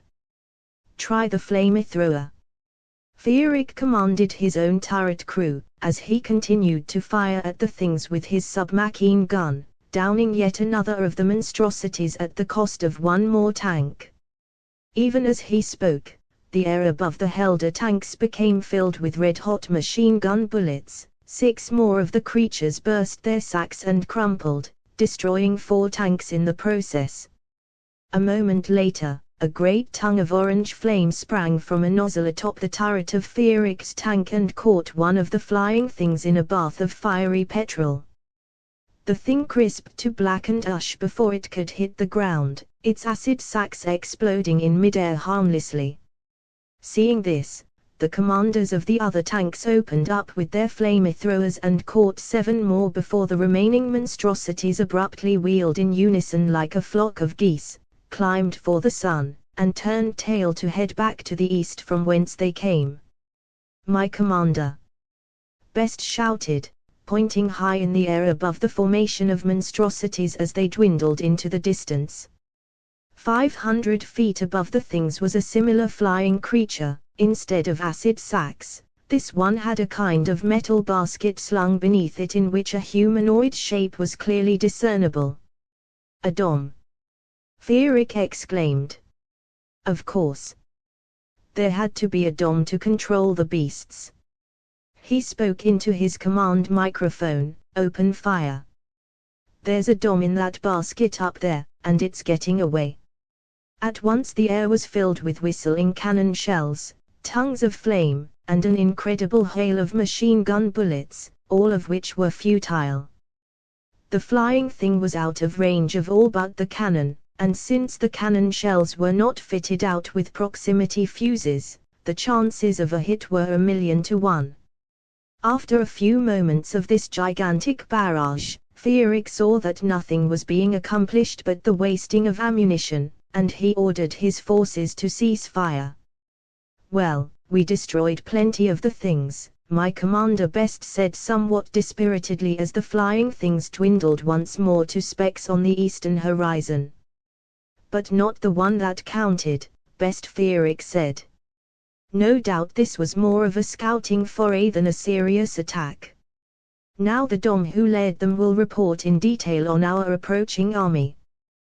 "That's hardly likely to improve their morale," Best pointed out brightly.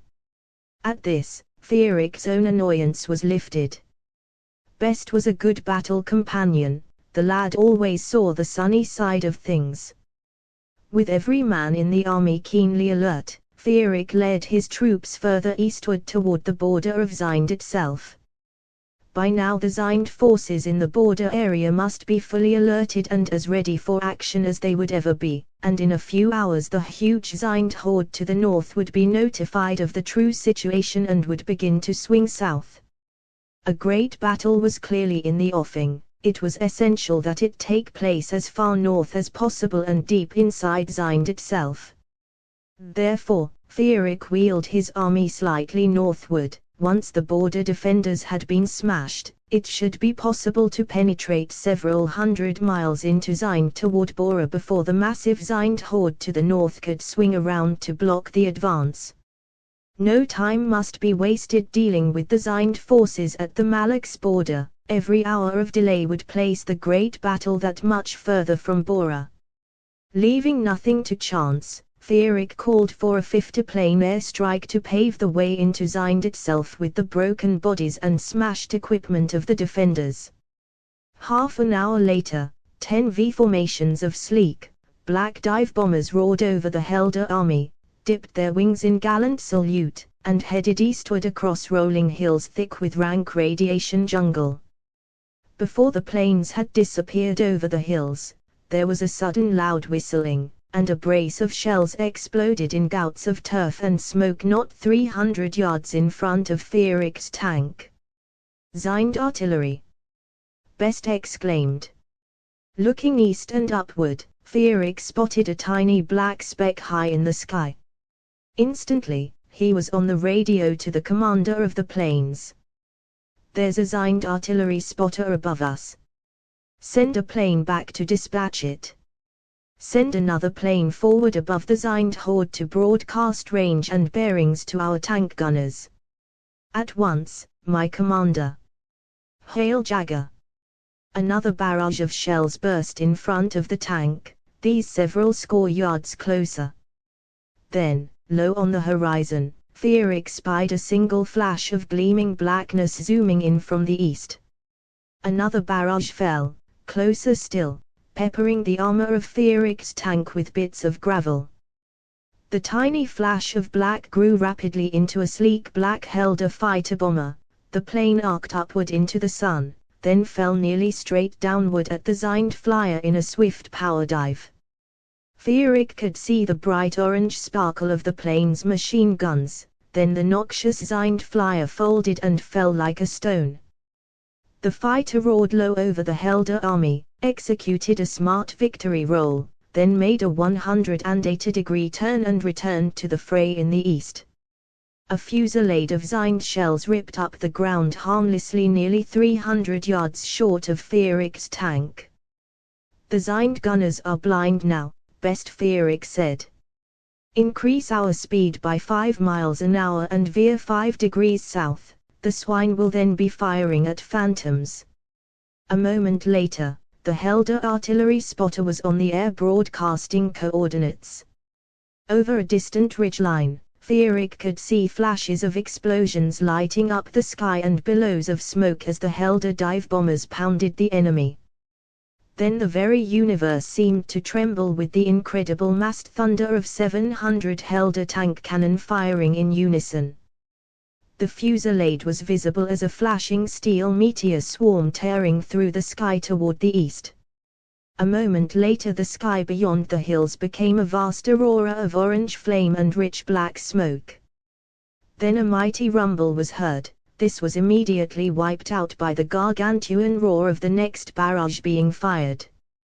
Firing nearly once a minute, the Helder tanks swept forward at 50 miles an hour, smashing through radiation jungle, grinding pallid bluish grass beneath their massed treads, an irresistible juggernaut of fire and flesh and steel sending holocaust before it and leaving a wake of total destruction in its van. Soon Fierig had led the massive strike force over the last ridgeline. The warriors of Zind were suddenly visible in the valley below. Havoc had already been wreaked upon this Zind horde. The crest of the far ridgeline was a steaming junkyard of mangled and fragmented dreadnoughts and war wagons. In the valley itself, perhaps 10,000 warriors had been arrayed in long ranks facing the Helder advance. The bulk of these vile creatures had been converted to a midden of bloody bits and pieces that set off the grey lunar landscape of smoking shell holes and bomb craters with great smears of bright red.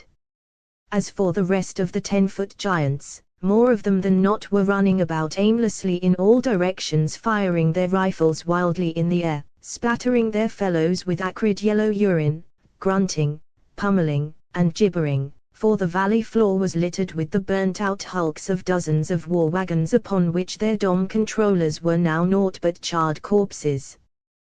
One last quintet of dive bombers plummeted through the air, dropped their loads in the midst of a formation of naked brawny warriors, swooped above the resultant explosions, and then rejoined their comrades winging back to the bases in Helden. One of the final bombs landed squarely upon one of the remaining war wagons, blowing it and the dome on it to scattered atoms.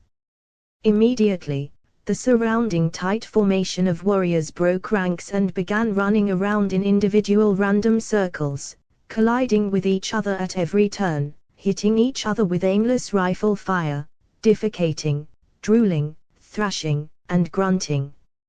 As the vast armada of black and red Helder tanks surged down into the valley, cannon were leveled at point-blank range, and a massed barrage of high-explosive shells blew thousands of the brainless giants into the air to return to Earth as a red rain of bone and gore. 2 more devastating fusillades were fired, then Frederick led his troops straight into a boiling cloud of gunpowder, dust, rubble, and flesh. Machine guns opened up with a shattering clatter, and flamethrowers spurted rivers of clinging fiery petrol at the enemy. Frederick homed the firing stud of his machine gun and held it there as the mighty weapon bucked and screamed in his grip like a thing alive. There was no point in aiming at anything in this roiling chaos. The tank was inundated in a vast sea of huge naked creatures with tiny, virtually faceless heads and limbs like tree trunks. These monstrosities fired their rifles wildly, clubbed at everything within reach with great truncheons, clawed blindly at their fellows or even the armor plate of the tanks, spitting and mewling. It was like plunging into a vast nest of enraged vipers. The wall of Helder tanks pressed forward into this huge herd of mindless rampaging filth-caked protoplasm behind a river of flame and a gigantic drumfire of machine guns. Warriors burned like tallow candles, screaming, urinating, and setting their own comrades aflame in their death throes, filling the air with the oversweet stench of roasting flesh. Like scythed grain, the putrid creatures fell before the massed machine guns of the tanks, and were ground to a thin bloody gruel beneath the steel treads of the Helder juggernaut. Within 5 minutes, Frederick's tank had gained the crest of the far ridge line, with the huge phalanx of tanks close behind. In their wake was a vast steaming ditch filled with the crushed, mangled, and burnt bodies of 10,000 warriors, nothing more than an immense smear of blood and flesh ground into the shell-pocked landscape. For the endless wave of motorcycle troops that roared along in the van of the tanks, there was no mopping up to speak of to be done. The 10,000 Zind warriors guarding the border with Malaks had been reduced to a carnage heap of pulverized bone and reeking gore by the overwhelming might of Helder air power and armor.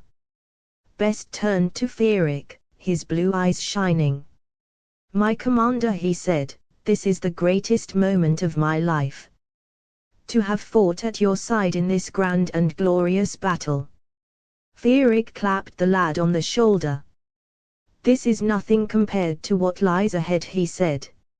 Nevertheless, his soul vibrated with joy at the thought of the manner in which the host of the Swastika had swept at last into Zind, on the heels of glorious and total triumph. The countryside of Zind was a landscape of nightmare.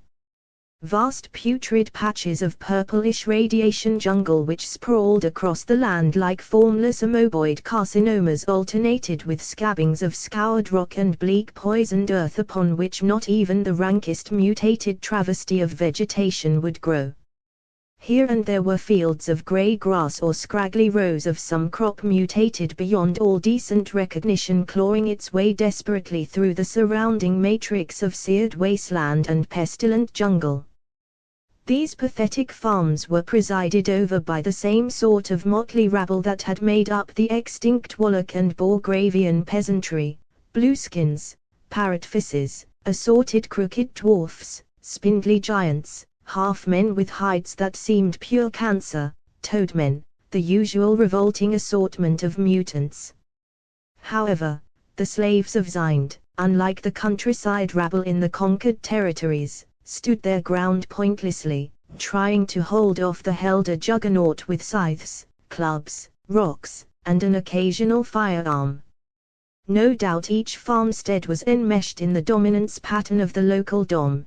The mutant rabble flung itself under the treads of the tanks by psychic order, not by choice.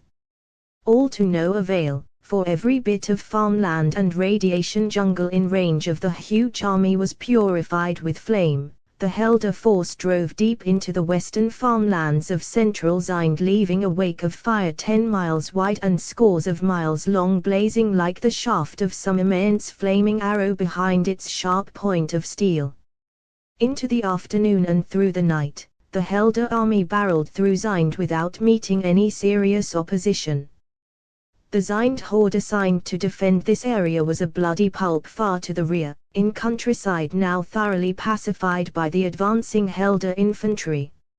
In effect, the border of Helden was now the prow of Feeric's tank as it thrust into the territory of Zind at 40 miles an hour. Scout planes had reported that there was nothing of significance between the Helder army and the Great Zind horde 100 miles to the north, which even now had wheeled about and was moving south to greet the conquerors along a wide front. Feeric estimated that the great battle would commence shortly after daybreak, about 400 miles inside Zind and 500 from Bora. At dawn, he would pivot his army to the north to meet the Zind counterattack. To the north, wave after wave of Helder dreadnoughts pounded the advancing Zind horde. The pilots had reported that this gargantuan force outnumbered even the huge Helder army by almost 10 to 1. Although the Helder planes had blasted every last Zind aerial dreadnought from the sky and ranged over the forces of Zind at will, vast formations of the mutated flyers hovered over the horde like swarms of huge venomous insects. In addition to the usual warriors, war wagons, and dreadnoughts, the scout planes had spotted several hundred tanks, puller-drawn artillery, and vast troops of warriors who seemed somehow different from the usual variety. Truly, the hosts of Zind were on the move in unprecedented force. Upon the coming battle would hinge the future of the world for all time. The first rays of dawn illumined a ghastly landscape. Here nothing grew but scraggly and putrescent patches of radiation jungle. Huge ponds had been dug in the unyielding, contaminated earth. These were choked with slimy grey-green scum which no doubt was processed for slave fodder. The reek of these algae pools was overpowering, indistinguishable from that of open cesspools. Among these ponds were scattered rude wooden corrals which confined a revolting assortment of genetically twisted livestock, bloated legless swine wriggling about in the muck like giant pallid worms, six-legged cattle with tiny vestigial heads and cloacae from which dribbled green-brown ooze, hairless purple goats that trailed gross blue udders in the mud, chickens with a syrupy coating of viscous green mucus in lieu of feathers. The slaves tending this perverted travesty of farmland more than fit their surroundings, a more revolting collection of mutants it had never been Feeric's misfortune to see. Here such as parrotfishes, toadmen, and dwarfs stood out as paragons of genetic virtue. Skinless creatures covered with red ooze through which bluish blood vessels could be seen pulsing were a common sight, as were green bipeds with empty insect eyes and arms ending in clusters of tentacles. Warted, frog-skinned mutants with flapping rubbery lips abounded, as well as perambulating mounds of wiry black hair through which naught was visible save flaming red eyes and lipless drooling mouths. Despite the importance of time, Feeric slowed the Helder advance in order to assure that every last one of these abominations was blasted to bits, burned, or mashed beneath the treads of the tanks, and every putrid scum pond blown sky high with purifying explosives. Only when his tank had left this ghastly farmland and entered a rolling plain of lifeless grey desolation, did Feeric feel clean again. "I can scarcely believe that such horrors exist even in Zind," he said to Best. "How do the dominators stand themselves?" Best's face was pale, his lips trembling. "I can't imagine, my commander," he said grimly. "My very cells cry out in nausea at such a sight." "Enough," Feeric said. "Let's put an end to this filth once and for all. Head due north, Best. It's time to confront the putrescence of Zind with the full might of the Helder army. Soon the northern horizon glowed with orange flame along a wide front, and an immense pall of dust and dense black smoke hung over the dead grey hills like a monster thunderhead, replete with the flickering lightnings of the falling bombs. No doubt the Zind horde had spotted the dust cloud of the approaching Helder army. The two mighty juggernauts were at last within sight of each other. As the wall of Helder armor hurtled toward the onrushing Zind horde, a spotter plane continuously broadcast updated coordinates, and the earth shook with the rumble of the tank cannon as wave after wave of high explosive shells ripped through the leaden sky to smash the enemy. Zind shells came crashing down in the midst of the Helder army, blowing tanks apart in sudden bursts of bright flame and metal fragments, filling the air with bits of pulverized motorcycles. Now the Helder dive bombers were clearly visible over the ridgeline, dropping almost perpendicularly at incredible speeds, letting fly with their deadly cargo, then zooming upward beyond reach of the resulting explosions. Hundreds of these magnificent dreadnoughts filled the sky, diving, swooping, soaring, raining death on the enemy like avenging eagles. "Here it comes, best!" Feerick shouted, getting his first sight of the enemy. Out of the north soared a huge flock of nearly 100 of the Zind flying monstrosities, their membranous wings glistening wetly, with a dozen Helder planes in hot pursuit, machine guns blazing. In moments, the aerial battle was directly overhead. Acid dribbled down from the creature's bloated sacks, sending clouds of choking yellow smoke into the air where it touched the metal of the tanks.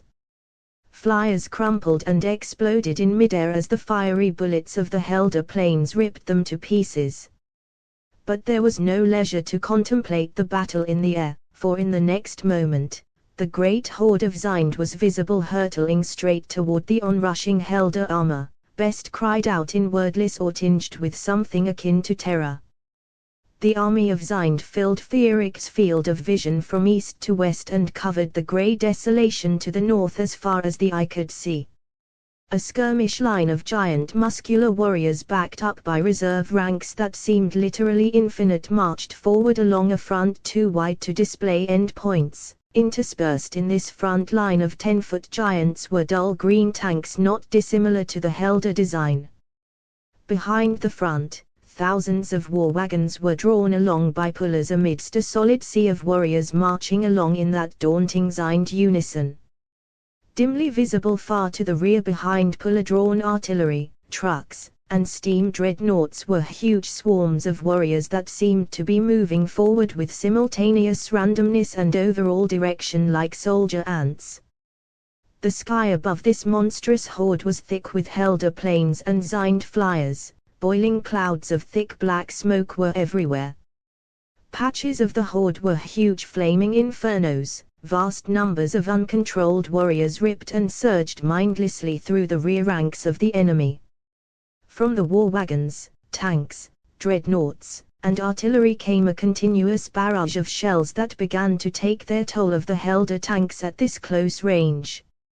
As the two armies closed to within 100 yards of each other, Feerick saw that Best's face was frozen into a determined battle mask.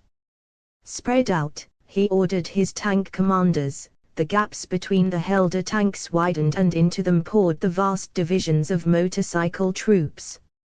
Feerick rammed home the stud of his machine gun and roared fire at will into his microphone as his weapon spurted fiery death at the onrushing horde. The tanks lowered their cannon and sent a final wave of high explosives into the front rank of the Zind horde, sending an avalanche of earth and flesh and metal fragments into the air. Then the two armies were upon each other, a ringing clash of massed flesh and metal. The Zind battle tactic had not changed, save that the huge warriors who marched forward in unison in wave after limitless wave were now armed with submachine guns. The wall of bullets into which the Helder army plunged chattered harmlessly off the armor of the tanks, but took a heavy toll of the motorcycle troops who roared at top speed straight into the fray, with heroic disregard for their own safety. Flamethrowers inundated the marching Zind horde with flaming petrol. Thousands of the creatures became shrieking torches who nevertheless surged forward to be smashed to pieces by the Helder machine guns and ground to a pulp beneath the treads of the tanks, helplessly loyal even in their terminal agonies to the psychic commands of the dominators. Zind tanks surged forward, firing their cannons straight through the bodies of their own troops to blast Helder tanks to pieces. Still firing his blazing machine gun into the solid press of protoplasmic robots that surrounded his tank, Fierik issued terse orders to his tank commanders: fire cannon at point-blank range. Knock out the enemy tanks at all cost. The Helder tank cannon roared defiance, shells ripped through the riot of flesh, smashing Zind tanks to atoms. Apparently, these tanks held the dominators, for as they were destroyed, great formations of frontline warriors suddenly became drooling, undisciplined animals, running amok in the very forefront of the battle and adding to the incredible chaos.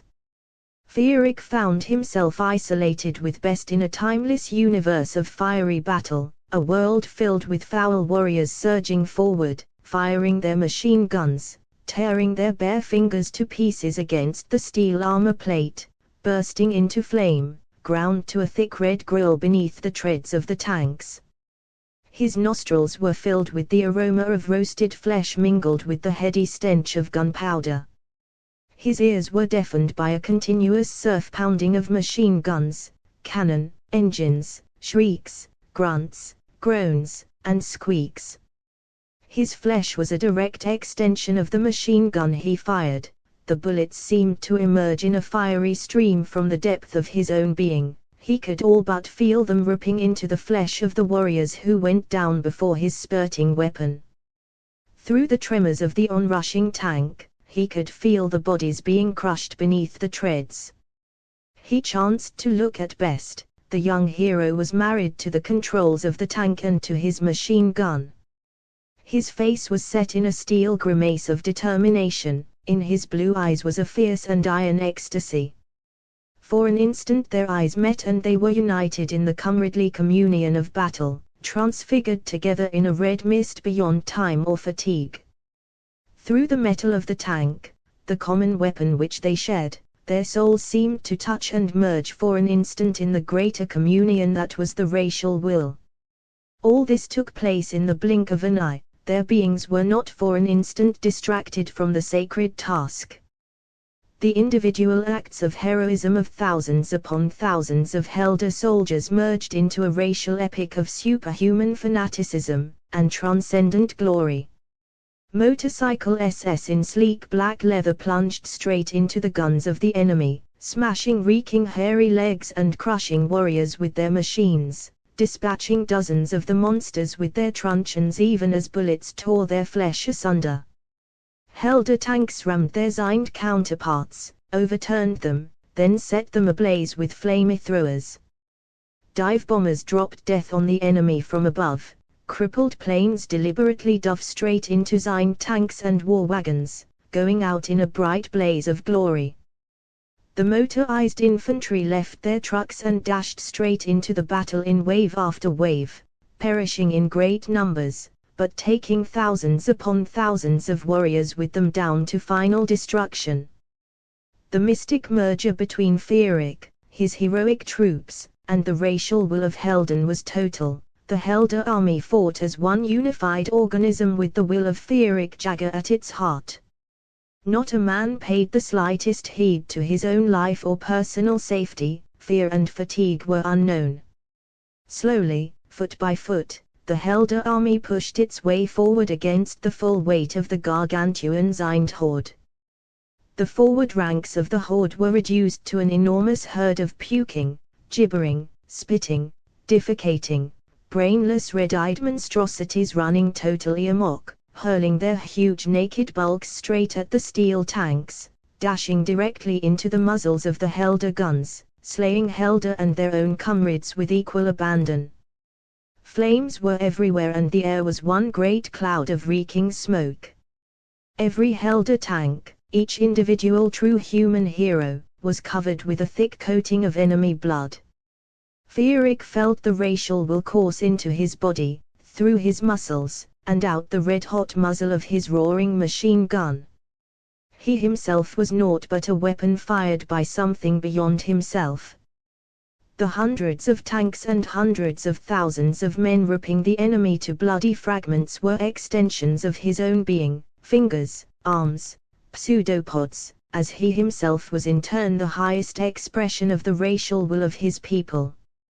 Together, this vast organism was Helden, the hope of the world, the master race of destiny, chewing its way into the vitals of the foul racial enemy. Through the night and into the next day, the incredible carnage wore on. Merged as he was into the communal organism that was his army, Fierik could viscerally sense that the Helder forces were pushing their way north and east toward Bora. Like sense organs of his own body, the aerial scouts reported that the far east and west flanks of the great Zind horde were flowing around either end of the Helder line like the enveloping pseudopods of a great amoeba. "It's hard to say whether we're being enveloped or whether we're cutting the horde in half," Fierik observed to Best.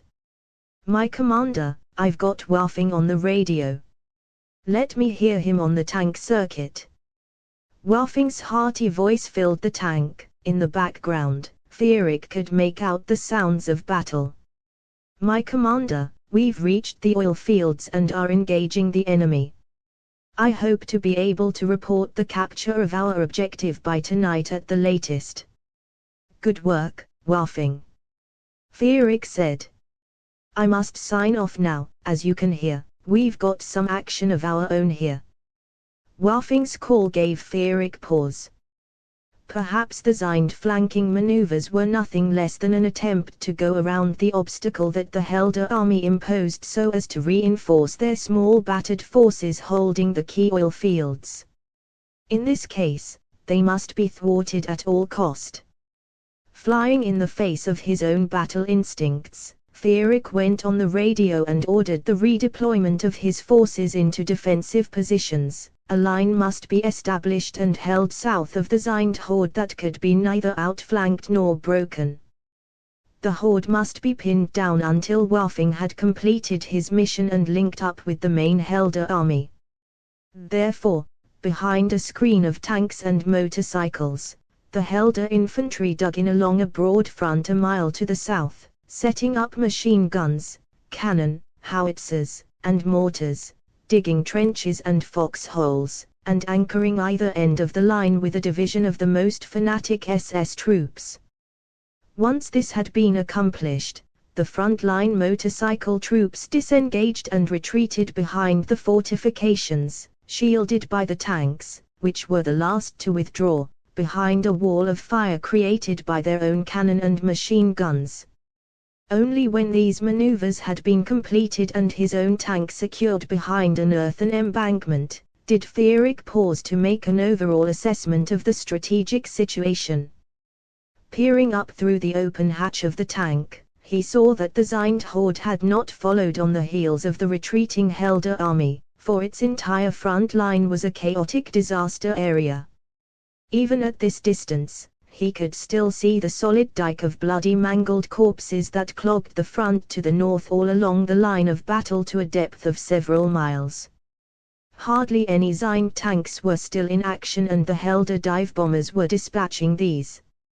Behind the great front of dead warriors was a boiling chaos of uncontrolled warriors, appearing at this distance for all the world like a vast swarm of crazed killer ants. Far behind this riot of brainless muscle was an endless sea of more disciplined forces.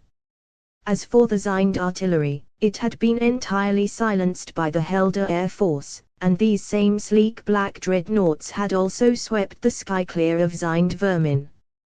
The Helder motorcycle troops and infantry had sustained quite heavy casualties, but the Helder artillery was virtually intact. No more than 50 tanks had been lost, and the Air Force was as good as new. A great deal of ammunition and petrol had been expended, to telling effect, but when Wolfing's reinforcements arrived, that problem would be ended. "Our present task is crystal clear," Fierik told Best. We must hold this position at all costs until Waffing's troops arrive. Best's reaction to this was something less than enthusiastic. I'd far rather advance against the enemy no matter what the odds than hold a defensive line no matter how impregnable, my commander Best said. Fierig could only nod in agreement. This was nothing less than his own deepest feeling and the proper attitude for a Helder soldier. Still, there were times when the good of the fatherland required the relinquishment of one's own fondest desires. No doubt the troops, too, were less than happy at this defensive deployment. Something must be done to maintain morale. In order to maintain the fire of his troops, Fierig quit his tank, donned a fresh black uniform and spotless scarlet cloak, and conducted an inspection tour of the front lines mounted on the black and chrome motorcycle of a fallen SS hero, with Best following behind on another cycle. He kept the steel commander always in prominent view, its thick silvery shaft and mighty headball newly polished and shimmering in the sun. Although these troops had fought with ceaseless ferocity for nearly 2 days without sleep, to a man they expressed nothing but the keen desire to once more have at the enemy. This was evident in the fanatic determination burning in their eyes, the loving care they lavished on their weapons during this respite from combat, the snap and dash of their salutes, the fire with which they shouted "Hail Jagger!" and the spontaneous cheering that went up each time a Helder artillery barrage sent canisters of death whistling overhead to burst in the midst of the enemy. Fierig had not been touring the lines for more than half an hour when a vast surge of forward motion became visible all along the front of the Zind lines. "What is it, my commander?" Best asked. "It appears that we're about to have our thirst for battle quenched once more," Fierig said. Wave after wave of warriors bulled their way through the great carnage heap of their own fallen comrades and came running across no man's land toward the Helder line with blazing submachine guns. Fierig set his own submachine gun in its firing rack, all along the line of Helder fortifications. Tank cannon and field pieces were leveled at the onrushing enemy sea and tremendous barrages of high explosive shells tore the creatures to pieces as they dashed across the desolate dearth, while an endless chain of plummeting dive bombers blasted great gaping holes in the backup formations. Soon the great horde approached machine gun and flamethrower range. "Open fire!" Fierig roared. At once, hundreds of thousands of machine guns opened up all along the Helder line.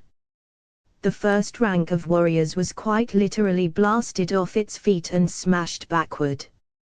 The next rank suffered the same fate as the Helder troops continued to put out solid walls of hot lead all along the front, and the rank after that. But all the while the total Zind force advanced inexorably over the fallen bodies of their comrades straight into the mighty teeth of the Helder guns. As he watched his own bullets rip through half a dozen barrel-thighed naked monsters sending gobbets of flesh into the air as the creatures fell, Fierig suddenly realized that there were no war wagons in evidence. "These are no ordinary Zind warriors, Best," he called out. The creatures were not marching forward in the usual utterly precise formations. Further, their heads, though shrunk far below the human standard, had larger craniums than those of the fighting creatures the Helder had thus far faced, and there was something about the jaws and mouth that set Fierig's teeth on edge. Then the flamethrowers of the tanks obscured the front of the Zind assault with a tidal wave of flaming petrol, through which Fierig could hear a terrible shrieking, howling, and moaning even above the sound of the guns. Half-smoldering warriors erupted through this curtain of flame, firing their submachine guns savagely in their death throes and pushing the Zind advance to within 100 yards of the Helder trenches. Fierig drew the great truncheon of Held, waved it grandly over his head, gunned his engine, and roared out of the protection of the fortifications straight at the onrushing masses of feral giants. With a great cheer, 100,000 SS and army motorcyclists dashed out to join him. Thousands of these heroes were instantly felled by the guns of the warriors. Feerick could feel bullets whistling all around him. But in a few moments, the wave of motorcyclists had reached the Zind monstrosities. Guns were useless, and it was truncheon to truncheon. Feerick found himself in a forest of huge, filthy, hairy legs.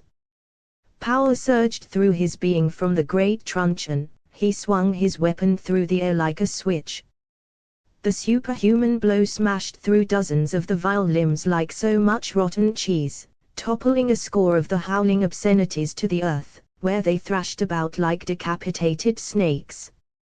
As he smashed the skulls of the crippled creatures like so many melons, he noted that their eyes were glowing coals, their mouths frothed with blood and filled with razor-sharp teeth. These creatures were a far different breed from the warriors Helden had previously faced.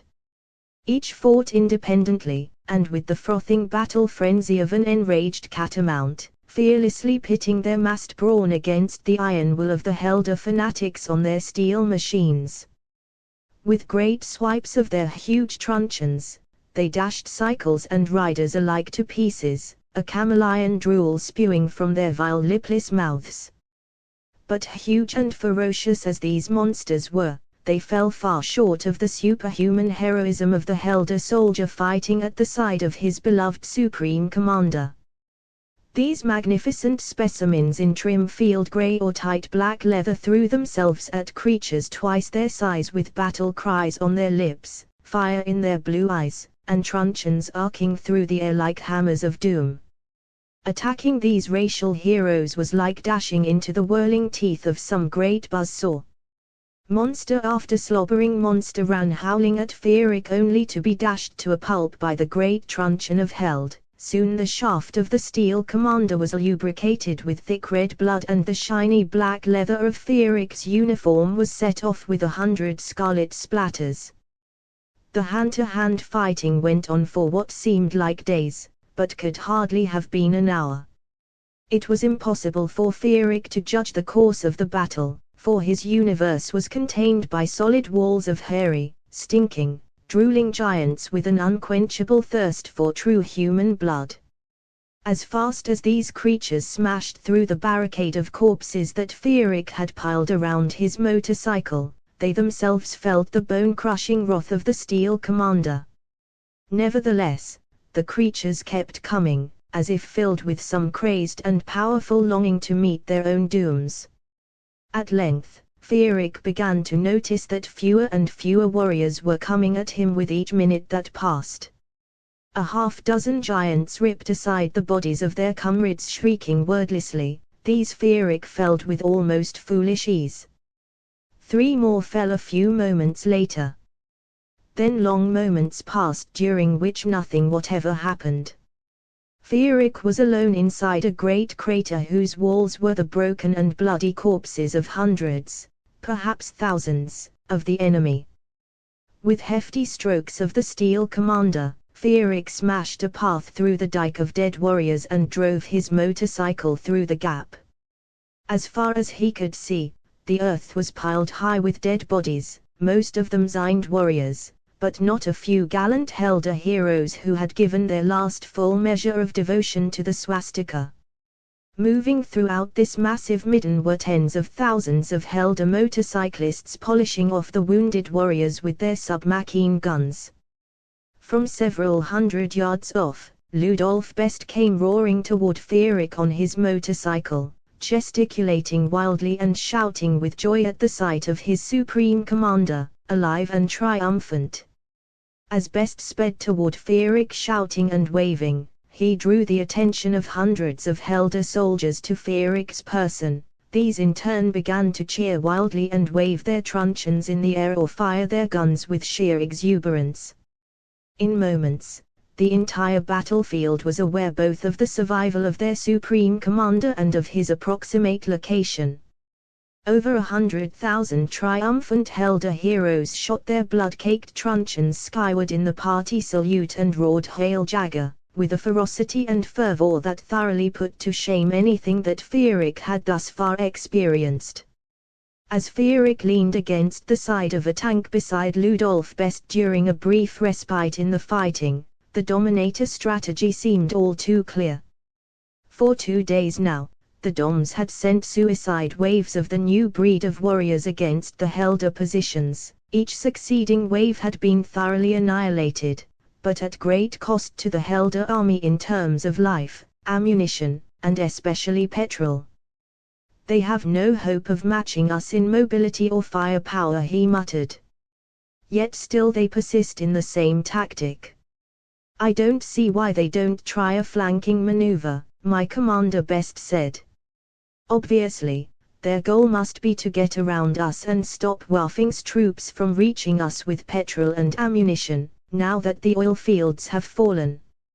Fierik smiled at this knived. "No, Best," he said, "even the Doms know that the superior speed of our armor and our air power could cut off any serious flanking attempt before it got properly underway. My guess is that they hope to overwhelm us before Waffing's forces arrive." "What fools they must be to think that they can overrun the Helder army!" Best exclaimed. Fierik nodded agreement. There was no point in troubling the lad with the true situation. The Dominators had a limitless supply of twisted protoplasm at their command. After 2 days of terrible carnage, the Helder losses were heavy indeed. 20,000 motorcycle troops and 40,000 infantry had made the supreme sacrifice. Casualties among the fanatic heroes of the SS were particularly heavy, an irreplaceable loss to the gene pool which Fierik deeply regretted. But the worst of it was that the unforeseen magnitude and ferocity of the fighting had used up vast quantities of ammunition and had virtually exhausted the petrol supply. Another attack or two and the entire Helder army would be reduced to fighting with truncheons alone. Waffing had better arrive soon. Still, the morale of the Helder army had never for an instant wavered. The higher the casualties, the greater the ferocity with which the true humans pounded the warriors to pieces. After 2 days, it could still be said that not a Zind monstrosity had succeeded in fighting its way to the Helder trenches, nor had one of the creatures survived its suicidal assault on the Helder positions. Moreover, Waffing's troops were only hours away with vast quantities of ammunition and a limitless supply of petrol. The situation, after all, was hardly hopeless. Best, Fierik suddenly noted, had been studying his face with some concern during these musings. "Is something wrong, my commander?" "No, Best, nothing is wrong.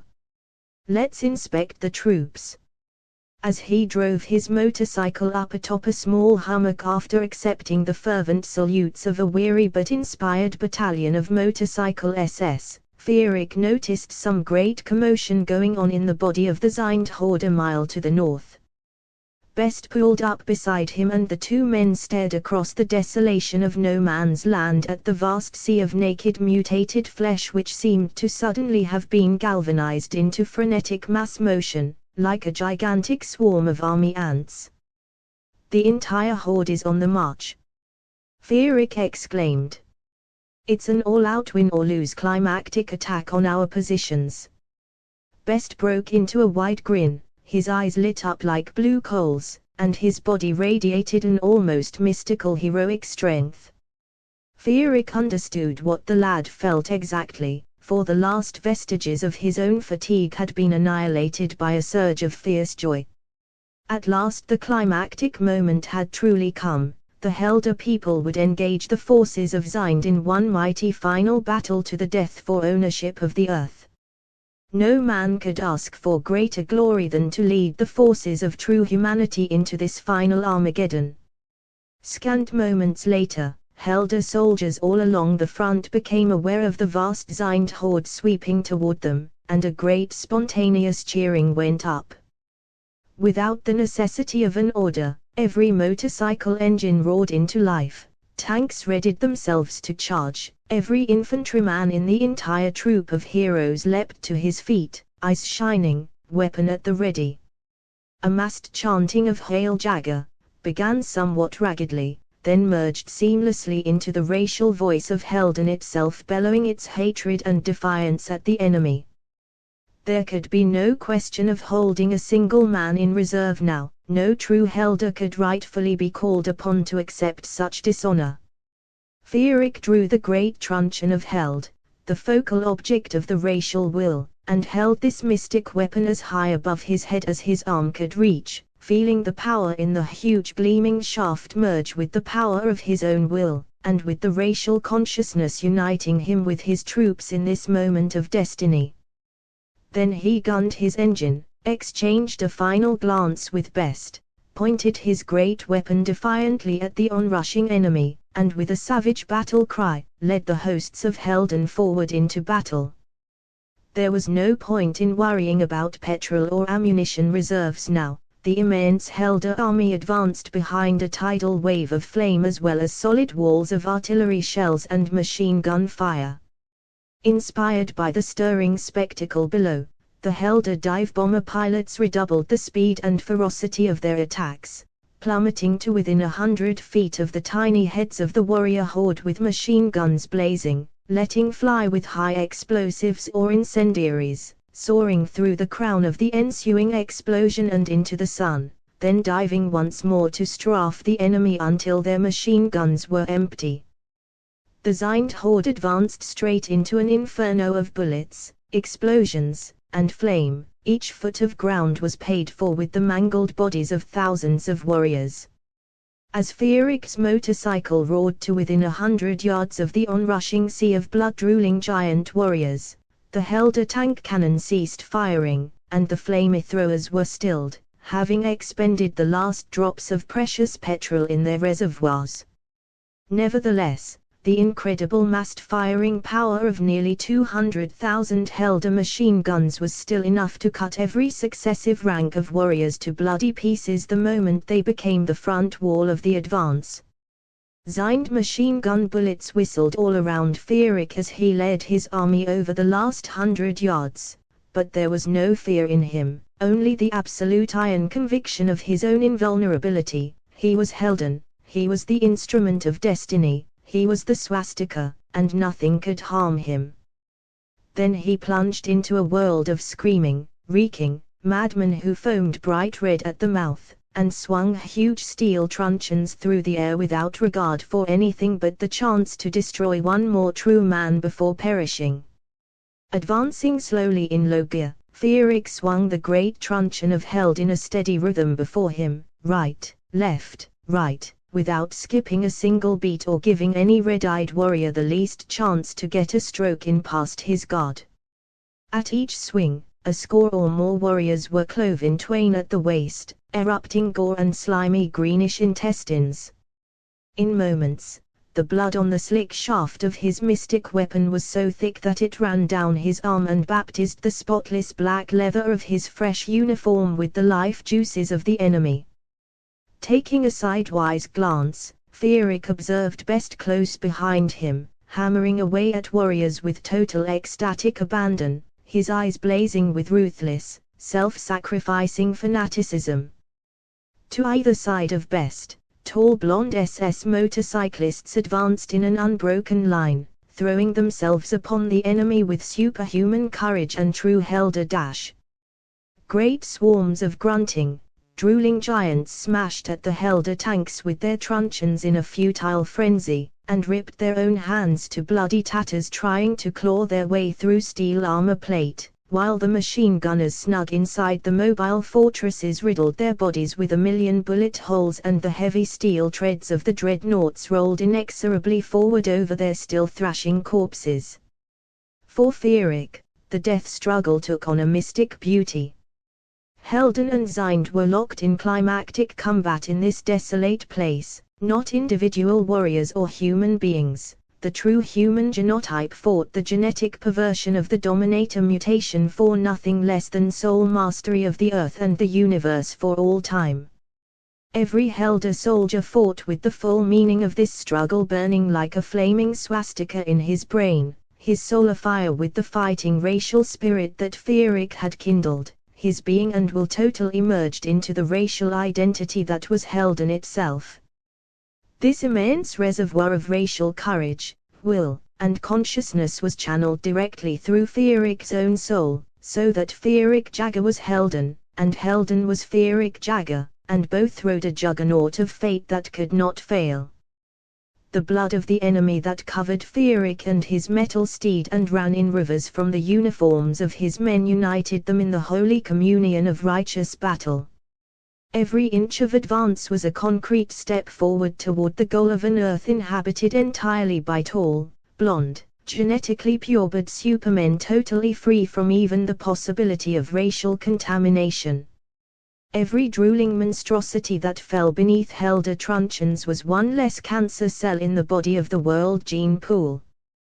What was the life of any man compared to the magnitude of this sacred cause?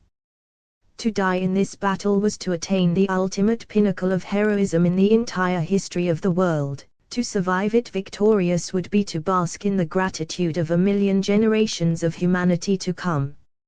No moment in human history had ever or would ever offer a man glory to match this. Those who fought here today would become racial paragons for all time. The contemplation of his own place in the pantheon of the future filled Fearic with a wonder that transcended both humility and awe. Thus fired to glorious acts of superhuman heroism and tireless fanaticism, the racial entity that was Helden tore like a god possessed by demons into the vitals of its total antithesis, the obscene carcinoma in the world gene pool that was the soulless, life-denying anthill of Zind. For their part, the warriors of Zind fought with a ferocity that had been imprinted in their genes by a foul mutant race which held all flesh in total contempt save its own.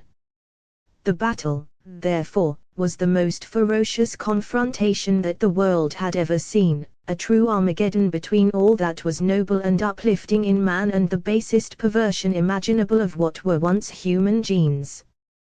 Good waged absolute war on evil under the banner of the Swastika, and evil replied in equally uncompromising kind. At the very point of the Helder forward thrust, Fearic found himself set upon by 20, 40, even 50 warriors at a time. No doubt the dominators directing the horde realized that to slay Fearic Jagger was to slay the racial will of Helden itself, for the great presses of warriors virtually clubbed each other aside with their truncheons in their savage frenzy to fell him. For his part, Fearic welcomed this concentration of the forces of the enemy upon his own person, for it only fired the fanaticism of Helden to ever greater heights of heroism and ferocity, and the incredible speed and vigor with which the noble weapon in his hand dealt with the challenge and annihilated the enemy buoyed up the fighting spirit of the greatly outnumbered Helder warriors. In his grip, the steel commander seemed imbued with Fearic's own mighty life force, metal come to godlike life through the transcendent power of the racial will it served. Effortless, he swung the weapon whistling through the air, leaving a comet's tail of smashed flesh and flying gore. But still the warriors of Zind came at him with undiminished fury, spitting blood, rolling their fiery pig eyes, and swinging truncheons as thick as a man's thigh and as long as he was tall. 20 of the creatures came at him from the left. Fearic met them with a swipe of the great truncheon that tore through their barrel chests, bursting lungs, and tearing the still-beating hearts out of their bodies. At the same time, 10 more came at him from behind. As he finished his swing, he pivoted his motorcycle about his right foot, and instantly reversed his swing to catch these mad-eyed giants at groin level, hewing their legs from their bodies so that they fell like stones and lay thrashing in agony on the bloody ground while scores of Helder motorcycles ground them to pieces under their wheels.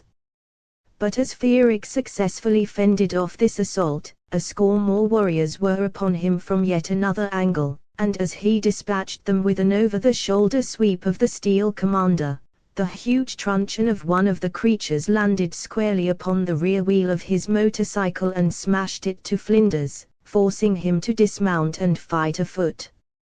This spurred the Zind warriors on to even greater frenzies, but almost at once, Ludolf Best had leapt from his own motorcycle to fight at Feeric's side. At this, a score of tall, blonde, blue-eyed supermen in tight black uniforms splattered with blood as red as their swastika capes followed suit and formed a phalanx of SS heroes flanking their supreme commander, inspired by him to feats of valor that nearly matched his own.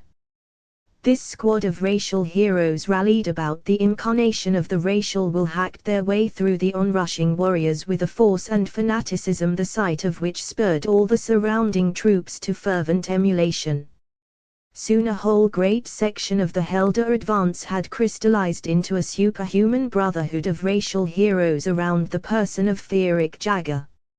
Motorcyclists rammed their machines into slavering giants, leaping off them into the air to fly at more of the warriors with their truncheons, moving with a speed and hysterical strength which made them seem invincible.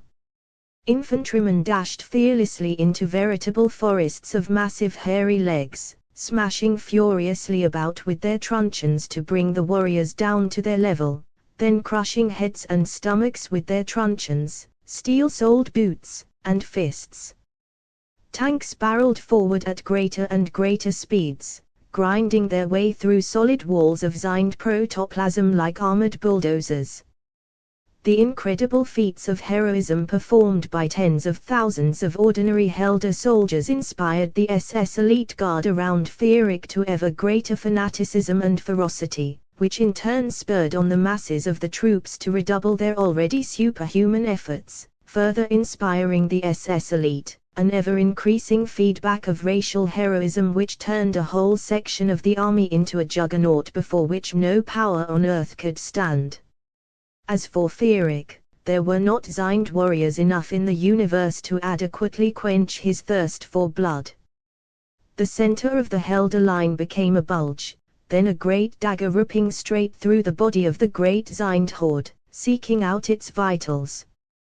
This irresistible racial juggernaut tore through the sea of drooling monstrosities with greater and greater force and speed, plunging deeper and deeper, opening the gap up wider and wider, as the inspiration to superhuman fighting frenzy spread among more and more Helder troops. Feeric himself was filled with an energy and exhilaration that transcended the flesh and filled the soul as he hacked his way through a score of warriors with the smell of impending victory sweet in his nostrils and suddenly found himself standing on open ground. Before him were 40 dull green Zind tanks in tight formation, and nothing else. As Best made his way to his side, Feeric realized the true import of the situation.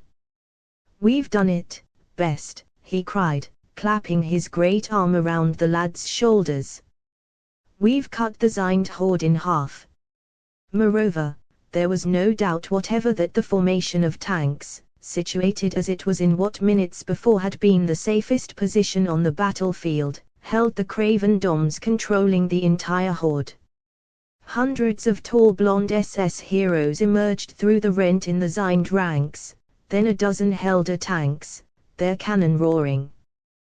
10 of the Zind tanks exploded in great pillars of reddish-orange fire and billowing black smoke.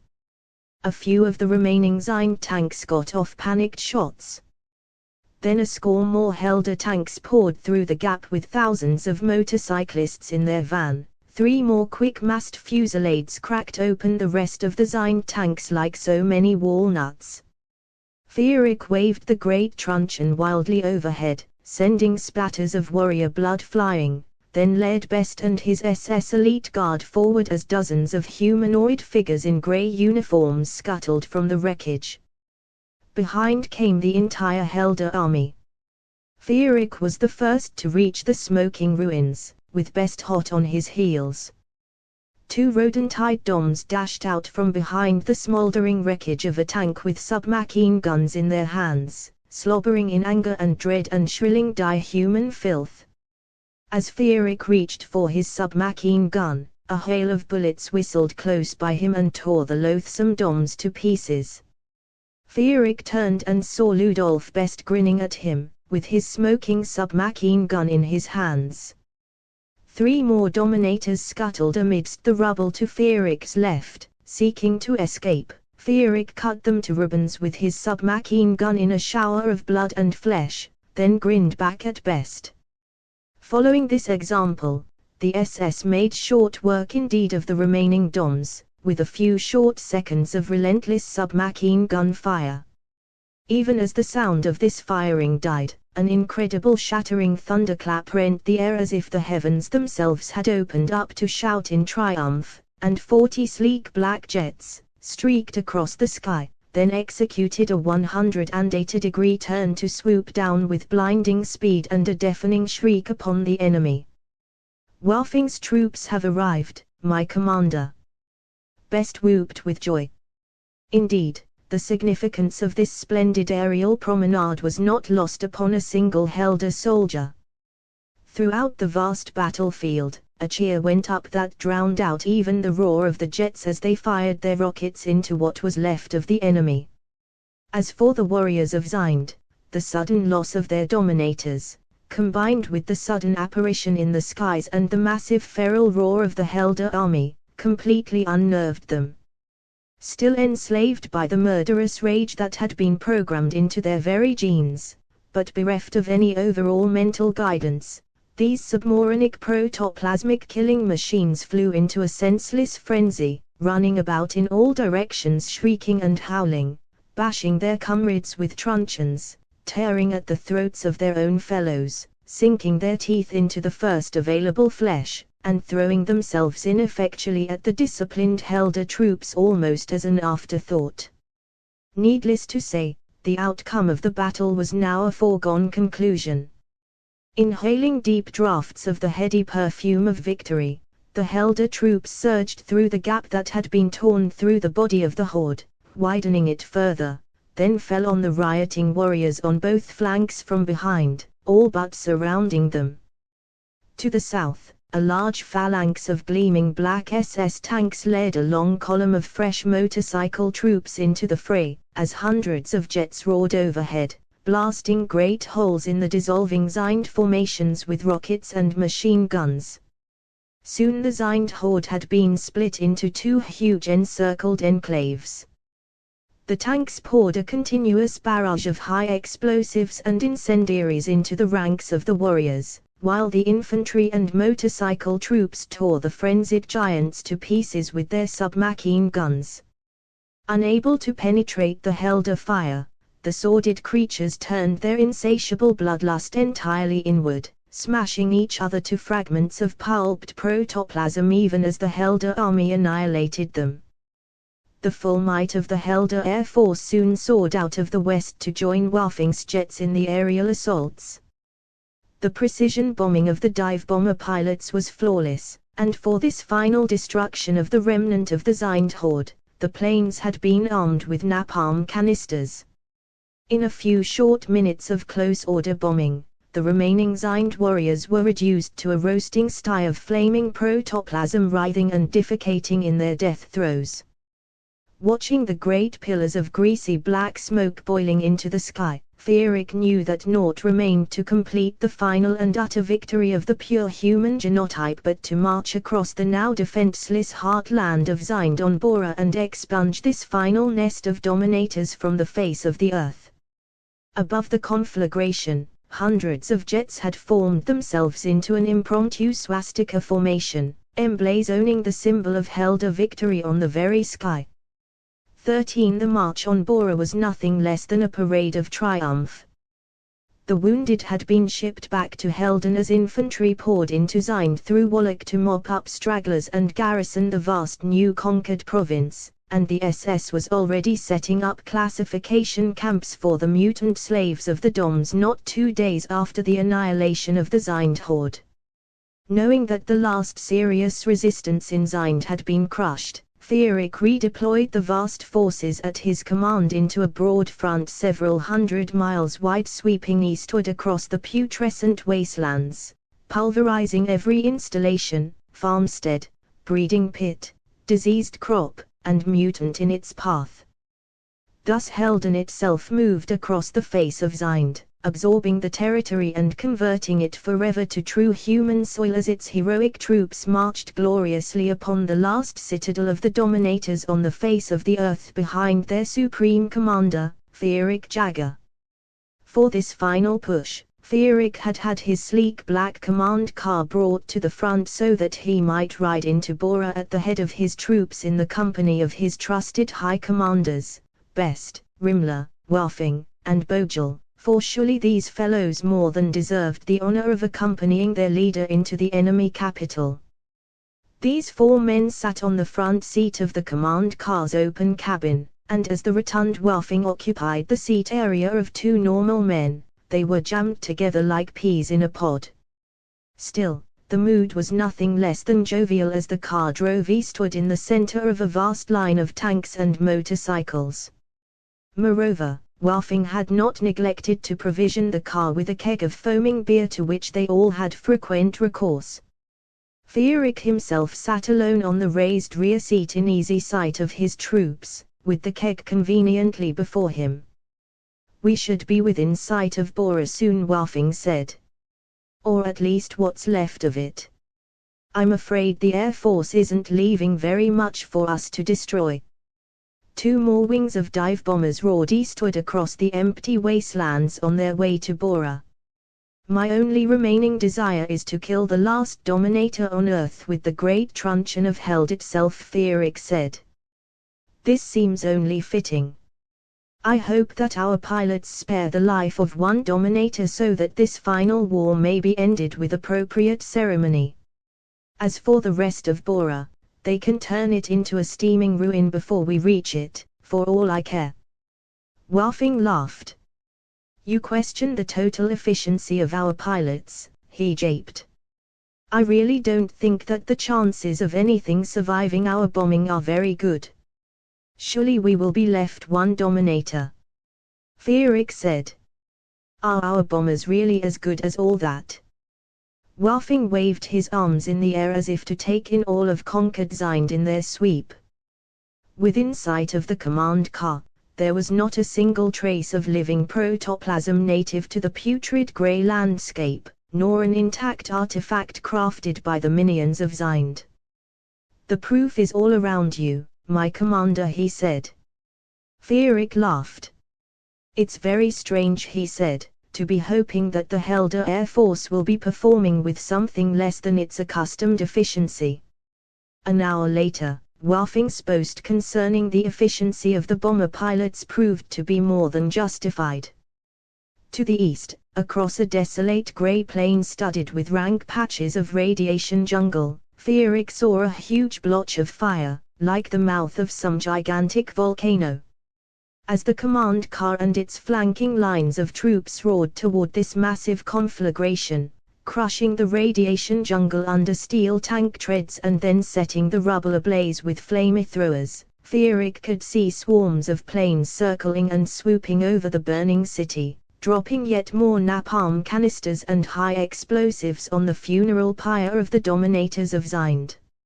Even at this distance, the heat given off by the fire was clearly discernible. "Not much chance of anything surviving that," my commander, Waffing said, quaffing an entire mug of beer in 3 gulps. "I'm afraid I must apologize for the prowess of our pilots." Feerick could not find it in his heart to be really angry. Who could but rejoice at the sight of the last stronghold of the final enemy of true humanity going up in billowing flames?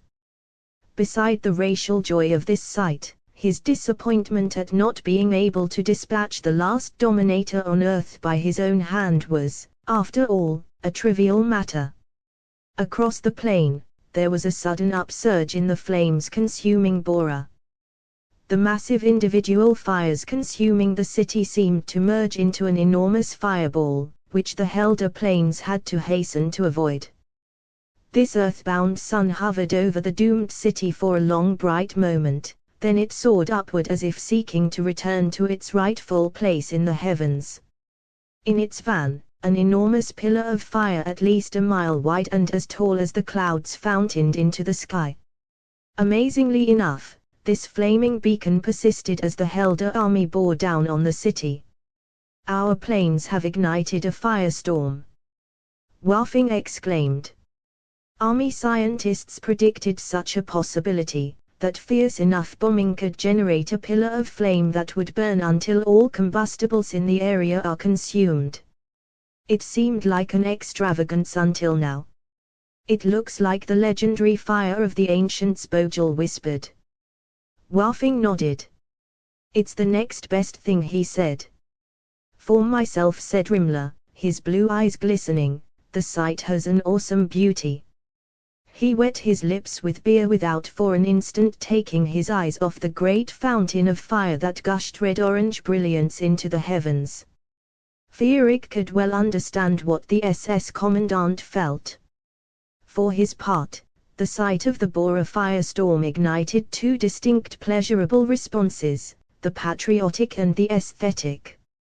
The total flaming destruction of the last scrap of resistance to complete Helder domination of the habitable Earth was something that could only set any true human's heart to soaring.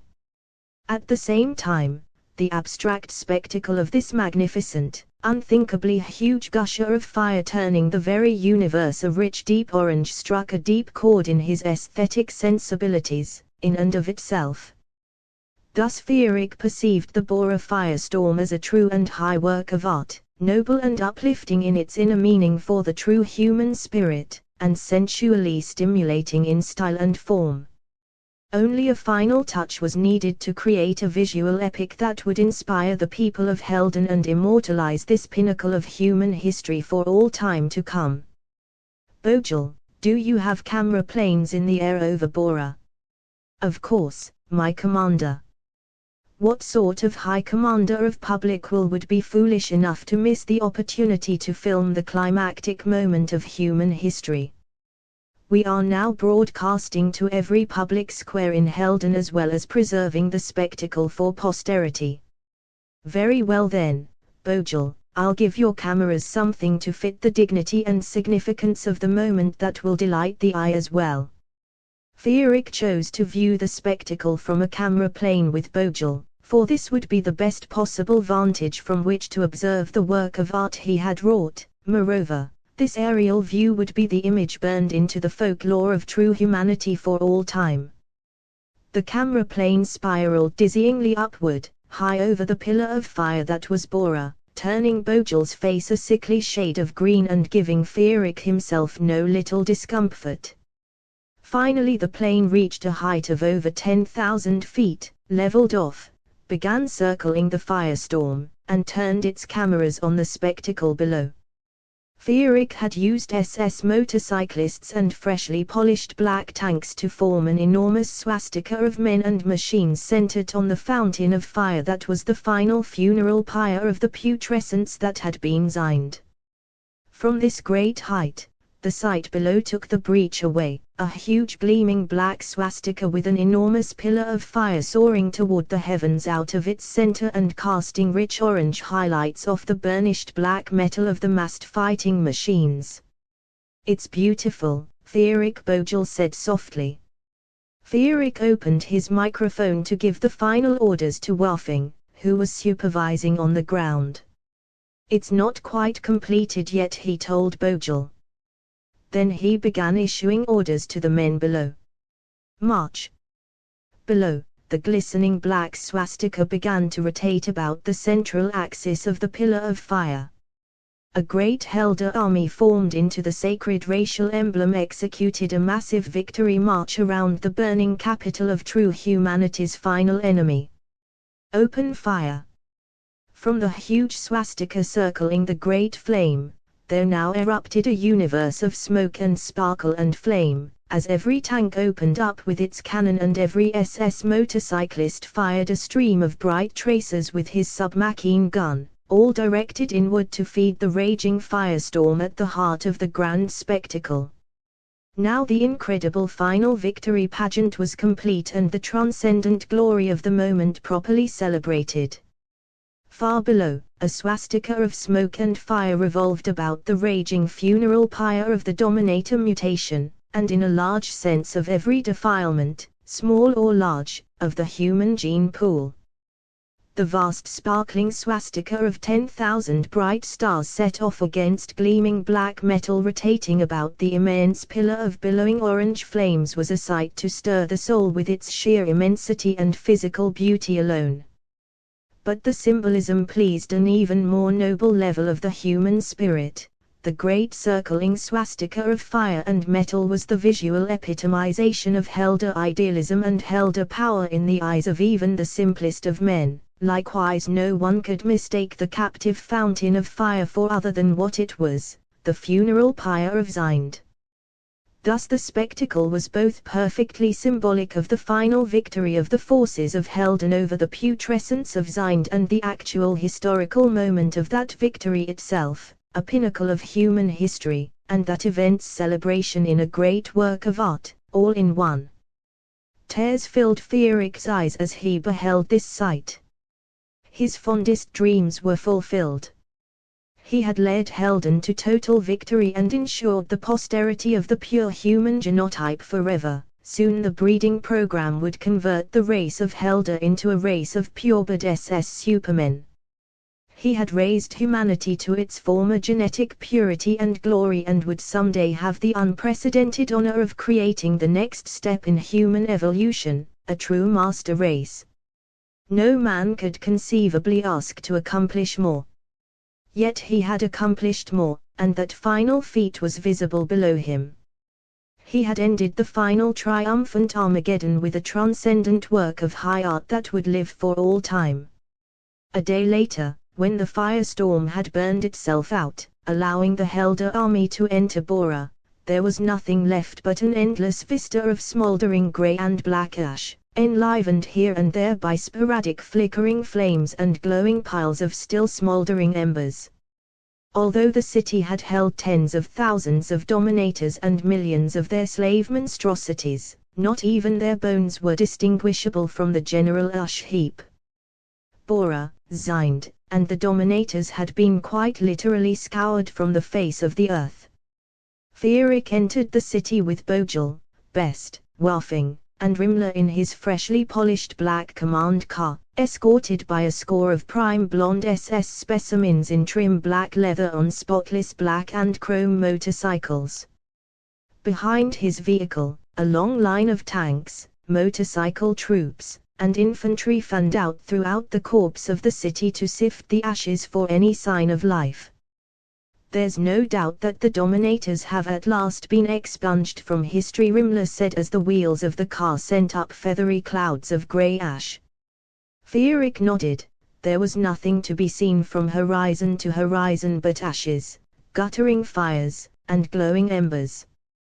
The chances of even one dom surviving this holocaust were indeed dim. Not so much as a single building remained that was even remotely recognizable as such. Suddenly Best was gesticulating wildly, then pointing off into the ruins to the left of the car. "My commander! Over there!" Fieric followed the line of Best's finger and spotted something hard and metallic intruding itself amidst the ashes 100 yards or so from the car. He ordered the driver to approach the object, whatever it was. As the command car and its outriders plowed through the ashes, Fieric could see that what they were approaching was a small cube of steel perhaps 8 feet on a side, burnt a livid blue-black and half covered by ash. The driver stopped the car immediately in front of the artifact. The SS elite guard sat on their thrumming motorcycles awaiting orders. "Let's have a look at this thing ourselves," Fieric suggested. Following the lead of their supreme commander, the 4 high commanders quit the car and tramped their way through the ashes toward the cube of scarred metal. Fieric reached the nearest wall of the cube, a featureless slab of seared steel that gave the impression of being several feet thick. Circling the cube, he came upon a heavy round hatch about 6 feet in diameter, with a dogging wheel at its center. As he attempted without success to turn the wheel and undog the hatch, Rimmler, Best, Bojel, and Waffing reached his side. "Obviously an entrance to some underground chamber," Bojel observed. "Let's have a hand with this hatch," Fieric ordered. All 5 men threw their backs into the effort to turn the dogging wheel, with no more success than Feerick had met by himself. "It must be locked from inside," Rimler said. "Let me call for a tank to blast it open," Waffing suggested. "That may not be necessary," Feerick replied, unsheathing the steel commander, the weapon which he alone could effortlessly wield, which had the effective mass of a small mountain. Grasping the hilt of the great truncheon firmly, Feerick aimed a mighty blow at the center of the hatch. There was an earth-shattering clang, a terrible metallic ripping sound, and the shaft of Feerick's noble weapon thrust through 2 feet of steel as if it were so much cheese. The dogging wheel and the lock mechanism clattered inward into deep darkness. Feerick dealt the hatch 2 more blows, and then it fell outward, kicking up a great cloud of ash and exposing a gaping round hole beyond which was naught but impenetrable gloom. With the steel commander still tightly gripped in his right hand, Feerick stuck his head inside the cubicle. In a few moments his eyes adjusted to the darkness and he saw that the interior of the thick steel cube held nothing more than a flight of stone steps descending into the bowels of the earth in even thicker blackness. He withdrew and spoke to his comrades. "This is the entrance to some underground installation. There may be something alive down there. Why don't we have a look for ourselves, my commander?" Best suggested brightly. "Perhaps if we're lucky, you may have the honor of personally slaying the last Dom on Earth after all." Instantly, Rimler was all for it. "If we're really lucky, we may encounter enough Doms for us all." For his part, Feerick was all for the expedition. Even if there weren't any live Doms down there, it would be an excellent excuse to get some exercise after being cramped up in the command car for so long. "By all means," he declared. Only Bojel seemed somewhat dubious. "It might be a good idea to take the SS guard with us," he suggested. "Surely you're not afraid of a hole in the ground, Bojel?" Waffing japed. "There's no point in risking the life of the Supreme Commander of Helden needlessly," Bojel said. What a fiasco if something should happen to Feerick at this moment in history. Clearly, Bojel's point was well taken. Personal wishes aside, Feerick realized that he had a sacred duty to the people of Helden to take reasonable measures to protect his own safety. "Very well," he said. "Waffing, fetch 10 SS lads and have them bring portable electric globes." Minutes later, Feerick was leading his high commanders and 10 tall blonde SS men down the flight of stone steps through a dank, cool shaft, with an electric globe in his left hand and the steel commander at the ready in his right. Although Feerick himself left his submachine gun slung over his shoulder, the others had their guns cocked, prepared, indeed eager, for action. The stairs descended into the earth for well over 100 feet, finally debouching into a passageway hewn from the solid rock, its walls dewy with moisture. "This has the look of some sort of bomb shelter to me," Waffing said. "Be on your toes," he told the SS men somewhat superfluously as Feerick led the party down the corridor. The passage led away into the darkness for perhaps 100 yards, then abruptly terminated in another steel hatch quite similar in design to the one that had sealed the entrance cubicle. Clearly, if there was anything alive in this dank grotto, it would be behind that hatch. Moreover, the doubly sealed structure of this final redoubt made it exceedingly probable that anything which had reached the shelter before the bombardment would indeed still be living. Feerick silently ordered the others to stand back, then raised the steel commander high over his head and struck the hatch a prodigious blow, while at the same time leaping sideways out of the possible line of fire of anything within. With a terrible clatter that reverberated all up and down the passageway, the great truncheon of Held cleaved the steel hatch in twain, and the pieces fell to the stone floor at Feerick's feet. Instantly, the 10 SS men were at Feerick's side, their submachine guns leveled, their icy blue eyes gleaming with hyper-alertness like chips of polished steel. But there was no gunfire from within. Instead, a nickering orange light poured forth into the stone corridor. Cocking the great truncheon, Feerick led his party through the hatch and into a small chamber carved from the rock and lit by a ring of guttering torches. Inside the chamber was naught but a single small instrument console behind which stood an ancient, wizened, crook-backed dom with huge sunken black eyes and the evil broken grin of a ferret.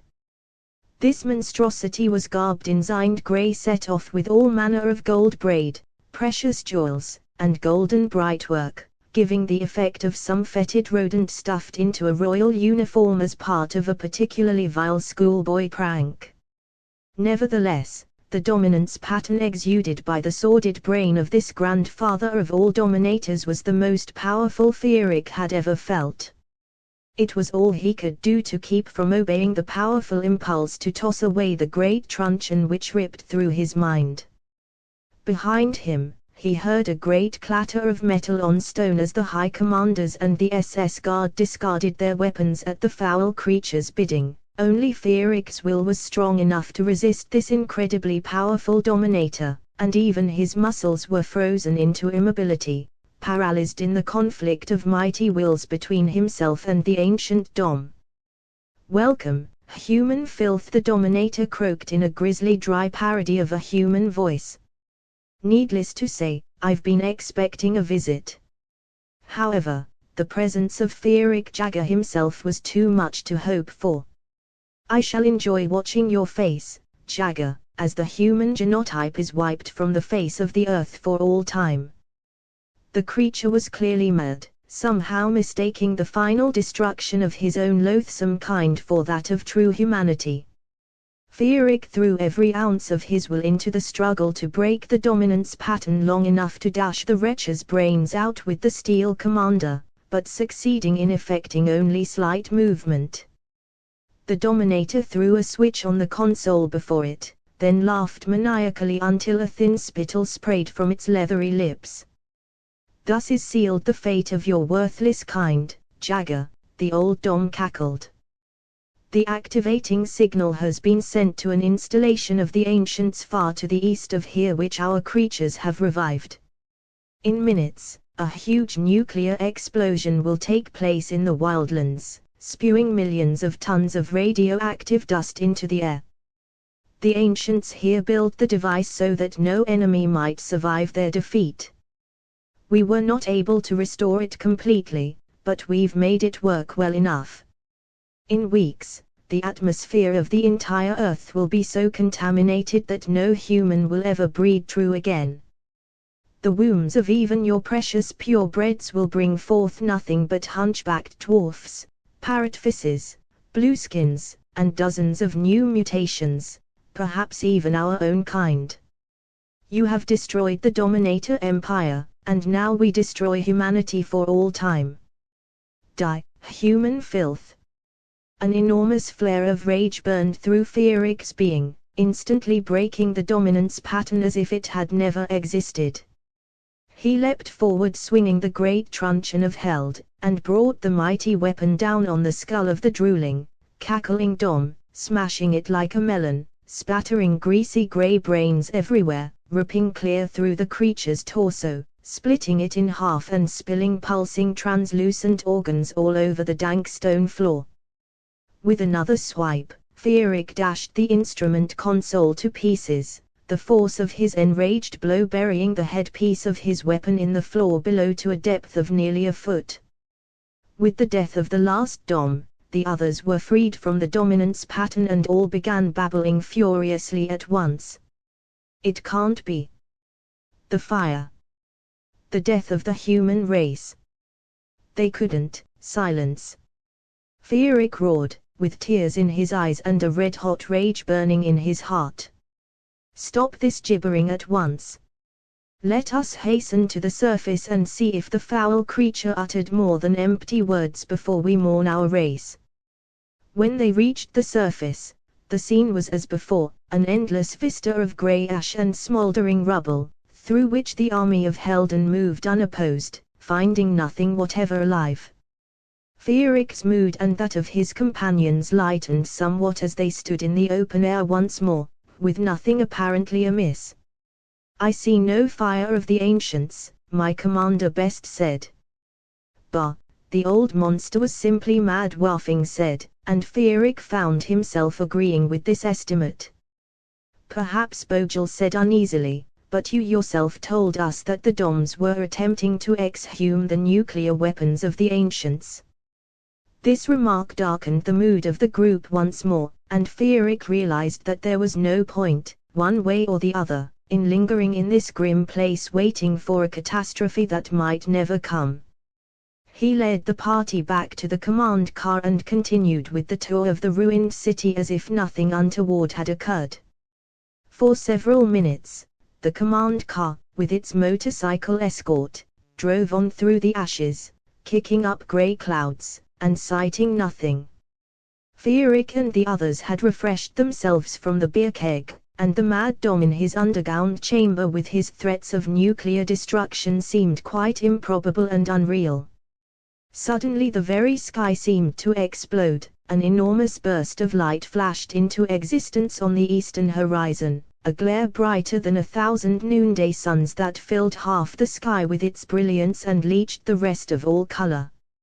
Fearic's stomach filled with sickness even as he rubbed his nearly blinded eyes, for there was no mistaking such a thing for anything but the fire of the ancients. Moments later, the terrible, world-filling glare faded somewhat to reveal an enormous orange fireball 10 times the apparent diameter of the sun hovering balefully over the eastern horizon. Slowly, this enormous bubble of fire drifted upward, sucking a great boiling black cloud of rubble into the sky in its wake as it ascended. Moments later, the fiery, billowing cloud was fully formed and not a man within sight of it could fail to recognize the bone-chilling sight of the legendary ensign and dreaded incarnation of the fire of the ancients, the mushroom pillar cloud. No one could utter a word in the sight of this ghastly poisoned celestial toadstool. The size of the explosion and its power were beyond all human comprehension. There was no reason to doubt that the threat of the last dominator had not been empty.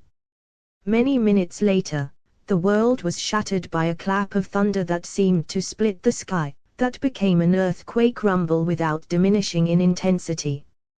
At the same time, Fearic felt the air smash at him with the force of a physical blow. The SS were swept off their motorcycles like so many scraps of paper, and the sturdy steel of the command car creaked and groaned. The sighing, whining, roaring, hot caustic wind that followed seemed to Fearic to be the last expiring breath of true humanity. He could all but feel the radioactive pestilence seeping into his germ plasm. But even as the radioactive toadstool belched its genetic poison into the atmosphere of the Earth, Fearic Jagger determined that the pure human genotype would survive because it must survive. Failure would not be tolerated from himself or anyone else. Humanity would be saved by a sheer act of will if need be. If a miracle were needed, every last Helder would be totally committed to bringing it about or to die trying. 14 In the grim days following the detonation of the monstrous final weapon of Zind, only the fanatic will of Fearic Jagger and the iron discipline of the Helder people kept all humanity from falling into despair and apathy. As the fetid cloud dispersed its poison throughout the atmosphere of the Earth, many plants began to sicken and die. The young, the old, and the infirm broke out in horrid sores and pustules, and nearly 2 million true humans expired in agony. Rather than deal with these symptoms of radiation disease, Fearic devoted the full resources of the New World Empire of Helden entirely to the preservation of the true human genotype. Within 2 months, SS genetic scientists had fully confirmed the horrid truth: there was not a true human on the face of the Earth with germ plasma capable of breeding true. Even Fearic himself was affected. The last generation of humanity had already been born. The Helder gene pool was now capable of producing naught but vile mutants and obscene monstrosities. Not 3 days after a sallow, thoroughly shaken Rimmler had delivered this racial death warrant, Fierig had made the hardest decision in his life, and stood before television cameras with Waffing, Rimmler, Bogle, and Best at his side to proclaim to his mourning and stricken people the course of action that Helden would now take.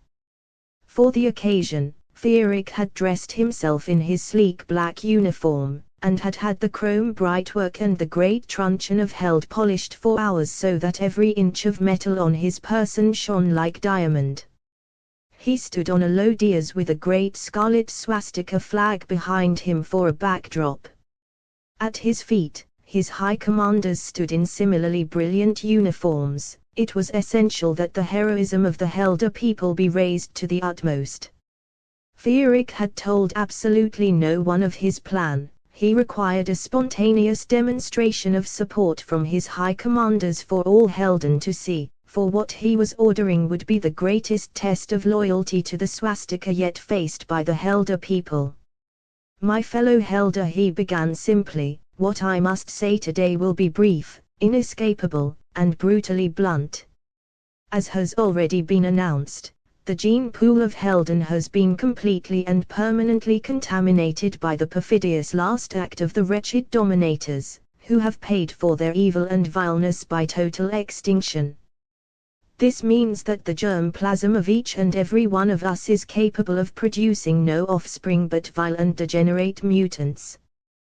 Clearly, the production of such a posterity is an absolutely unacceptable anathema to everything that the swastika stands for. He paused for a long moment to let it sink in, to ensure that no Helder was unclear as to the full import of the situation. Then, when all Helden was sunk in unbearable gloom, he gave his people hope. For some time, SS race scientists have been working on the technique of cloning. If a snippet of flesh can be used to grow a human being artificially, the exact genotype of our finest specimens, the purebred supermen of the SS, may be duplicated in the next generation without dilution. Thus, in one generation we can advance human evolution 1,000 years and produce a race of blonde giants fully 7 feet tall with the physiques of gods and an average intelligence on the genius level. Out of the tragedy of genetic contamination, we can create the final triumph of human racial purity. For the radiation that has mangled our germ plasm beyond all hope of repair has not contaminated our somatic tissue whatever. From the cells of our SS purebreds may be cloned the new master race.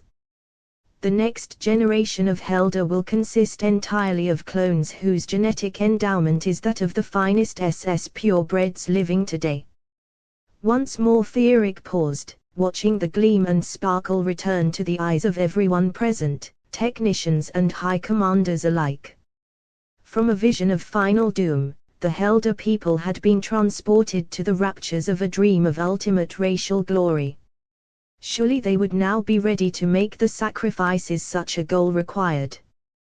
Though SS scientists are close to perfecting his technique, much heroic effort is still called for on the part of the SS before the production of a master race of SS clones becomes assured.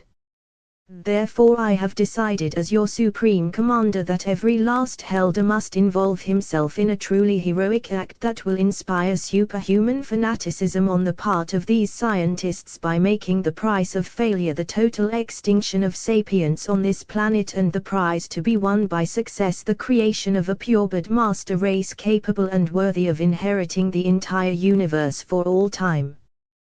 Within the next 3 months every Helder will be processed through the classification camps. There, we will all be sterilized, rendered permanently incapable of succumbing to any foul temptation to reproduce our damaged genes by conventional sexual means. Either Helden will produce a posterity of purebred SS clones, or no posterity at all. Racial transcendence or racial death.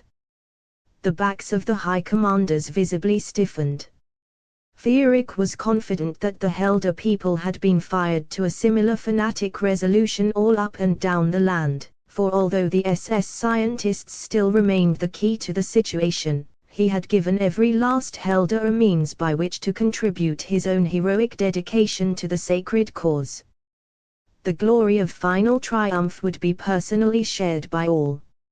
As a personal demonstration of my own total loyalty to the sacred cause of the swastika and the production of an SS master race, I myself will be the first to undergo sterilization, followed by my high commanders, the entire SS, and then the Helder people.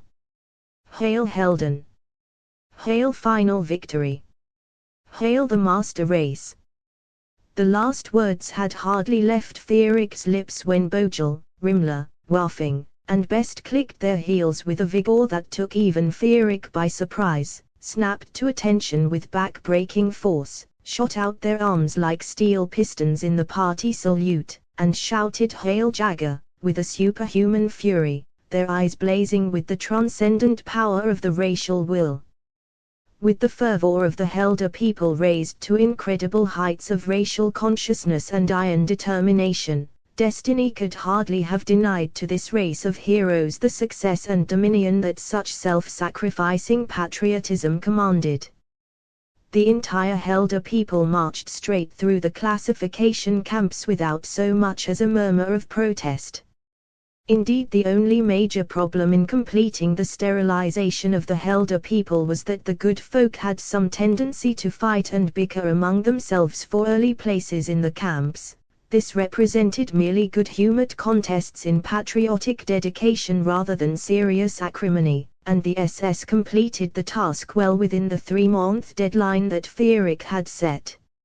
Soon thereafter, Rimler jubilantly announced that the first viable SS clone fetuses had been produced. 8 months later, these experimental milestones were successfully brought to term. Soon after that, the first functioning clone factory was completed, and 9 months later Feerik, guided by the beaming Rimler, arrived at the Feerik Jagger reproduction works to personally witness the decanting of the first full batch of SS supermen from the cloning vats. This edifice was a huge spotless white cube adorned only by great black swastikas on each of its faces. With the SS honor guard standing at rigid attention, Rimler led Feerik through the main entrance of the building and through a long and somewhat confusing series of halls, chambers, and corridors, all of which were tiled in gleaming white. The shining white walls reflected the trim black leather uniforms and scarlet swastika capes of the tall blonde SS technicians who seemed to fill every nook and cranny of the reproduction works with bustle, energy, and determination, scientific acolytes in the temple of racial purity. "There's no denying that this place is really humming, Rimler," Feerik exclaimed, as Rimler opened a white door and ushered him into one of the great cloning vat chambers. This was a large oblong room with white walls and tiny white tiles on the floor, each adorned with a miniature black swastika. It was almost completely given over to row after row of gleaming white porcelain vats, 200 of them in all. At the head of each vat was a white porcelain console housing pumps, instruments, and other medical apparatus. In each vat a 7-foot blonde giant floated in yellowish nutrient fluid, eyes closed in blissful sleep. A television camera had been set up for the occasion near the front row of vats. Before these 20 ellipsoid porcelain wombs, 20 tall, blonde SS scientists in black dress uniforms with scarlet swastika capes and high black boots stood at perfect attention. As Feerik entered the chamber, these prime specimens snapped out a massed party salute and shouted Hail Jagger, with utmost vigor and dash. Feerik returned the salute smartly, then strode to the microphone that had been set up facing the cloning vats. "My fellow Helder," he said, staring straight at the 20 SS heroes whose eyes blazed like chips of the finest blue steel with the triumph they had wrought, "today, at last, we are to witness the emergence of the first of the new master race fully grown from the cloning vats of the first reproduction works to go into regular round-the-clock mass production of SS purebreds. These magnificent specimens, cultured from the tissues of none but the absolute genetic cream of the SS, will spring to life fully grown, with godlike physiques and razor-sharp minds, needing no more than 6 months of intensive instruction and indoctrination to take their places as full-fledged members of the SS and citizens of Helden. Fire seemed to sparkle in the eyes of the SS scientists. Fierik favored these fellows by meeting their fanatic gaze with his own before he went on. Within 6 months, 10 more reproduction works will begin operation. By the end of next year, there will be 24 turning out 1 million SS purebreds a year, and within 5 years Helden will have the capacity to produce the amazing total of 10 million SS supermen per year. This should be a sufficient productive capacity to totally repopulate the habitable Earth with the master race within 20 years. Today we begin this repopulation of the Earth with the genetic supermen that humanity has dreamed of creating for 1,000 years, and a master race that will continue to advance to ever greater heights of genetic purity and evolutionary brilliance, since its reproduction will be done strictly according to the highest eugenic principles in the strictly controlled conditions of the reproduction works, leaving nothing whatsoever to the vagaries of chance. SS scientists, I salute you for your great triumph of eugenic research. High Commander Himmler, I salute you for the spirit of total self-sacrificing fanaticism that you have instilled in each and every magnificent specimen in the ranks of the SS. People of Helden, I salute you for your selfless dedication to the cause of the swastika and to my own person. Hail Helden! Hail the swastika! Hail the master race! Hail Jagger! The SS scientists roared, slamming the heels of their high black leather boots together, and shooting out their arms in a bone-snapping party salute. Then these gallant blonde heroes executed smart about faces, and set to work on the first rank of porcelain cloning vats. The nutrient fluids were drained out of the gleaming white vats through flush holes. The strapping blonde clones were then jolted to final wakefulness with galvanic shocks. A few minutes later, there were 20 blue-eyed blonde giants standing before their vats, their expressions bright with superhuman intelligence, but blank as virgin parchment. Viewing these magnificent specimens made Fierik's heart soar. Each of them shared his own great stature and perfection of physiognomy and physique, and the brilliance that shone in their eyes was unmistakable. Behind them were another 180 specimens of no smaller perfection waiting to be decanted, thousands more in this reproduction works alone, millions in the next year, tens of millions soon after that. Within his own lifetime, he would see every last inch of habitable space on Earth secured and occupied by the master race of Helden, the magnificent SS clones.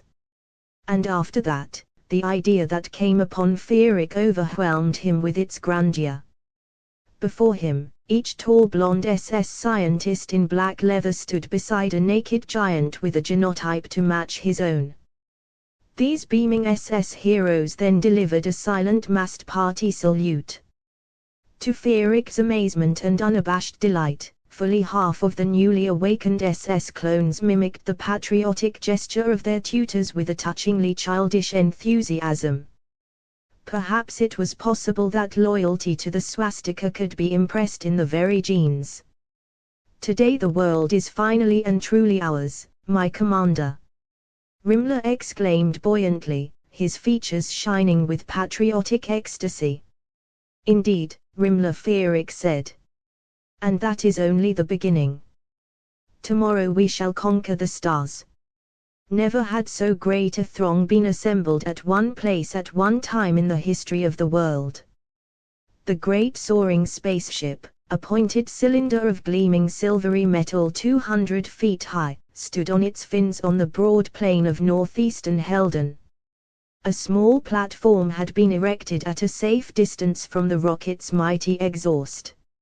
Upon this platform stood Fierik, and around it a ring of tall, blonde SS clones in shiny black leather as perfect as themselves. 200,000 identical blonde SS clone giants in black uniforms and red swastika capes surrounded the central pillar of the rocket ship in rank after perfect rank, ready to begin the ceremonial circular march. Beyond this formation were perhaps 1,000,000 more SS clones in trim black leathers stretching beyond the horizon in all directions, and beyond them, out of Fearic's sight, were uncounted hundreds of thousands of the older generation of Helder gathered to watch the blast-off from afar. Standing before the cluster of microphones on the platform, Fearic was filled with an excitement unparalleled in his entire experience. Every atom of his body tingled with ecstatic anticipation as he began to speak. Today, having conquered the Earth, and populated it with a master race of superhuman specimens whose perfection transcends that of any creature ever created by the brute process of natural evolution, Helden now takes its first step to the stars. At this, an incredible spontaneous roar issued from the vast throng, a sound that challenged the heavens and seemed to make the very earth tremble with joy on its axis. This became the greatest massed chanting of Hail Jagger that the world had ever seen, and millions of arms pumped frantically in repeated party salutes, a forest of waving homage that filled Fearic's field of vision and overwhelmed his soul with happiness. Fearic let this demonstration go on for a full 2 minutes before he raised his hand for silence, for none could deny that this magnificent folk had more than earned the right to this jubilation. Inside this spaceship, the most advanced achievement of Helder scientific genius, are 300 of the finest SS clones, frozen in suspended animation. In this ageless state they will remain for the long years it will take this ship to traverse the immense distance to Toseti. Once the ship has reached its destination, the automatic machinery will land it, and thaw out the colonists so that they may emerge and spread the seed of Helden over the face of yet another planet. Within 3 years, we will be launching 50 such ships a year, adding 50 planets a year to the domain of the true human genotype, not for a year, or a decade, or a century, but forever. The universe is infinite and the master race of Helden will spread itself throughout the stars without end, filling the vast infinities between the galaxies with our own noble kind. This time the demonstration of fanatic ecstasy surpassed even what had gone before, and it took Fearic a full 5 minutes to still the massive chanting of Hail Jagger, that all but threatened to topple the great rocket from its launching pad with its incredible force. But my fellow Helder, there is one final glory that I have withheld until now, he finally continued, unable to keep from breaking into a broad grin. I myself have contributed cells to the cloning vats. This rocket and every one that follows it out into the trackless reaches of interstellar space for the next 10 million years will be commanded by a clone grown from my own flesh and therefore my genetic equivalent, suited by destiny and pedigree to be a leader of men. Thus our colonies shall not fail no matter what manner of hostile aliens they may face under foreign suns, for the troops that will exterminate these subhumans horrors shall be none but the finest SS purebreds, and the leaders shall be created in my own genetic image. Hail Helden! Hail the Swastika! Hail the master race! Hail the conquest of the universe! As the answering earthquake chanting of Hail Jagger reverberated every molecule in the air, the huge ring of SS troops began to march round the rocket and Fearic's platform, kicking the heels of their steel-soled boots high in the air with every step and then bringing them down with a force that was quite literally earth-shaking. Faster and faster these magnificent specimens in snug black leather marched, kicking their heels ever higher, until the platform and the rocket were surrounded by a whirling circle of slick black leather, and the universe shook with the thunder of Helder boots. Then, as a single man, these 200,000 tall blonde SS clones snapped their arms out in the greatest massed party salute in history and held them in this outstretched position as the chant of Hail Jagger continued to rise toward the heavens from millions of fervent throats. Faster and faster the marching troops whirled around Feerick, kicking their heels skyward with ever-increasing vigor and force, as if attempting to smash through the vault in the sky with the steel soles of their boots, while the massed chanting merged with the rhythm of the falling boots, a staccato thunder that filled and shook the universe and pounded with the blood racing in Feerick's skull. Feerick felt the sound and the glory permeate every cell of his body with an incredible joyous fire. His blood pounded like racial thunder through his veins, faster and faster. It seemed finally as if he must fly apart and burst in a million pieces with ecstasy. At this climactic moment, when he could bear the preternatural joy no longer, he threw a small switch. With a deafening bellow, a magnificent billow of orange flame spurted out of the rocket. Every throat inhaled and joined with Feerick's in a wordless cry of joyous triumph as the seed of the swastika rose on a pillar of fire to fecundate the stars. Afterward to the second edition, the popularity gained by Adolf Hitler's final science fiction novel, Lord of the Swastika, in the 5 years since his death is an indisputable fact. The novel won the Hugo Award given by the inner fraternity of science fiction enthusiasts as the best science fiction novel of 1954.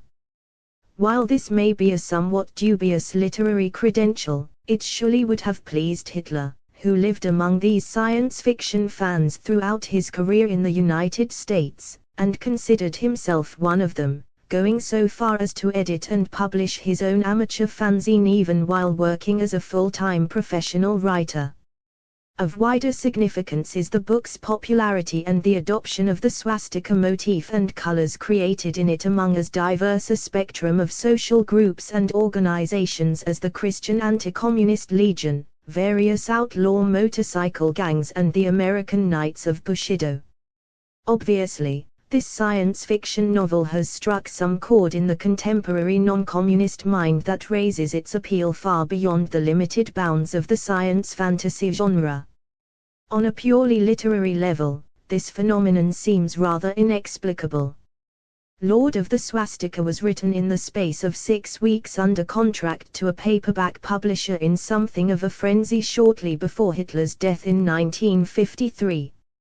If we are to believe the gossip rife in the science fiction fanzines of the day, Hitler had been behaving erratically for several years, being subject to fits of trembling and bouts of uncontrollable rage that frequently lapsed into near hebephrenic rantings. Although the actual cause of Hitler's death was a cerebral hemorrhage, these symptoms at least hint at complications of tertiary syphilis.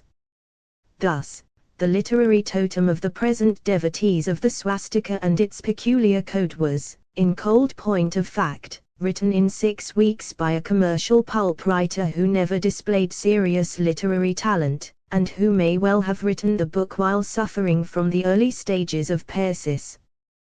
While the prose may display a certain praiseworthy competence, considering that Hitler learned English as a mature adult, one cannot for a moment seriously compare Hitler's mastery of his adopted literary language to that of Joseph Conrad, for instance, a Pole who came to our tongue at a similarly advanced age. Awkward traces of Germanic sentence structure and usage are evident throughout Lord of the Swastika. There is admittedly a certain raw power in many passages of the novel, but this seems to be more the result of psychopathology than of conscious, controlled literary craftsmanship. Where Hitler may be said to excel as a writer is in his visual conceptualization of basically unrealistic or improbable scenes, notably those of extravagant battle, or the grand guignol military pageantry which festoons the book. But this power of visualization can easily be traced to Hitler's prior career as a magazine illustrator, rather than to any specific conscious mastery of prose style. The imagery of the novel is something else again, an area of legitimate dispute. As anyone with even a cursory layman's knowledge of human psychology will realize, Lord of the Swastika is filled with the most blatant phallic symbolisms and allusions. A description of Feerick Jagger's magic weapon, the so-called Great Truncheon of Held. The shaft was a gleaming rod of Metal full 4 feet long and thick around as a man's forearm. The oversize headball was a life-sized steel fist, and a hero's fist at that. If this is not a description of a fantasy penis, what is? Further, everything about the Great Truncheon points to a phallic identification between Hitler's hero, Ferenc Jaeger, and his weapon. Not only is the truncheon fashioned in the shape of an enormous penis, but it is the source and symbol of Jaeger's power. Only Jaeger, the hero of the novel, can wield the Great Truncheon. It is the phallus of maximum size, potency, and status, the scepter of rule in more ways than one. When he forces Stagstapar to kiss the head of his weapon as a gesture of fealty, the phallic symbolism of the Great Truncheon reaches a grotesque apex. But the phallic symbolism hardly stops with the Great Truncheon of Held. The outstretched arm salute, which forms an obsessive motif throughout the novel, is patently a phallic gesture. Jaeger reviews one of the orgiastic military parades from the pinnacle of an enormous cylindrical tower which is described in rather obviously phallic terms. Later, the pillar of fire in the center of the burning city of Bora becomes an immense phallic totem around which Jaeger parades his victorious troops. And in the final scene of the novel, a rocket quite literally filled with Jaeger's seed rises on a pillar of fire to fecundate the stars as the orgasmic climax of a bizarre military spectacle which Jaeger clearly experiences as a somewhat heavy-handed analogue of sexual intercourse. There is no doubt that a great deal of Lord of the Swastika's appeal to the unsophisticated comes from the blatant phallic symbolism which all but dominates the book. In a sense, the entire novel is a piece of sublimated pornography, a phallic orgy from beginning to end, with the sexuality symbolized in terms of grandiose fetishistic military displays and orgiastic bouts of unreal violence. Since this phallic sexuality of violence and military pageantry is a common transference in Western society, the book gains great power by keying itself into one of the most prevalent sexual pathologies of our civilization. What is open to dispute is whether or not Hitler was consciously aware of what he was doing. Those who would claim that Hitler employed his systematic phallic imagery as a consciously calculated device can rightly claim that its consistent application points toward an act of self-conscious creation. Further, Hitler displays a cogent understanding of how visual symbols and events may be used to manipulate the mass psyche. One can believe that the mass torchlight rallies he describes in the book would in fact inflame the passions of real mobs in a manner roughly akin to what takes place in the novel. The adoption of the swastika colors by groups in our own society is additional evidence that Hitler knew full well how to devise visual images capable of having a powerful effect upon the viewer. Thus, by extension, it becomes superficially reasonable to suppose that Hitler deliberately invested Lord of the Swastika with phallic imagery in order to capture the rapt attention of the unsophisticated. A cursory study of commercial science fantasy would seem to confirm this contention. The hero with the magical sword is a common, indeed virtually universal, feature of so-called sword and sorcery novels.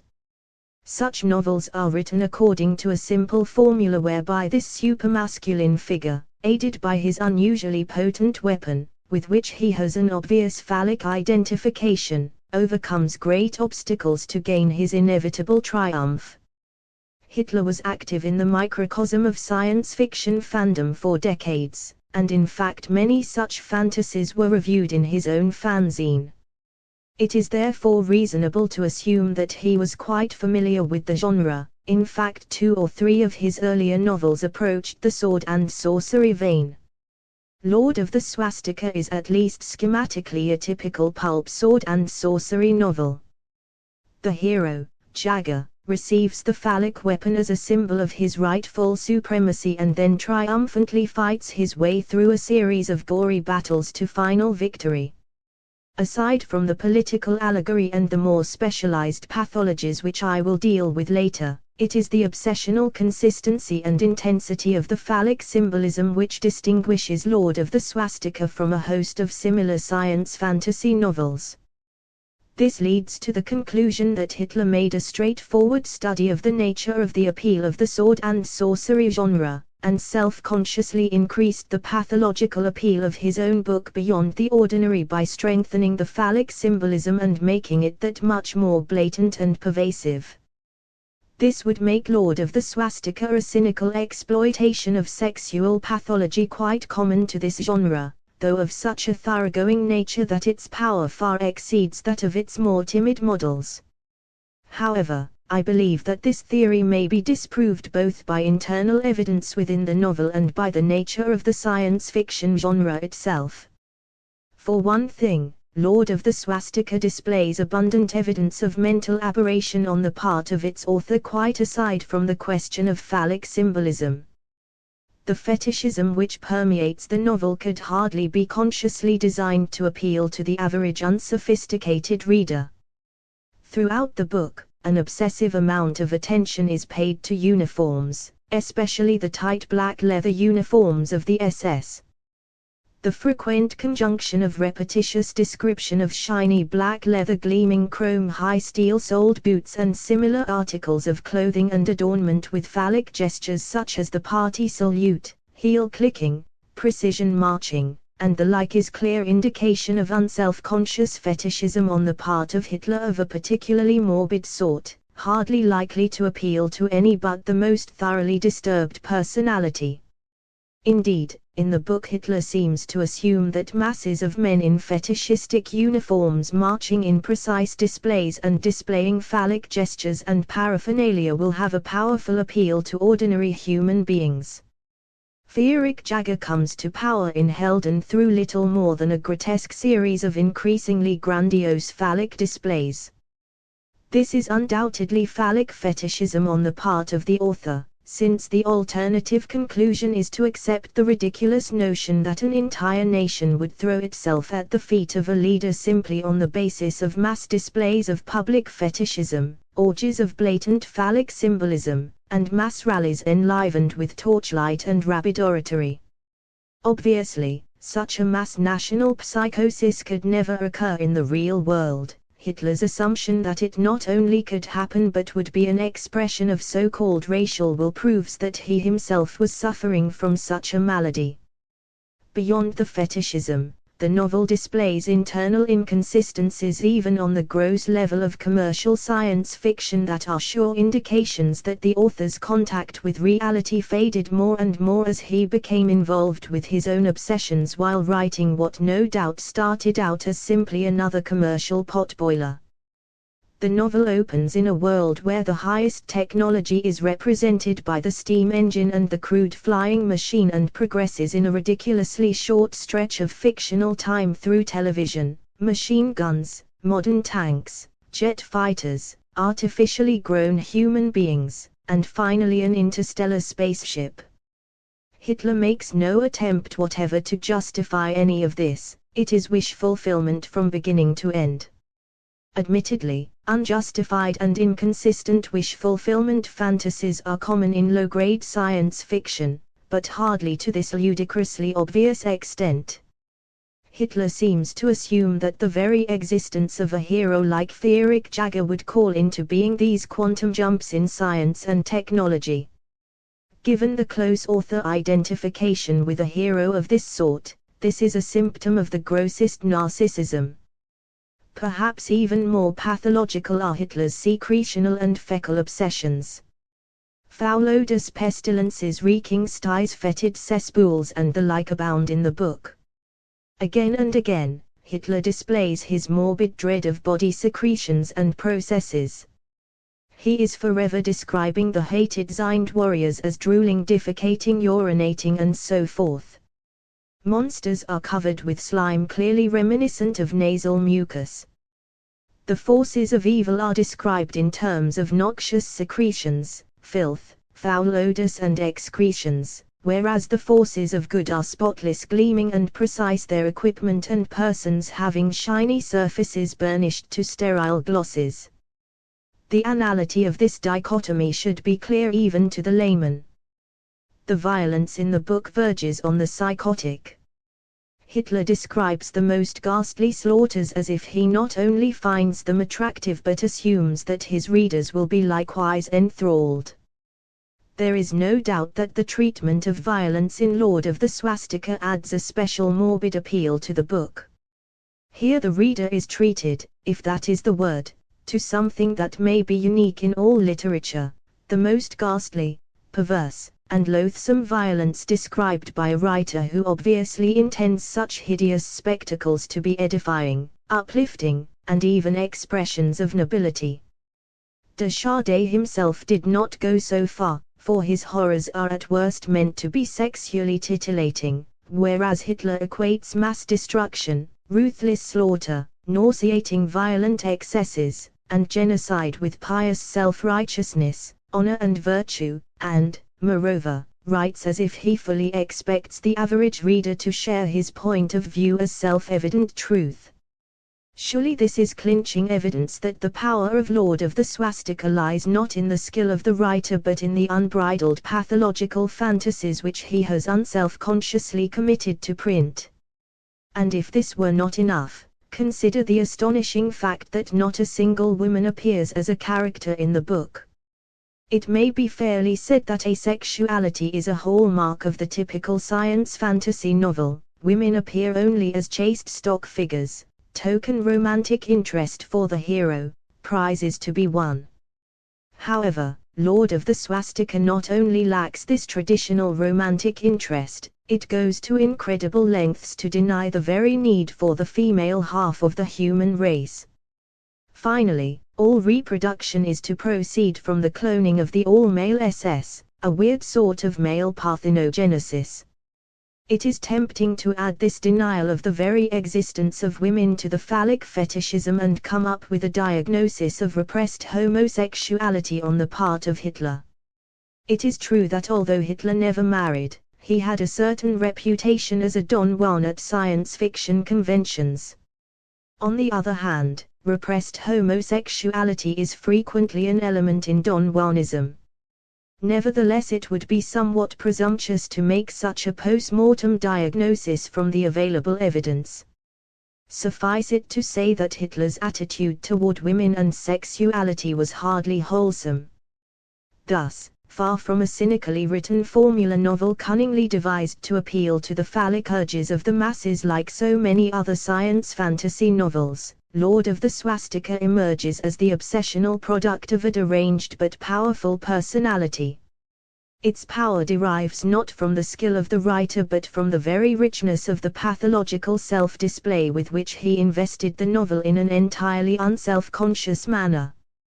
It is well known that the art of psychotics may appear as brilliant and appealing even to the perfectly normal mind.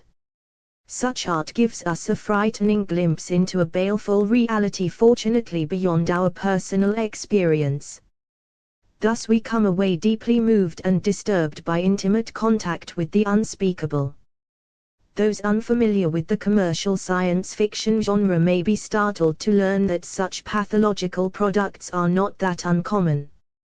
The literature of science fiction abounds with stories of all-powerful phallic supermen, alien creatures rendered as fecal surrogates, penile totems, vaginal castration symbols, such as the monster with the many sucking mouths filled with razor-sharp teeth in Swastika, subliminally homoerotic or even pederastic relationships, and the like. While a few of the better writers in the field make sparing and judicious use of such elements on a conscious level, most of this material bubbles up from the subconscious into the work of writers writing on a purely superficial surface level. Lord of the Swastika varies only in intensity and to some extent in content from the considerable body of pathological literature published within the science fiction field. One must look to Hitler's somewhat unusual background to fully explain the unique appeal of this particular book. Adolf Hitler was born an Austrian and migrated to Germany, in whose army he served during the Great War, before emigrating to New York in 1919. During the period between the end of the Great War and his move to America, Hitler was involved with a small radical party known as the National Socialists. Very little is known about this obscure group, which disappeared around 1923, a full 7 years before the communist coup made the subject academic. However, it does seem clear that the National Socialists, or Nazis, as they were sometimes called, anticipated the machinations of the Soviet Union by many years and were confirmed anti-communists. The subject of the National Socialists and Germany remained sore points with Hitler for the rest of his life. He discussed them only with great reluctance and bitterness and, as it were, in his cups. The National Socialists he dismissed, no doubt with entirely sufficient justification, as a pathetic beer hall debating society. But his early, fiery, and continuing devotion to the cause of anti-communism was well known, and involved him in many heated debates and feuds within the small world of science fiction fans in which he moved, until the takeover of Britain in 1948 made the imperialistic appetite of the Greater Soviet Union crystal clear to even the most naive communist apologist. Thus, while the imagery, violence, fetishism, and symbolism of Lord of the Swastika are clearly manifestations of Hitler's unwholesome unconscious obsessions, it is reasonable to assume that elements of political allegory within the novel were conscious creations on Hitler's part, and products of a mind deeply concerned with world politics and the unhappy fate of his ancestral Europe. The Empire of Zind bears obvious similarities to the present-day Greater Soviet Union. Zind represents the logical extreme end product of communist ideology, an anthill of mindless slaves presided over by a ruthless oligarchy. As the dominators of Zind seek a world in which every sapient being has been reduced to their subhuman slave, so the present communist leaders seek a world in which individualism will be entirely annihilated and every man reduced to subservience to the Communist Party of the GSU. As the power of Zind resides in its great size and huge pool of manpower which the dominators feel free to expend without humanitarian scruples, so does the power of the Greater Soviet Union derive from its vast extent and enormous population, which the communists tax cruelly with total disregard for individual need or dignity. Helden would seem to represent some resurgent Germany that never existed, a wish fulfillment on Hitler's part, or possibly the non-communist world in toto. Beyond this, the political allegory seems hopelessly muddled. The dominators seem to stand for the world communist movement. In the novel, the Universalist Party seems a straightforward surrogate for the Communist Party, with its base and cynical appeal to the sloth of the lower classes. Yet there seems to be something more to it, something bound up with the entirely inexplicable genetic obsessions of the novel. It is impossible to draw any viable parallel between the degenerated mutants that infest the world of Lord of the Swastika and anything in contemporary reality. Of course, the world of Swastika is the product of an ancient atomic war. Perhaps Hitler's depiction of the genetically deformed descendants of our own age is simply a cautionary note. But the DOMs themselves seem to be a genuine paranoid element. It is hard to escape the conclusion that they stand for some real or imagined group that Hitler hated and feared. There is some flimsy evidence that the Nazi Party was to a certain extent anti-Semitic. Thus there is the temptation to conclude that the dominators are somehow symbolic of the Jews.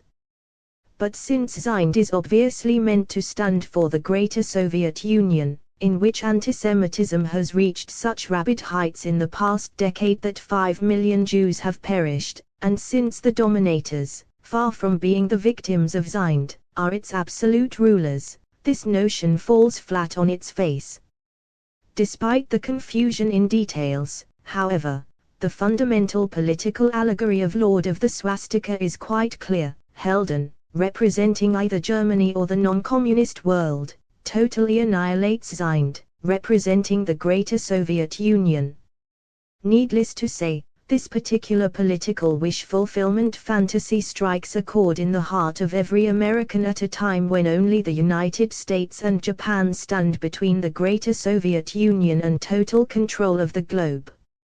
Further, the manner of victory also appeals to our deepest desires. Helden destroys Zind without recourse to nuclear weapons. The heroic individualism of Helden defeats the mindless hordes of Zind, i.e., the free men of the non-communist world defeat the slave masses of communized Eurasia. Only the loathsome dominators, the communist surrogates, stoop to the use of nuclear weapons, and it avails them nothing. Although such an outcome to the present bleak world situation seems impossible, it cannot be denied that it represents our fondest hope for world peace through world freedom. Thus the mass appeal of this rather crudely written science fantasy novel stands revealed as a unique combination of political wish fulfillment fantasy, pathological fetishism and phallic obsession, and the fascination of watching a strange, morbid, and quite alien mind unself-consciously displaying itself under the bizarre delusion that its most violent and perverse impulses, far from being causes for shame, are noble and uplifting principles righteously adhered to by the bulk of humanity. Further, these diverse elements of visceral appeal tend to reinforce each other.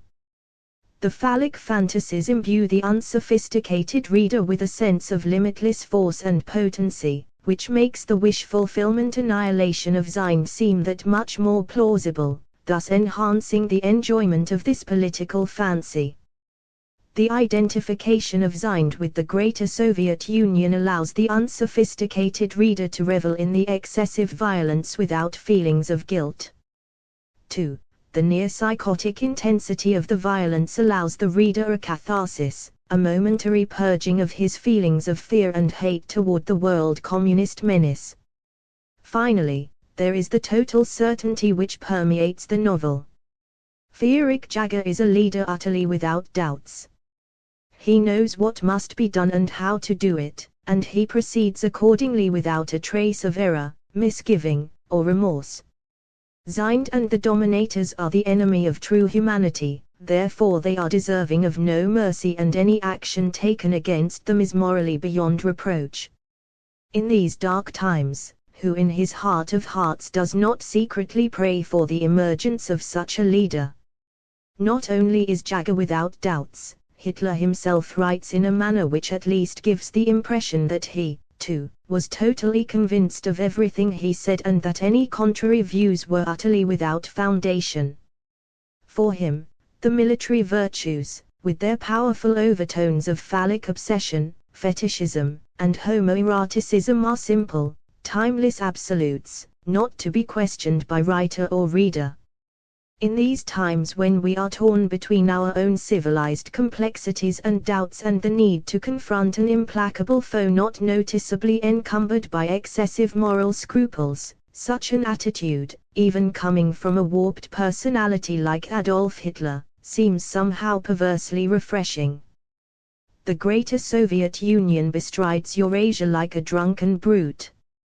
Most of Africa is under its sway, and the South American republics are beginning to crumble. Only the great Japanese-American lake that is the Pacific stands as the final bastion of freedom in a world that seems destined to be inundated by the red tide.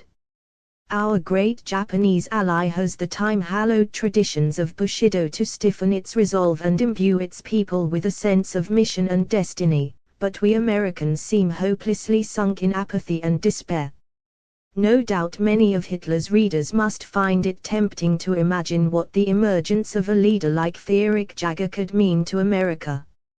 Our great industrial resources would be channeled into producing armed forces the equal of anything on earth. Our population would be galvanized into a state of patriotic resolve. Our moral qualms would be held in abeyance for the duration of our death struggle with the greater Soviet Union.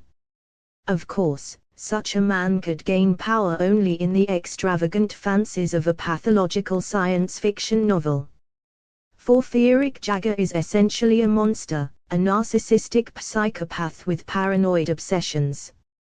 His total self-assurance and certainty is based on a total lack of introspective self-knowledge.